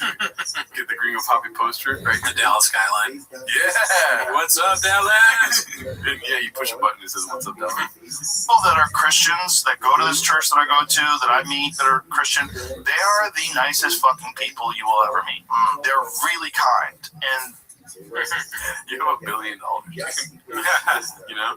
If Cooney had more money than he has now, I'd be a lot nicer to him. Oh, yeah. God damn. Yeah. Of course they're nice to you. You're fucking Joe Rogan. Yeah. He's so stupid. That's like saying, like, the open mic scene in Austin, dude, the kindest people. Yeah, it's like the most cutthroat place. You got like 30 spots that millions of comics are gonna get. But Joe Rogan comes around and they're like, "We will suck your dick." Yeah, they're gonna be nice to you, Joe. You're a famous person. We know you're gay. We will suck your dick. He's like, I went to this fucking mosque and they hated me there, dude. I went to this fucking Buddhist place and they were like, "Fuck you." Fuck your mother. No, you're fucking Joe Rogan and rich and famous. Yeah. You should be. He has no idea the amount of yes men around him. No one has told you you're not funny. There you go. Anyone that tells you you're good at stand up, you know they're not telling you the truth right there. Yeah, there's a problem. It's probably good problem. They are even more nice at a church. When you leave the church parking lot, everybody lets you go in front of them. Everybody's there's no one honking in the church parking lot. It works. Damn. I mean, I would honk in the church parking lot, but I'm different. You changed my mind, dude. I'm tired of motherfuckers honking at me when I go to Wendy's, dude. You know? I'm in the Lucky Boy parking lot. That once a week. I don't really honk. That's really. I honked today though. I did honk at somebody. They were taking too long, and I felt bad. And then I realized how much I honked. I wasn't even that mad. I just wanted to honk hard. Yeah. My son is well practiced. And where in the Bible does it say, dude? They love you. They don't even check for you when they come here at my church, dude. All right, let's see what this one's about. This is posted by 2. It's called Papa Leaves Audio. Blow some lovely exhaust for his guest. What? So he said Papa being Papa, Daddy. That sounds like exactly what he would do. Fixing stuff. But I was confident. Do your thing, buddy. You gotta get on a private jet. Yeah. And go to a party. See you, pal. Have fun meeting you. Likewise. Thank you. Hell yeah. This is good signs for us, dude. Sorry for pausing. Sorry. This is amazing signs for us. You know what I'm seeing? What? Papa's getting a little bit of his fucking skip back. You know what I mean? He's getting a little bit of his pep in his step and shit, dude. Yeah. He's back to that ego starting to get a little fed. You feel good? Good. You know what I mean? Yes. He's leaving early on a pod. He wants to leave early on a pod, dude. Yeah. And he's gonna start fucking up again. I think so. I think you're right. You know, a little bit of attention goes a long way for Papa. Yeah. He didn't used to get invited to Tucker Carlson's birthday party or whatever it is, but now he's flying out on a private jet, hanging out with Theo Von and Tucker Carlson. It's a good sign. This is different. Yeah, people like him, dude. He's important on the scene. All right? So, yeah, we'll see. Get a little bit of that. We'll see what happens. That's social media. This isn't real. Do I see you again? Yes, sir. Please come back. Oh, we will. I got a great. In what fucking sense? I thought story when you guys are done. You know, it's like any subject. Yeah. You guys talking about the moon? I got a great moon story. Whoa. Look at that, eh? Oh, that's Shop's truck, everybody. That's the Shopster's truck. Was that thing got a Hemi? Yeah. Who is this? Not good. Dude, you know what podcast you're on? Yeah, you don't know shit about trucks, B. What are you talking about? A Hemi, Bro, we're talking about blowers and fucking exhaust and shit. What kind of Kibitek is a Hemi?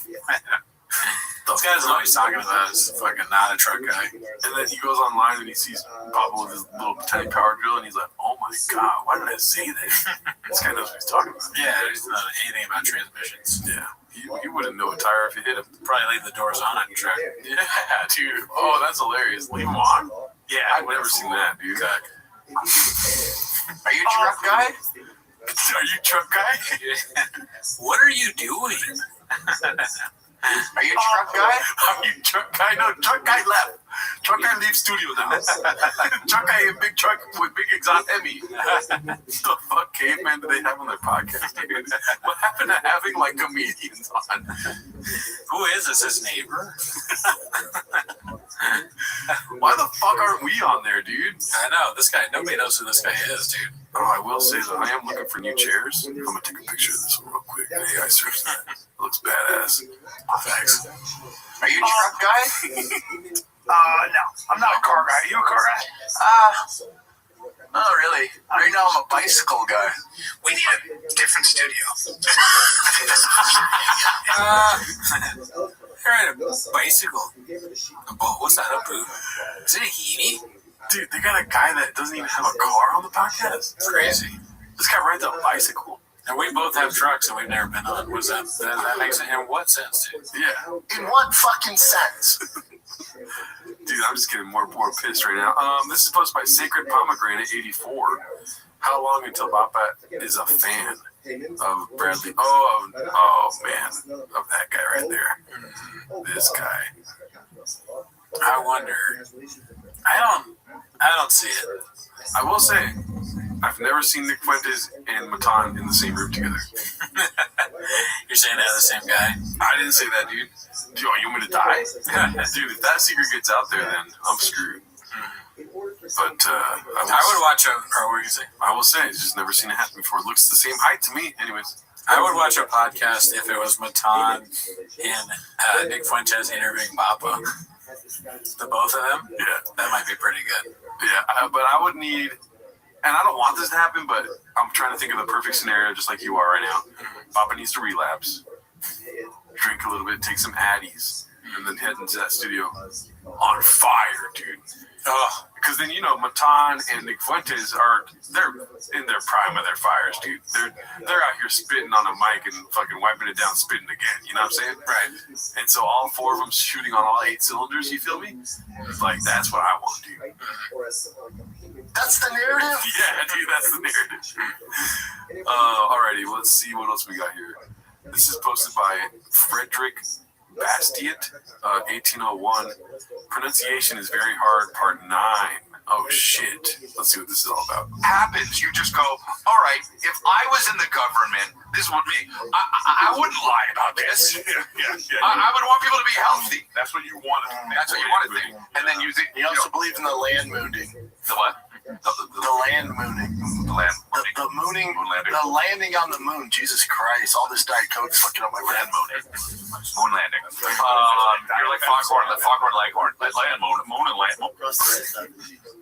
Man, they're way ahead of this. This is a blimp on the radar. Blimp on the radar. That would be so big. I know we probably said this, but a blimp on the radar. It's like, it's so funny when the wrong word is the exact opposite. A blimp versus a blimp. If it was a blimp, you'd be like, damn, we gotta shoot down this blimp. It's so easy. What were they thinking? Trying to sneak in a blimp.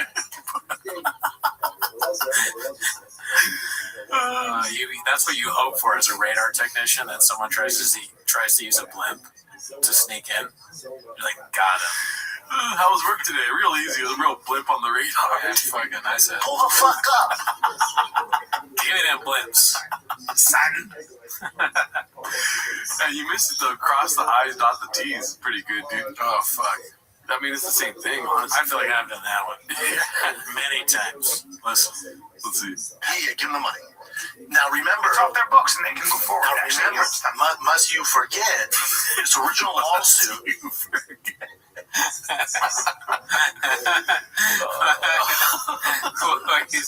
he's putting on a clinic right now. He's the Babe Ruth of saying things wrong. Must you forget now? There's a blimp on the radar. Cross your I's, dot your T's. Ever heard of it? Oh, my bad, Mr. Whole Foods. Yeah, he's Will Chamberlain putting up 100 right now, dude. Oh yeah. What's up, fam? If you haven't joined the Patreon, this would be a good reason to. Jen and me just shot a little over you. Shot a little over you? What does that mean? The cum shots. Let's see. Over you. It's part 1 of all my whips in the shop right now. I give a pretty detailed overview of the cars I have in the shop. It's part 1 because I have more cars. Chipigallo. Archipelago. 10:30. He's just having fun there. Yes. AM. PM. You're going to Bloomingdale, man. And I do Bloomington, Minnesota. It's funny because Bloomingdale's is the name of the shop, right? Yeah, isn't that like Is it Bloomingdale or Bloomingdale's? It's a luxury. It's like Nordstrom. Oh, okay. But it's funny to say because he's trying to say Bloomington, right? Yeah. But he says the name of the shop also wrong, I think. Because I think it's Bloomington, so it could be wrong. I ain't got money. Bobby Lee is one of my closest friends. You know that one's long. I know, it's just fun. It's so random that it works, but like, I think everything. But Yeah. I guess that makes me a big old pussy. Can you give me some jelly roll really quick? Oh, hell yeah, dude. Daddy, you're a little older now. We might have to just get that thing cut off. Because I'm like a kangaroo with a pouch above my back. I'm like a kangaroo with a pouch above my back. March 21, 22. All right, kids, that's it. Tune into the Fight Companion myself, Joseph Rogan, and I go to Bloomington, Minnesota. You do the tank and you didn't do it the proper way and let this nitrogen cycle run its course before you add fish. You run into some problems. Etiologist. Etiologist. I don't know how to pronounce that. Etiologist. Dude, how many people do you think it takes to put like that word in front of him? Where it's like there's one guy that's like, no, I'm not. They all want him to say long words, and he's like, no, guys, we get one this week. And it's like etiologist. The writers. Yeah. Which word should we choose? He's so like hungover and like I'm tired because I work, but he's like this is the morning, you know. His face, this is old chop. And he's doing that.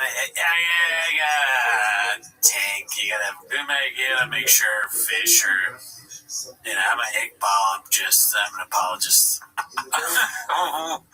What happened the night before? What were you doing? You knew you had to do 5 shows. I picture There'll Be Blood. You know what I mean? Danny Plainview in the house by himself, shooting down the hallway, drinking alcohol nonstop, waking up, chugging water, dude. I am Brendan Shaw. I'm a podcaster. If I say I'm a podcaster, would you believe me? Okay, this is my son, Austin. DW. I have a pouch in my mouth. I have a pouch inside me. In my mouth. Yeah. There's an oil tiger thick under our feet. Etiologist, got if you're on the list, do that. You're a fucking praying mantis barking at a tiger walking through the fucking jungle. That's legit creative, dude. Yeah. I don't care what anyone says. Yeah, he really wants to fuck Nate up, dude. Saying some shit like that. I would get scared if I was Nate. You're a fucking white deer in the woods of Austin. In the scope of a Brendan Shop. Yeah. Okay? You'll never forget that. You're a Kiwi in the aisle of the grocery store with Gerardo walking towards you. That's thanks. Yeah. Don't make me stop and twist your fucking neck off.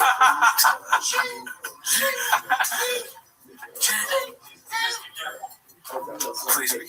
That's what's great about that culture, like Black culture. Yeah, like even R. Kelly could sell a Madison Square Garden.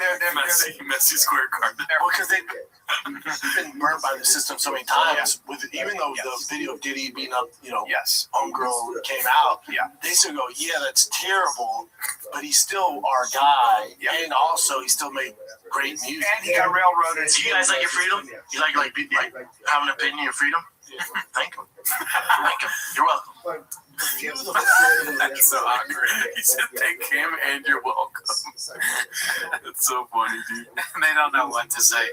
I think part of my favorite part of that clip is just Chappelle and Malik don't have any. They're they would look so ridiculous if they faked a picture. You know? They're like, but we also haven't been paid for 3 weeks, so should I thank them right now? They're not allowed to talk about race at all, and he's like, thank those white soldiers. The whole thing. Fire your manager. No, but here's the thing. Figure it out, dude. But again, these managers are so, I don't know who their managers are. Their managers are so scared to say anything to the UFC. To say anything. Yes, master. Yes. Oh my God, dude. Oh, is it, dude? Bram Stoker's track. So is that you? Yeah, are we live right now, dude? I was like, where you go? A subscriber. Check, please. wait, motion on 30 minutes. Yeah, motion, check, please. Yeah, I did it too. Check, please. Yeah, that's why it's exhausting when you're constantly fighting. Check, please. Not good at it. Did you say it again? I'm sorry, you're talking once again. Yeah, you did? Yeah, that's why it's exhausting when you're constantly fighting all that shit. Yeah, check, please. Not good at it. I don't know how to do it. Yeah, check, please. Oh my god. So there it is. Dude, even Brian's like, I get it. People hate this guy for a reason.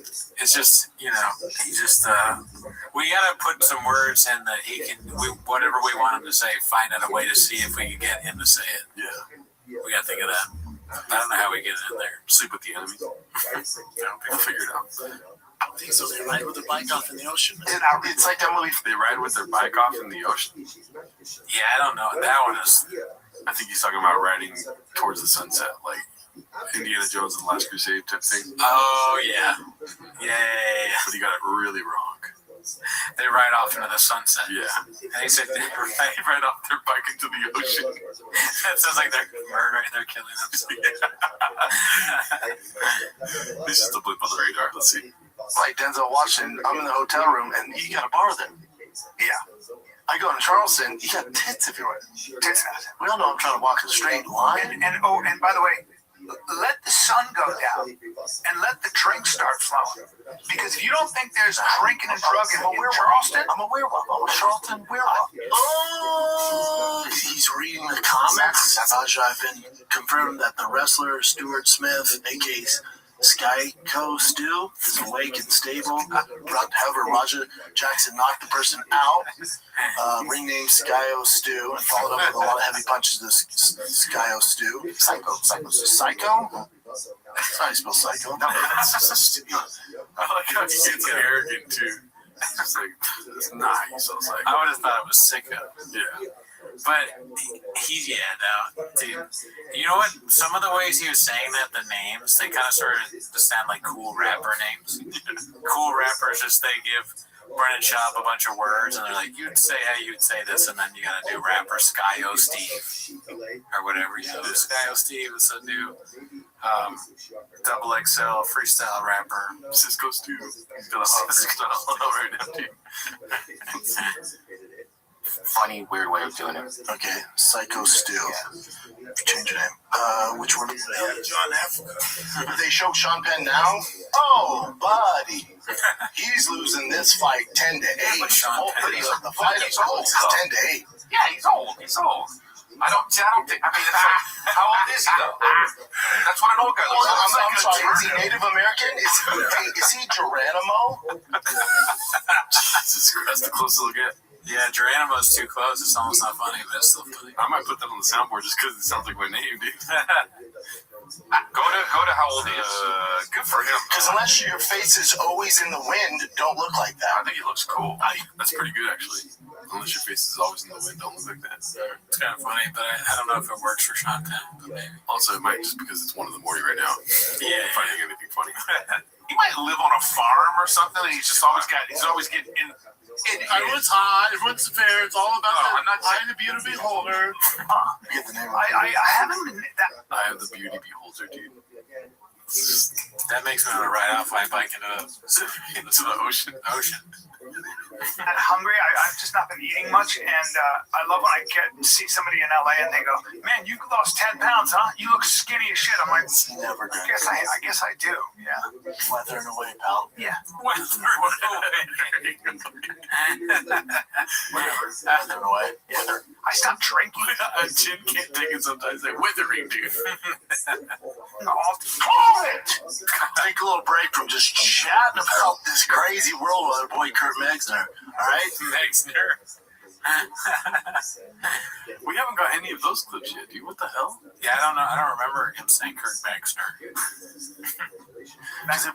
Kurt Metzger. Listen, if Kurt Metzger. You know what I think? I'm going to say this when I read about this. Like, I'm a flawed human being. You're a flawed human being. But you know what we are not? We're actually good people. Yeah. There are certain things. Dude. What have you done that's good? Yeah. It's not even that I'm there. There's obviously plenty of people saying they've done bad things, right? But what is it exactly that you've done that's good? Do they do charity or anything? Or maybe if they had money, they would do charity. If they don't have enough money. No, not a chance. Because have you ever heard someone go, "Oh yeah, Brian Callen really helped me out"? No. I've heard friends of Shop be like, "Oh, I want a truck." Yeah. Not a chance. That's random. Friends of Shop. He got me a truck. I mean, I want a truck. I don't know. I promise I don't know. Is this you with him in 6th grade? Law. No, that's an apple. Let's see. There are certain ways. Law. You're talking about getting involved with the law. And I don't think the laws against BJ. I love that she's the head of HR. That's the best part. Yeah, she resigned right away and he got fired shortly after. But he still has all his jobs. He owns the company, so he resigned. No, he resigned. She got fired. Oh, I guess there's just a minute left. Let's see. So I said. Well, I'm Tanning. What's his name? Tanning Tatum. Yeah. Oh my bad. Yeah, I'm Channing Tatum. Yeah, of course. And better at everything besides acting. And his looks are better than mine. And he's more shredded. Whatever. I guess he'd be a black belt as far as knowledge rolling with you guys, but as far as competition goes, Man, his brain is just like, you could do this, dog. And then he tries and he's like, Brand, I can't do this. Yeah, something is working faster than something else. Yeah. Maybe part of the brain, there's one part of his brain that's going really fast and one that's slow. Yeah. And it's kind of trying to catch up. And then that's how you get knowledge. Mm-hmm. Which is funny because it kind of sounds like New England. Yeah. It's like he has an Apple laptop, you know what I mean? Yeah. But he's on the Intel chip. He's not on the new M6. Oh, right. Yeah, he's not even on an M. Yeah. He's on an M1. Yeah, no, not even. He's on i5. Intel. He's on Intel. Okay. No, I remember that. He's fucking. That'd be funny if he got really stupid or if he just starts doing a Massville accent. That'd be cool. Brendan Schaub, Massville. Yeah, spicy. Fucking cock. like, is he executing it in against other guys? Like, he doesn't compete. He has no aspirations. We're cool. Breeze is an incredible functional beverage company revolutionizing how we drink these days. Nas charged at the officers. Well, there you go. There was some dude and put him in handcuffs. I'll charge paramedics. There's possible overdose. Yeah, you don't want to charge it. There's research on it that shows that kids that do marijuana before the age of 21, it makes you so much more stupider. I've seen it. Oh, man. Damn. That's great. He's the greatest ever doing, dude. Let's see if there's one more. We got this by Icy Staff 1036. LA tire prices got me like, me when I see top brand tires at low prices on fixed. This is a promotion, dude. Oh, fuck. Damn, it took me a while to see that. I saw a cat. I thought for sure it was homeless cats. Yeah, they're getting smarter, these advertisements. Caught a little something on the Chin apartment video posted by Gandhi with my pimp. Let's see here. This is the studio. This is where I made music. This is where me and Browse recorded most of our albums. Oh my god. I think we've seen that. You don't remember that? Nah. I heard it way back. At this, let's see. Listen to the This looks like a classic. Yeah. If you want to fight, I'm your Huckabee, but at the end of the day, it's not an option. Great title from Danny Kaufman. Danny Kaufman, let's see. Had this dude go bad on me, right? This Steve will do it. I made a mistake on the shop show, and I just apologized to him and kept going bad on me, and fans were like, oh, this would be so good for views, roast them, you guys should fight each other. I was like, it's just not what I do. I get what you guys are saying. I went, my bad, dude, I fucked up. I assumed something I shouldn't have. Yeah. He talked all this shit. I went, I get you're angry. Yeah. You know, but you're not gonna fight me. That's not even an option. Right. So if I fucked up, dog, my bad. And then he can keep going, but you're not going to get anything from me. It's Right. I would have such a bigger career if I engaged in all. Yeah, but I've had some feuds through the years, and I just never engage in it. It's just not what I do. Right. Because at the end of the You called Mark Maron a cuck. Yeah, you literally want to fight Mark Maron. Yeah, you've said that he should be punched in the face. You threatened Bobby Lee's career. That's true. They did that too. Yeah. You tried to sue Trash Tuesdays. Yeah, Trash Tuesday's unique. And he like copyright strike stuff or in the beginning. Tater tot once a week. He should be eating a tater tot and chilling out. This, if he really was like that, it might be better off. Maybe he's not keto right now. No chance. There's tough guys Right. online, Right. and then in real life, that's where I live. Right. So if I mean, fucking. it's keto, bitch, Fuck yeah, dude. pull the fuck up. That's my DNA. You're so upset you want to fight. I'm your Huckleberry. I'm so fucking down. But it's never going to be fair, so that's not an option for me with these guys. It is though. I guess that makes me a big old bitch. It's so funny when it's not showing you because it sounds like he's saying it. I like how Chris is trying to be like, stop talking. He's like, yeah. Though He just, all I heard was like, all y'all bitches and I'll kick your ass. True. That's how I feel. Right. Man, oh, fucking dude. That's social media. This is it. Is there anything else you want to tell the audience before we get out of here, like on the board there? No. I mean, on the board, maybe. Driving my son to baseball practice. I'm always driving my son to baseball practice because I got violence in the DNA in my back. So I mean, look, you guys can play around all you want. I'm not gonna fight you. It's just not realistic that any of you would. I would kill you easily. So it's like I'm not gonna fight you. If you want to, just pull up. Pull the fuck up. Let us know what you think of the new setup here, the chairs. We're thinking about getting some more rain cans in here. For sure, we're missing out on some of those. So funny. And then Magic Mind, hit us up. We're trying to do a Magic Mind advertisement. Yeah, dude. Also, Black Buffalo Nicotine. We're trying to get one of those neon signs in here, something like that. Kimbo Slice, a little behind me right here, something like this, you know? If you're watching Pico de Gallo, hit us up. I'm trying to get some more Pico de Gallo. Yeah, he needs a Pico de Gallo connect, dude. But yeah, anything else, Goody? Check us out next week.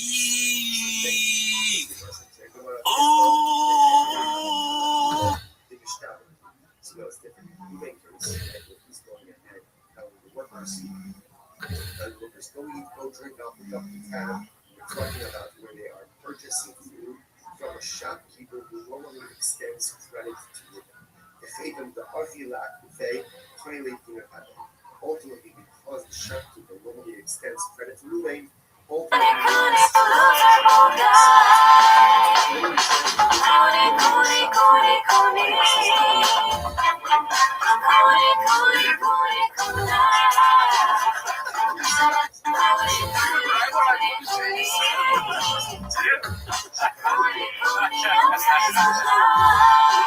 That doesn't matter, Daddy. Oh my God, that's so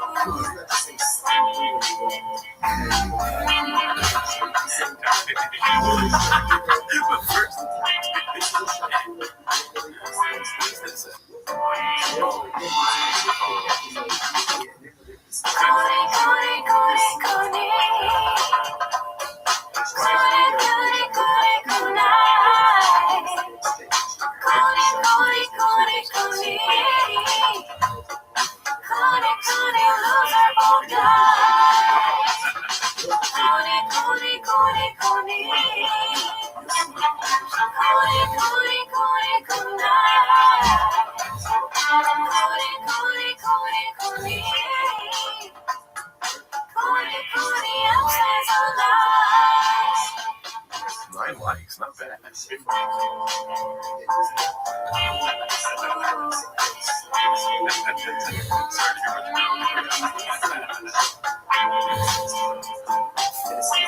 Like perfect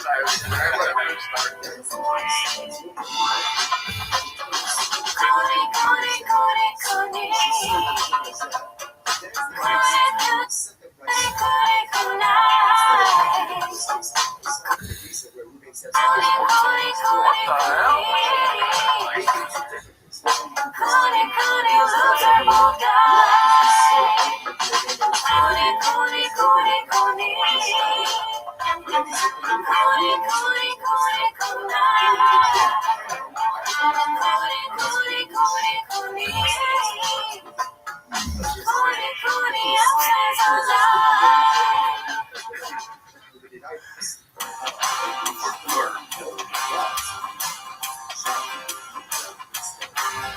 It's not my favorite time of the week when you get to hear Papa try to speak. When he's surprised today, you better watch 10 Minutes of Shop. Welcome back to 10 Minutes of Shop. Thanks for tuning in. As always, join the Patreon, join the Reddit, join the Discord.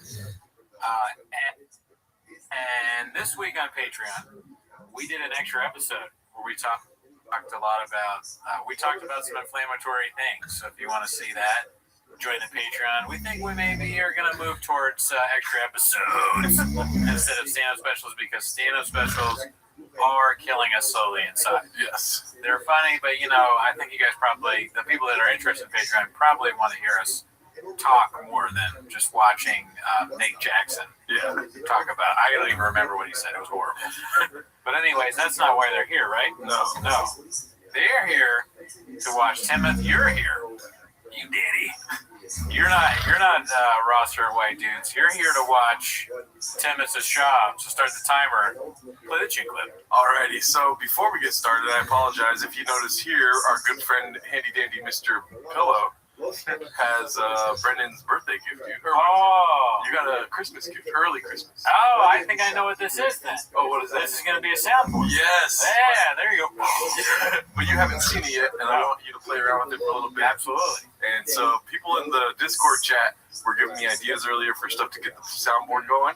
And I want you to, I'm going to open it. You can't see anything here. I cannot see anything. It's a black screen. So I want to see your reaction when I show you what it is. I can't wait. You know, and then as soon as I see what it is, you know what I'm going to say? Well, I'll hold it. Okay. Yeah, well, you go ahead and set it up.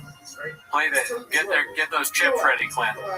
Oh wow! Oh, shit. This is a fucking hilarious. I wish they could see it.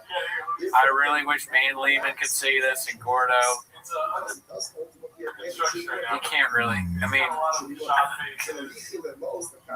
yeah. Abu Dhabi, baby. Before you go into the sounds, Brendan, I'm going to try to talk you through this right now, okay? Okay. On the top, right, first row, up top, right? Yes. What does it say? Starting soon. Right. Main scene. Big dick, sorry about that. Right. Close up. And then the fourth one says what? Should I tell them what it says?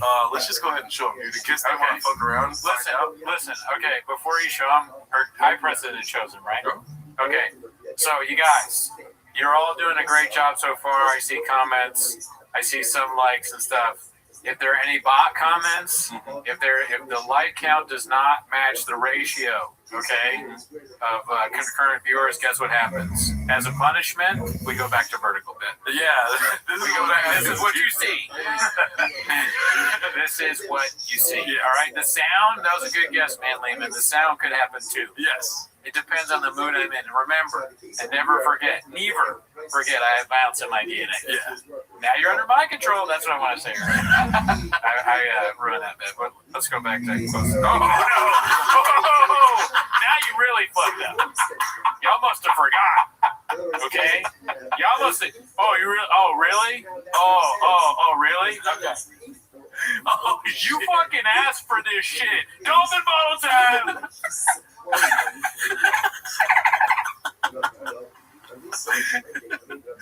Alright, not enough comments. I'm not sure if this bit is going over well. I like it. So now you go to main scene. Yeah. Alright, there you go. So you guys are doing fine. Yeah. You know, there's no punishment right now. But if you look towards the bottom of there, or somewhere on there is a dolphin. Dude, so I gotta fucking play the thing, and I got a Diet Coke right here today. But yeah, maybe later I'll play the dolphin thing. Wow, but I can just play it from here. Go ahead and play a couple sounds, see what you like. Yeah, let's check out. I'll show you how to start this. All right, real quick. Okay. Yeah, I was doing this for hours earlier. Yeah. I see right here. What is that? A donut, right? It's a drippy donut, right? Yeah. Click that bad boy. Now you can be like, over here you got a Latina. La fregadera no funciona. Yeah. You can Just like really hype it up. Oh my god. Oh my god, this is good.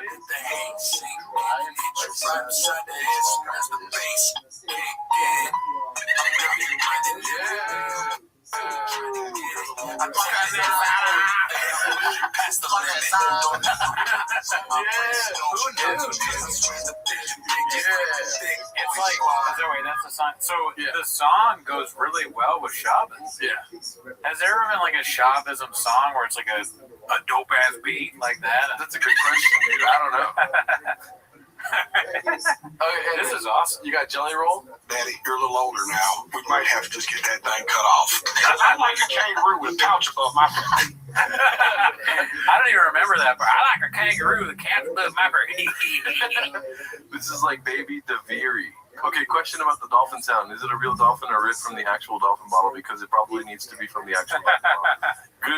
Good idea. That's facts. Nicey. Go ahead. As you can see, they're all color-coded as Gringo Poppy, and then we also got the unscathed stuff here. I'm a fucking beast when it comes down to. I know. I tell jokes. I do crazy shit. I make some mistakes. Oh, he got knocked out by No Garo. He's in the cuts up. I get all that. Fighting kids, silly dude. I get all that. That's so fun. That sounds like one of the voicemails that you all leave us in Raccoon Tweeties.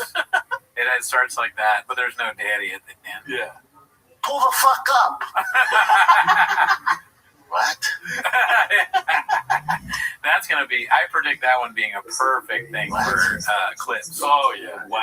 I mean, that is the main thing that I get from Shop. What? Yeah. What? We also got... What are you gonna do, Nate?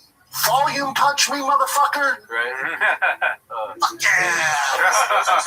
Fuck yeah! Oh, dude, that's hilarious. This one. This one reminds me of the guy in Brendan Walsh's show kept getting that like randomly. I'd be talking to Brendan, I'd say like, yeah, I went to Boston University. What else? Chili, we gonna go. It's keto, bitch. On that song, Wiggles and Joe. I put them all in separate ones. Yeah. Save these. Okay. We'll save those. The ones you haven't heard yet. Yeah. Beans, cheese. I mean, that is it on there? I guess you have to stay tuned. But yeah, congratulations, Cooney. Hopefully you have fun with this. Spicy. Man, you came here like 30 minutes early, so I was still working on it. There'll be some more. Very, very cool. Yeah. That's just like an inside bit. I probably have no idea what that means. That was the hardest one for me to get. I had to figure out how to screen record like Siri saying it. Oh, yeah, Siri? You say that? I mean, I'm probably the only person with an app that's ever said that, you know? Yeah. I'm trying to get a translation. Anyways, we should get into the... Yes, we'll get into it right now, but Chris Berg Rubio wanted one. Let me just put that... I need a fucking tater tot once a week. There you go. I got that for you, dude. You know what I mean? All right, well, and if you guys don't like the video, you can go ahead. We're going to be very upset, but also we will go vertical, yeah.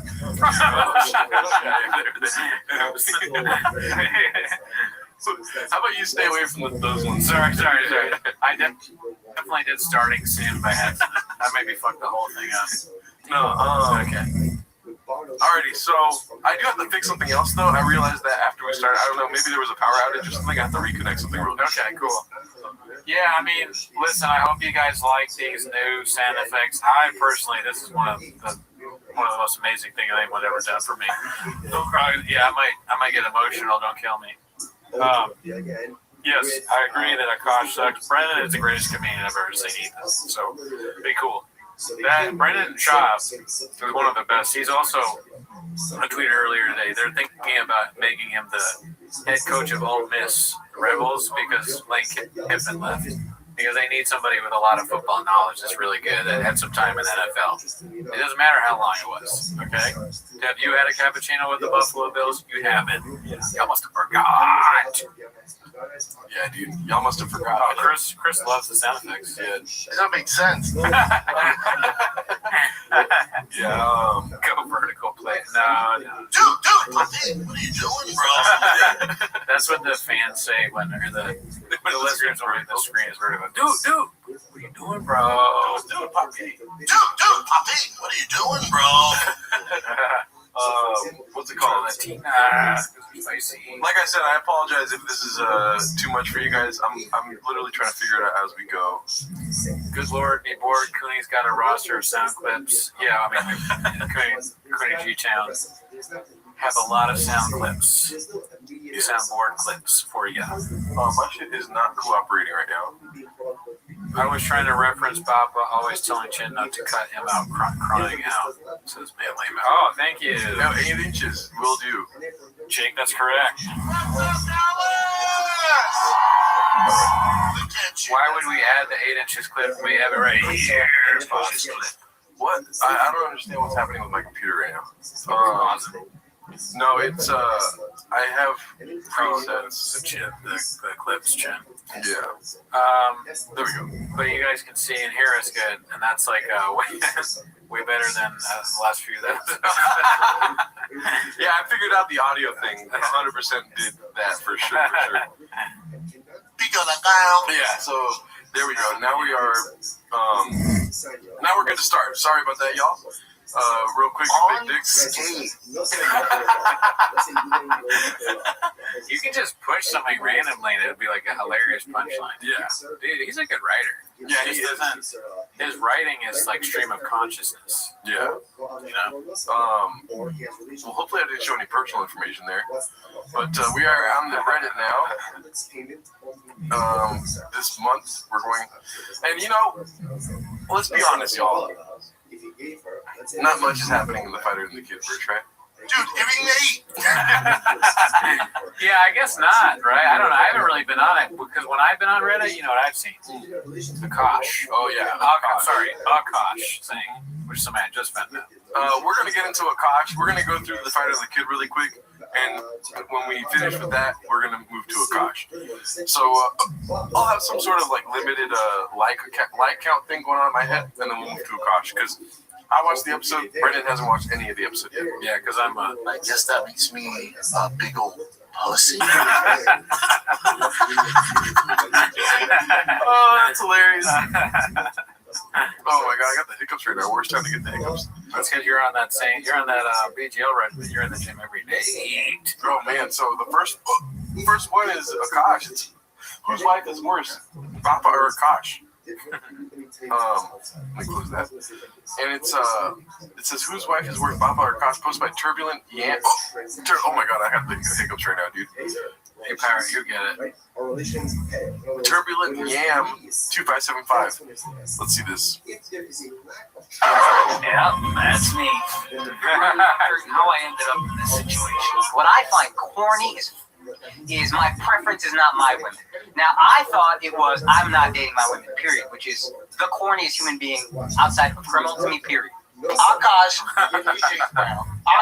has been with one girl in his life. Who's his wife? That's my wife. That's an So Indian this woman. is like loyal through and through. Sometimes I get really nostalgic for college. I was busting my pussy, living my best life in these white boy frat houses.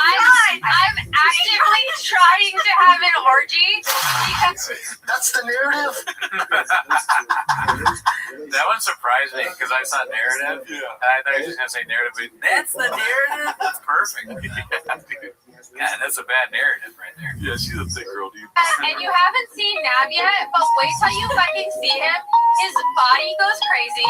His face part always lays, never declines. And it's kind of weird because I'm talking about your husband. I just know that Nav's dick is like at least 10 inches. Okay, I have two political stories. So one time I met this guy on Tinder and I made the dumb mistake of letting him sleep over, like not really wanting to. It's keto, bitch. Oh my god. I don't know why it's not working. Man, that sucks for her, man. Yeah. That she has this clip out. This is bad. Fucking hook up, and I like woke up in the morning and like my asshole was a little sore. Oh my god, dude. Why? I mean, should we just get into it? Let's see what the people think. Should we just watch the episode? Because this is literally all that's happening in the comedy world right now. Oh, you mean we watch Flagrant? Yeah. Oh, yeah, I'm whatever. But I guess we see with the chat. We are watching Flagrancy, but do you guys want to just get straight into that? Can you imagine someone talking unironically like this in real life? No, but Devil's Assistant, they are on the show. Fancy yourself a fisticuffs. Hole hurts Larry every night. I don't know where that was. Well, somebody asked about this earlier, and I think it actually worked for this clip, surprisingly. Bean cheese, bean cheese, bean cheese. Because when you, no, I'm not gonna explain. When you put dick in butt. What are you talking about, dude? I don't know. I mean, what I was saying is gross too, so I'm just gonna not say it. Oh shit! Thank you. She reminds me of a dumber version of Kalila. Oh shit! Thanks, Trevor. Trevor nuts. Guess what? What?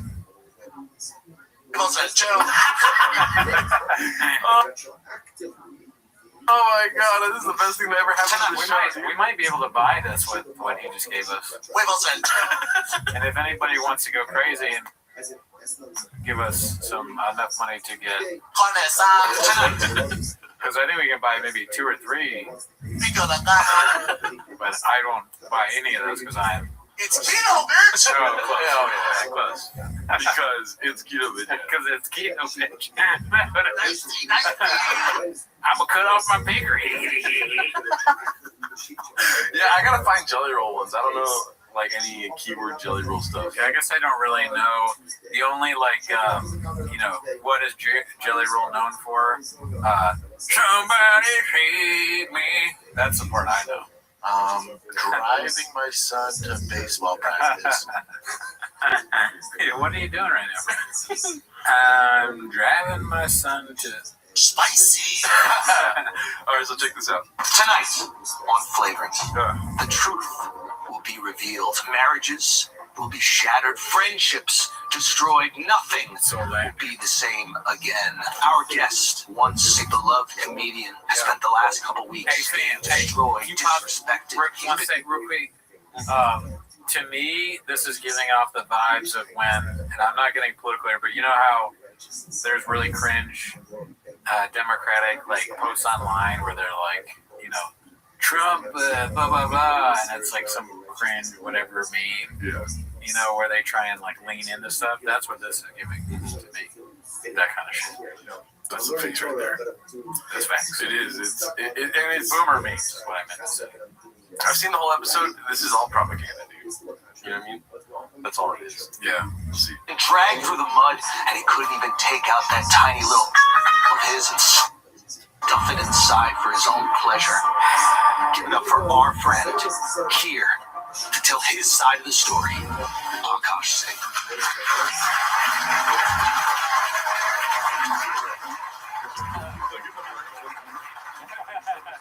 Thank you so much for being here. You can't imagine what you've been going through the last few weeks. Tell us what's been on your mind. What's been on your mind. You said to do that? That'd be so cool if we could connect the soundboard to people that watch and they could hear it whenever they want.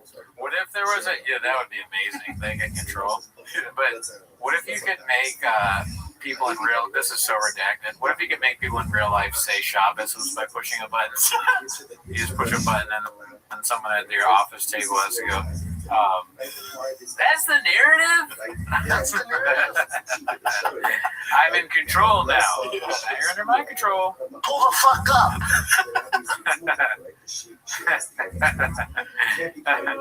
I'm so glad you asked me, man. It's been really hard for me. Oh, fuck, man. How you feeling? I don't know. Maybe this is, I hate it, but maybe this is genius, because they got everybody to tune in. They did the super cringe shit that a lot of people are into. And on top of that, World Wrestling, too. Like Stone Cold or whatever, which I liked when I was a kid. But, it's bad, yeah. I'm so glad you asked me, man. It's been really hard for me.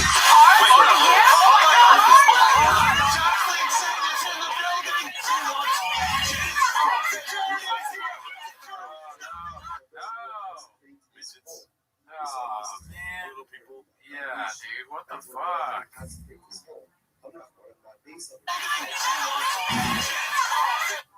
They know what they pisses us off. It is designed to make me angry. This is horrible. I told you. Horrible. What did I remember? On. Oh, no way, fucking Schultz, dude. Shout out to you. Restream's college years are neither private nor vague. Archaeologists could reconstruct the whole campus using the white boy evidence alone. I'm gonna take that and I'm gonna buy some. Huevos Ancho. Oh, One fucking cent. Oh. Get you guys. Cooley's face card always slays, and Jerry's Sharpies always have that funk. You get a dolphin. This might have been the worst decision I ever made to give you a fucking. Dude, look at that, by the way. You see this? Well, oh, wow. So people have spoken. Cringe is not going to win this time. Yeah, dude. Cringe loses this time. Let me just read my text thread with you earlier, dude. Yeah. While I watched this, I was saying, it sucks already. Andrew made the same joke that I made. You probably won't catch it, but yeah. And exactly how I feel, I sent you a text of, I turned this off at 3:30. I can't watch any more of this shit. So yeah, we are currently at 57 seconds. I don't know, man. Pull the fuck up.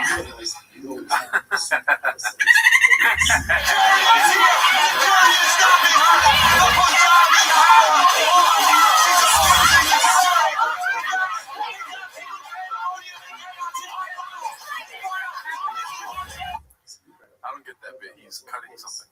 I don't know what he's cutting. He sucks, dude. Yeah. This is man. In one fucking cent. I'm glad this is here, dude. Yeah. I don't even know what to say. He's got the whole social media. This isn't real. Yeah, it isn't real. Yeah. He's got the old-timey microphone too, like old radio guy. Yeah. They just have a whole thing of bits. I don't want that. No.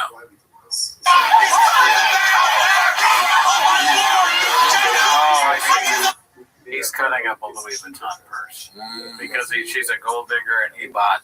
The joke is that he did probably buy her that, and he's not cutting it up. And you know that purse is probably full of condoms and she uses to fuck people.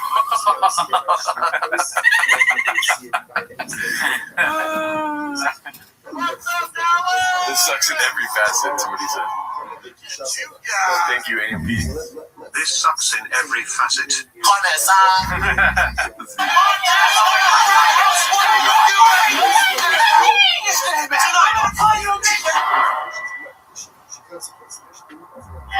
just get right into it. Yeah. Which frat party should my daughter avoid? Brutal. Yeah. I don't like that if I'm a Akash. Yeah, dude. That's starting off hot, for sure. So they do make fun of this. Yeah. I mean, there are some funny jokes in it. Like, I like the racist jokes. Yeah, I know. It doesn't work sometimes, but more about the Indian racist jokes because they got me off guard a couple times. Okay, I got you. And watching the two black security guards in the background laugh, it got me. I was like, but that's a lot. I will snap his fucking neck. And the 2-year-old daughter. Which frat party should she not go to? Shy should avoid teeth because they definitely He's so nervous, dude. He's so nervous when she says you should definitely avoid teeth. Look at his face. There's a lot of good faces in here from Akash, dude.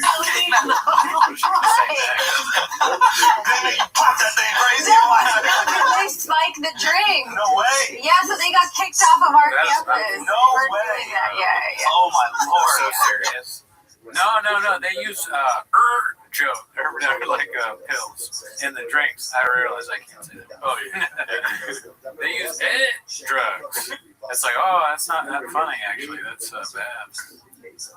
That makes sense. I'm trying to keep up with the comments, too. I got to figure out how to get the comments here. Pop that thing crazy. Yeah. Let's just get some definitions. So 153 so far. I think 3 minutes is where it gets infuriating. Okay. We're gonna any terms that you might need to know the actual immunity of. Alex is here. To be fair, I thought it was just like dancing. Okay, so she's talking about popping that pussy. She thought popping that pussy was just dancing. Okay, that's the narrative. I mean, that's not what I thought it was. Yeah, so that's the joke I made on our podcast, and then Andrew says the same thing basically. What does he say? Where it's like if I say popping that pussy, what do you think? Right, that's true. And maybe that was my mistake. Yeah. I acknowledge that. Big one. Yeah, the act of getting dressed up, looking fine. If only Shaw had a podcast with a little person he was rude to. Let's see. But you know, the security guards laughing in the background is always going to be funny to me. Yeah, they're probably the funniest. Well, they're definitely the funniest people in this crowd. Yeah. Your average person is funnier than anyone on this couch. Yeah. As hell, wearing a minimum of 3-inch heels, preferably higher, and dancing your ass off into the wee hours of the morning. That was what I was doing. This is what people. This is where you learn. Guys, what do you think popping pussy is? See what I mean? That. I do want to hear what they. Yeah, no, but you did do that. I also absolutely want to hear what the best people on the show. Or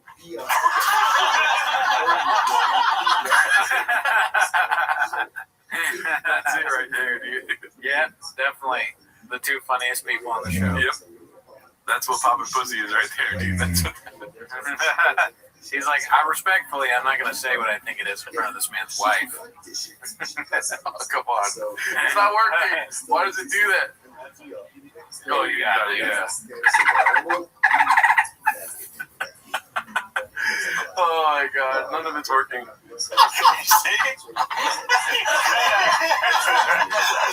Curtis is not that. Okay? You're doing more than security. That was my bad. That was my bad. That was your Yeah, bad. that was Real Urban Dictionary. Just give me a call every time. I'm worried like that. Yeah, that's what I thought. As a white, I thought Bob Pussy was just dancing. I thought it was like Yeah, that's what I No, you didn't. No.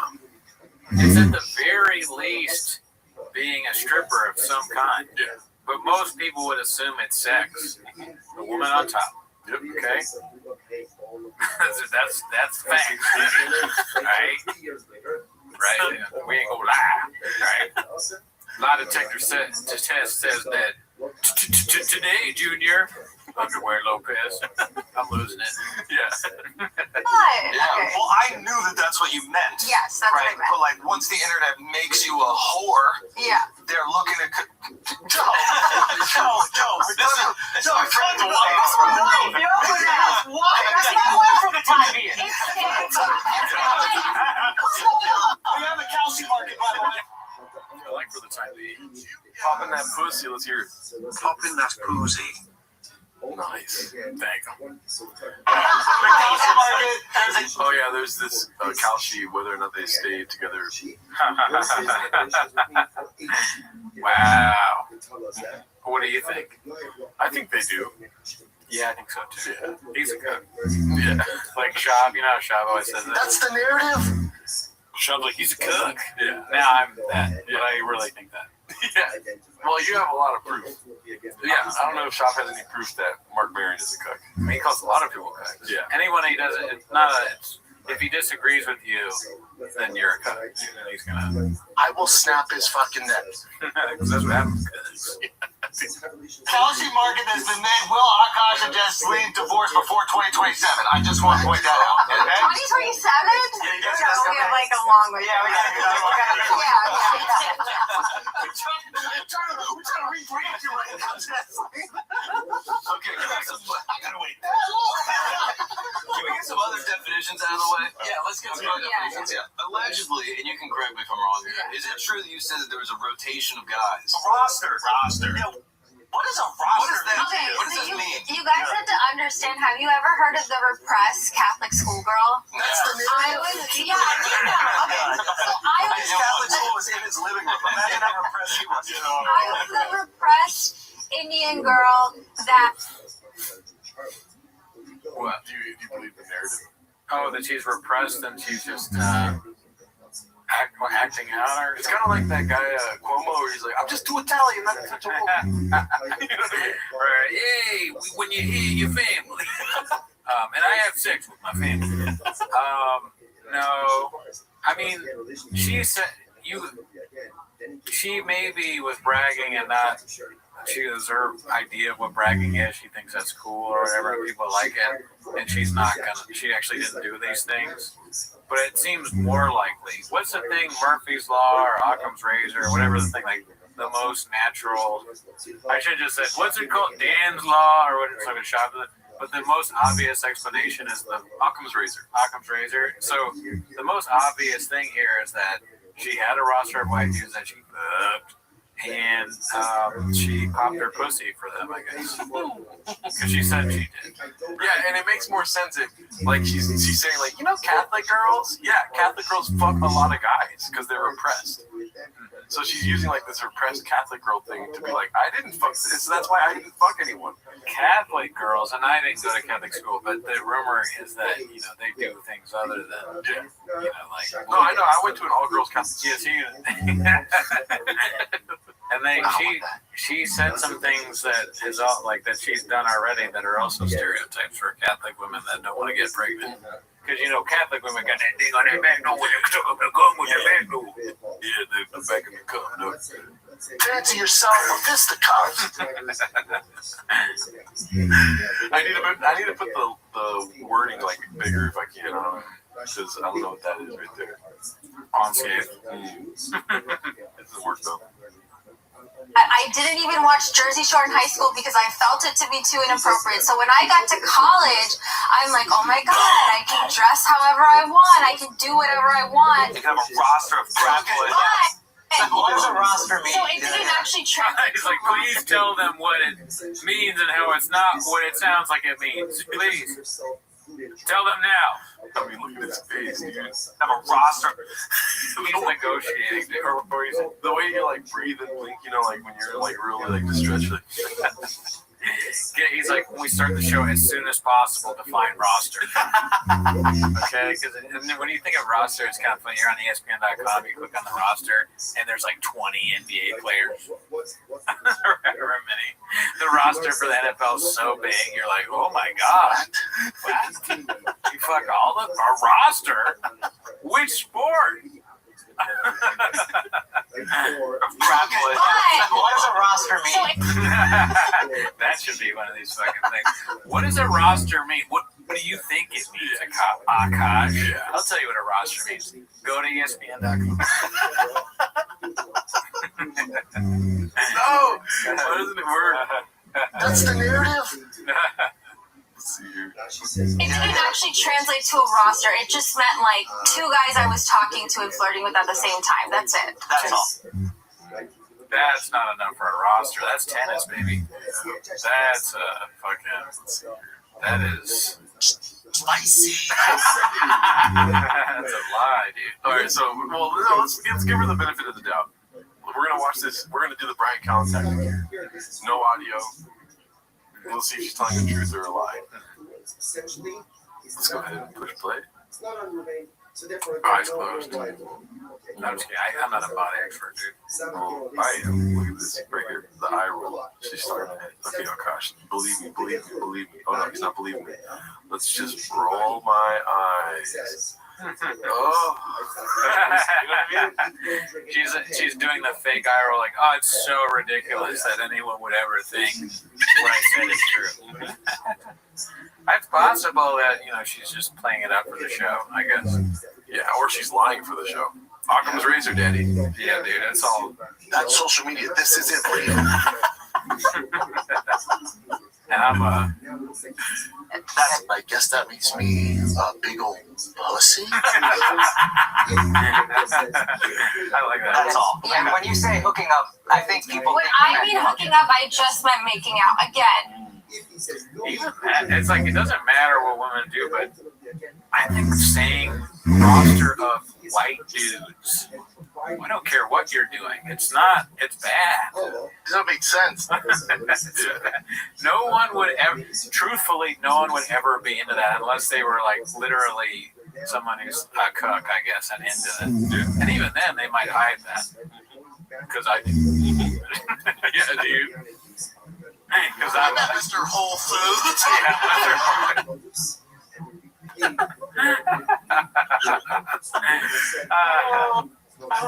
That'd be so funny if we never use the soundboard again. It's just today. It's so good, dude. Dude, every day. How many is there? Like everything I say is so amplified and hyperbolic because it's so like incongruous to who I actually am as a person. Right. So you're saying you're a big old prude. Yeah, literally.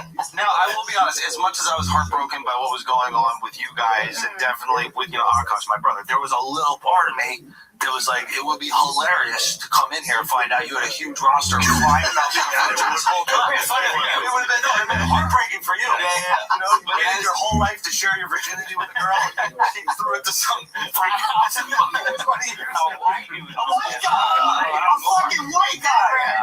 Gotcha. Don't stop right there. Okay, so Yeah, how are you friends with this guy?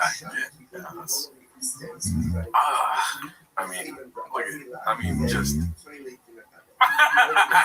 You know what I mean? Dude, your boss high fives your wife because you hypothetically had sex with a white man, and he's like, "Yeah, what?" Can you imagine in a real office, like how racist that would be? Hey, your wife fucked another white guy, right? White guys are cool. Everyone else is like, if he's not fired, then I'm suing. Yeah, I mean, this is unacceptable behavior. That's the narrative. Fuck you, you're my best friend, and you just fucking high five my wife for fucking a white guy? Can I get her virginity to a white guy? Can I get a fucking recall? Like, what the hell, dude? Mean cheese. I'm fucked up. Got me fucked up, bruh. If there was ever a scene where I would really actually maybe do black sense, I was so mad that that might be it. If you do that to me, I might actually, who knows what I'll say. What? Yeah, dude. I will snap his fucking neck. I would be mad. I would be very angry. Pull the fuck up. Okay. So no real roster. Yeah. Oh no. I go, you got me fucked up, and I have a gun somehow. Oh, I brought a gun to this motherfucker. Got me fucked up. What are you gonna do, Nate? Volume touch me, motherfucker? I'm killing everybody. It's like this scene from White Man Can't Jump. I'm going on my truck, killing everybody, or shooting everybody in this motherfucker. Yeah. Roster is, what is a roster? Yeah, what's a roster? Urban Dictionary, Indian Dictionary, right? Yeah. Term I had it Wow, Adam's vicious, dude. Oh, what did he say? Adam said, fuck Cooney. No, I'm just kidding. He said, I don't know. I feel like they would all hook up with Akash's wife if they could. Maybe. And also, Ellie writes Adam's jokes. Yeah. That was Ellie's thing. Yeah, what's a roster, Al? So, a roster is a rotation of partners that they would pop their pussy for me. No, okay. That's what a roster would do. Shut up, you mean, nerd. like, Fucking nerd. I wouldn't believe that either. Fuck you. Just talk. Why you gotta put everything through a dictionary? He's doing like white sense. Yeah. A roster is on my roster. That's what you should be saying, you fucking cuck. I need to get a second iPad so we can both have it. You know what the issue is? Why? I mean, you know this, right? But it's because when it's tipped over like that, it's easier for like it's probably Huevos and Joe. But I got the magic touch. You're a little older now. Danny, you're a little older now. Oh, I gotta get that. I don't know if he actually does that. No, but us doing. Oh yeah. Hopping there, pussy. Oh. I don't even like you saying that. Why are you saying it like that? Yeah. You know, with all due respect. With all due respect. Thank you. No, this is a good lesson. Yeah, good lesson. Yeah. Okay, that's not what I substitute teacher in Key and Peele, that's that. Yeah. He's really explaining things. Yeah. Any other questions about the world that you have? No. Also, why buffalo chicken wraps every day? And there's a thing about watching this whole thing earlier today. There's so many things that I didn't even know about. Yeah. What the fuck is the buffalo chicken wrap thing? That's kind of funny that Mark Gagnon knows about that. Yeah. He's watching, just laughing it up. He doesn't like Akash. Hey, this is hilarious to him. He has a whole thing of questions he's got. Yeah. He's on the red. He's one of these Mark Gagnon. It's like fucking Van Lehman or something. Yeah. Nah, you're way too cool for that. But, oh wow. Okay. Well, we're gonna go right to vertical. Then. Oh, 1 second. Yeah, this is ridiculous. You get vertical for a while for that. Yeah, this is 63 likes. We might as well just do the rest of the show vertical, dude. Or this. You don't want this. Yes. Yeah, dude. Like, what's with the amount of likes that we don't have? It's fucked up, dude. Oh yeah, where's Ping No Life? I will snap his fucking neck. That's to all of you, dude. This motherfucker right here has got the violence in his DNA, Daddy. That's true. All right, we got 5 out of that. We got to do technically to get the likes that we want. You know, like we have to do that every 10 minutes for 3 days. Okay. To get 5 likes. Thank you, Dasham 2.1. What do you say? Oh yeah, thank you. Akash, where's Ping Your Life? Alrighty, let's go back to it. Where is it at? Right here. Me? Yeah. How do you know that? You posted it on the internet. I don't know this one. Is that what you call the black guys? Sorry guys. Yeah, so crazy. The buffalo chicken wraps. Is that what you call the black guys? That's fucking. I laughed hard. I wanted to make a bit where I laughed at all the races. Spicy. Yeah, dude, I'm spicy, dude. He sucks just because of the. Oh man, that's so lame. Yeah. I am white as shit, Dallas. Yeah. Okay. Yeah, she calls that a Popeye chicken sandwich. Okay, wait, tell us, what is a buffalo chicken wrap? No, it's just literally I would just order buffalo chicken wraps every day for dinner. That's it. I think. Great comment right here, dude. What's that? Kevin Andre said she's ducking the chicken. I don't know what that means, but I like that. Well, dude, buffalo chicken wraps every night. That's the narrative. Nah, that's weird. I think that's weird. I don't know if I'd order that one night. Yeah, buffalo chicken wraps don't sound good. They're okay, but I mean, here's the thing: buffalo. Wait, what's that, Joe? The deep fried chicken. You know what I mean? Buffalo and a tortilla dog. It's like those things all should be on different plates. You feel me? I'm not trying to go to the hospital tonight. I don't know if I really like buffalo chicken that much. I know that's gonna don't kill me. Yeah. I know that's gonna ruffle some feathers. I used to like it until this fucking bitch opened around.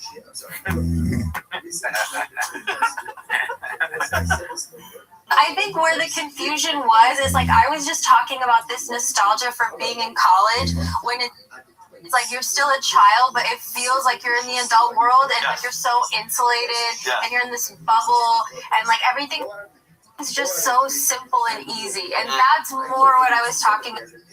Now everybody thinks you're a gold digging whore. Yeah. I'm working hard on reaching excellence. You're a professional here. Doing security, okay? You cannot laugh at him calling his own wife a gold digging whore. And she told me to shut up. Yeah. It is funny that they laughed at that, though. Yeah. The security guard laughing at that. That's a good bit. I like that. It's even. That is fair. Okay. Also, like in terms of the gold digging. Yeah. Like serious. Do you consider yourself a good gold digger? Yeah. Because I invested low and waited for it to go high. You're a gold prospect. Yeah, that's not a gold digger. Exactly. Yeah, you're like a what is it? Oh man, somebody's bowing out. Okay, I can't watch this. Billy Glossy, we're here with you, Daddy. I know it's bad, but you have to watch it to stay strong. Yeah, and if you leave, I will snap his fucking neck. you know what I mean? Don't go anywhere, Billy Glossy. I'm reading the comments, Daddy. Those security guards can't believe the disrespect Akash is letting her get away with. Investment in a person is crazy. She really said that. Ha, got him. Watch it. It's just getting good. These guys suck. Oh, fucking A. What if the security guards came and they killed a cop? Like they just like put him out of his misery. Yeah. That's what they're there for. Like in the fucking Martin Scorsese movie with just like a wire. Yeah, he walks in, but he wouldn't be excited that he's getting made. He's kind of depressed anyways. Maybe he knows he's getting killed, and then he gets killed by the security guard. In the Schultz world, you can't let your bitch be fucking mad dudes, bro. That's facts, bro. No, that's just Schultz logic. It really is there. Dude, you gotta fucking dead. You're fucking dead. Brow? Man, you're a loner now. You're like a hedge fund manager. Yeah, you're like Akash with Bitcoin. Exactly. And it's like, She bought much lower than I did. She might have bought. She could not have bought. That is something that is. to be fair, it's like I was working Full sit? No? Okay. too in the beginning, One and of us you was weren't. Yeah. I worked when we met, I worked at Goldman Sachs. I got a job at Deloitte after I graduated college. I was a consultant. I worked in data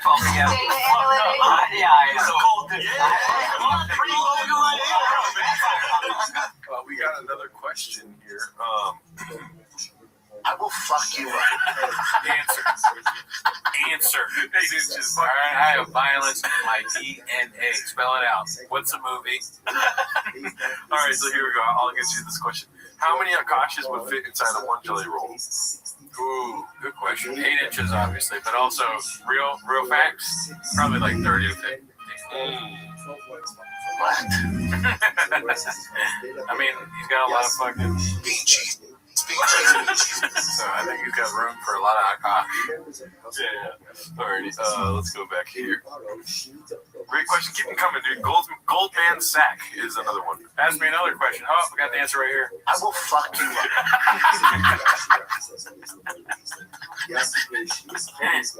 Pull the fuck up. I'm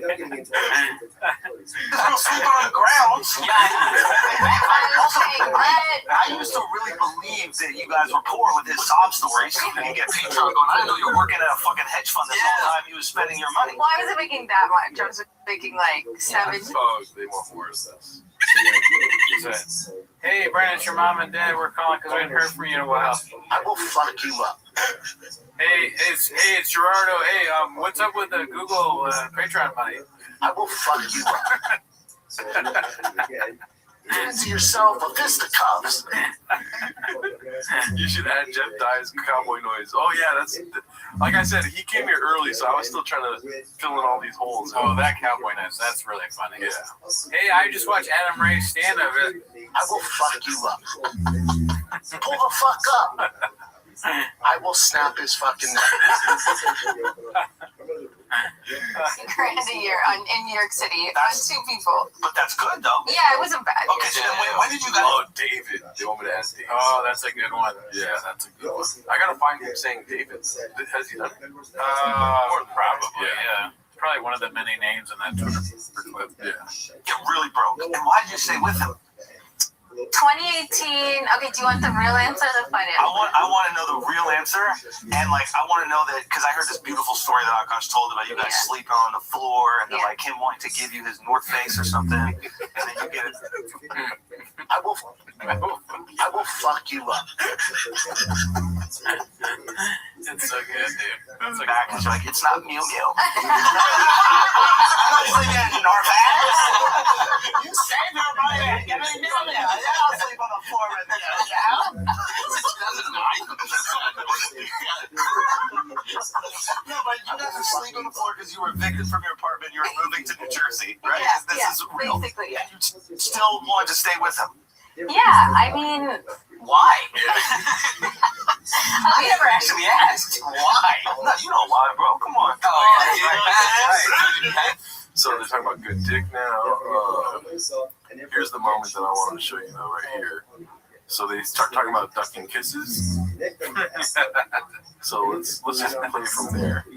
Let's go here. Okay, the other thing that we saw these videos of was the ducking the kisses. That was listen, these ones pissed me off. That I'm guilty of. I'm guilty of that. And I didn't like them one bit. I just need you to explain yourself immediately. Yeah. Okay. Yeah. So, we need to know. Honestly, I also, can I just say that I would watch the videos and I would die laughing. As a friend who loves him, I would die laughing. Because they edited it so perfectly where like he's going in and then just run right into the last one. But he's already got his lips pursed, so he gotta commit to the kiss. Yeah, we gotta check out the Shifty edit right there. Shifty might have been edited. Shifty made it. Shifty? Anyway, okay. So tell us about the duck. Do you always duck his kisses when there are not people around? No, not when there aren't people around, just when there are people around. If he gave her And I just don't understand. I mean, this is just not a thing, you know. Unless you have a disorder of some kind, you don't duck the kisses of your significant other, husband. Yeah, either one.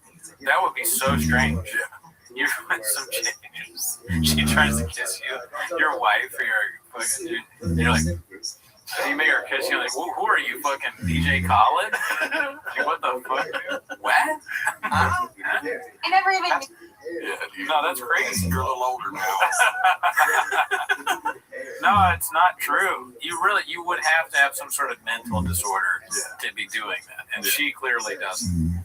For all her faults, she's fairly normal. Like, at least she's not on any kind of spectrum.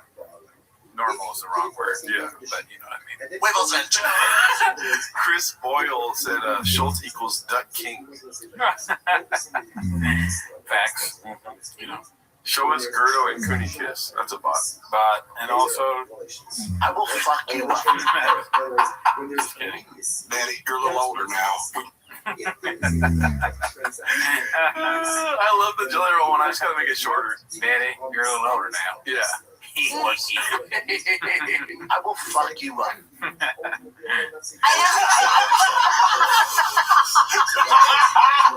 And so they fake laugh a lot. Hey, you. Yeah, thank you, James Freeman. Thank you, James, in the house. What's up? We're gonna buy some carne asada. Oh, with that money right there, It's gonna be a real difficult episode. So let's get to the moment you've been waiting for here. Kind of overstimulates me. And like the videos people have seen are like the proposal videos, they're like already overstimulating. Okay, so Look at this. Something I caught earlier, dude. Akash, he can't help but show emotion here. She's like, the proposal videos are already overstimulating. Look at this fool's face. so here's the thing that You won't kiss me. The videos people have seen are like the proposal videos, they're like already overstimulating. okay, so here's Look at that. He's pissed. He's like, I'm proposing to you, you dumb whore. Yeah, that's the face you get from Andrew Cuomo when you like don't give. Where's my hug? Give me a hug. Where's my hug at? Where's my hug at? Where's the tater tot, dude? Yeah. We get those once a week, Daddy. the thing that I think is like spicy. People thing is not wanting to make out with your partner in front of your entire family. Yes. But most people just do it because they're like, oh, I don't want my partner to feel embarrassed in this moment, even though they're like, ugh. And you're just like, you just feel ugh. But I think it's relatable though to have that sensation of like, I don't want to be intimate around my like brother, sisters, or mom, dad. Yeah, exactly. I think that is I think that's relatable to people. Yeah. But most people just do it and then do a quick one. Like my wife will just give me like a quick smooch and then go back to doing it. Our parents kissing ever, so it's like so foreign to us. This is an interesting thing that a lot of the internet might not understand, but it's like your family, your parents were not like romantically in love at all. And how would you say yours? You could cut romantically. Were they both arranged? Were the marriages both arranged? And sometimes arranged marriage, it's a freak off. They love fucking all the time. Yeah. Probably. But they don't show us. Even they don't show us it. Exactly. Yeah. Thank God. Yeah. So because your parents had an arranged marriage where they had children, you can't kiss in public? What? Yeah, that's not facts. Okay? And also, I don't like this. I'm gonna stand up for Indian people here, okay? I don't like this narrative where they're saying that Indian people don't make out. Old Indian people don't kiss each other. Fuck that. Does that make sense? It's bullshit, dude. That is bullshit. Wiggles and Joe. Dude, this whole episode is an episode of lies, dude. Pull the fuck up. And you know what kind of lies they are? Flagrant lies. Yeah. I will fuck you up. These are just flagrant lies. Yeah. There's not true in any facet whatsoever. Fuck this. I don't like it. Even if it was true, I don't think I believe something like that. Indian people don't make out? Sure they don't. Yeah. Fuck that. Yeah. I'll kiss you. Now, especially the internet has shamed her into not doing it. So now she got no excuse. Yeah, that's true. Me one. There we go. Okay. She too. Well, so, yeah. Can we settle something for the internet? Yeah. Well, you kiss on the touch right now. I don't even know if I want to see it. Lips. Okay, I Prove know. everybody over here. But it's gonna crash my leg. Bring that ass over here. That's kind of funny. That he does it. Kind of like that. Yeah. I like that one. So, I'm but, redacted though. you know what's funny is when I was watching it, I rewound it a little bit to be like, that'd be so funny if in his face he's like, oh my god, she's willing to kiss me. So he doesn't ever, he just like starts crying. He's like, I can't do this for real on the show because it's the first time we've ever kissed. He doesn't want to kiss her because he doesn't know how to kiss.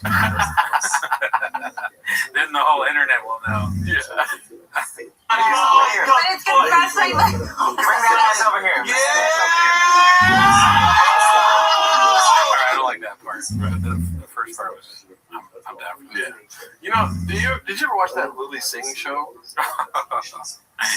That's a bad show. This is like a bit from the Lily Singh show. Yeah, for sure. Yeah, he's like, nobody knows that I wanted to kiss you on the show. But they all have a very coordinated response. I always thought the real online boy when he did the sketch of him. He's like, I'm so embarrassed. I was at the show and they recorded me laughing, and she did all those terrible jokes, and that's one of the funniest videos I've ever seen. That's hilarious. That's good, dude. I will fuck you up.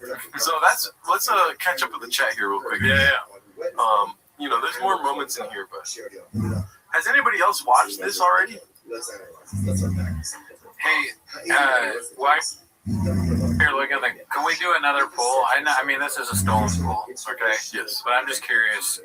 The poll is, who would you rather be, Will Smith or Akash? Because I saw that. I think it got posted in our Discord maybe, and it's like on the TFAK thing. But I'm just curious. Well, that was a hard question for me. Nah, I'd rather be Will Smith. Yeah, 100%. Yeah, no, it's a very easy one for me. But that don't let that be your vote. Yeah. I honestly think I'd rather have my wife cheat on me than say she had a roster full of a certain. Yeah, you know what's funny too is that I was just about to say this will probably be the only poll that'll be 100% Will Smith. I cannot understand any like upside on being Akash when you're comparing these two. You know what I mean? Will Smith gets to disappear right after the thing happens. Akash wants to continue his career because he's barely budding. I guess at least Will Smith handled it in a way. I mean, he handled it strangely, but at least he had some shame and anger and like, you know. Yeah. And also, if you're just comparing like the two guys, I mean, obviously, Will Smith, I love Will Smith. Yeah. But I'm not even looking at it like that. I'm looking at it like the situationally. I think one is way worse than the other one. Yeah. Will Smith is like dating, or I mean, married to chick's really hot, and then it's crazy. Like she's crazy, he's crazy. He's like, all right, don't kill me. You know, I'm begging your son's friend or whatever. Yeah. That's embarrassing, but that's one thing. This chick is over here, roster full of white dudes, talking about her co-host's husband's penis, saying she wants to fuck him in front of him. It's just the one is worse than the other dude. Yeah. Flagrant must think we're Akash level of stupid. Guess what? I'm way dumber than that. Fuck you up. Are they trying to convince us or themselves this is the gayest way to handle the situation? She must have forgot. I gotta get that on the soundboard. She must have forgot we're not her husband and she can't gaslight us and deflect us to her nonsense. The worst thing you can do is try to make your audience look dumb. This shit is embarrassing. Myron about to have a field day with this. Look how drained he looks. Miserable life, miserable cover up. Akash looks like he's aged 5 years. This is worse than Will Smith went to the red table. Oh, I forgot he did go there. And like, yeah, Will Smith was mad. He was crying. You know? It was a bad day. Akash is like, isn't it cool that my wife is like this, dude? All right, Mr. Whole Foods. Well, I'm sure you're gonna watch the rest of it. Let's go to the Fighter and the Kids subreddit for now. Yeah. So we've already seen all those clips. If you haven't tuned in the Rec and Tweeties, we did 2 weeks of Akash. They should have had on Ariana Grande too. Yeah, stuff with Bill Gates finally got diagnosed. Kiyomi, get your ass in here. I will say it has been very slow on chains. Like these are all posts from last month. Not even. Okay, here we go. What are we doing here? Beast of a guest bee. Oh, yeah. Life is dope as fuck right here. I forgot. Yeah, it's been such a silent week that she was on it. And there's probably a bunch of clips with her, I imagine. She's probably pissed that. She's like, this unconscious wife, Jasleen, this fucking bitch is taking my fucking. Why is Chains not posting about me? Yeah, I can see that. Yeah. And then she's like, do I have to do that? She starts making posts. What if Rogan was Shorty Pie was her the whole time? Oh fuck! Wow, I could see it, dude. Yeah, let's see. Yeah, still admitting Joe Rogan said no to performing at the mothership, and yet still blames the haters. I don't think we've seen this one. Let's see. Posted by successful Eggmark, right? There's a lot of money in those bullshit headlines. Yeah, man. Like there was one on me. It was like Brenshaw banned from the mothership. I didn't have this conversation. I'm not there yet. Like, oh, aren't you playing the mothership right now? I don't deserve to be there. And then I did a show there last Thursday. Like, well, not banned. We can only do this one. Now it's banned again. I shouldn't be. Nobody said that. I didn't see a single post saying it.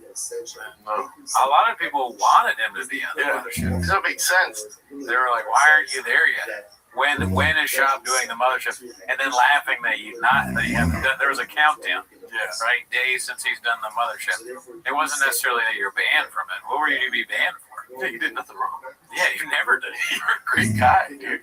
I'm a fucking beast when it comes down to I know. I tell jokes. I do crazy shit. Yeah. I made some mistakes. Yeah. Oh, he got knocked up by No Garo. He's in the trucks. I get all that. Firing the kids, silly dude. I get all that.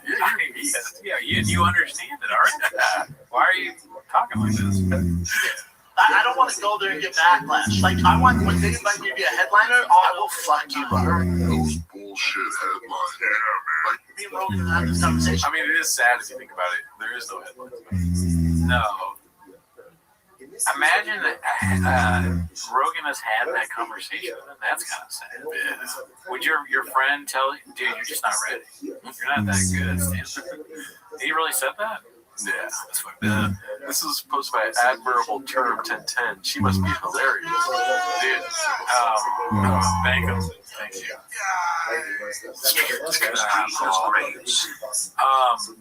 I watched this video. Same, you did? Yeah, dude. Yeah. Dude, dummies. But no, I loved every second of it. It was very funny. I'm all for Natalie Como hate. I mean, I don't know who this Trill Mayer guy is, but you know, he fucking I need a fucking tater tot. He did a good job on that one. He scooped up the bag, dude. Yeah. Okay, so we already saw that.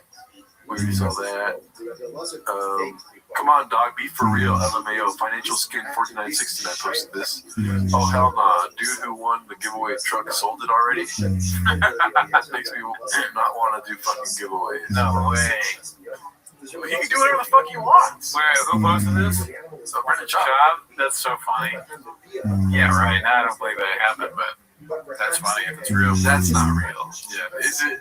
I don't know. That seems like it's not. Oh, like Chang. Or wait. What's not real? In Chang's, I don't even know like what you're saying isn't real. Like which part isn't real? Does that make sense? No, like I don't know. It seems like why, but you can't get around Shop's head. It's like Shop maybe didn't really post this, but why would you be mad that you gave the truck away? He sold it. I mean, I get it. It's like a bit, you know. It's like, dude, I thought you loved trucks. I love trucks. You know, like you sold already. It's a big truck giveaway. You keep the truck. Also, it's a random guy. It's like unless it was a homie that giving a truck to. It's not a random guy, dude. What are you, fucking Mr. Whole Foods, bro? That's the name, Mr. Whole Foods. The both of them is funny together. Now we know you can hit two at once. You fucking just like five in a row. Five at the same time. La fregadera no funciona. Oh, let's see here. Calabasas gal surviving in the hard streets of Austin. Yeah. she made a collaborating job. I know far too much about these people. My husband didn't fill my car up with gas, so here I see my life at 9 a.m. It's kind of funny. You posed for this. Yeah. Who's taking the photo? Oh, is that? I mean, it's funny. Like, hey, is this a funny idea? She said it to somebody. Hey, is this a funny idea? Another person didn't say no. You think she asked? She told him. Is this assistant, maybe? Maybe. No, the kid. Look at the ink. It's like looking up at her. My mom is cringe.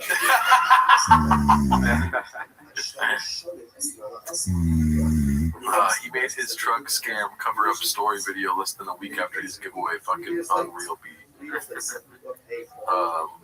see here. Okay, here we go. This guy will not take a hit. Oh my god, this is great. I saw this. Danny Kaufman too posted this. Dude, T had his last game this year. Fall ball's over. Boy gets a little break. Fall ball's over. I see that. It's an intense schedule. And for you too, because you're not traveling, man. You get to kind of sit. I love it though. Yeah. But they only get 2 months off, and then they pick up in February. And then it's spring. There's always Real Housewives of. Do you not watch any NFL football? None. Some good games. Damn. None. Eagles. Eagles got beat by the Cowboys. Yeah. Cowboys were ahead by. Yeah. What I was going to tell you though with the baseball this weekend is in travel ball teams, there's always disgruntled parents. What I was going to tell you though with baseball this weekend is. Shut up, Brian, you fucking loser. Driving my son to baseball practice. Shut up, you old fuck. We're talking about something interesting. I'm talking about baseball, dude. I will fuck you up. Dude, you old bitch. You old fuck. Jordan Moore. You thought you could talk right now, dude? He's like 150 years old and he's telling riveting stories about a T-ball. It's like, dude, what the fuck is wrong with you? Yeah, know your fucking. Oh, here we go. Finally. Here we go. Trials and Turbulations be posted by 7.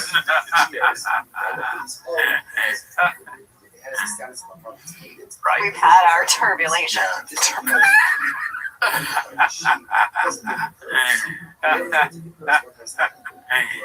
Oh my god. Actually, pull the fuck up. Right. We've had our turbulation. Welcome to How to Pronounce. In today's video, we'll be focusing on a new word that you might find challenging or intriguing. Tribulation. Let's say it all together. Tribulation. Turbulation. Turbulent. Tribulation. Oh my god. And it's very sad, dude. Don't get me wrong, it's very sad. They were going to move to Texas. You know, everyone in Texas is going to come on the show. That's the narrative? Yeah, that's the narrative for sure, dude. That's the turbulation, is that she has to social media. This isn't real. That's her whole life. That's social media. This isn't real. Dude, it's just like they were bragging while they were out here that like we'll move to Austin, we're gonna have sick ass guests. And then 4 guests into their Texas move, it says what? Yeah, and on top of that, there's no fucking heroin out there, dude. Yeah. What are you gonna do? How about that, Mr. Whole Food? Hell no, I'm not living nowhere where there's not heroin, dude. Turbulation. All right, so in this video, we already saw this successful egg. Oh shit, guys. Perpetual Wheelie posted this. Anyone else just see Big Gay Lion on the Lions Packers game? This is you're late, Daddy. Oh yeah.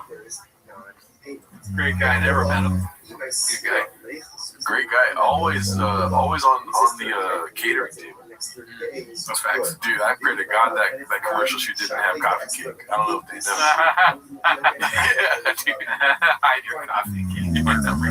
Yeah, dude. That's him looking at it. Oh, you got 2? My bad. Not yet. Gotta be yours and mine. Let's see. Well, I mean, this is the thing, man. This is cool. Akash 22, Baba Spirit Animal. Sorry, phone 1676 posted this. Pretty good AI. Great edit. Like, really, maybe they kind of look like each other. They do. Yeah. Never seen them in the same room. This is posted by Money79. The Mexican cartel buys Joanna bottle service at a Vegas pool. They do not accept no for an answer. What? That makes sense. Spot to be is Vegas because Alejandro Fernandez is their market. I mean, everyone and their mom, and Canelo fights that weekend. It's a whole thing for us Mexicans, so we go there and we have fun. A lot of cartel members go, I'm sure. They like to party because they like to party and they had some money to spend. And same thing, we were at that pool, and they sent me this big champagne bottle that was like this big, like those like that. I don't know how much they are, but they're the Warlock pool. Yeah. Damn, they found you there. Yep. And they sent this huge champagne bottle with the whole like like the lights and everything. And I was like, oh no, sorry, that we didn't order that. I was like, oh, I did not order that. They're like, no, those guys over there sent it to you. And I was like, well, tell them I said thank you so much, but I can't take it, but I appreciate it. And they were like, well, they're not going to take no for an answer. And I was like, all right, well, that's my cue to go. And we sure did. We got out of the pool, we got dressed, and we left because I don't mess around like that. You have to do that, right? I just get that thing cut off. Because I'm like a kangaroo with a couch above my back. I'm like a kangaroo with a couch above her. About my baker. I would have rather listened to Jelly Roll story than that. Bobby Lee is one of my closest friends. Bobby talked about no one's been more supportive of what I started than Bobby Lee. Our boss. That's crazy.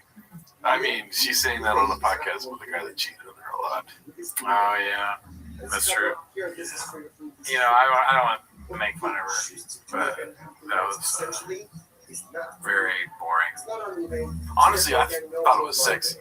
I love a Latina accent, dude. Like, while she's talking, I'm just like, what? I'm like, she's so spicy, dude. I love it. She's doing the Mexican accent like Schultz. We just talked about. Hey, what are we talking about? It was a topless bar. Oh, Formula One. You can fix your G. Let's see, that's a promotion. Let's see here. What else we got? Alrighty. This one's posted by Vox Mihi. When you've buried the pain for years and years, but your boy still thinks it's a good idea to watch some T5K sub content on here, so you have to play it cool.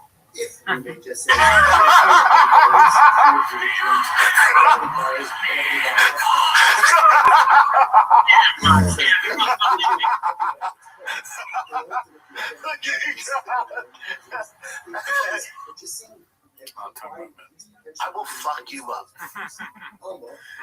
Have you ever seen Adam Ray's new character? No, I haven't seen it yet. I came across a video of it and paused it so fast. Danny C. said, Cooney, who's your favorite comedian? Why is it Adam Ray? Well, we guess we would play it again. I will fuck you up.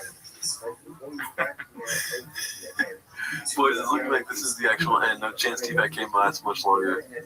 I agree. They had a homeless cat to review some chips. No. I mean, that would be great. I hope so. But they've been predicting the end of T-Fat-K for years, Eddie. It does feel closer than ever. It always does, though. It's just like the move didn't really work out that much. I mean, when you have Tim Pool on your podcast, you got to be near the end. That is a sign, a bad sign for sure. Yeah. We're like, check out the Patreon. We talk with Tim Pool for 3 hours. What? The next week, we're done with the podcast. All right, let's check out this. Danny Kaufman, too. They had a homeless cat on to review some chips. So you told me, I was listening to you, you were shadowboxing as you usually do, and you were telling someone, I don't look at the comments. And I said to you, man, I was like, that's social media. This isn't real. Isn't that guy, Nick? He did open mics. He's the guy that there was like, Papa goes, oh, he's not even lifting right. His arms are small. Oh, he's not 6'5", it doesn't count. Yeah, this is him, I think. Oh, wow. If I remember correctly. Like, that's a bit. We're living in a world where that's like going on stage, telling a joke, and not listening to what the audience says. You gotta listen to the audience. You know what I mean? And like, there's a Reddit.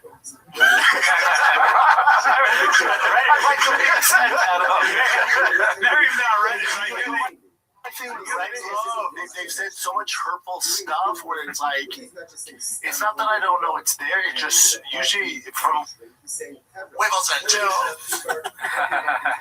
This is great. Good for him. Yeah. What I know, what people send me, is just so evil and toxic, and like come from my family. So my thing, as soon as I hear, I'm like, nope. But then you were like, no, dude. There's a lot of. You were like, no, dude. There's a lot of really funny shit on there. So yeah, that's true. Danny Kaufman, successfully. That makes sense. Sometimes, like not everybody hates you guys. Like, I think they have fun. I think we should lean in. It's almost like he's like, dude, you know, Gertrudo and Brennan, they fucking. Yeah, we love you guys. We are huge fans of Papa. Yeah. Yeah. It's honestly like there's a couple people who are shitty, you know, but then there's a lot of people who just go on there and post funny shit. So I was like, let me get some of the funniest shit that I've seen on there, and I want you guys to actually see what these guys post because it's actually pretty funny.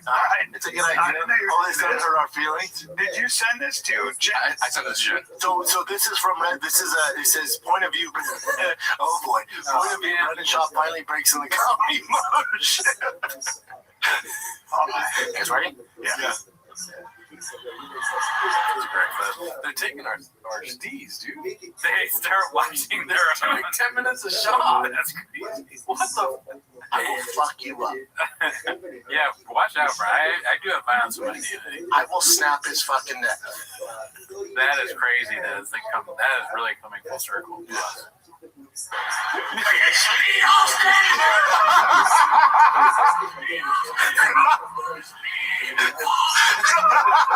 That's so good. Some of them are really fucking That's so good. Well, I think I didn't know. I think it comes from too is like there's a whole narrative that like Rogan banned me from the mothership and all that shit. Yeah. That's so fucking funny. Yeah. Banned me from Who's saying that? Well, that's like those. Who is saying that Rogan banned you? It's just like That's some crazy shit, Doug. yeah. Don't make sense. Oh, I was just gonna drink water, but if you want. It's so fun to be like, who was saying that? Anyways.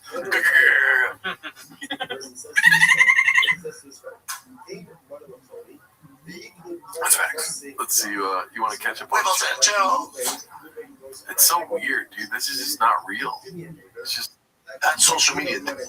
This isn't real. Yeah, they literally did. That's a good call out. I didn't say that, but yeah, they did team us on their own show. I'm kind of sad. I thought that you would be the ones. I want them to keep doing it. I want them to watch one of our clips. Yeah. I will snap his fucking neck. Brennan, you're bad. Yeah, can you imagine? Well, you guys look like two guys who kind of know each other waiting for the same bus. Yeah, and that's why we got to angle the chair so we're looking at each other. Yeah, because like that between that and the interrupting and stuff like that, that's like the only thing that that's the one thing that people get annoyed by. Understandable. Understandable. Yeah. That's the funniest shit ever. Even the land mooning. The what? Land mooning. The landing on the moon. Jesus Christ! All this Diet Coke is fucking up my land mooning. That's the Diet Coke.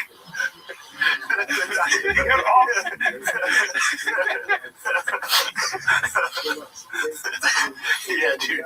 I'm telling you, they have funny shit. Dude, I'll tell you this right now. What were you trying to say? The moon. Dude, there's certain words I struggle with. There's no doubt about that. But so that was probably my fourth show that week in 2 days. There's some times where my brain just will not work and I have to talk, so shit like that happens. There's sometimes in my brain will not work. God dang it. He's a poet. Wiggles and Joe. He's a good guy. We gotta find who this guy is, though, dude. It's like Nick Griffin or something like that. Why is he in there? What? I don't like that.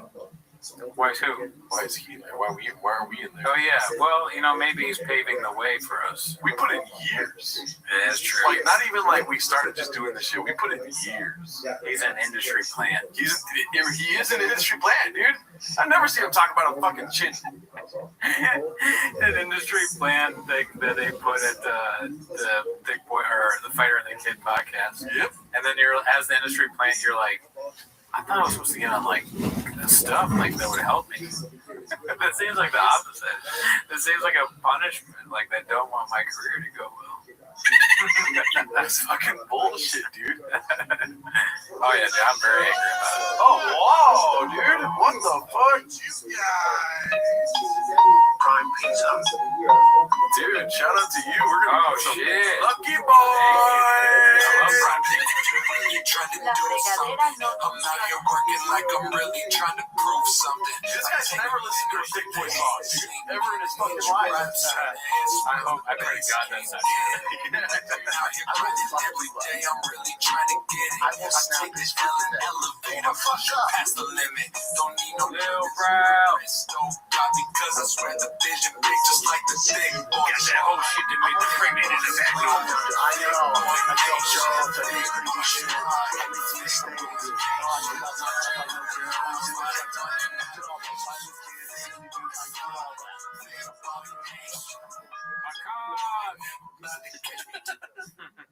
Alright, that felt good.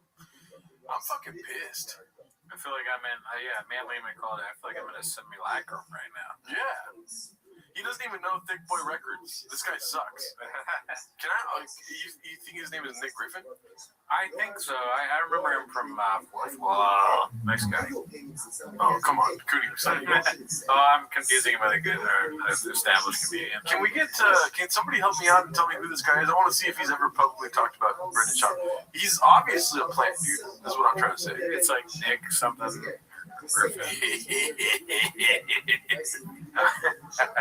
Who is names? You told me. Nick Simmons. That's what. Oh, Nick Simmons. I was so close. Nick Griffin is funny though. Check him out too. It's good to see that. Focus, Cootie. I'm sorry. This is our fucking. This is literally what we worked our whole life for. Sorry for yelling. Let's see here. Nick Simmons. I don't want to be that guy, dude, but he did take our spot. You know what I mean? Well, you know, he got there first, I guess. And honestly, I blame the chat a little bit. Oh yeah, we should go vertical on that. Oh well, what do you think? It's over 100, I guess. You guys were lucky. You skated by on your no excuses. Skin of your teeth. Fucking bullshit. You guys didn't even tell.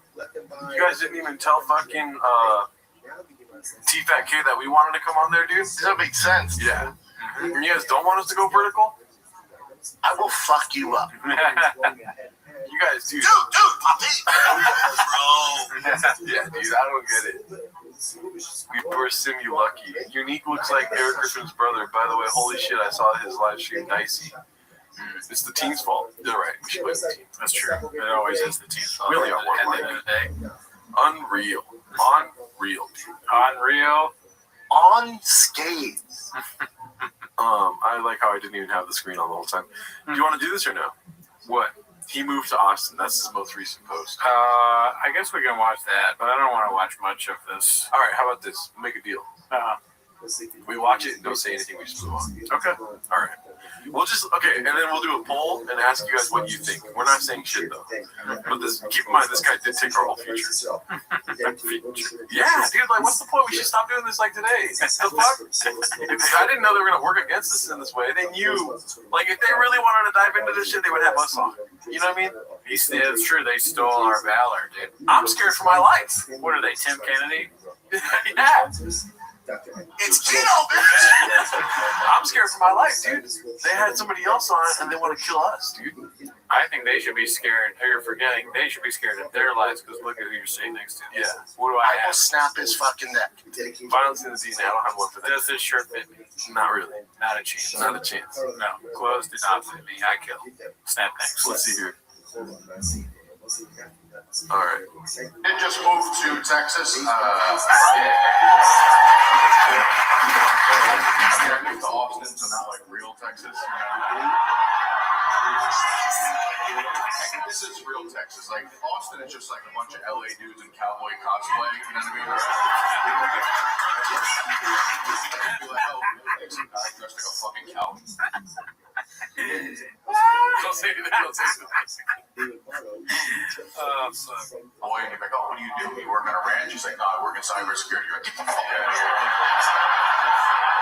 When I moved here, I drove a U-Haul. with that guy Nick. What I did learn on the trip though is you guys definitely do have the best fucking barbecue in the fucking world. Here's what I learned: to find good barbecues, we went to some backwoods places. To find good barbecue, you gotta find a place that looks kind of racist. You know what I mean? Right? There's something about like hate in your heart that just makes good brisket. You know what I mean? Like I want to go to a place like, where do you think Obama was born? And they're like, Kenya. And I'm like, table for two.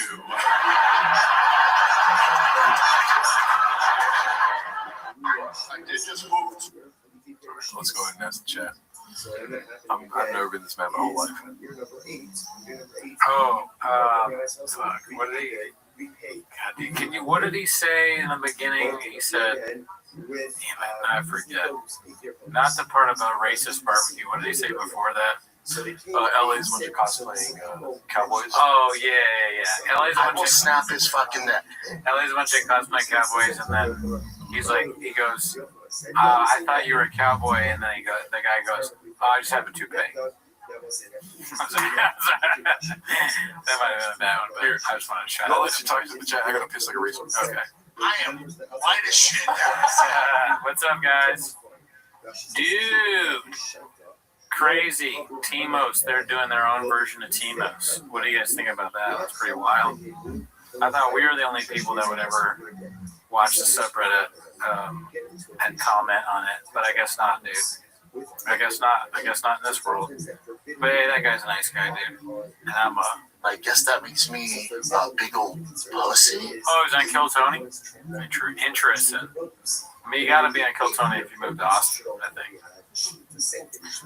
Danny, that was the single best social commentary the world has ever heard. Alright.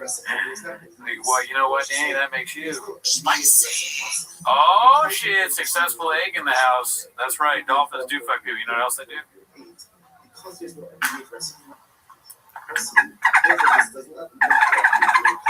It's getting harder to do. Some days it's like easier to do the dolphin noise than other days. I don't know if it has to do with the amount of water in the water bottle or not. Gerardo's in the chat, pissing in the sink. Did you guys see Tony came out of the closet? Oh yeah, I saw that the TMZ article or whatever, the fake thing that people put. I assume it's fake, but you never know. You never know whether it's real or not. Tony loves Wiggles and Joe. He loves. He loves. He loves. Chili. But most of all, Daddy, you're a little older now. We might have to just get that thing cut off. Danny, you're a little older now. You might just have to get that thing cut off. He said that on Flagrant. That was one of the worst stories I've ever heard. Do you remember Nick Thomas from when you first moved to LA? He is from AL. I think I don't know if I ever actually met Nick, but yeah, he's on Twitter, so I do remember him. Where's the Zins?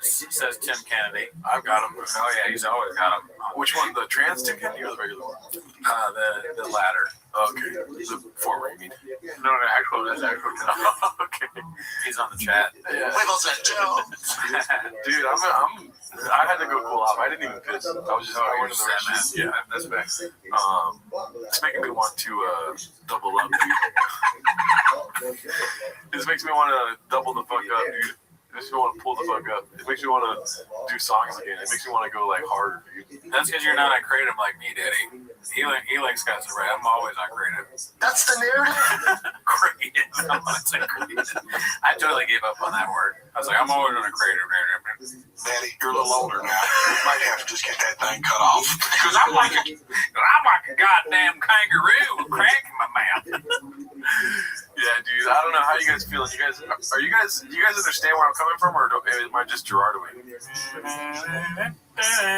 I guess that makes me a big old pussy. Did you puke the sink? No, I just got really mad. You just tried magic money to turn you into a superhero. Let's go for it. That is some facts. Yeah, let's go for it, dude. Fuck this bullshit, dude. Anyways, I'm thinking, dude, we need to double our efforts. That's what I'm thinking. It's funny. He said Kratom and then Magic Mind. It's making me think. I should say this for Raccoon Tweets, but I've been fighting with I want to get ADD medicine because you said I have ADD. My fiance says I have ADD. Yeah. Everybody in my life, my boss, everyone, they all think that I have ADD. And he's like giving me all these terrible suggestions. I'm like, I want fucking Vyvanse. You know what I mean? So I want to check the message to see if it'll actually give me Vyvanse. That's social media. This isn't real. Anyways, I was trying to say something. I don't think you were following. Sorry. What did you say? Sorry, I completely shot you. We'll talk later, dude. Fuck you. Don't you? Fuck you. That's an inside joke. Oh my gosh. Let's see here. Arts and crafts. Hosted by Caterpillar Hot 7539. Okay. Yeah, dude. The vibes killed, honestly. I wish I would have watched the clips beforehand. I didn't know that full one on there did change. Oh, are you? I am white as shit. Yeah. A clip is so bad it makes you white. I will fuck you up. Let's see here. The holy era of Bapa's Hunter arc has begun. Long. Posted by Gandhi was my pimp. Gerdo is not on Kratom. Addies and baddies. My phone's been lagging so hard I can't comment fast enough. Let's see here. Friendsgiving thing on Wednesday. That was the funnest thing. Kids were there. He's doing balloons and shit.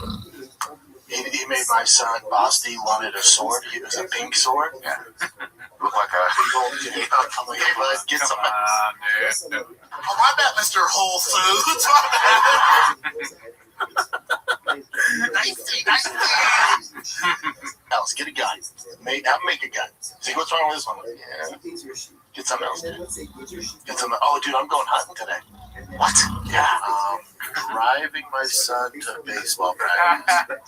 It's so funny because I just realized what that's from. It's the beginning of the fight. Yeah. It took me so. I'm driving my kids to baseball practice. That has nothing to do with the story, Brandon. Nothing. You serious? Yeah. For what and where? It's like 2 hours away from here, I think. Going to Access, nothing. You serious? Yeah, Access and Access here? Something if you're really trying to do something. Holy crap. Not a big hunter. This is well documented. This is for He like in such camo gear. I mean, it's not this flagrant, but it would be kind of funny if he had like a full hockey outfit on. It's like I just don't really know hockey. Not into hockey. He's with the mask too, and like the fucking puck, or not the puck, the stick on the puck here. I just don't really like that hockey thing. I don't get it. Dude, Poppy! Bro. Well documented. Is this for like a show? First hunt? No, it's my buddies out here. When we're at friends, that Friendsgiving thing, they're like, hey man, doesn't it feel like a personal attack? Or am I tripping? What? It feels like we got attacked. I feel like they struck back. Oh, watching? Dude, I don't know. I mean, and it's the whole changed universe, whatever makes it bigger. This is, to me, I'm looking at it as a first step. It's like you don't just go to the moon, right? No, you stop at an asteroid first. Yeah. You shoot for the moon and you land on the moon, or whatever the fucking idiot says. He's ruined every saying. He's ruined everything that is possible. Like, you know why I'm not surprised by any kind of bad, like, oh man, I can't believe that happened? His shop has ruined almost everything that's ever been. So nothing surprises me. Yeah. No, we just found out. I don't want that. I didn't even see that one. That's social media. This isn't real. You can just press any of them. They're all funny. Yeah. You did a good job, dude. I gotta keep going. Yeah. You make more. I'm not even finished with this clip alone. You need to make like a giant, where you have like a giant iPad where we're just like the whole show. Just like, we don't even talk. No, we're just like we're Chang scientists. Yeah. Look at, check it out. Oh my god! Never ending. That's insane. Yeah. That's another thing. Is like the world is getting so much better. People are negative and shit, but dude, I mean, look at that. La fregadera no funciona. Yeah, the regadera was never functioning. How about that? We don't need it to function. Yeah. saying to go hunt. They're like, yeah, I'm down, man. Just let me know when. They're like, no, seriously, dude, we're going Monday at 3:30. I'm like, On Monday. Monday. Yeah, we'll be there. You know, you'll get done late at night. It's not too far away. Like, it's not a whole drive. It's not bad, dude. And I was like, all right, I'll swing that. That's awesome, dude. But now I'm nervous. Please film. Can you take? Oh hell yeah, James Freeman. Gerardo, rock a little remix song with that soundboard. I'll do it. Here, you ready? Tell me when to stop, right? Okay. You're a little older now. In what fucking sense? Fancy yourself a fisticuffs. Do something if you're really trying to do something. What you gonna do, mate? Like a volume touch me, motherfucker? Take a minute, let the hate sink in and hit you right beside the head soon as the bass kick in. I'm out here grinding every day, I'm really trying to get it. I type it in an elevate, I push it past the limit. Don't need no diamonds on my wrist, though. God, because I swear the vision big, just like the big boy squad. Big boy squad, big boy nation.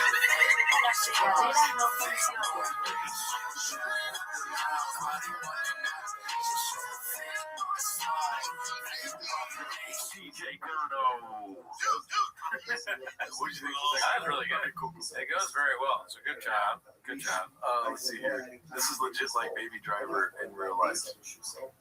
It's like Crack a Miko. Okay. That was fun. That was good. Do you want to try it? No, I think you're better at the music. You got to try. You got to try. All right, I'll try, but I think we should wind down fairly soon. Yeah, you should start with the donut. Donut. Does that make sense? Does that make sense? Does that make sense? Does that make Gotta do something if you're really trying to do something. I'm out here working like I'm really trying to prove something. I take a minute, let the hate sink in and hit you right beside the head soon as the bass kick in. I'm out here grinding every day, I'm really trying to get it. I take the L and elevate, I push it past the limit. Don't need no diamonds on my wrist, though. God, because in what fucking sense? Fancy yourself a fisticuffs.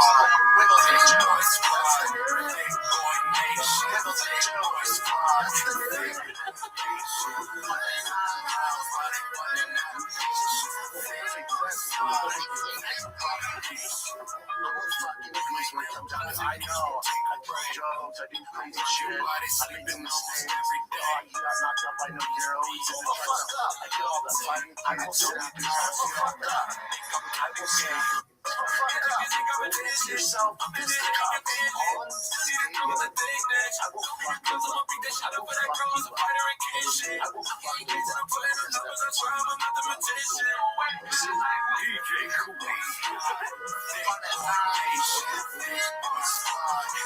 What's the wiki tater tot?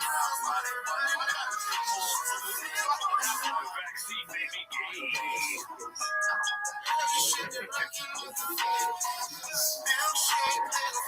Goddamn dick down here.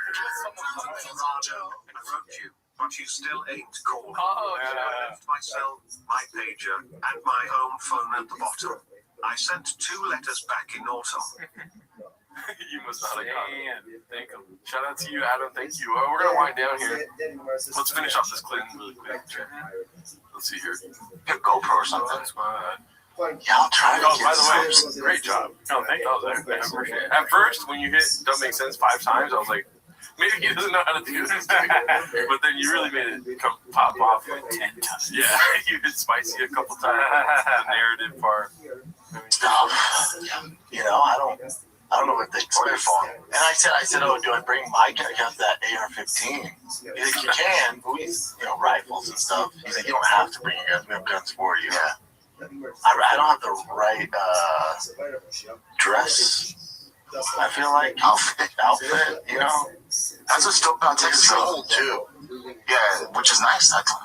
But I mean, Texas, you don't really need a license to hunt certain animals. So you just go. Yeah, that's so dope about Texas. Man, I was asking him, like, hey man, this might be the most beta question you've gotten in a long time since you're a hunter, but what do I wear?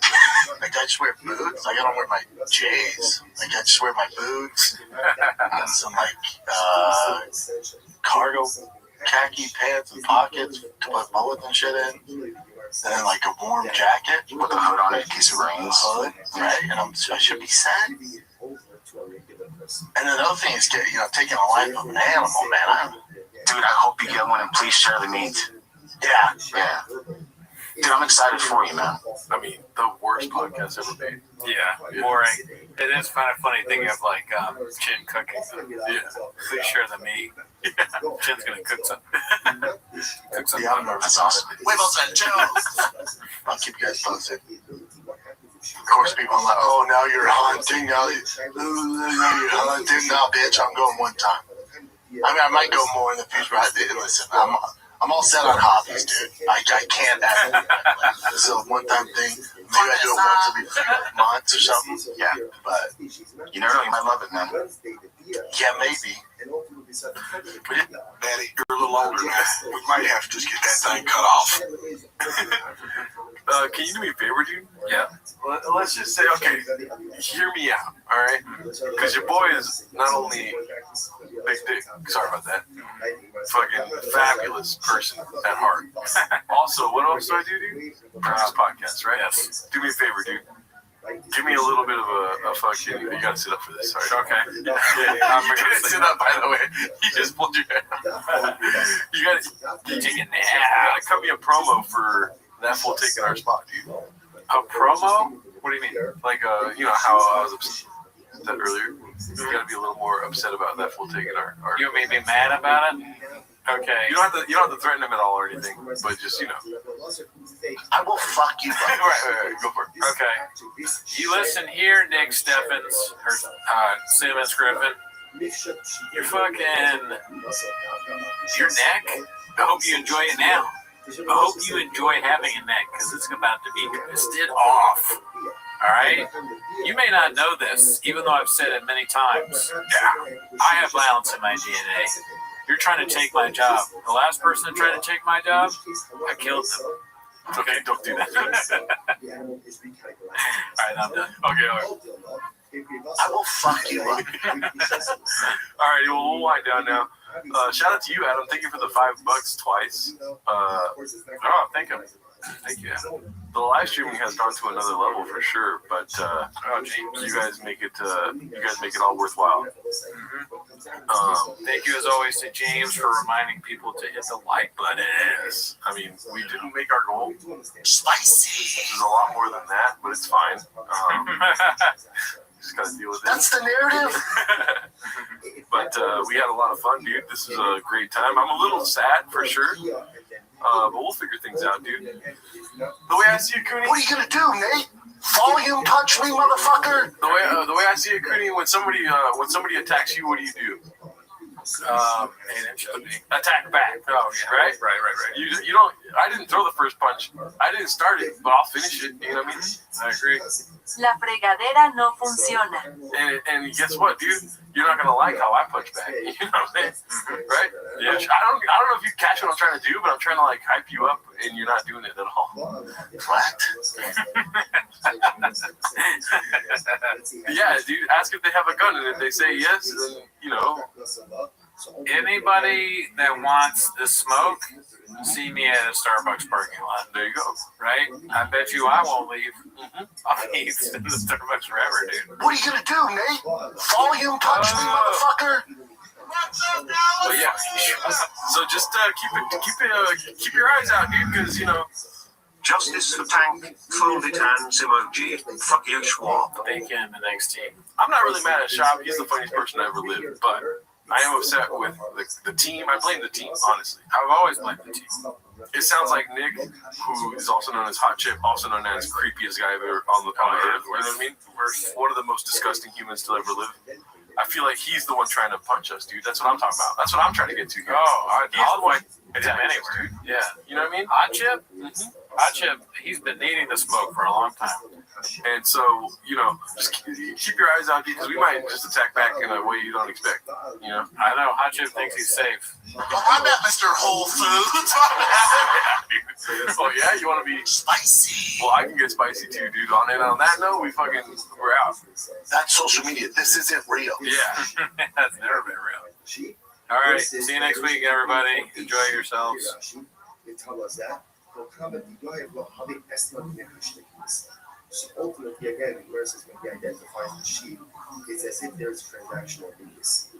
When he doesn't go ahead and identify the sheep, then ultimately, again, there is no transactional immediacy.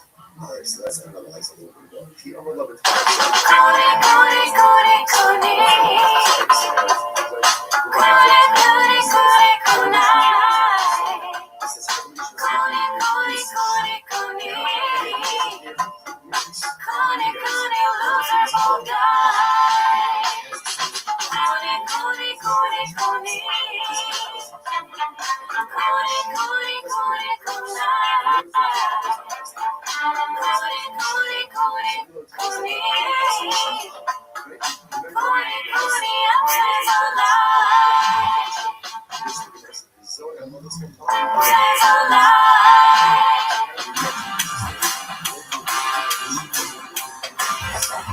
I'm terrified of this. Stop at my favorite time of the week. When you get there, Papa, try to speak. Really surprised today. You better act.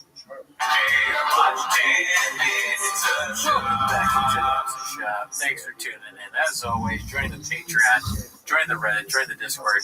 This week on Patreon, we did a bonus episode. We've also recently done Louis J. Gomez.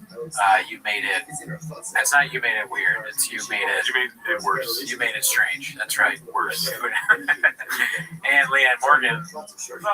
Yeah. I'm not sure. She was great. Anyways, that's not why they're here, right? No.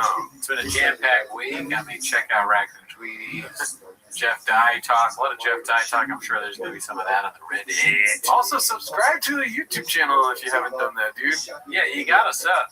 That's what people are doing these days, subbing. So, anyways, though, that's not why you're here. You're not here to sub. You're not here to like. You're not here to subscribe. Okay? You're here to watch 10 minutes of shop. So start the timer. Play the chick clip. Alrighty, so my name is Gerardo. What's it called? This is gonna be. I'm still looking for them. Okay, is this 14 days? We're looking for anything above 14 days. Okay, that makes sense. We've seen that. Make it about you. Yeah, have we seen that? Okay, Brian's False Gods Bomb, posted by American Nero. What do you think this is going to be? I'm going to do a prediction first. Yeah. I think this is going to be one of our guys. I think it's going to be a clip of American Redact. And I'm probably wrong because I don't know anything. Oh, yeah, I was going to say the same thing. It's like, too lazy to try in training. You know, too lazy to train. We're on the same page. Guess what? I forgot. I'm dropping my special on Wednesday. Oh, my God. Jesus. It'll be on YouTube. I'm doing Rogan. Yeah, it'll be on YouTube. You never know. Oh, God, so. Is it Monday morning? Wednesday. Wednesday morning? Yeah, Wednesday afternoon. Wednesday afternoon. Second quarter mile right from the factory. Motherfucker. That's what you need. That's what you need, Count. It's very your special kicks it. You start selling out giant theaters. Let's get a little whoa in your life. That's what I'm like looters. Once I start selling theater tickets, And I thought that when I had my own special concert, I'm gonna be like. And then cut to him and he just. Yeah, I gotta edit in the worst way. Well, there's still plenty of time left to edit it in. I'm now realizing that Jeff Dye, the cowboy thing, and Brian rides a horse. Did you realize that before? Yeah. I didn't make the connection. Well, it's a lot of showboat. They're cowboys. They like to show off what they do. You know? Sure. Yes. We're up to theaters. It's gonna be crazy. My life's gonna explode. The special came out. Nothing changed.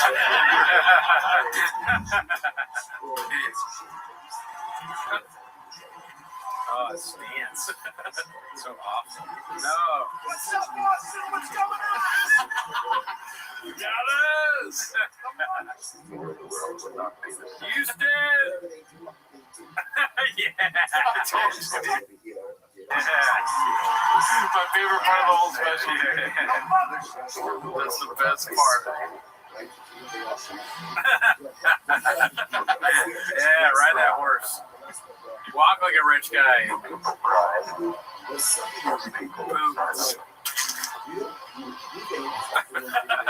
rapping too easy.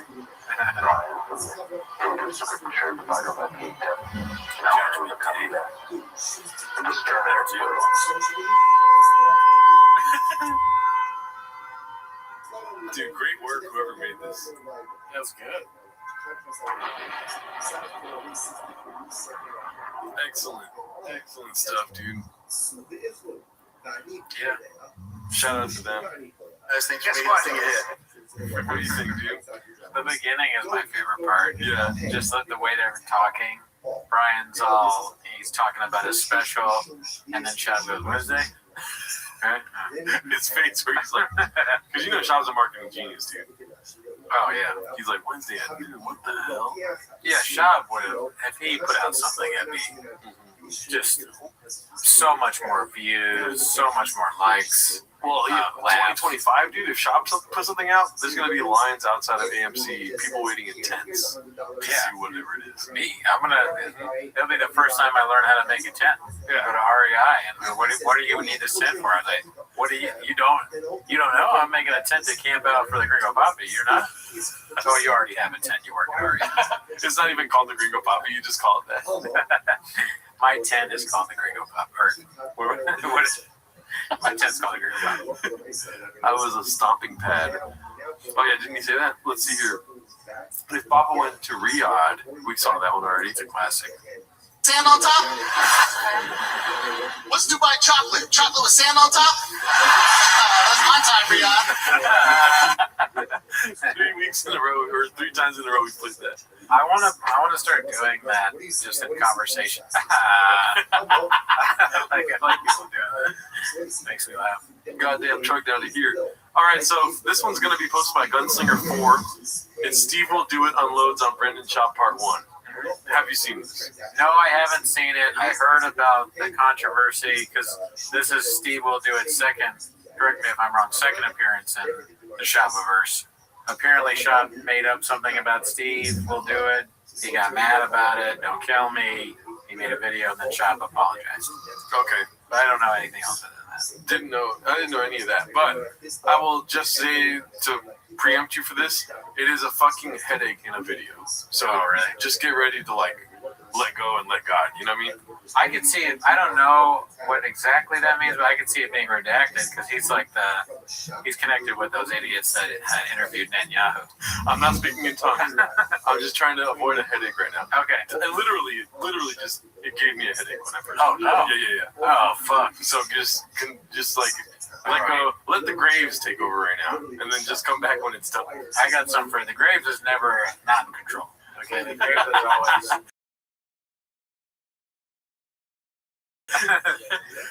Little part 3:11. 3 minutes. 11. Yes. Yeah. Great man. Yeah. Let me know if you want me to pause it already. Shut the fuck in.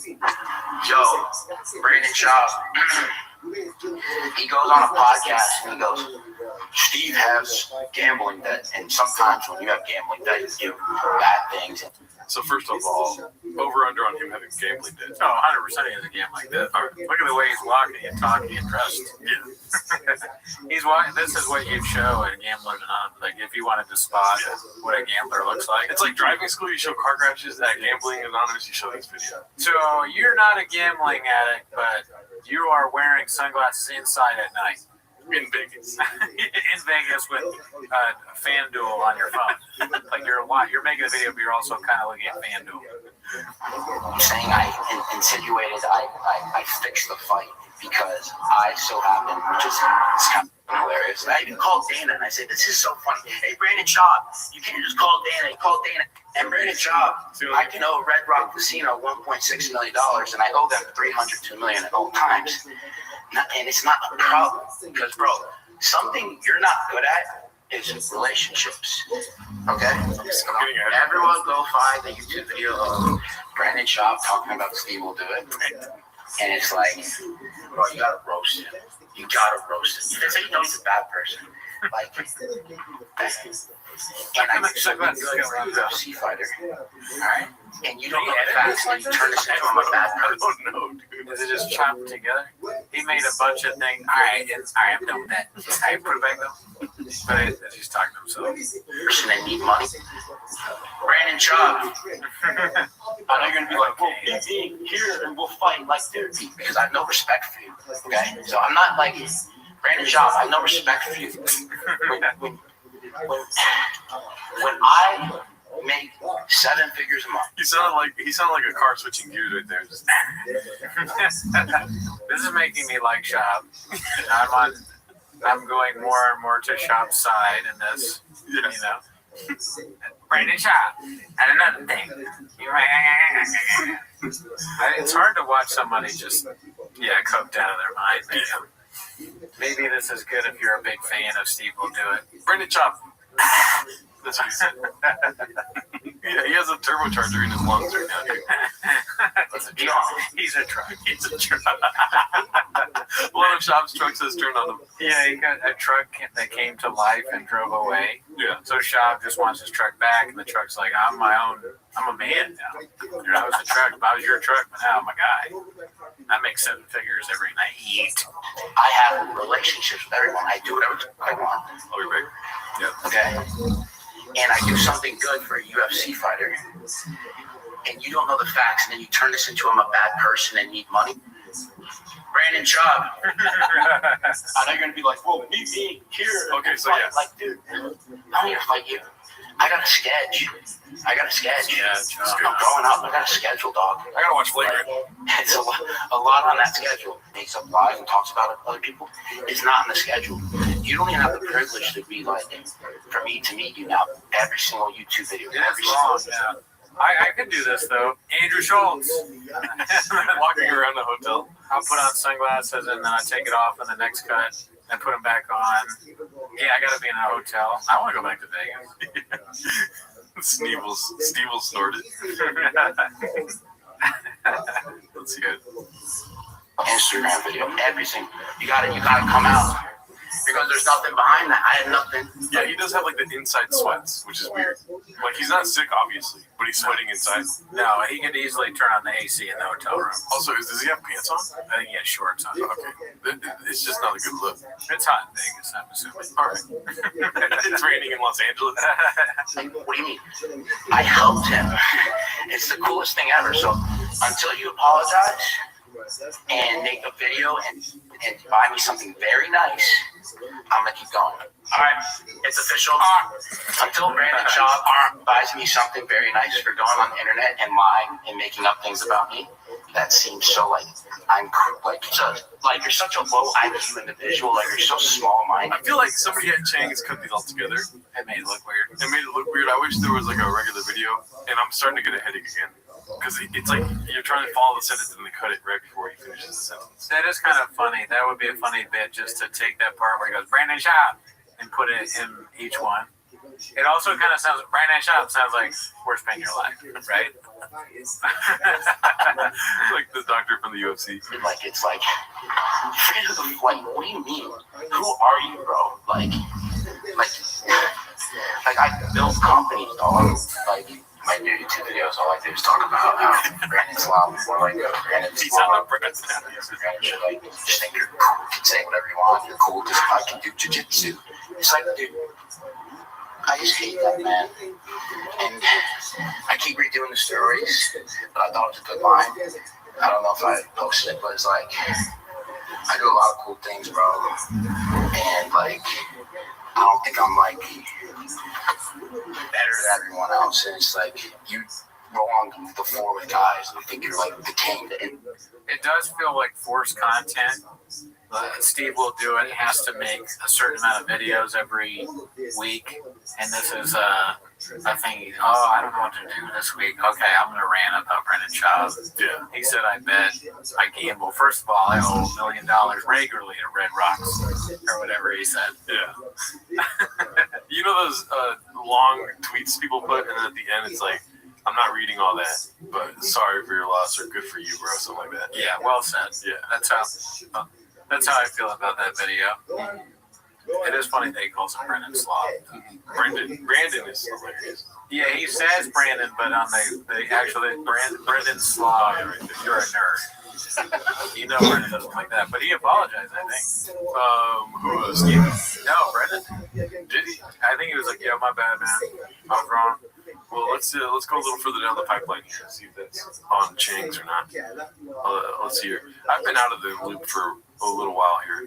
Look at this. Post by one usual 4460. Hey Joe, I wrote you, but you still ain't calling. I left my cell and my home phone number at the bottom. Andrew Scholes at the UFC fight. Unbelievably annoying to see him everywhere I go now. Yeah, but at least he has a stupid mustache. Look at that. Who loves Andrew Schultz? That's Jeff Dye. A fat Jeff Dye is funny. Yeah. If Jeff Dye got really fat after the crash, you know, he's like so depressed, he starts eating a lot and not leaving the house. He becomes the whale. Fat Jeff Dye. It's a movie about Jeff Dye being really fat. The Whale 2. Jeff Rye. Let's see what else we got here. Whose wife is worse, Baba or Akash? Oh man, you've seen a lot of that, right? I did see the Too Lazy 2-track video. Too Lazy, and then constant Reddit clips of making fun of the wife of the Akashaverse. This is posted by Turbulent Ham 2575. Let's go ahead and take a look. I don't know if I'm ready for this. That's me. You're probably wondering how I ended up in this situation. Also, if I gotta answer the question, whose wife is worse, before even watching this video, Akash's wife. Oh yeah, 100%. That would just be suck ass. No, I don't. Yeah, she just says things that you shouldn't say. I was talking to a woman. Normally, like women, when you are kind of shitting on another woman, they will not agree with you, right? They're like, "Well, you just think that because you're sexist." And I said, "Listen, I'm not trying to be sexist here, but you know, she's just saying stuff that you wouldn't want your partner to ever say." And the woman was like, "What did she say?" And I said, "Well, she said she had a roster of white dudes that she would pop her pussy for." And then the woman was like, "Oh yeah, no, that's." There was really no pushback from her. You know, she said, "Yeah, I don't know about that," because that's also she's doing the vernacular that she doesn't like. Just do the people she's doing a little bit of Schultz. You know what I'm saying? She's fucking scooping on the bag a bit. The only person that can pop their pussy for random white guys is Borat or something. I don't know. It could be funny if he said that. Pop their pussy. I am a boy. I had the roster of white guys. I popped my pussy for them. That's another argument I get with people. I'm like a cringe millennial, so I don't think I'll ever not think that my wife is funny. Oh yeah, say my wife. There's a Akash. When Akash could use that as like a defense strategy, when someone's going, "Hey bro, your wife is, you know, man, that must suck." And he goes, "My wife." And then you're like, "Okay, all right, I see what you did there. That's funny." Mentos popped in here. I'm a random white guy. Where's this lady at? Oh, okay. I see. Horny in the chat. Save that for that SFW chat. Jet, go in there. Let's watch anime. Let's see here. Anime. Not hentai. I find corny is my preference is not my women. Now, I thought it was I'm not dating my women, period, which is the corniest human being outside of a criminal to me, period. Akash only dates brown. Akash has been with one girl in his life who's his wife. That's my wife. That's an So Indian this woman. is like loyal through and through. Sometimes I get so painfully nostalgic for college. I was popping my pussy, living my best life in these white boy frat houses. I'm actively trying to have an orgy because, and you haven't seen Nav yet, but wait till you fucking see him. His body goes crazy. His face part always lays, never declines. It's kind of weird because I'm talking about your husband. Yeah, the gunshot is funny. The sound effects are very good. They're very well done. We should be like Ebert and Roper for these clips. Like, I give this clip an A or whatever. 2 thumbs way up. Yeah, thank God you can. 2 thumbs up, and then but we never disagree. I do too. You know, the gunshots I really liked. Dude, popping her pussy or whatever it is, it sucks. Yeah. But she's talking about the past. You just wish she wouldn't say it out loud on her podcast or whatever it is. her talking about another guy saying like that she knows. I guess the other guy is the co-host's husband. Yes. Saying he's face card always slays and his body is crazy. Yeah. These are just not okay. You shouldn't do that. What's worse, that or the amount of likes right The now? amount of likes is much worse. I mean, are we doing the show? Is it on? Are the cameras on? Dude, I would trade my wife saying that for like 20 likes right now, dude. Absolutely. Yeah. The amount of, like, can we at least get like more likes than the amount of guys that Akash's wife popped her pussy? You always push the wrong one. I'm sorry, I didn't mean to insult her. I mean, I'm sure she's a great lady. Oh, you don't have Mr. Dolphin on you, dude. No. I mean, that would be so funny to do a dolphin thing every time Akash's wife came up. Sorry, that dolphin bottle next time. Oh, you know, let's see. Bot says, ha ha ha, Jelly Roll. Jelly Roll, we said that his mom's name is Mama Roll. I was thinking his dad's name was Dinner Roll. Is that funny? All right, let's go back to it. Glad we got that. I just know that Nav's dick is like at least 10 inches. Okay, I have two butthole stories. So one time I met this guy on Tinder and I made the dumb mistake of letting him sleep over, like not really wanting to fucking hook up. And I like woke up in the morning and like my asshole was a little sore. Oh my god! And I remember what kind of porn do you watch when you use a vibrator? Okay, not gonna lie, I don't watch porn while using a vibrator. What? I just think my imagination is vibration enough. Wow, I just think of like my own husband while I'm like doing it. Wait, that's kind of baller, but I could never do that. Yeah, and so I just see what my husband's No!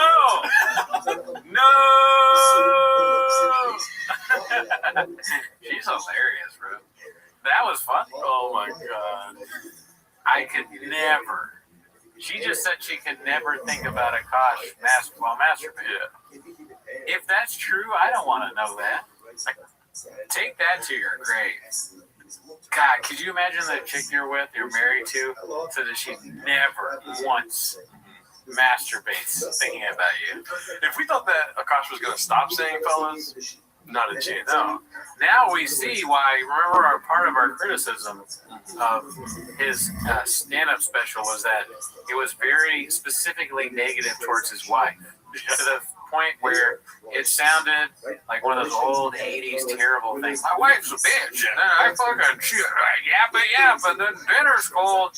And that, you know, and that shit sucks. That's why people don't do it as much anymore, besides Akash and Jeff Dye. But you're right. Now, Akash's comedy is not for his time. Like, if it would have came out now, we would have understood. Well, now I understand. Yeah, it's a direct, you know, douche. He's responding. Yeah, Steve. Yeah, he's responding to trauma and being treated in a certain way. He's just trying to speak his piece. He's just not very good at it. And that's sad. It's a sad thing. If only he could speak like this, dude. I know this, and I'm gonna be really fucking honest. I don't. We don't. First of all, that's a fucking red flag. I'm not like, no joke. I love you girls. If you want to work, all for that, whatever. But like any man that doesn't want to have a joint bank account or isn't being transparent with his accounts or has separate accounts, that's a fucking red flag. This is. I feel like I got cheated on after watching that. I know, right? It feels like we're all being cheated on. This is an eye into the world of neglected and mistreated guy. You know. I will say she's probably one of the hottest red flags I've ever seen. It's You not want to date her? a You can change her. Yeah, I could. two-way street. This is a one-way street. His money is our money, and my money is my money. And look, have I only made $600 content creating? Oh, I went up $100 from last year. But that's my money, okay? I don't know if he wants to play it, but I love him on The Voice. I never watched that show, but like he's on my hall pass list. Oh yeah. Chase Crawford, Jacob Allure, Lordy, Austin Butler, and who else? Jesus You know why I Christ. think I have like a good marriage? I think it's because my husband's never here. Okay. Jacob Lordy versus Akash Singh. There should be a balloon show with Akash Singh on it, and they always pop the balloon whenever he wants. All the women pop it at once. He goes, ladies. You know, we're all criticizing. I'm going back and forth here. We're all criticizing this poor woman. Look at who she's married to. Right. At the same time, right? We have to keep in our minds that Akash Singh sucks ass. He's a fucking beta bitch that just laughs like a little giggling goon whenever Andrew Schultz says one of his moronic jokes that make no sense. He's like me for you. No, come on. No, that's a compliment to me. I mean, Akash Singh is a genius, first of all. He knew things were going downhill, and he told his wife, like, go tell him about your slutty past. And now we all naturally feel worse for him. That's true, too. Man, you gotta look at these things from every angle. You can miss something. You gotta become the Akash, dude. You stepped in Akash. Yeah. Where's your white J-Lo jumpsuit? Oh, you're right. I don't have my Nikes on right now. You know, you gotta dress the part, dude. Yeah. Where's your laptop? Mute. 4D chest, dude. Cooney's teeth looking balls deep in those gums. Watch yourself, Metal Sonic. Those are big gums. Hey, stop the narrative now. Okay, we'll see. There's been some discourse on the Reddit about your gums, too. Oh, yeah, I saw this funny. Let's see here. So I've been getting a lot of comments that I'm using my husband for clout, and yeah, that's exactly what it is. No lies were told. His face guard slays every time. Peter Dinklage's dungarees. Yeah. Oh, shout out to this guy. Who's that? Oh, thank you, Sam.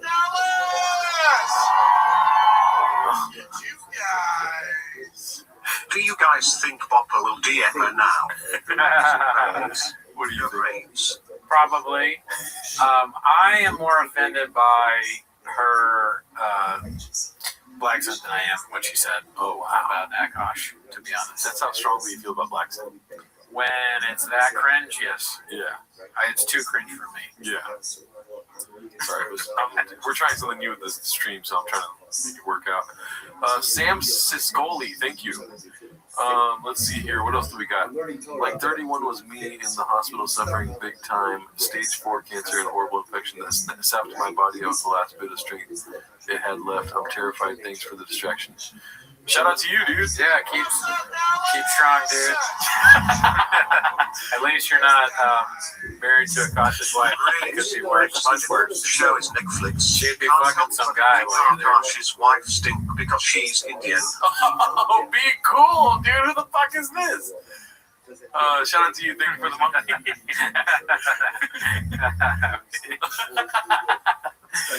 You said that. We didn't say it. Yeah, we didn't say that. Yeah, shout out to you, Ian O'Donnell. Let's see here. Everything He Touches by Dazzling Rabbit 633. Yeah, Calabasas Fight Companion, otherwise known as San Jose Jack Johnson. Below the belt. What else is over here? This is what? Pizza Hut Diaries or something? Oh, Food Truck Diaries. Yeah. Grabbing a slice. Toontown. Drive past all gas. Gearhead's gone wild. Already, dude. He's a marketing genius. You guys don't speak 40 chess. You guys don't understand what it's like. Takes 6 or 7 months to make all those shows. Yeah. Take 4 blue chews after drinking 2 sure shots on top of a rain, and then tell me what you think about that, dude. And in fact, yeah, absolutely. See, tell me where the blowers are in track. I bet you fucking nerds don't even know how to see a gear. Yeah, tell me about lithium batteries, then we'll get back to you. Papa. Yeah, tune it down. Papa was, I guess, on Story Wars. Hopefully we get some clips of that. This is from one day ago. How convenient be? Posted by Appropriate Duty 930. All political posts are now banned on Joe Rogan. Today we are making a decision to ban all political posts indefinitely after careful consideration, internal discussion, and tons of external feedback. We have collectively decided that Joe Rogan is not the place for politics anymore. Tell me that wasn't written in ChatGPT, dude. All the lees. Oh, yeah. Indefinitely, internally, directionally, discussionally. Joe Rogan is probably the boss of his Reddit, and he told his underling, hey, look, here's a way to do ChatGPT, and you can make an announcement. See, I chose to do that. And then they go, oh, thanks, Joe. And then Have you seen the new Too Lazy to Drive video? What's it about? Joe Rogan and Tim Diamond. No, I want. Oh, fuck. That's what I'm listening to on the way home. Yeah, there you go. Shorter. Your ride just became shorter, Daddy. What would we ban on our Reddit? What? And not if we can't ban political posts, what will we ban? Misspelled first names. Yeah, that'd be so funny. They'd be like, definitely Gerdo's in control of the Reddit. It's like, yeah, we both are. A successful egg. This new T-Fat-K banning of baseball talk is BS. Yeah, dude. Gum chat or somebody said, all right, let's do a poll here. What should we ban? Yeah, what would our subreddit ban, dude? And do we have to give them options, or do we just say what would they ban? Give me some options after I type this sentence out, please. What would our subreddit ban? Dolphin cock? I guess. Yeah. Is there the dolphin thing, that the dolphin noise? Dolphin stuff in general. Yeah. Jelly roll? Although people seem pretty heavy about jelly roll. Small furniture. Okay, that one's not going to be chosen. Brendan Shot and 8 inches. Graves talk. Yeah. Let's see. Making fun of Gerdo's name. That's not how you spell it. Coffee cake. I do I prefer to know what people want us to talk about on regular tweets, but I am very interested to know, are there things that they don't like? Is working on a sitcom for NBC as WSB. Oh, wow. That's horrible. Shout out, I saw Adam and Ellie saying, what's up? Hey, Cooney, Ellie asked where your dolphin water bottle is. I still have it. I should bring it back, but I guess it's a reason to keep it coming back. When I'll have it next week, and then you'll tune in. So, I'm a fucking podcast genius. That's what I do. So yeah, it's a pretty close race here. They still want to talk about 8 inches. I was hoping that would win. Dolphin stuff is number one. Interesting. I'm so sorry. We did 3 things at once there. Andrew Schultz is working on an NBC sitcom as we speak. What were you saying right before that? Andrew Schultz working on a NBC thing. You know how they always say that it's important to have gatekeepers, and it's bad that we don't have any more gatekeepers? Well, clearly not, because look what the gatekeepers are doing. They're letting Andrew Schultz have a fucking sitcom. So fuck them. Keep it up. We don't need gatekeepers, okay? We need Too Lazy to Try, Elephant Graveyard, Successful Egg and Bud Easy, and this show, and that's it. All right, I hear you. Don't kill me. You want to hear my side? Yeah. Well, thank God for the gatekeepers, dude. Why? Because maybe they're homeless. You never thought of that? Oh, more content, you mean? Homeless gatekeepers are like, we need more shit. We know he's going to be busting out 4 episodes a week of any sort of podcast. They're like, we want to have to monetize some of this redactedness. And I guess so. We need him to, we don't need him to, but it would be good for even more terrible Andrew Schultz content, and it'd be even more famous, and then we can make fun of whatever horrible show he's on. Mm-hmm. So you're right. And a great question, are the gatekeepers on the wall the woke meets? I think the gatekeepers are probably before the woke meets the wall. Because where the woke meets the wall is like Joe Rogan and comedians stand up at 250. In fact, so the gatekeeper, so the wall's probably here, and woke is like, there's a spectrum where it goes in and out. The gatekeepers are probably here, and then PF Chang's is like, I was trying to think of a funny way of putting it. I have nowhere to say. I can't think of a single way to say that they're. I was just like, they're right here, but then, that's just weird. PF Chang's is on your ball sack. Yeah. All right. Let's talk it. On the smoke break, smoke them out. Let's see here. Bubba's daughter's Billy. She finally got done. Posted by Particular Stable 69. Well, let's see what this diagnosed. Yeah, my baby. She got diagnosed. It's hypotonia. She had the issue when she was born, and they warned us of this. And then she'll be 2 end of November. And then she wasn't crawling normal. It took forever. And then she's not walking. She walks. It's like just sad. So then finally the doctor diagnosed her like it's hypotonia. I'm like, what the fuck is that? The tough thing is like some kids are born with it, and then through therapy and everything, they're walking after a year, 2 or 3 years. And they have to wear braces and stuff like that. I'm sorry for stopping you. It's a very serious subject and stuff like this, right?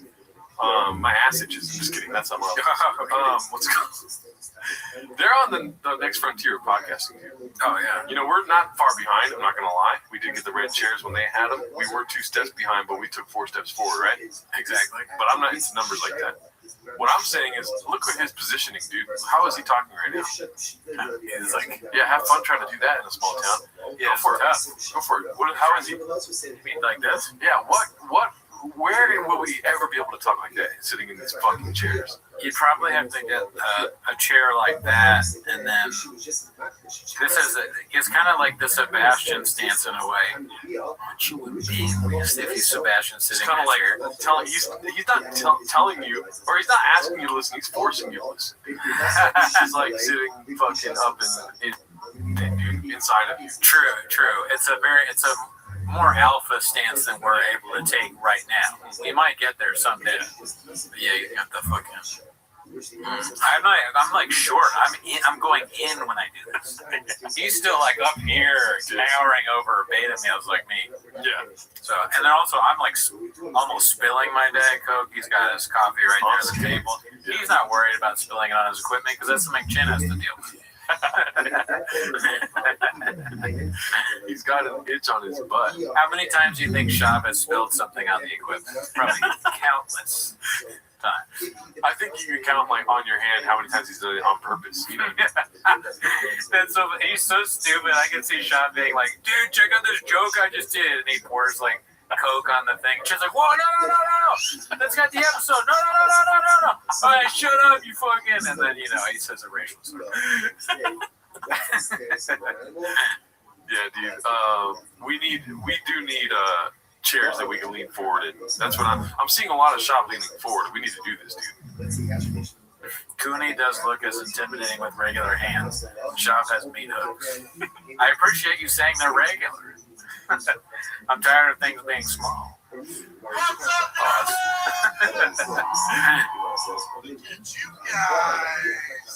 When you pontificate and play the whole music, can you please end it with "I can't turn myself away from it's called the apple"? Oh man, that was a great way to end it. Yeah. And that podcast that we're listening to is called The Apple. The Gerardo, the orange chicken. Shout out to you. Thank you, Blitz. We'll hit you with it when you least expect. If Cooney has the memory bandwidth that I know he's capable of, next time I hit that fucking horror music, I will not remember the apple. One of us will remember, dude. Cooney has small thighs. And then it's just a fond, distant memory, and they walk, and it's all good. And then some it's for life. They're in wheelchairs. Just look at that pimple. For life. Braces and stuff. Yeah, she gets fitted for braces on Tuesday. And I've been, I've been pretty good about it. And then talking with the therapist, they're like, one of the best thing you do is pool. So now in the morning, the routine is we wake up, me and Billy go in the pool. Like this morning, I'll get home from this, I'll take her, go over in the pool, another 20 minutes. I'll take the boys to wrestling, baseball, and then on repeat. I've been good, and I tell Joe and mother-in-law, like, don't cry in front of Billy. Don't let her know this is some big thing. She can beat this, so I don't cry. I've been good. No crying. I've been good. And then someone said, I'm trying not to cry. And then someone sent shoes in the mail, and she can't wear those shoes because they don't fit the braces. That got me. It's not that I think it's funny. It's just like when he cries, it's kind of funny. And I wish him the best, and it sounds like he's doing a great job. Yeah. I hope everything turns out okay. But he's so comical that it's like impossible to take him serious no matter what. I agree with Gordo. He did not need to talk about this on the pod. No. But here, what I notice, if I'm just being, totally cruel, Brendan, is that when he says like Tutonia or whatever, somebody called that out, I'm almost expecting him to be like Underwear Lopez, just completely flame out and not make any sense. So like the doctor said she has my Sharona. So I'm kind of waiting because I'm also like, who would put. Not to criticize the person that put the clip on the subreddit, but who watches this, clips it, and then puts it on Chang? That person's name is Particular Stable 69. Okay, I'm not judging them. Maybe I am judging them somewhat. They put it on. Everything about this is absolutely absurd. Yeah. Why would they put it on? Why would Shop do this? So if you put it on a comedy website, which is what I kind of consider the subreddit, as a joke website, and he stumbles over his words, I'm expecting him to do something like Underwear Lopez, and that would make me laugh. Yeah. Very funny. Unique's in here, but when I said very funny, it's Stone Cold Steve Austin to the YN in the chat. All right, let's see what the next here, dude. Why? Buddy said we could ban Unique vids from your Reddit. I'm down with that. Let's see where. 8 inches won, dude. Whoa. I mean, that makes sense. Wow. Only 53 votes, just like our like count, dude. Let's see here. This is the reason she is just as bad as Bappa. Posted by 28 Texas 832. I mean, dude. Not bad, right? Okay. I didn't say it, dude. Praying Tiger goes to the NFL so he can buy me my 2034 Range Rover. I mean, I guess you work out a lot. You want to show it off. I don't blame her. Right. Yeah. Sorry, what were you saying? Right, yeah. Whatever you said. Or I feel sorry for you, whatever you were saying. Here we go. Finally to the one thing we wanted to talk about today, which we talked about for an hour on our other podcast, Raccoon Tweeties episode. Not a chance. Episode 270. I can't count that. The username is deleted, much like Jeff Dye from California. When you're so unfunny, the premise of the joke is people giving you 26,000. Regarding my GoFundMe post, you guys can read this. He thought it was going to be rich people that just gave him money to move to Texas. Did he really ask for $26,000? Yeah. That's what I should see. I fucked up because I made a fake GoFundMe. I should have made it the same amount. Classic me, but that's way too much money to move to Austin. You don't need $26,000 to move. Yeah. What's he moving? Does he have a lot of trucks? I don't know, but keep talking because there's a little development in the chat. I want to look at. Okay, so Jeff Dye, $26,000. What is he taking with him? I guess a lot of cowboy boots, cigars, and maybe there's a lot of things that you need to do with, okay. No, you just keep sorry. With, I was distracted.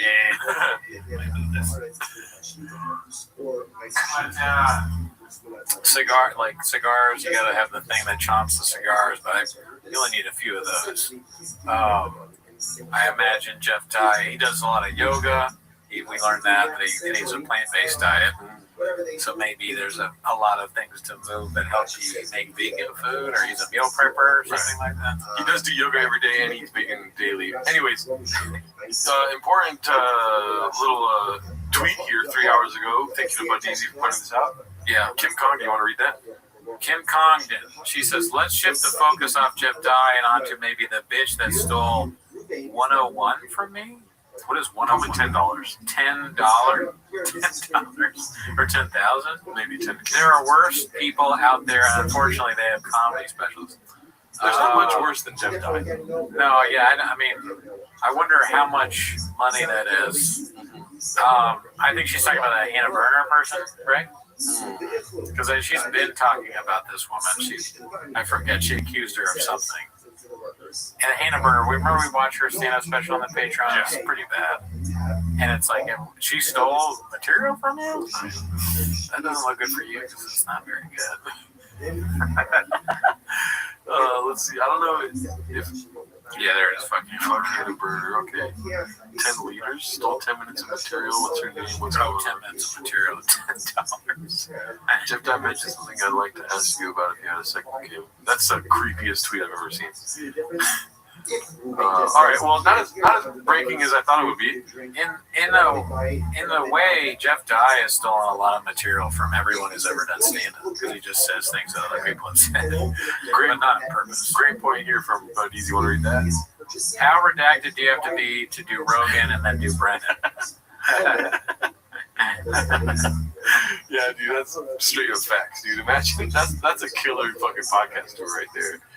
Yeah, that's all that they can. You're getting the smart people and the fucking angry, crazy, redacted people, dude. I would do golden hour first, personally. Maybe that's just me. Right. Well, don't hold your breath. He still has time left. I think he's still in Los Angeles. Let's see here. Bappa C, Bappa C. This is my favorite clip from the Changs this whole week. Posted by Cycle Adventures 7694. Have you seen this? No. All right, let's see if everyone at home. Let's see if Brendan gets it, dude. I cheered. That's how you catch a Puerto Rican. The bait was on there.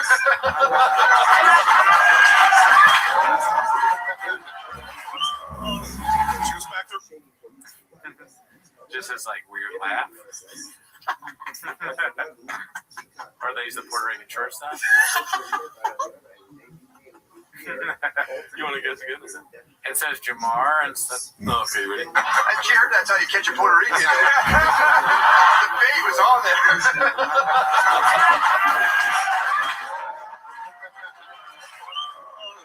Juice factor. I have no.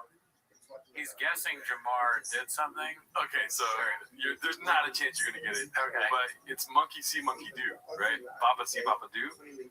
Everything that Matt McCusker does, he's also doing.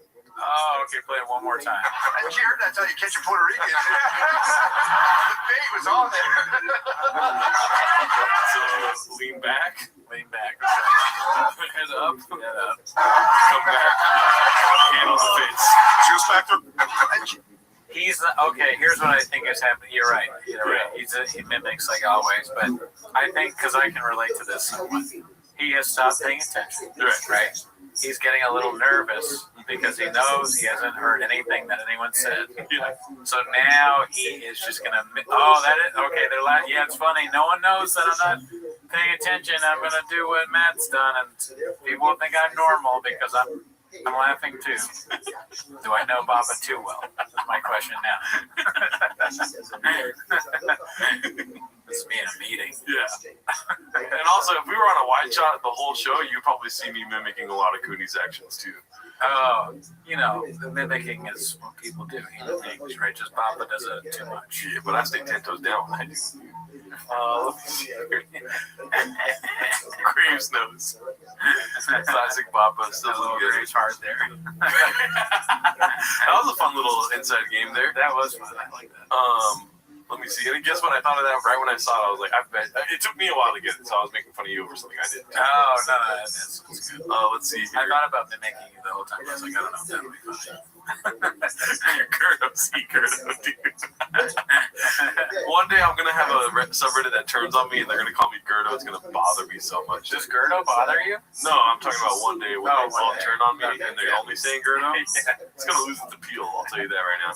Well, before you play this one, can I just say, and I feel kind of weird about this. What's that? I kind of missed Aaliyah. Oh, really? Yeah, dude. I mean, not stand-up. Please, God, no. Or any of the things that he's done. Yeah. But I miss him on the clips. I like when a Aaliyah clip is up. Yes. Maybe it's because there's not as many. Right? But whenever I see Aaliyah pop up on the thing, I go, okay, nice, I like this. He's kind of funny in this scenario only. Yes. As the guy whose life has been ruined and he's stuck with Eric and Shab. Yeah. And part of it is Shab is a stupid moron who's now recording live from Texas, which is almost insulting. And Eric is sort of this like angry fat slob that's sort of, and so for D'Elia to have been becoming this famous actor, and then he's stuck with a guy who does a truck show in Texas and a dude that looks like one of the things that the Ghostbusters put in their machine. Yeah. It's so funny. And then D'Elia's kind of funny. I'm sorry. He is. He is kind of funny on these shows. Oh, yeah. If you want to kill me, kill me. I just, saying what I think. Sorry, I'm fixing the... Dude, don't get him started on craft services. But, you kind of changed the subject, and I'm sorry for going back. I was pulling this up on my phone. Check this out, dude. Oh, that looks good. I made the McGurdo, dude. What do you think about that? McGurdo. Yeah. That should be the name at the coffee shop. I'll have a McGurdo. I like it. It's delicious. Can I have it made by someone else? What do you think, dude? That's the McGriddle, right? At McDonald's? I think it looks good. It maybe burned it all. That's a McGurdo, though. It was my first time making it. It looks good, though. I'd eat the shit out of it. It's a pancake up top. Got some jam in the middle, like a pear jam, like apple jam. Wow. Bacon, egg, cheese, and maple syrup inside the bun and like on the bacon and stuff. I like it. I need a tater tot once a week, so I would like a tater tot in there. I think it looks pretty good. There is syrup all over it, Steve. Syrup all over it. Not gonna put syrup all over your Gerdo until it's delicious. Let's see. Let's ask the audience if they would eat a McGurdo. But yeah, so to answer your question about if I like Gerdo, then yeah, I like Gerdo. I made a McGurdo, dude. Oh, good, because I think Gerdo is a good one. It is sort of like a out of left field nickname, but I like it. Yeah, Gerdo. Okay, sorry. So sorry. We're back to what you were saying about Crystal Lee. Let's see what this clip is all about. McGarrett. This one's called "Admitting Joe Rogan said no to performing at Mothership and yet still blames the haters."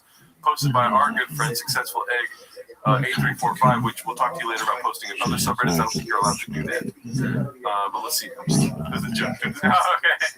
Because he owns the podcast. Oh, it's Successful Egg. Oh, dude, I tuned out again. I don't know how. He's a great guy. Yeah, man. Let's see here. There's a lot. And yeah, Adam, I love Bon Me. Oh, Bon Me's great. Money in those bullshit headlines. Yeah, man. Like there was one on me. It was like Brenshaw banned from the mothership.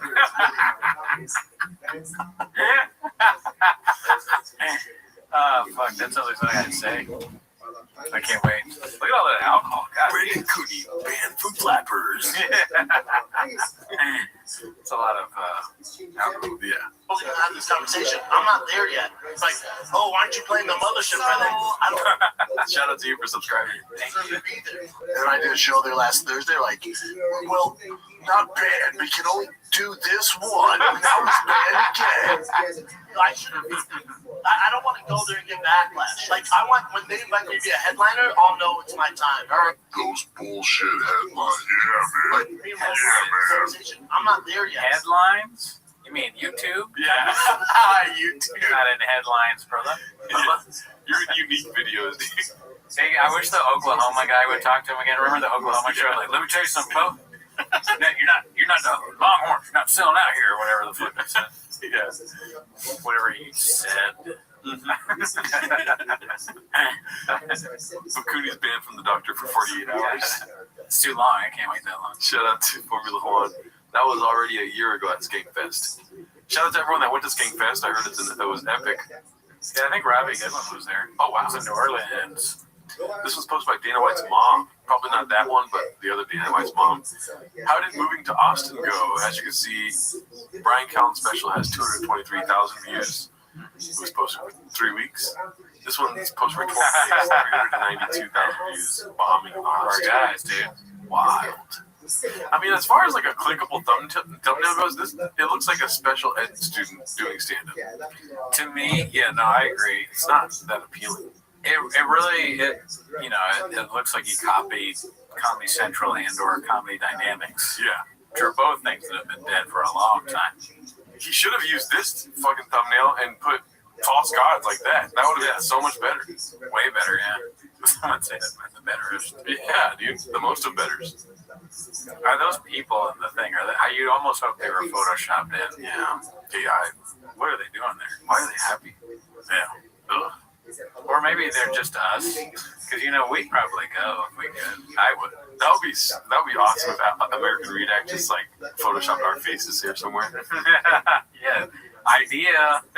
Are you listening, American Redact? Put us in. He's like, no, I'm not listening. Yeah, he's like, what? You guys suck. Oh shit. Sorry. This is posted by OzBoss99. I guess when your kid is diagnosed with hypotonia, it's a good time to post a picture of your ass. I saw that Subway take thing, or the Metro Take show. So one of the people said that their take was that Brendan Shaw's wife should stop showing her ass so much. No, I'm just kidding. She said that she doesn't think people should post their kids and do the emoji face. Yeah. It's like post your kids or don't post your kids. And if I had a Metro card in my hand and I was that guy, I go, I agree. Because I don't understand why you do this. It's weird, right? Yeah. To put an emoji over your child's face. I don't know. That just, to me, that's weirder than showing your ass. Okay, But both of them are strange. Right. Yeah, I don't think they're on the same plane, personally. Maybe. Because I appreciate some people showing their ass. Oh, yeah, no, I don't dislike it. I love it. Yeah, I have no problem. Now, when you're sharing a picture of your kid while showing your ass and there's an emoji, now we got a problem. Yeah, You know what I mean? we got an emoji problem, y'all. Yeah, yeah, dude. Lose the kid, take off the dress. Okay, all right, I've gone too far. But he says she posted that kid's face 50 times. Oh, and if you actually post the face, it makes even less sense. Also, on Chang's they do that. Oh, Chang's does it. They're not allowed to post kids on Chang's. Well, then take it all back then. But we'll cut all that out. Yeah, cut it out of the line. But I'm still right there with you, brother. Yeah, it makes sense though. What I'm saying. I love ass. Right? That's what you're saying. Yeah. I guess, well, Chang's, I'm glad that they do that. I'm not at all saying that you should show the children. Right. Let me be clear. They should not. Some of the Reddit doesn't need to see family members. Right? We've all seen some of the people on Reddit. Not every chef is someone you'd want to hang out with outside of work or at work. I mean, we have people in our chat saying fart sniffers in chat, so it's just people seeing your kids' faces on something. Combat the Chompies resend. One is in a plane and one is in a helicopter. Alrighty, the caption says, I will carry you until my back gives out. Oh my god. Sorry, I was just, what was I saying? Until my arms can no longer hold you, until you're able to take steps on your own, I will carry you until the end of the earth, my sweet baby girl. Whatever this next chapter brings will not define you. I will make sure you always reach your goals and exceed your expectations because you're a Shav and because you are my flesh and bones. We got this, Billy. Yeah, Fadas! I don't like that either. I mean, you could say that to the kid, I guess. But posting it online is strange. Yeah, like, I feel more strongly about this than whatever you were saying. Like, I hate long captions, dude. Oh, yeah. I believe in, like, 5-word captions. Put that in ChatGPT, whatever the fuck you just put, and then be like, give me this, but in 5 words, dude. Yeah, or use ChatGPT to write about your child. Yeah. Should I do that? I want to start doing long posts like this for you. Like, Gerardo, you're a great chef, and I'm going to make sure that you're the best chef that ever lived. And because of you, I'm going to make sure my sweet baby boy, whatever the next chapter brings, will not define you. I will make sure you always have your name said correctly. You know, just some random ass fucking. I'm going to start doing long posts for my friends. I'm gonna try this out really quick. Long post and then a picture of my teeth. There's juxtaposition between a long thing and a small. Can you sum that up in 5 words? I'm asking ChatGPT right now. Sorry, guys. Always with you, forever strong. See how much fucking punchier that is, dude? That is, yeah. It kind of gets you in the boom. Yeah, bro. If she was sharing that with her fucking fat ass in the pic, dude. You know, regardless of the ass, but always with you, forever strong. That's pretty sick, dude. How funny! All right, stay with me. We keep it like you said, short, but instead of writing that, it just says "ass for days." Or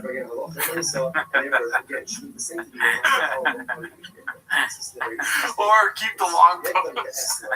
Keep the long caption at the end. You put "ass for days." Okay. I like that too. Keep the long post. Right. Change the picture to her in lingerie.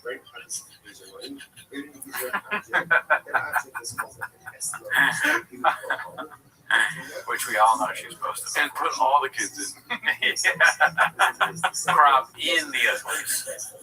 It's like, oh, why are there children there? Arrest this woman. Always with you, forever strong ass for days. Oh, that's great, dude. Oh my god. Shout out to everyone in here. Oh, let's get out of this.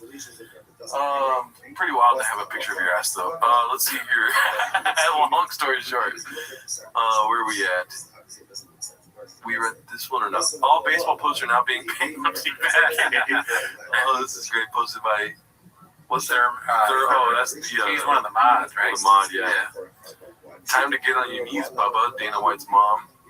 Rod is wrong. Rogan is an expert. This is from 16 days ago, though. Brian was like, "Fuck stand up. I'll just be." Lex Friedman. Posted by Dazzling Rabbit 633. Nate soars on AI humanity. Wow, 50 minutes, 91 views, dude. Off Limits podcast. Did you? That's a level of cringe. That's like, did you use ChatGPT to find that cringe? Did you do it on your own with a suggestion from a friend? I wish I could come up with ideas for these guys and stuff. For ideas for their names of their show. Like Brian Callen, and we're having coffee together, and Brian's like, I'm starting a new podcast. And I go, oh, good, yes. Dude, they say you can never have too many podcasts. He's like, all right, I know you're good at this. What's a name? I need something new, something that's not been used before. And I go, say less, King. Say less, fam. I got you. Are you ready? Write this down. You might not like it at first, but listen. Are you ready? And Callen's like, I'm ready. I go, triggered. Callen's like, well, it's been said so. No. Triggered is. Who knows more about people getting triggered than you, Callen? All right. Fucking, this is gonna be big. I want to be Callen's agent. I'm sending you to Idaho. It's the only place where they'll have you. I'm gonna do the same thing for you, and then be like, "This is the name of your podcast, Dolphin Team." Fuck you. No, that's good. Dolphin Team is good. Yeah, that's only shout out to Paul Hernandez for the reminder there. Do you want to see his podcast or not? I pulled it up. I don't know if you're Off Limits podcast. Do I want to see it? Of course. I thought you were gonna shoot me down. I was so quick. Do I want to see it? Yeah, definitely. Slice my throat. There's an age-old question. Oh, no. Why do good people do bad things? You may not necessarily be a really bad person because... Callen has on, it's Off Limits pod and some retired mobster. Let me tell you, Brian Callen, about my daddy. This guy, my daddy's a socialist Muslim. You want that? You want that? It's fucking make your bro. We got the NYPD with his jibes. Yeah. And I can't even see if they're a police officer or not. How am I supposed to do crime? Back in the 80s, the cops were racist. Like they should be, okay? I've written this guy off completely. I don't care anything he has to say. I like New York way. You like to welcome in the Italians, not the fucking Hijabis. I'm a bad person. I was in the mafia. So, this tells you I got something to say. People should listen to where I committed crimes, okay? Why would I care what you have to say, dude? You are a self-admitted mafioso. Okay, but Easy's always our facts guy here. Off Limits used to be a Steven Crowder Mug Club exclusive. 100% he had to buy back the IP from Crowder. Wow. Now, I know that they used to roll around with the Crowder boys. Just Brennan Sharp guy. You know what? We get aware with you. Is he ridiculous? Subreddit. What does that mean? He's trying to leave the studio and Brian's telling him about the subreddit. What the fuck is a subreddit? Formula One said Chicago style. Chicago style. Out to Chicago style. Let's see. And done bad things, but you take an oath. Say, hey, I got to abide by the rules. If I don't abide by the rules, I can pay for it with my life. So your justification is, hey, the life comes first. I got to do what I got to do. Doesn't make it right, but that's how you justify it. But my point is that doesn't make you a bad person.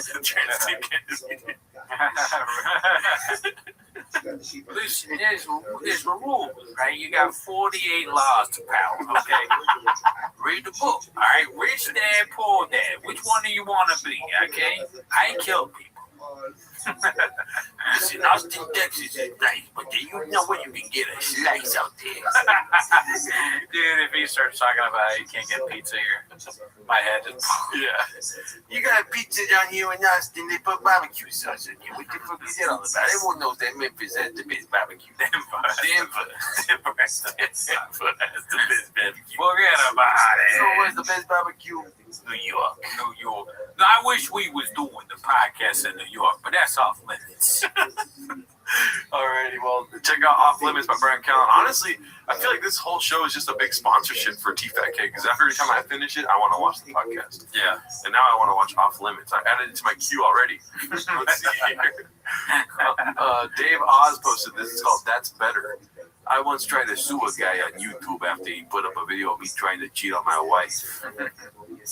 Well, that would have been hilarious if they actually did that. That would have been awesome. Yeah, that's a good idea. I've said before, I'll say it again, these people on Chang's should be TV writers. Yeah.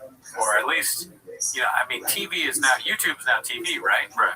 Unless you get shadow banned. Right. Oh, wow. Like, well, you are. Yeah. If YouTube was TV, dude, we would get axed immediately. Dude. Oh, yeah. Look at these the kind of ratings, dude. The Nielsen rating would just throw up when they saw our likes. The Craig T. Nelson rate would be so low. Now look at that. I look Blockbuster next to it. I just can't even. How am I supposed to face my wife and kids? What would Michael Frazzisi say about these likes, dude? I don't know why I'm doing this podcast. You guys don't got any likes. Nobody's fucking watching this. If I was an undercover cop, it'd be fine, because nobody would see it. I killed an undercover cop that had a family of 5. It was the life. I signed an oath or something. There was like a paper I signed or something. May have just been a delivery, but I wanted to kill him. There's more people in the 5 families than 94 lakes. It was an oath.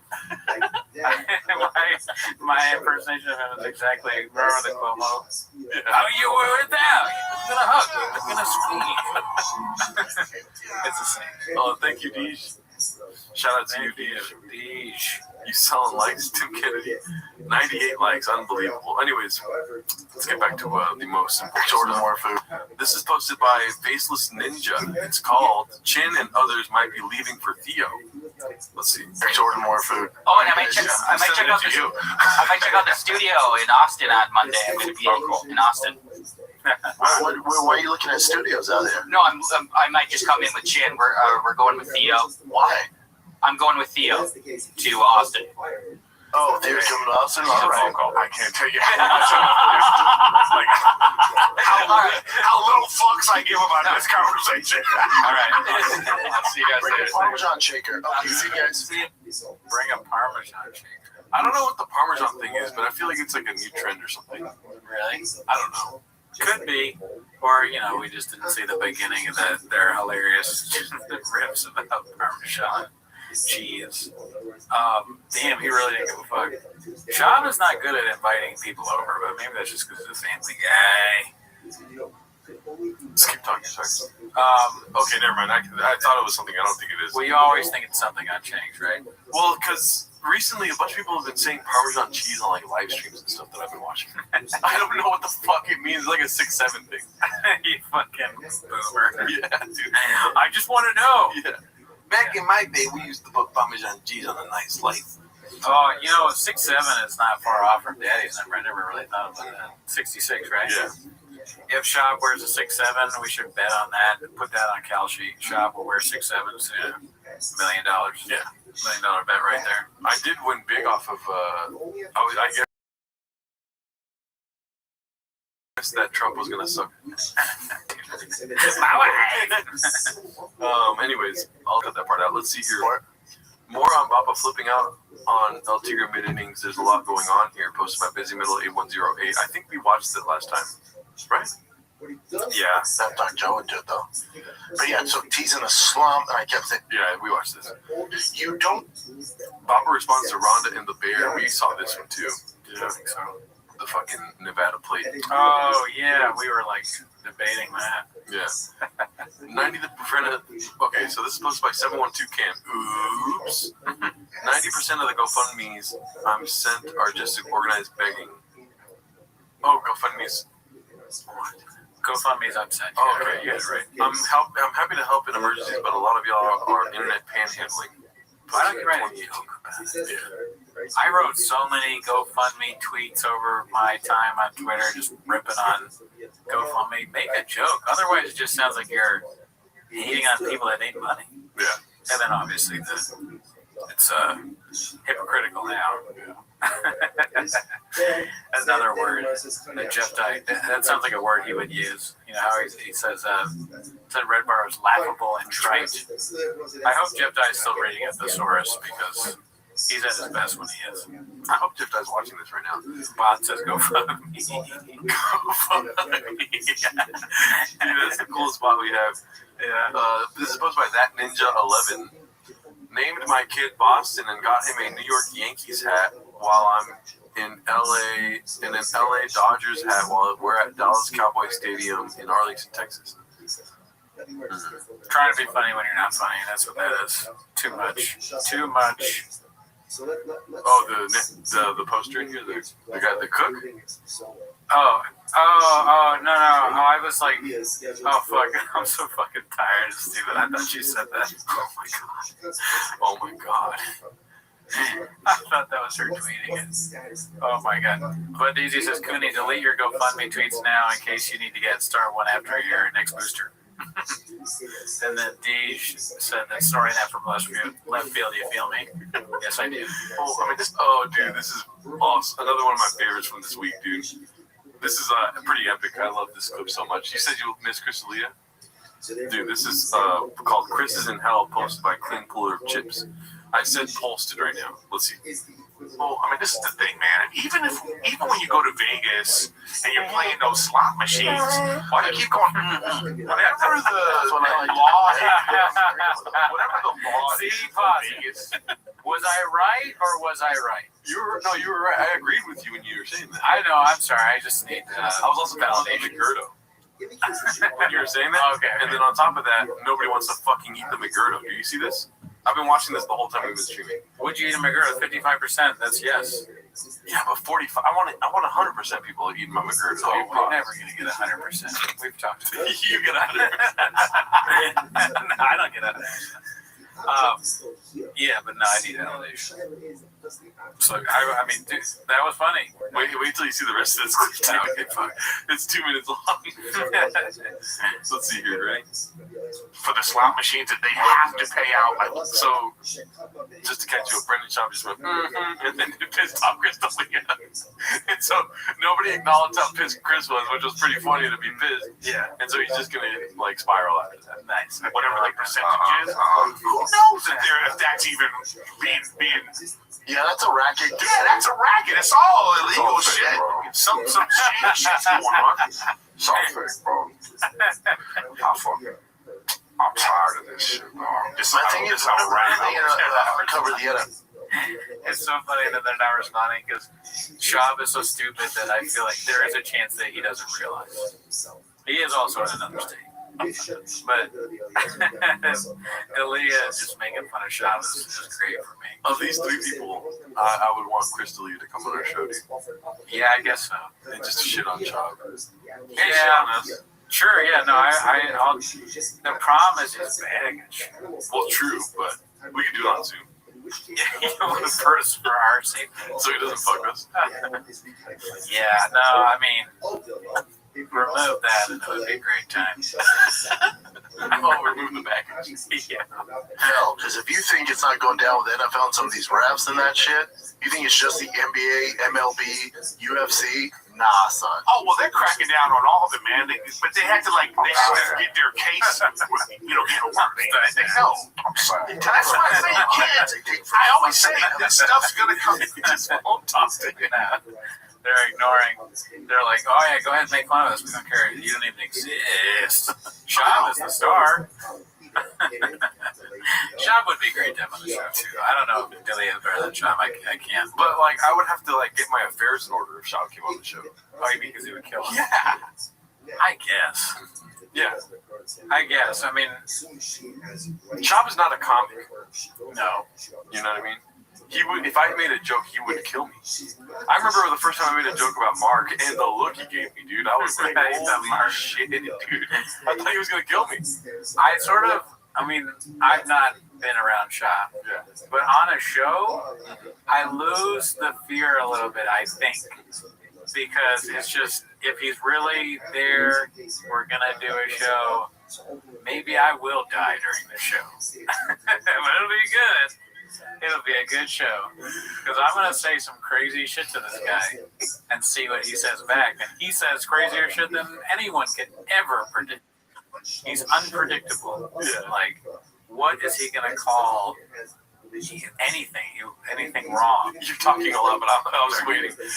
Formula One said there's no way Shaw would fit on that mini couch. Fuck. Cooney would need a chaplain and a sure shot. Yeah, I mean, listen, any of these guys could kill me. Jeff Dye, Shop. I'm living on borrowed time graves. You know, kill me, you got to get through my shingles first. Obviously, me saying Chris D'Elia being on the show, I don't co-sign everything he's done. No. It's simply to make fun of Shop. Yeah. No, I'm not even really thinking about that. Yeah. I'm sorry to even bring it up, but I'm just, thinking, who do I want most on? Barb. Yeah, someone from Peppers. No, she's not allowed near me. She needs to stay 20 feet away from me. Or she's going to try to grab my dick. No, I have on Shop though. Oh, that's a great pull. Formula One's on, dude. I'm not even making a joke. Formula One's on fire right now. We will never have Hot Chip on. No, he's nuts. Hachi Mishima, we like you. You have great comments, but Hot Chip is not cool with this show. We're not cool with Hot Chip. We don't like him. We don't stand him. He's not 10 toes down. Yeah, he sends nothing but dick pics to us. Let's see here. He's still in the swamp. We're trying to get people out the swamp. Yeah, he's still fumbling the bag. We're trying to scoop it. You know what I mean? Let's see the rest of this clip here. You can't hide this stuff, I'm saying. You can't hide it. This is what I'm saying about this. If somebody's doing some shady shit, it's gonna come out. So there's no way you can hide in this day. Whatever is done in the dark will be set good at the fucking, You get sued if you cause a sweet nectar. Yeah, by Brendan. Why? Remember the sweet nectar? You hated when he said that. Oh my God. What was he saying about the whiskey? Oh, that's right. No, I forget this too. I remember. Good goots. Brendan said, I forget this too. You're the one that said it, dude. What? You forgot about your own whiskey and what you said? You had a whole ad. Oh, shit. Thanks for all the laughs and MMA coverage. Happy holiday, brothers. Thank you, dude. Happy Thanksgiving, bro. Shout out to you, Bill. I'm gonna rewind a little bit just so we can catch this again. I don't want to see this guy's face, but you know what I mean? Yeah, I don't like it. I'd way rather have Beanie Guy on. Terrifying. Yeah. But yeah, no, I would rather have Beanie Guy on. Why? Remember the sweet nectar? You hated when he said that. Oh my God. He got so happy. What was he saying about the whiskey? Oh, he's smiling slowly. He was so sad that it had to rise his happiness levels. This is watching change. This is the feeling it gives you. Oh, that's right. He's so happy. No, I forget this too. I forget this too. My CD. D'Elia wants to be like us. Yeah. Not necessarily our level of success, but he wants to be in the crowd cracking jokes about Shaw. He can't now. Now he's with Shaw. That's the real painful part of this. Yeah. He was blind when he came to that off ramp and he got off by accident. He could have kept going. Not about that stuff, but just like comedy wise. Yeah. Alrighty, I'll cut that part out. Let's see here. Right now, I'm having flashbacks. You used to say that it's that sweet nectar about about fucking whiskey. Oh my God, bro, I wanted to fucking assassinate myself. Get famous, hire an assassination fucking far away. I wanted to get in the government. Sweet nectar. Oh God, that's horrendous. Selling just assassinate me. I became president so you could assassinate me. Still got that? I'm saying sweet nectar. What? You're still selling the thick. Oh yeah, what thick juice? No, I sold it, man. Nice. No, you didn't. Wow. That's what he does. Who bought that? Someone at Chang. Yeah, it's not being sold, so who would buy something that's failed? Yeah, that's a good point. If there's not in any store, you You can't buy it. We've tried it. It's very popular somehow in Somalia. It's a random country. Well, I like Tiger Thing. I drink it all the time. Some Somalian warlord pouring Tiger Thing through his opinions. Let's see. Oh, my bad. Sorry. It's Japanese. This isn't he just fucking alphabets, dude. It's the fucking know when to get out, man. Elon Musk, dude. I also stopped drinking, so it Elon makes Musk. sense to keep pushing. There you go. Oh, that's good. Parmesan cheese. Yeah, you need to stop drinking. You know what I mean? Drinking is helpful. So, dude. Something about Parmesan cheese, maybe. I don't know what the Parmesan cheese thing is, dude. The Parmesan cheese. I think a hot chip would beat you 41%, dude. In a fight?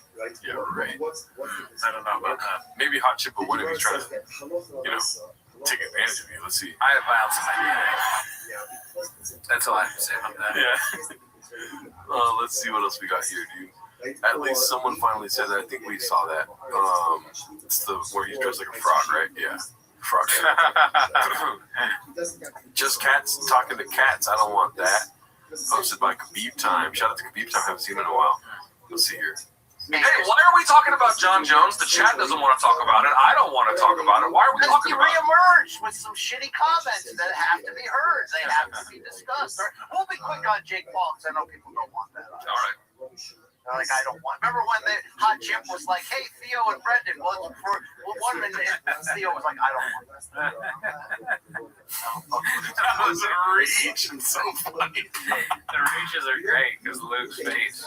He's just thinking, like, what should I say to this? Staring at the screen like this. I'm gonna let you finish, dog. But Beyonce has the best video of all time. This is the face that people that don't watch Reddit or anyone that's like, I go, "What's your podcast about?" And I go, "Brendan Chop." They make that face. They're like, "What?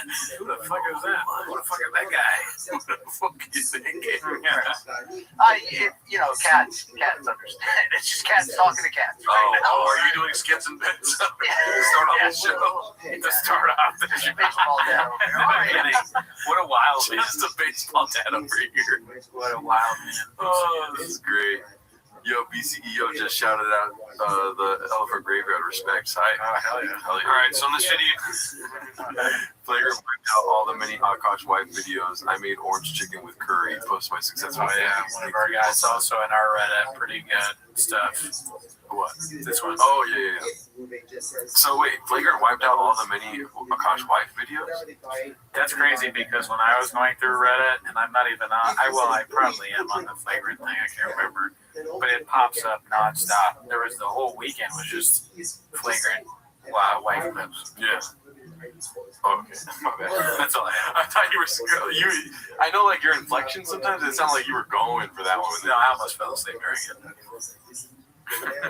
Yeah, we're gonna be talking about Akash Singh. Alright, fuck this guy. He deserved it.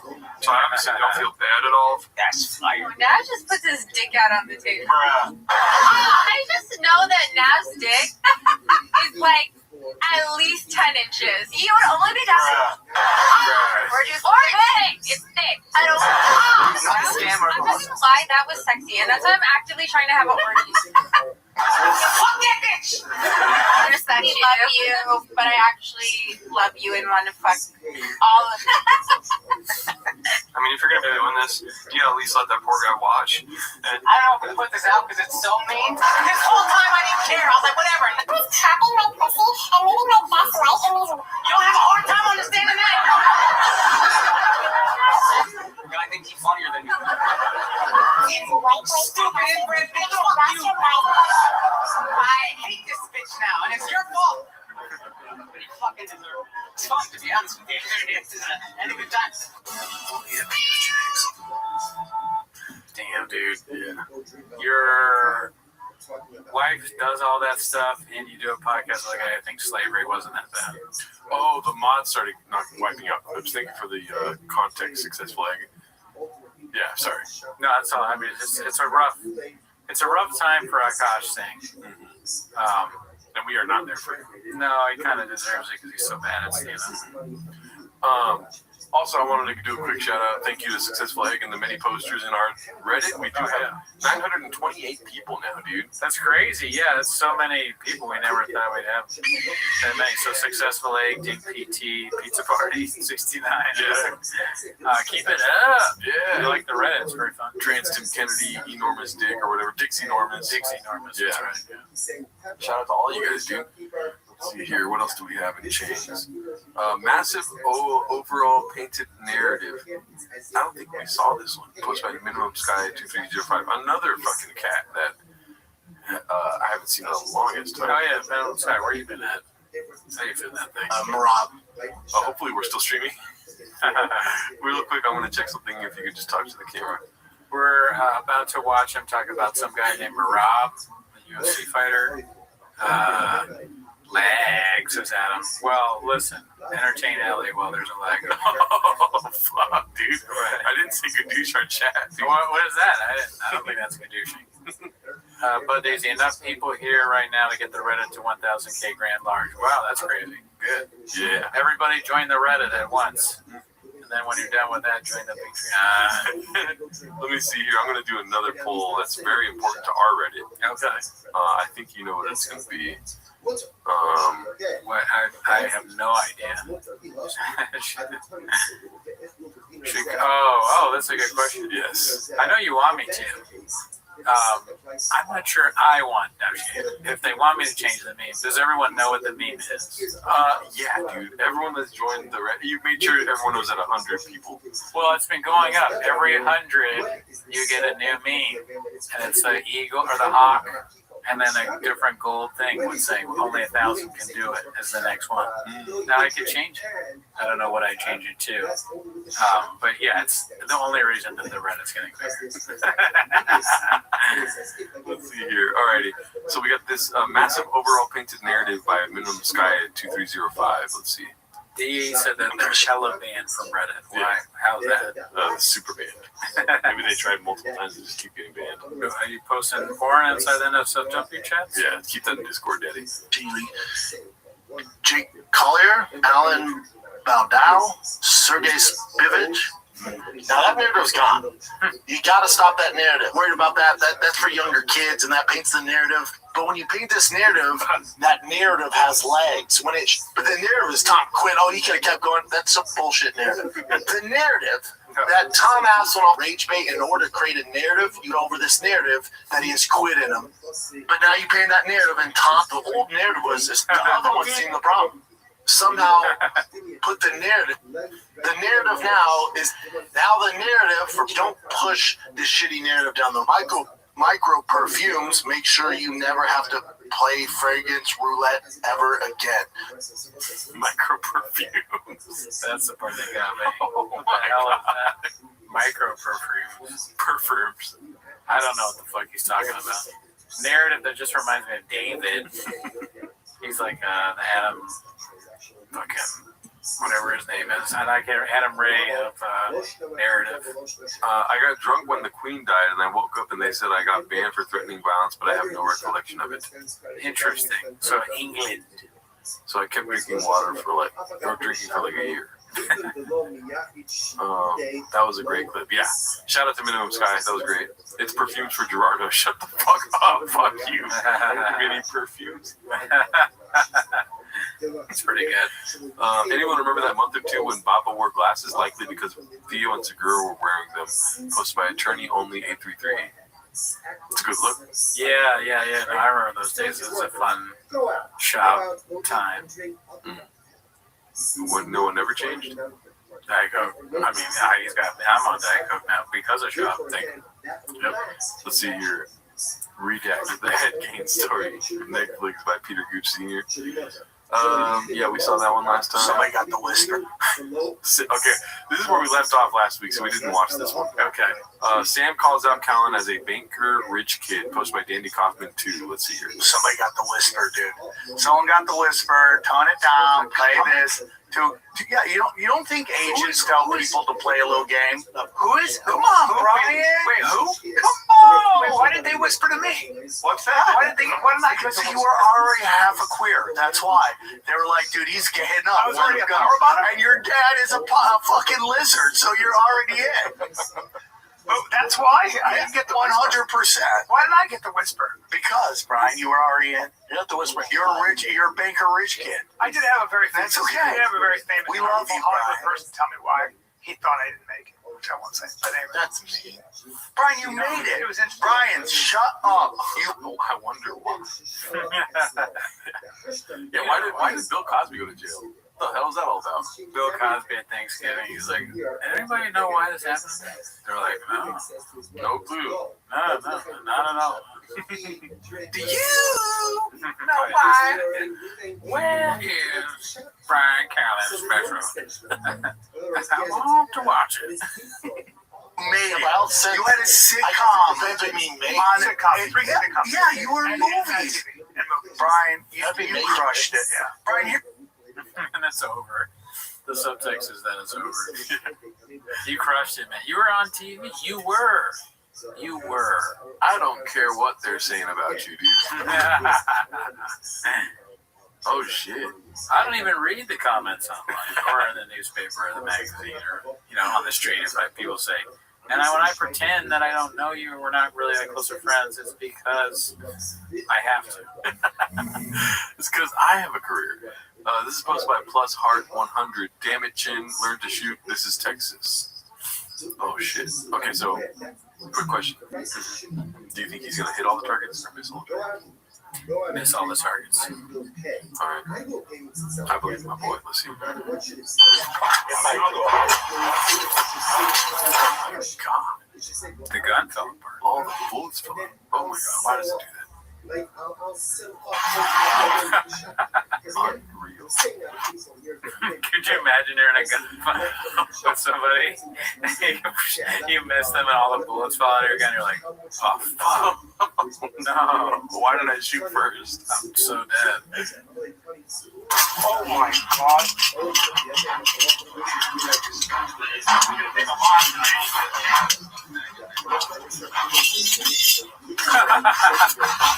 Another thing fell out of the gun. Oh my god. Your gun is supposed to fall apart when you're a real man. Oh, so did he do that? No, he didn't do that. Like by accident. Like he's pushing the magazine. Or no, the magazine destroyed itself. It'd be funny if he pushed a button that was like, unload gun. Damn, he sucks. That gun is definitely skated. Let me see here. We're at an hour 30 right now, dude. Yeah, I think it's time to wind down. I could go all night long, pause, but I wish Cooney cannot. The energy is being sucked from me because Cooney has no more. None. And I have a little bit. Okay. Enough to fill his fridge, which is not very much. Fuck you, dude. We'll end in a little bit here, but we'll let you guys catch up on comments if you want to say anything. We read it. I gotta go make sure my gun is good in my car. Gun is fine. Fine. Mag is fucked. Yeah, my mag, dude. I'm all about mags. I always put a lot of mags in my guns. One of these days, I'm gonna make that piano work so you can hit it and play stuff while you're recording. I got mags in my gun, blowers in my truck, coffee in my cup. Facts. Fish in my tank. Fish cars kids. They're saying solo Gerardo guitar stream. They're all saying that. You could do that. No, I leave. You play guitar. Hell no, dude. Can we hear the cowboy noise? Oh, I can. That was so funny. The Jeff Dye cowboy noise. I never got a chance to listen to it. I don't follow Jeff Dye around today when he talks. Why? What appears to be a little beach right now. Jeff Dye moving to Texas because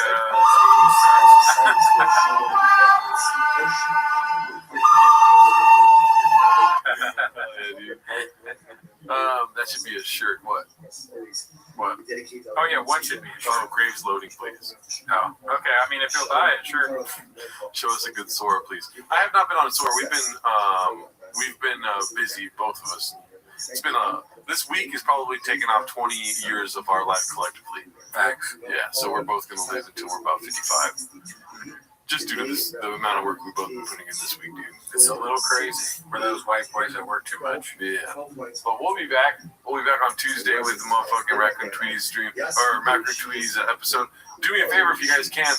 I had some copyright issues with short of Landslide, the Brendan Schaub cover that we did.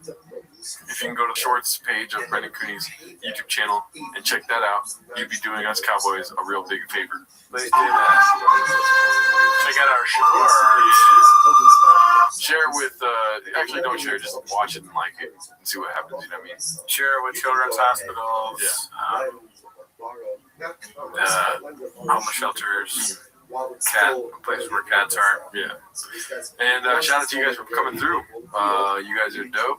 I'll try to find a clip of that music. I've been looking for clips for the last episode, but shout out to you guys. And shout out to Josh for being the only person that put timestamps in the fucking comments. Oh, thanks, Josh. Yeah. All right. Great guy, never met you. See you next week. Later. So what ended up happening again is also repaid the IBM ultimately again with new produce, 8-year produce.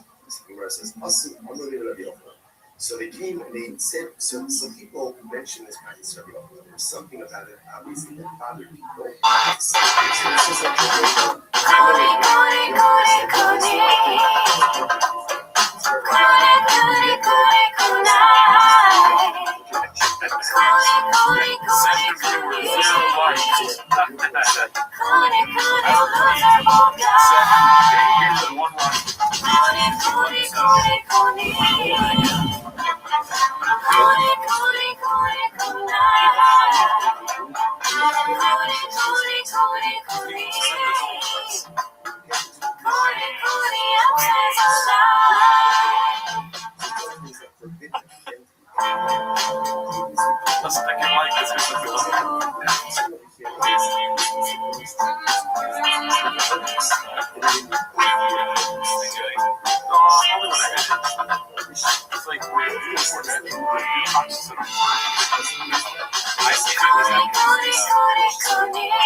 It's not my favorite time of the week when you get to hear Papa try to speak. Release the promise today.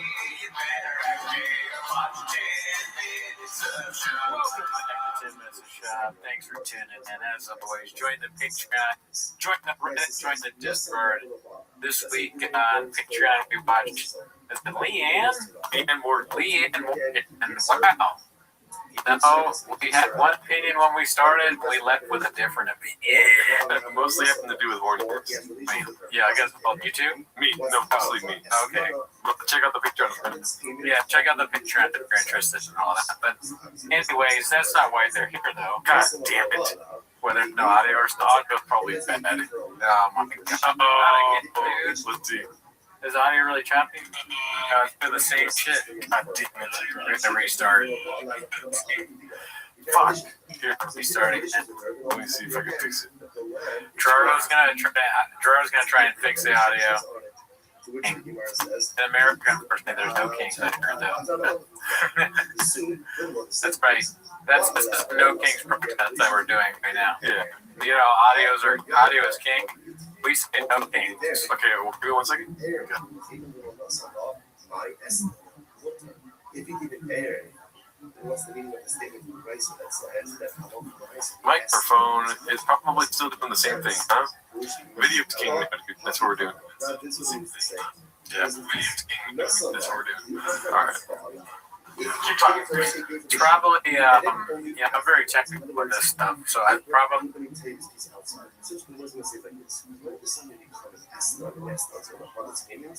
When there's transactional pays are relations, right? Our relations pay. In other words, when there's immediacy, that's when it's an S.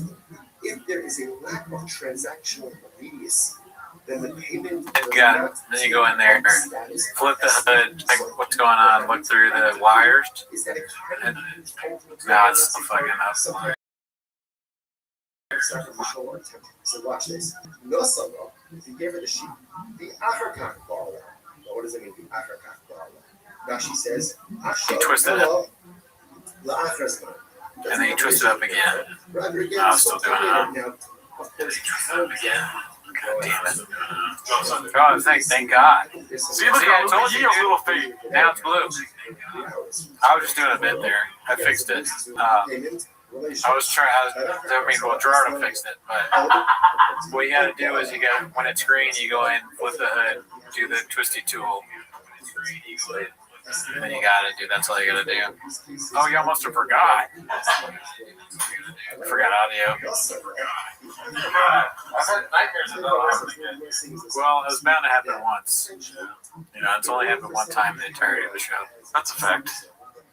That's a and tiger also, fact. you know who's team. Now I don't hear any audio. Oh, you don't? Everything is fucking up with this guy. No, you're good. You don't listen. Okay. Yeah, now I hear it back again. It's team's fault. Yeah, let's go, Daddy! But that isn't why they're here, though. No. Give me a second. I'm sorry. I'm all over the place here, dude. Nah, take your time, dude. This might be the best start to the show we've ever had, dude. A fire producer. Oh, that's nice. Thank you, Man Lehman. Yes, thank you, Man Lehman. Let's see how many views we lost while doing that little segment there, dude. I mean, sadly, the audio won't stay fixed if there's not any Patreon memberships. Yeah. If people join the Patreon while.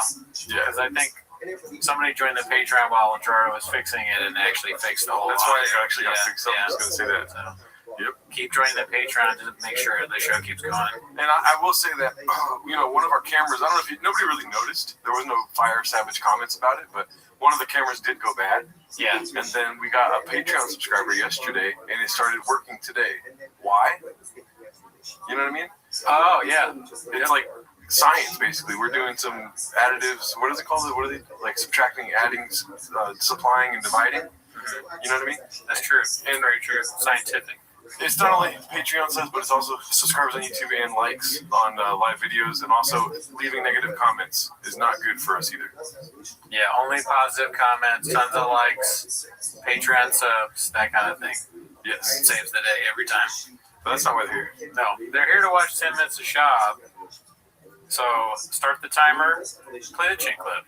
All right, so given the state that we only have one monitor now, it's going to be a rough show for me here, but it's fine, right? Don't kill me, we got it. All right, so I did notice in Chang's recently that there's a lot of, you know that Wolverine meme of him looking at the picture in bed? Yeah. Like the good times. Oh, yeah. So that's our first one for today. This one's posted by Guy with a Rooster. It's called, name a better era than alcoholic bloated Bappa. It is funny how different he looks on the right. I'm not gonna lie though, dude. Alcoholic bloated, I can't even say it. Alcoholic bloated Bappa, second to unscathed Bappa. I like talking shit Bappa, dude. Yeah, he is kind of at his best when he's very angry. Teed up. Yeah, and he's not making any sense. Yeah. That's just screaming about somebody. And then it's always that, the best part about that is crazy threats followed by, and I don't even really care. I'm gonna murder him, but it's not a big deal. But yeah, alcoholic Bappa kind of looks like a guy, maybe in a restaurant near a casino, who's been there for a while, drank too much. He's got the shirt. Yeah. He's really going for it hard. What era is the one on the left? He looks much better there. King and the Sting, Daddy. I can tell from the yellow and black. So he's young, making lots of money, happy. Theo. They're saying Addy Diet. Which one is left or right? Addy Diet. Left. Shoey, which one, left or right? Shoey? I don't even know what that means. Put alcohol in a shoe and you drink. Oh. I don't remember which era. Probably the right. There you go. So you're good at this, dude. You got this, Crab came over and I poured some alcohol on my shoe. Kratom? Yeah. Probably both. Okay, good. What's some other ones we can ask Cooney about here, dude? Truck walk. This one's probably tricky. Which one's walking you to his truck? Well, truck walk was right before the fall. So probably the left. Oh shit. Yeah. Like he wasn't as he hadn't reached the level of clown yet before that. That was a real nail in the coffin for any kind of pride, self-esteem, reputation. That was a real snail in the shell. Huge reputation hitting that truck walk. Yeah. Wow, Cooney doesn't know what a shoey is. I thought he was Irish. What about Happy Hippo, Papa? Which one do you think, left or right? Happy Hippo. Well, both. He's always talking products, Daddy. Damn, trick question you got it, B. Left is e-bike, Papa. Somebody said e-bike phase. Oh, Bike Club? Bike Club, Papa. Big Boy Bike Club? Yeah, man, I'm trying to get to left, Papa. I'm heading towards right, Papa. I got back from the doctor. The doctor's like, you gained 10 pounds. And I go, oh, she said, and the doctor said, I gotta stop eating bread. This is like what you think you look like at the pizza place, what you actually look like at the pizza place. What you think you look like when you're doing Truck Walk Diaries, and then what you actually look like when you pop the trunk and there's pizza inside. What you think Annie Letterman sees, or what she actually. Oh god, that's a long way to do it. Wait, was there food in the hood of the car or in the trunk? In the frunk. Because that'd be so funny if there was his in the hood. Now it's in the trunk. Too much coffee cake. Yeah, this is what you think. Coffee yeah, dude, I had too much coffee cake. I gotta stop. I'm starting to look like that. Yeah. It's a bad look, dude. Before coffee cake, after coffee cake, right? During coffee cake. During coffee. Fuck a coffee cake up, dude. Yeah, shit, sick shit. Chang's been slow, but shout out to Icarus, Liz, and Guilty Guitars, always Michelin. Oh yeah, that's true. Let's see here. Yeah, we saw that one. We saw that one. All right, here we go. Pop up before every podcast posted by Peter Gooch Sr. Get in there and make it about you. That's great. That's a good one. He took a meme and made it pop up. Yeah. It's the recipe for success right there. Success. What do you think about that? Left when you break the rules, when you break both wrists. Oh, fuck. He had more hair in the one where he uploaded. Mm-hmm. This is Blue Scorpion Papa, if you're wondering. He looks like a mafia enforcer. Yeah. He does look like some alternate universe Tony Soprano. Yeah. Waking up, or after he's got in the newspaper, he's out of his robe. He just got back. He ate a sub at Satriel's. He's about to go. Or he just got back from the Bing, maybe late at night. Christopher. Let's see here. This one's called "How Tall Is Joe Rogan?" Posted by 7 Digits. So, like I said, a lot of reminiscing about the past year. Yeah. I mean, that's a real picture, dude. That's insane. Yeah, he's very short in comparison to the tall and powerful Shane Gillis. Do you know what the thing is next to Liquid Death? What is that? Is it a bucket? Dude, how long have you been doing comedy for? Is that an open mic? Bottom of the barrel, dude. What are you talking about? They're hosting an open mic? Yes! It's Austin, dude! That's crazy. I'm surprised that Joe Rogan and Shane Gillis host an open mic. They don't, but they were at an open mic. Okay. And a picture was taken. Right. Yeah, that makes more sense. Now I understand why Joe Rogan finds stools attractive. It's like pick up something your own size, you know what I mean? It's like the perfect height. Yeah. I will say, Joe Rogan, I can't imagine him taking a lot of testosterone, you know what I mean? It probably takes a lot. I feel like if I were to take testosterone and didn't get taller, I would be so upset. Dude, I wish I would do something with his clothes. Like his clothes would look more normal somehow, because this is the same ensemble he always does with the long, ridiculous shirt and tight pants. Yeah. I wonder, what's the commitment to this look? If everybody told you that your look was bad, wouldn't you change it? Nobody's telling him. Well, I mean, I'm telling him. Maybe all his friends are like, hey, why are you dressed like that? What if that's the secret? What if, Brian Callen pulls you to the side and be like, hey, man, I think you're really funny, but if you want to get on Joe's podcast, just say he dresses really nice. It's one thing not to care, but it looks so bad. Yeah. Anyways, okay. Let's see here. I feel like he is basically 10 Liquid Deaths tall right here. You know? Joe is physically imposing. That would be a funny challenge. You stack up Liquid Deaths near Joe Rogan and you're like, how many do you think you are, Joe? And we get to bet on how many Liquid Deaths. He would never be game for that. That'd be fun. Just tall wise, or how many Liquid Deaths can fit inside of him? That's interesting. I didn't think about that one. But not tall. You just stack them up. They would fall, I guess. You'd have to have somebody holding them. Yeah, or maybe they won't. You only stack them like 10 of them. Oh, it's so funny. Yeah, there's so little. You get to 3 and it's awkward because it's the same size. All right, yeah, I better put some more on. It's probably fall if I put another one on. You're probably like 20 of them. They don't understand the art form posted by Barek Bam Bam. It's probably going to be some old bits and skits. You can check comments whenever you want. And by the way, when you see someone moving around like that on stage, I will bet you every penny I have they're not funny. Top her in the corner of the couch. That chick talking about a guy, stool fucker? It's just not allowed. Sean has kind of an elitist approach to comedy. It's quite interesting. He likes bars. He says he likes jokes. He doesn't like stool fucking. How does this work? When he calls his whole body just a rock. Anytime I saw someone miming having sex, pumping air, I would just go, dude, if Jeff Garland's telling you how to do comedy, That's low. Yeah, I'd be like, fuck you, Jeff. And that was years ago. And he didn't. All he did was go. Sometimes it's okay. He didn't defend himself. And we didn't know then, but we know now. Joe will only stick up for himself when it comes to Mark Maron.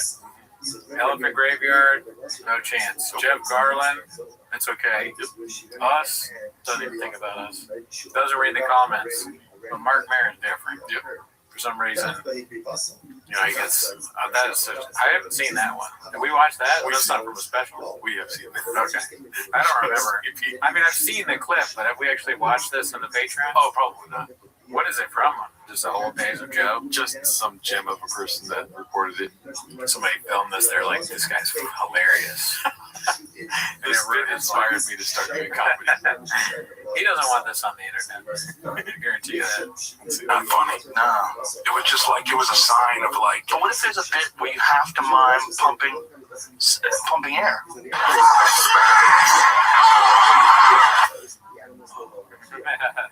Cut to me at the open mic earlier today. Just like, stool fucking, if it's the right bit, can be funny. But it has to be a real comic with a real reason to fuck that stool. There has to be something to it. Why do you do that? He loves the dog, alright? This is your day. That's all I want. so that's the same. Yeah, so we saw that on the Patreon. Oh, wow. I don't even remember that. I had pushed out of my memory. But doesn't he kind of look like Dave Matthews there? I don't know what Dave Matthews is. Oh, okay. Like that? Okay. If you ask me like Marco Antonio, then maybe, but not Dave. It's got to be a bit. Pumping air? Yeah, but I mean, like, it's got to be screwing pumping. Some bits. But who doesn't know what that looks like? Why do you need to pump? Maybe there's a reason. It's got to be something. What do you think is the worst of his stool humping bits? Because I know clearly what I think. I think the screaming, you're going to say the Caitlyn Jenner one. Yeah. But that's not literally humping the stool, though. He's just like straddling this. I knew what you were going to say. It's not really humping the stool. He's a gargoyle on top of the stool. No pumps. A sex gargoyle. Yes. And it's not even Caitlyn Jenner, really. He's a Kardashian. But he's saying that they're like weird sex gargoyles that turned Caitlyn Jenner into what she is now, right? That kind of shit.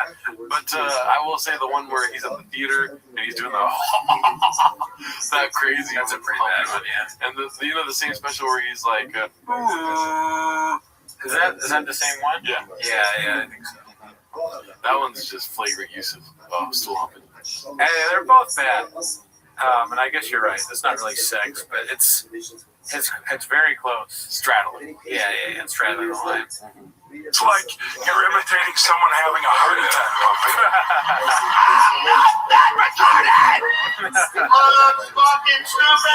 You love it, dude. I'm not laughing because it's funny. Yeah. I mean, it's so funny to have that online. That would be devastating to see. Yeah. Of yourself. I mean, sure, there's bad stand-up online, no question. But I don't know if I have something like that. Because he's so... When my bad stuff is like, I also feel like I know I'm doing bad. But that's like, he thinks that at the time, he thought that was hilarious. Yeah. And it's just not even remotely funny. I like taking 2 years for my special. You know, and then 2 years later, he has 3 like stool humping bits in the special. He's like, these are the greatest of hits. Are you proud of me? I wanted to highlight this one. The final time a homie made an appearance on the show. Let's talk about Jeff Garland. Oh shit! So we got Jeff Garland fans, I guess. So yeah, that means he got gadoosh because he went too hard on stool humping. Renee Vaca funny though. Renee Vaca humps the stool too, I think. Well, I think we talked about that on the pod where he says he brings people on stage and he says, "How would you fuck this?" Yes, which is a reinvention, in my opinion, of the stool humping bit. I think it's funny. It's also funny because of how much it pisses off other comedians and open micers, where they're like, "Dude, you know, stool humping. This guy fucking brings somebody." Or it's actually they go, "You know, stool humping and crowd work. This guy does both in one," and it's like it infuriates comedians to the point where it's very funny. It's called the leg. Oh yeah. He's like, "Hey, do the leg, fool," and then the dude gets on stage and humps the stool. How would you fuck the stool? Like I would never in a million years think of that. So congratulations, Renee. Let me get some fellas in the chat, please. Let's see here. And most of the move around people are pushing it, just oversell shit by physicalizing what should be just funny the way you say it.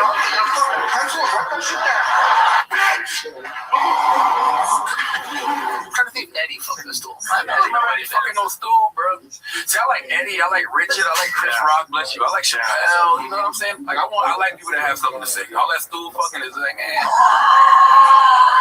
I would never disrespect the craft like that.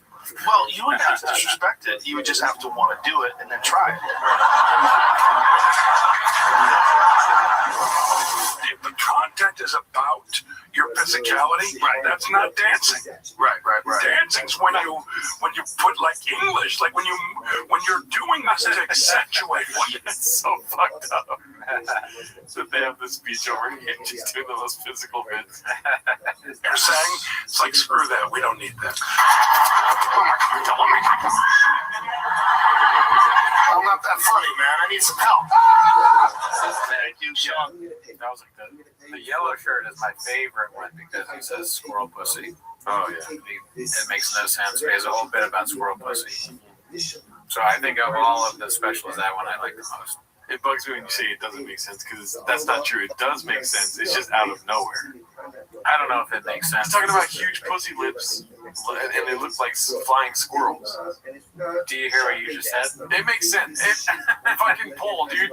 Just because you have graves doesn't mean that everything doesn't make sense to everyone else, dude. Yeah, let's ask if that makes sense what you just said. And I'm not even standing up for him. I'm just insulted that you're saying it doesn't make sense. Joel and Goonie stealing from Flatter. Does squirrel, Joe Rogan squirrel bit make sense? I like that. If you're aware of it, I guess. Don't vote if you don't know. Be honest. Voting is important. We just saw that recently. There's a bunch of elections. Okay, the people that didn't know who the candidates were, they didn't vote. It makes sense. From what I remember, the bit is here.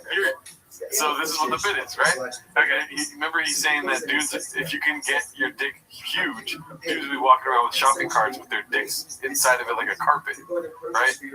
And chicks, pussies would have to get used to huge carpet-sized dicks. They'd be able to fly around like flying squirrels. That's what the fucking bit is. It makes fucking sense. You suck. It's not funny, but flying. But what does the pussy have to do with a flying squirrel? The dicks are so big because you can make your dicks bigger now. Guys want the biggest dicks. They're walking around with dicks in shopping carts like carpet rolls, is what he says. Now, girls' pussies have to get used to getting fucked by carpet roll dicks. Right. So they're jumping around and flying. Yes, evolution. But I don't understand the flying part. Yeah, have you ever seen a flying squirrel? I guess no. I haven't seen a flying squirrel. Well, there's squirrels that fly. There are? Oh my god, dude, are you serious? So it doesn't make sense because you're fucking stupid, dude. I don't know about that. I won't deny that I'm stupid, but I'm not sure. Look, what is that right there, dude? a flying squirrel. But how does that look like a pussy? It looks like a pussy, dude. Why do you have to know why it looks like a pussy? Like, I don't understand why this is a pussy. That looks like a vagina to me. Okay, does it? Aside from the squirrel bit that I do all the time. Aside from the fact that there's a squirrel's face on it. I don't know. I don't know if you understand what I'm saying. I know that I understand that, but I'm just, if you're saying that specifically looks like a pussy, there is a squirrel's face on it. Yes, dude. But Joe Rogan sees vagina when he sees this. That's worrisome. And so do I sometimes. You never seen them fly? I mean, the idea of like, okay, it's like open like that. That's a vagina. But I don't. That's not. That doesn't really. It's a vagina that got fucked by a carpet roll. It's a huge jump, right, to that. Like it's a very. I'm sure there's a closer jump that you could make about. It's not a funny joke to begin with. No, like yeah, big no, dicks, and then because that's like all they talk about, right? Jobs like goddamn dicks under here. If guys could make their dicks bigger, they would. Oh wow, garden stuff. I'm not seeing a squirrel. All he sees is vagina. That's pretty funny. Yeah. But if you're gonna make a joke about how vaginas have to be bigger because guys are gonna have such big dicks, there's gotta be something that makes an easier jump than a flying squirrel. Okay, but here, Cody, you gotta open your brain, dude. Just kidding. I'm not insulting you. I don't care. But here's the thing: you're getting stuck on the visual of a squirrel. What he's trying to say is that this squirrel can jump and fly because it has arms that it's able to fly. Women are getting fucked by carpet rolls that if they jump off of a ledge, their vaginas are so wide, that they can fly. Lips will fly. It's not that they look exactly like fucking squirrels. But don't you think there's a better? I mean, it's even definitely a better. Even that is like so like that still barely makes any sense. But there's got to be something better than like you can fly with. You could if he's arguing that the lips of a vagina make you fly because you've been fucked so much, I guess. They're just like flapping wings. Wouldn't you say something other than a squirrel? But I don't know. What other fucking animal flies that doesn't usually fly? It's the Why does it have to be? It's the perfect analogy. Like if there was a penguin that flew and it was called the flying penguin, it's like penguins are known for not flying. Squirrels don't fly, except for this fucking squirrel, the flying squirrel. Humans don't fly. But if you're getting fucked by carpet rolls and you got a fat vagina, you're probably gonna fucking end up flying. I wish you could hear the words that you're saying though, because End of when story, you say I won, dude. when you say it out loud, if you isolate what you're saying, it sounds like a crazy person. For sure, he's the one that penis, carpet roll, pussy, flying squirrel. Just the words, themselves don't make any sense. Right. This is devolution of stupid. Dumb people are outbreeding smart people at a fucking staggering pace. I cracked the simulacrum.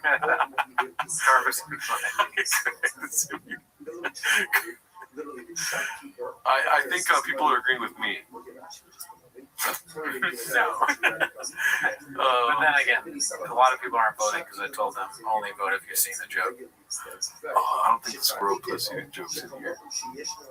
I mean,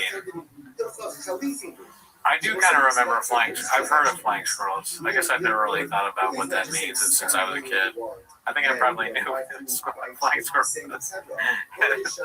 at age 5 through 10, and then they just got different. Yeah, dude, well, I schooled you. I think I won that argument. And no way did you win that argument. A, nothing you said made any sense. B, the polls also say no. What would you, there's no making it funny. Geraldo's just likes to think about squirrels. Falsely confused, you could block. Now I'm confused by the comments because it says I voted yes to. Oh, I see. Never mind. That's good. That's good. You should support Gerardo. But Cooney says elephant. Say elephant. He says elephant. Yeah, I don't know why. Oh. He says Gerardo is on his last nerve with this combo. No, I just don't like when you make fun of somebody and say that it doesn't make sense because it makes sense. I think no, it doesn't. Here why I think it matters.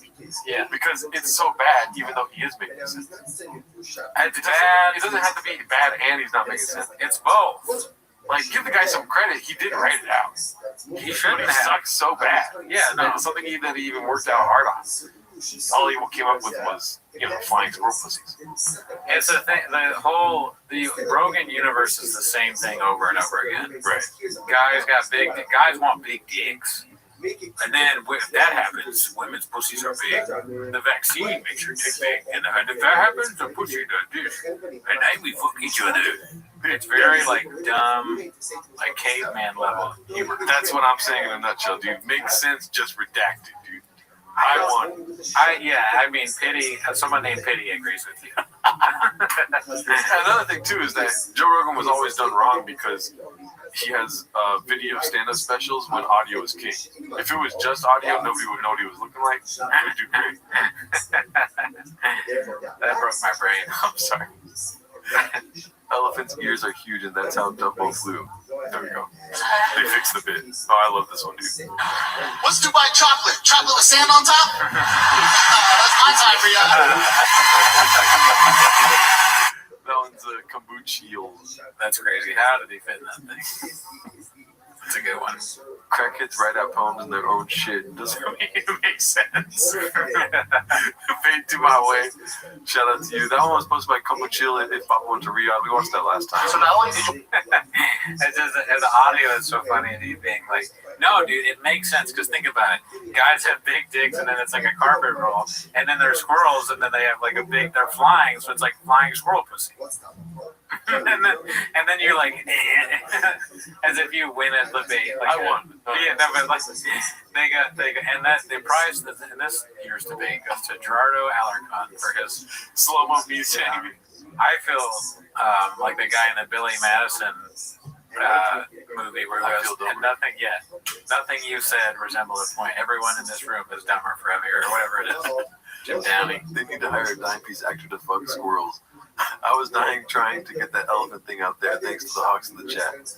I guess that does. It makes, honestly, and this is making me worried now. It makes more sense to me now that Man Lehman has said the thing about elephant ears. So that makes me worry about myself. But I understand that. Maybe if it was elephant, but even it still wouldn't be funny. But I do remember Dumbo having ears or something like that. Dude, the access to my body I would give if I could find out the other analogies he tried to use in that bit. Oh yeah, and this is before ChatGPT. Yeah, try that in a small town. What if he became way funnier now that ChatGPT? Oh, I guarantee he's using ChatGPT. That's special. There's probably some ChatGPT in that. Shout out to you guys. We'll cut out that carpet stuff earlier. Let's see here. We seen that last week. Oh yeah, look at that. This is the comedy savant, dude. Gerardo the Slut. Somebody sent me a clip of a comedian making fun of Callan to his face. It was at a comedy club, and I didn't watch the audio. I was doing something, but I saw just the video of it, and he goes, "Look at this giraffe," and he's dancing in front of Callan, and Callan spits out. It's a challenge where Callan has water in his mouth, and if you make him laugh, he spits it out. I should have said that first. But I watched it, and I disliked both Callan and the person who did the impersonation. Yep. Because it was too complimentary. Yeah. You know, it should be shunning him. So now I don't like that comedian or Callan. Hey, I want to be self-aware, but also really funny, like 6'7" or something like this. The guy was too good at doing Callan. It was a respectful thing. It was exactly what Callan does in a way that made me feel uncomfortable. Man, Lehman's right. Guy should have just went boo. I think his name was something Callus or Caius or something like that. Whatever it was, I didn't like it. You are right. Pity is on my side, and also Blister Fist. Ever seen a hairless ginger flying squirrel cootie? Ever looked in the mirror, Daddy? That's really good. God damn it. I do not. I actually need to rethink a lot of things. It's like every argument we have is look at what Poop Fart thinks, though. Poop Fart agrees with me. Herpes Nuts says I'm right. So if Herpes Nuts, Poop Fart, and Open Wound, I'm right, then I guess you're wrong, bitch. But Dixie Normus agrees with me. Dixie Normus. No, I was saying they agree with you. That was my impersonation. Yeah. Oh, okay, gotcha. I think Cooney is all asleep right now. All right. I'll be the villain. I'll be the fucking villain of this pod. You're the heel. If I need to. I'm the heel. Yeah, I've switched to or maybe I always was the heel. A lot of 7-digit posts, a lot of Joe Rogan stuff. This is what violence looks like. I mean, this guy is really good with Photoshop. There's no way. Another terrible shirt. He's that short. There's no way. Look how tall this man is. Sitting there. Let's zoom in on that guy. Pause. He loves that Rogan. He loves that Rogan guy. Yeah. He's all like, oh yeah, Rogan's cool. I was just like in the club, dude, and I was like watching him do comedy, and then he looked at me and he said that I'm a flying squirrel pussy. I got front row seat on my phone. That motherfucker. What about this guy over here? He's not laughing. He's there. He's in class right now, dude. He might be watching it to be doing some stuff on Chang's later. The two of those guys. They're like, okay, how am I gonna make fun of this idiot? You see a little orange chicken on his cheek. Cooney needs to drink some rain. Facts. I don't like how much this poll is going in your favor when it's just there. All right. Just if you we saw that one. So this one says Andy Kaufman too, stepping on the field in front of everyone to celebrate in your shop jersey. Wow. And then I remember seeing this while I was working, and by working I mean prostitution. And they say one of the comments was like, "Of course, Joanna has the Starbucks bag." Notice that right there. Just some real chefs in the kitchen sometimes, you know. Yeah, I mean. Where this is for his son, maybe his kids track meet or something. I pray to God his kids are involved. Imagine they're just cheering on random kids at a fucking baseball game. Jesus Christ, dude. And he wears the shop jersey to it. Yeah. But is he wearing a shop? What is the shop jersey? Is it like a joke against I'm shop, or is he wearing is it his kid? Is his kid number 11? And he's like, look at me, I'm wearing my kid. I made an adult size version of my kid's jersey. Well, I'm assuming when it's travel ball. It's not funny. No, I think it's funny. It's T-ball. T stands for travel. Oh, okay. It's not true. But yeah, I was just making a joke. I get concerned whenever I make a joke and you go, oh, like you just learned something. You're not learning anything right now. They don't call it T-ball. That was confusing. I was like, oh, they're that young? They do travel ball, T-ball? Look, it's late. I had grapes. I get so concerned when you're like, oh, instead of being like, oh. But school man travel ball, that sounded like it would be funny. I don't know if they have some merchandise for travel ball. You know what I mean? Like, is the shop jersey selling hot? Or is his dad the only one buying one? Is he a bench player? He doesn't really talk about like his involvement in the team. So you pan out and there's another dad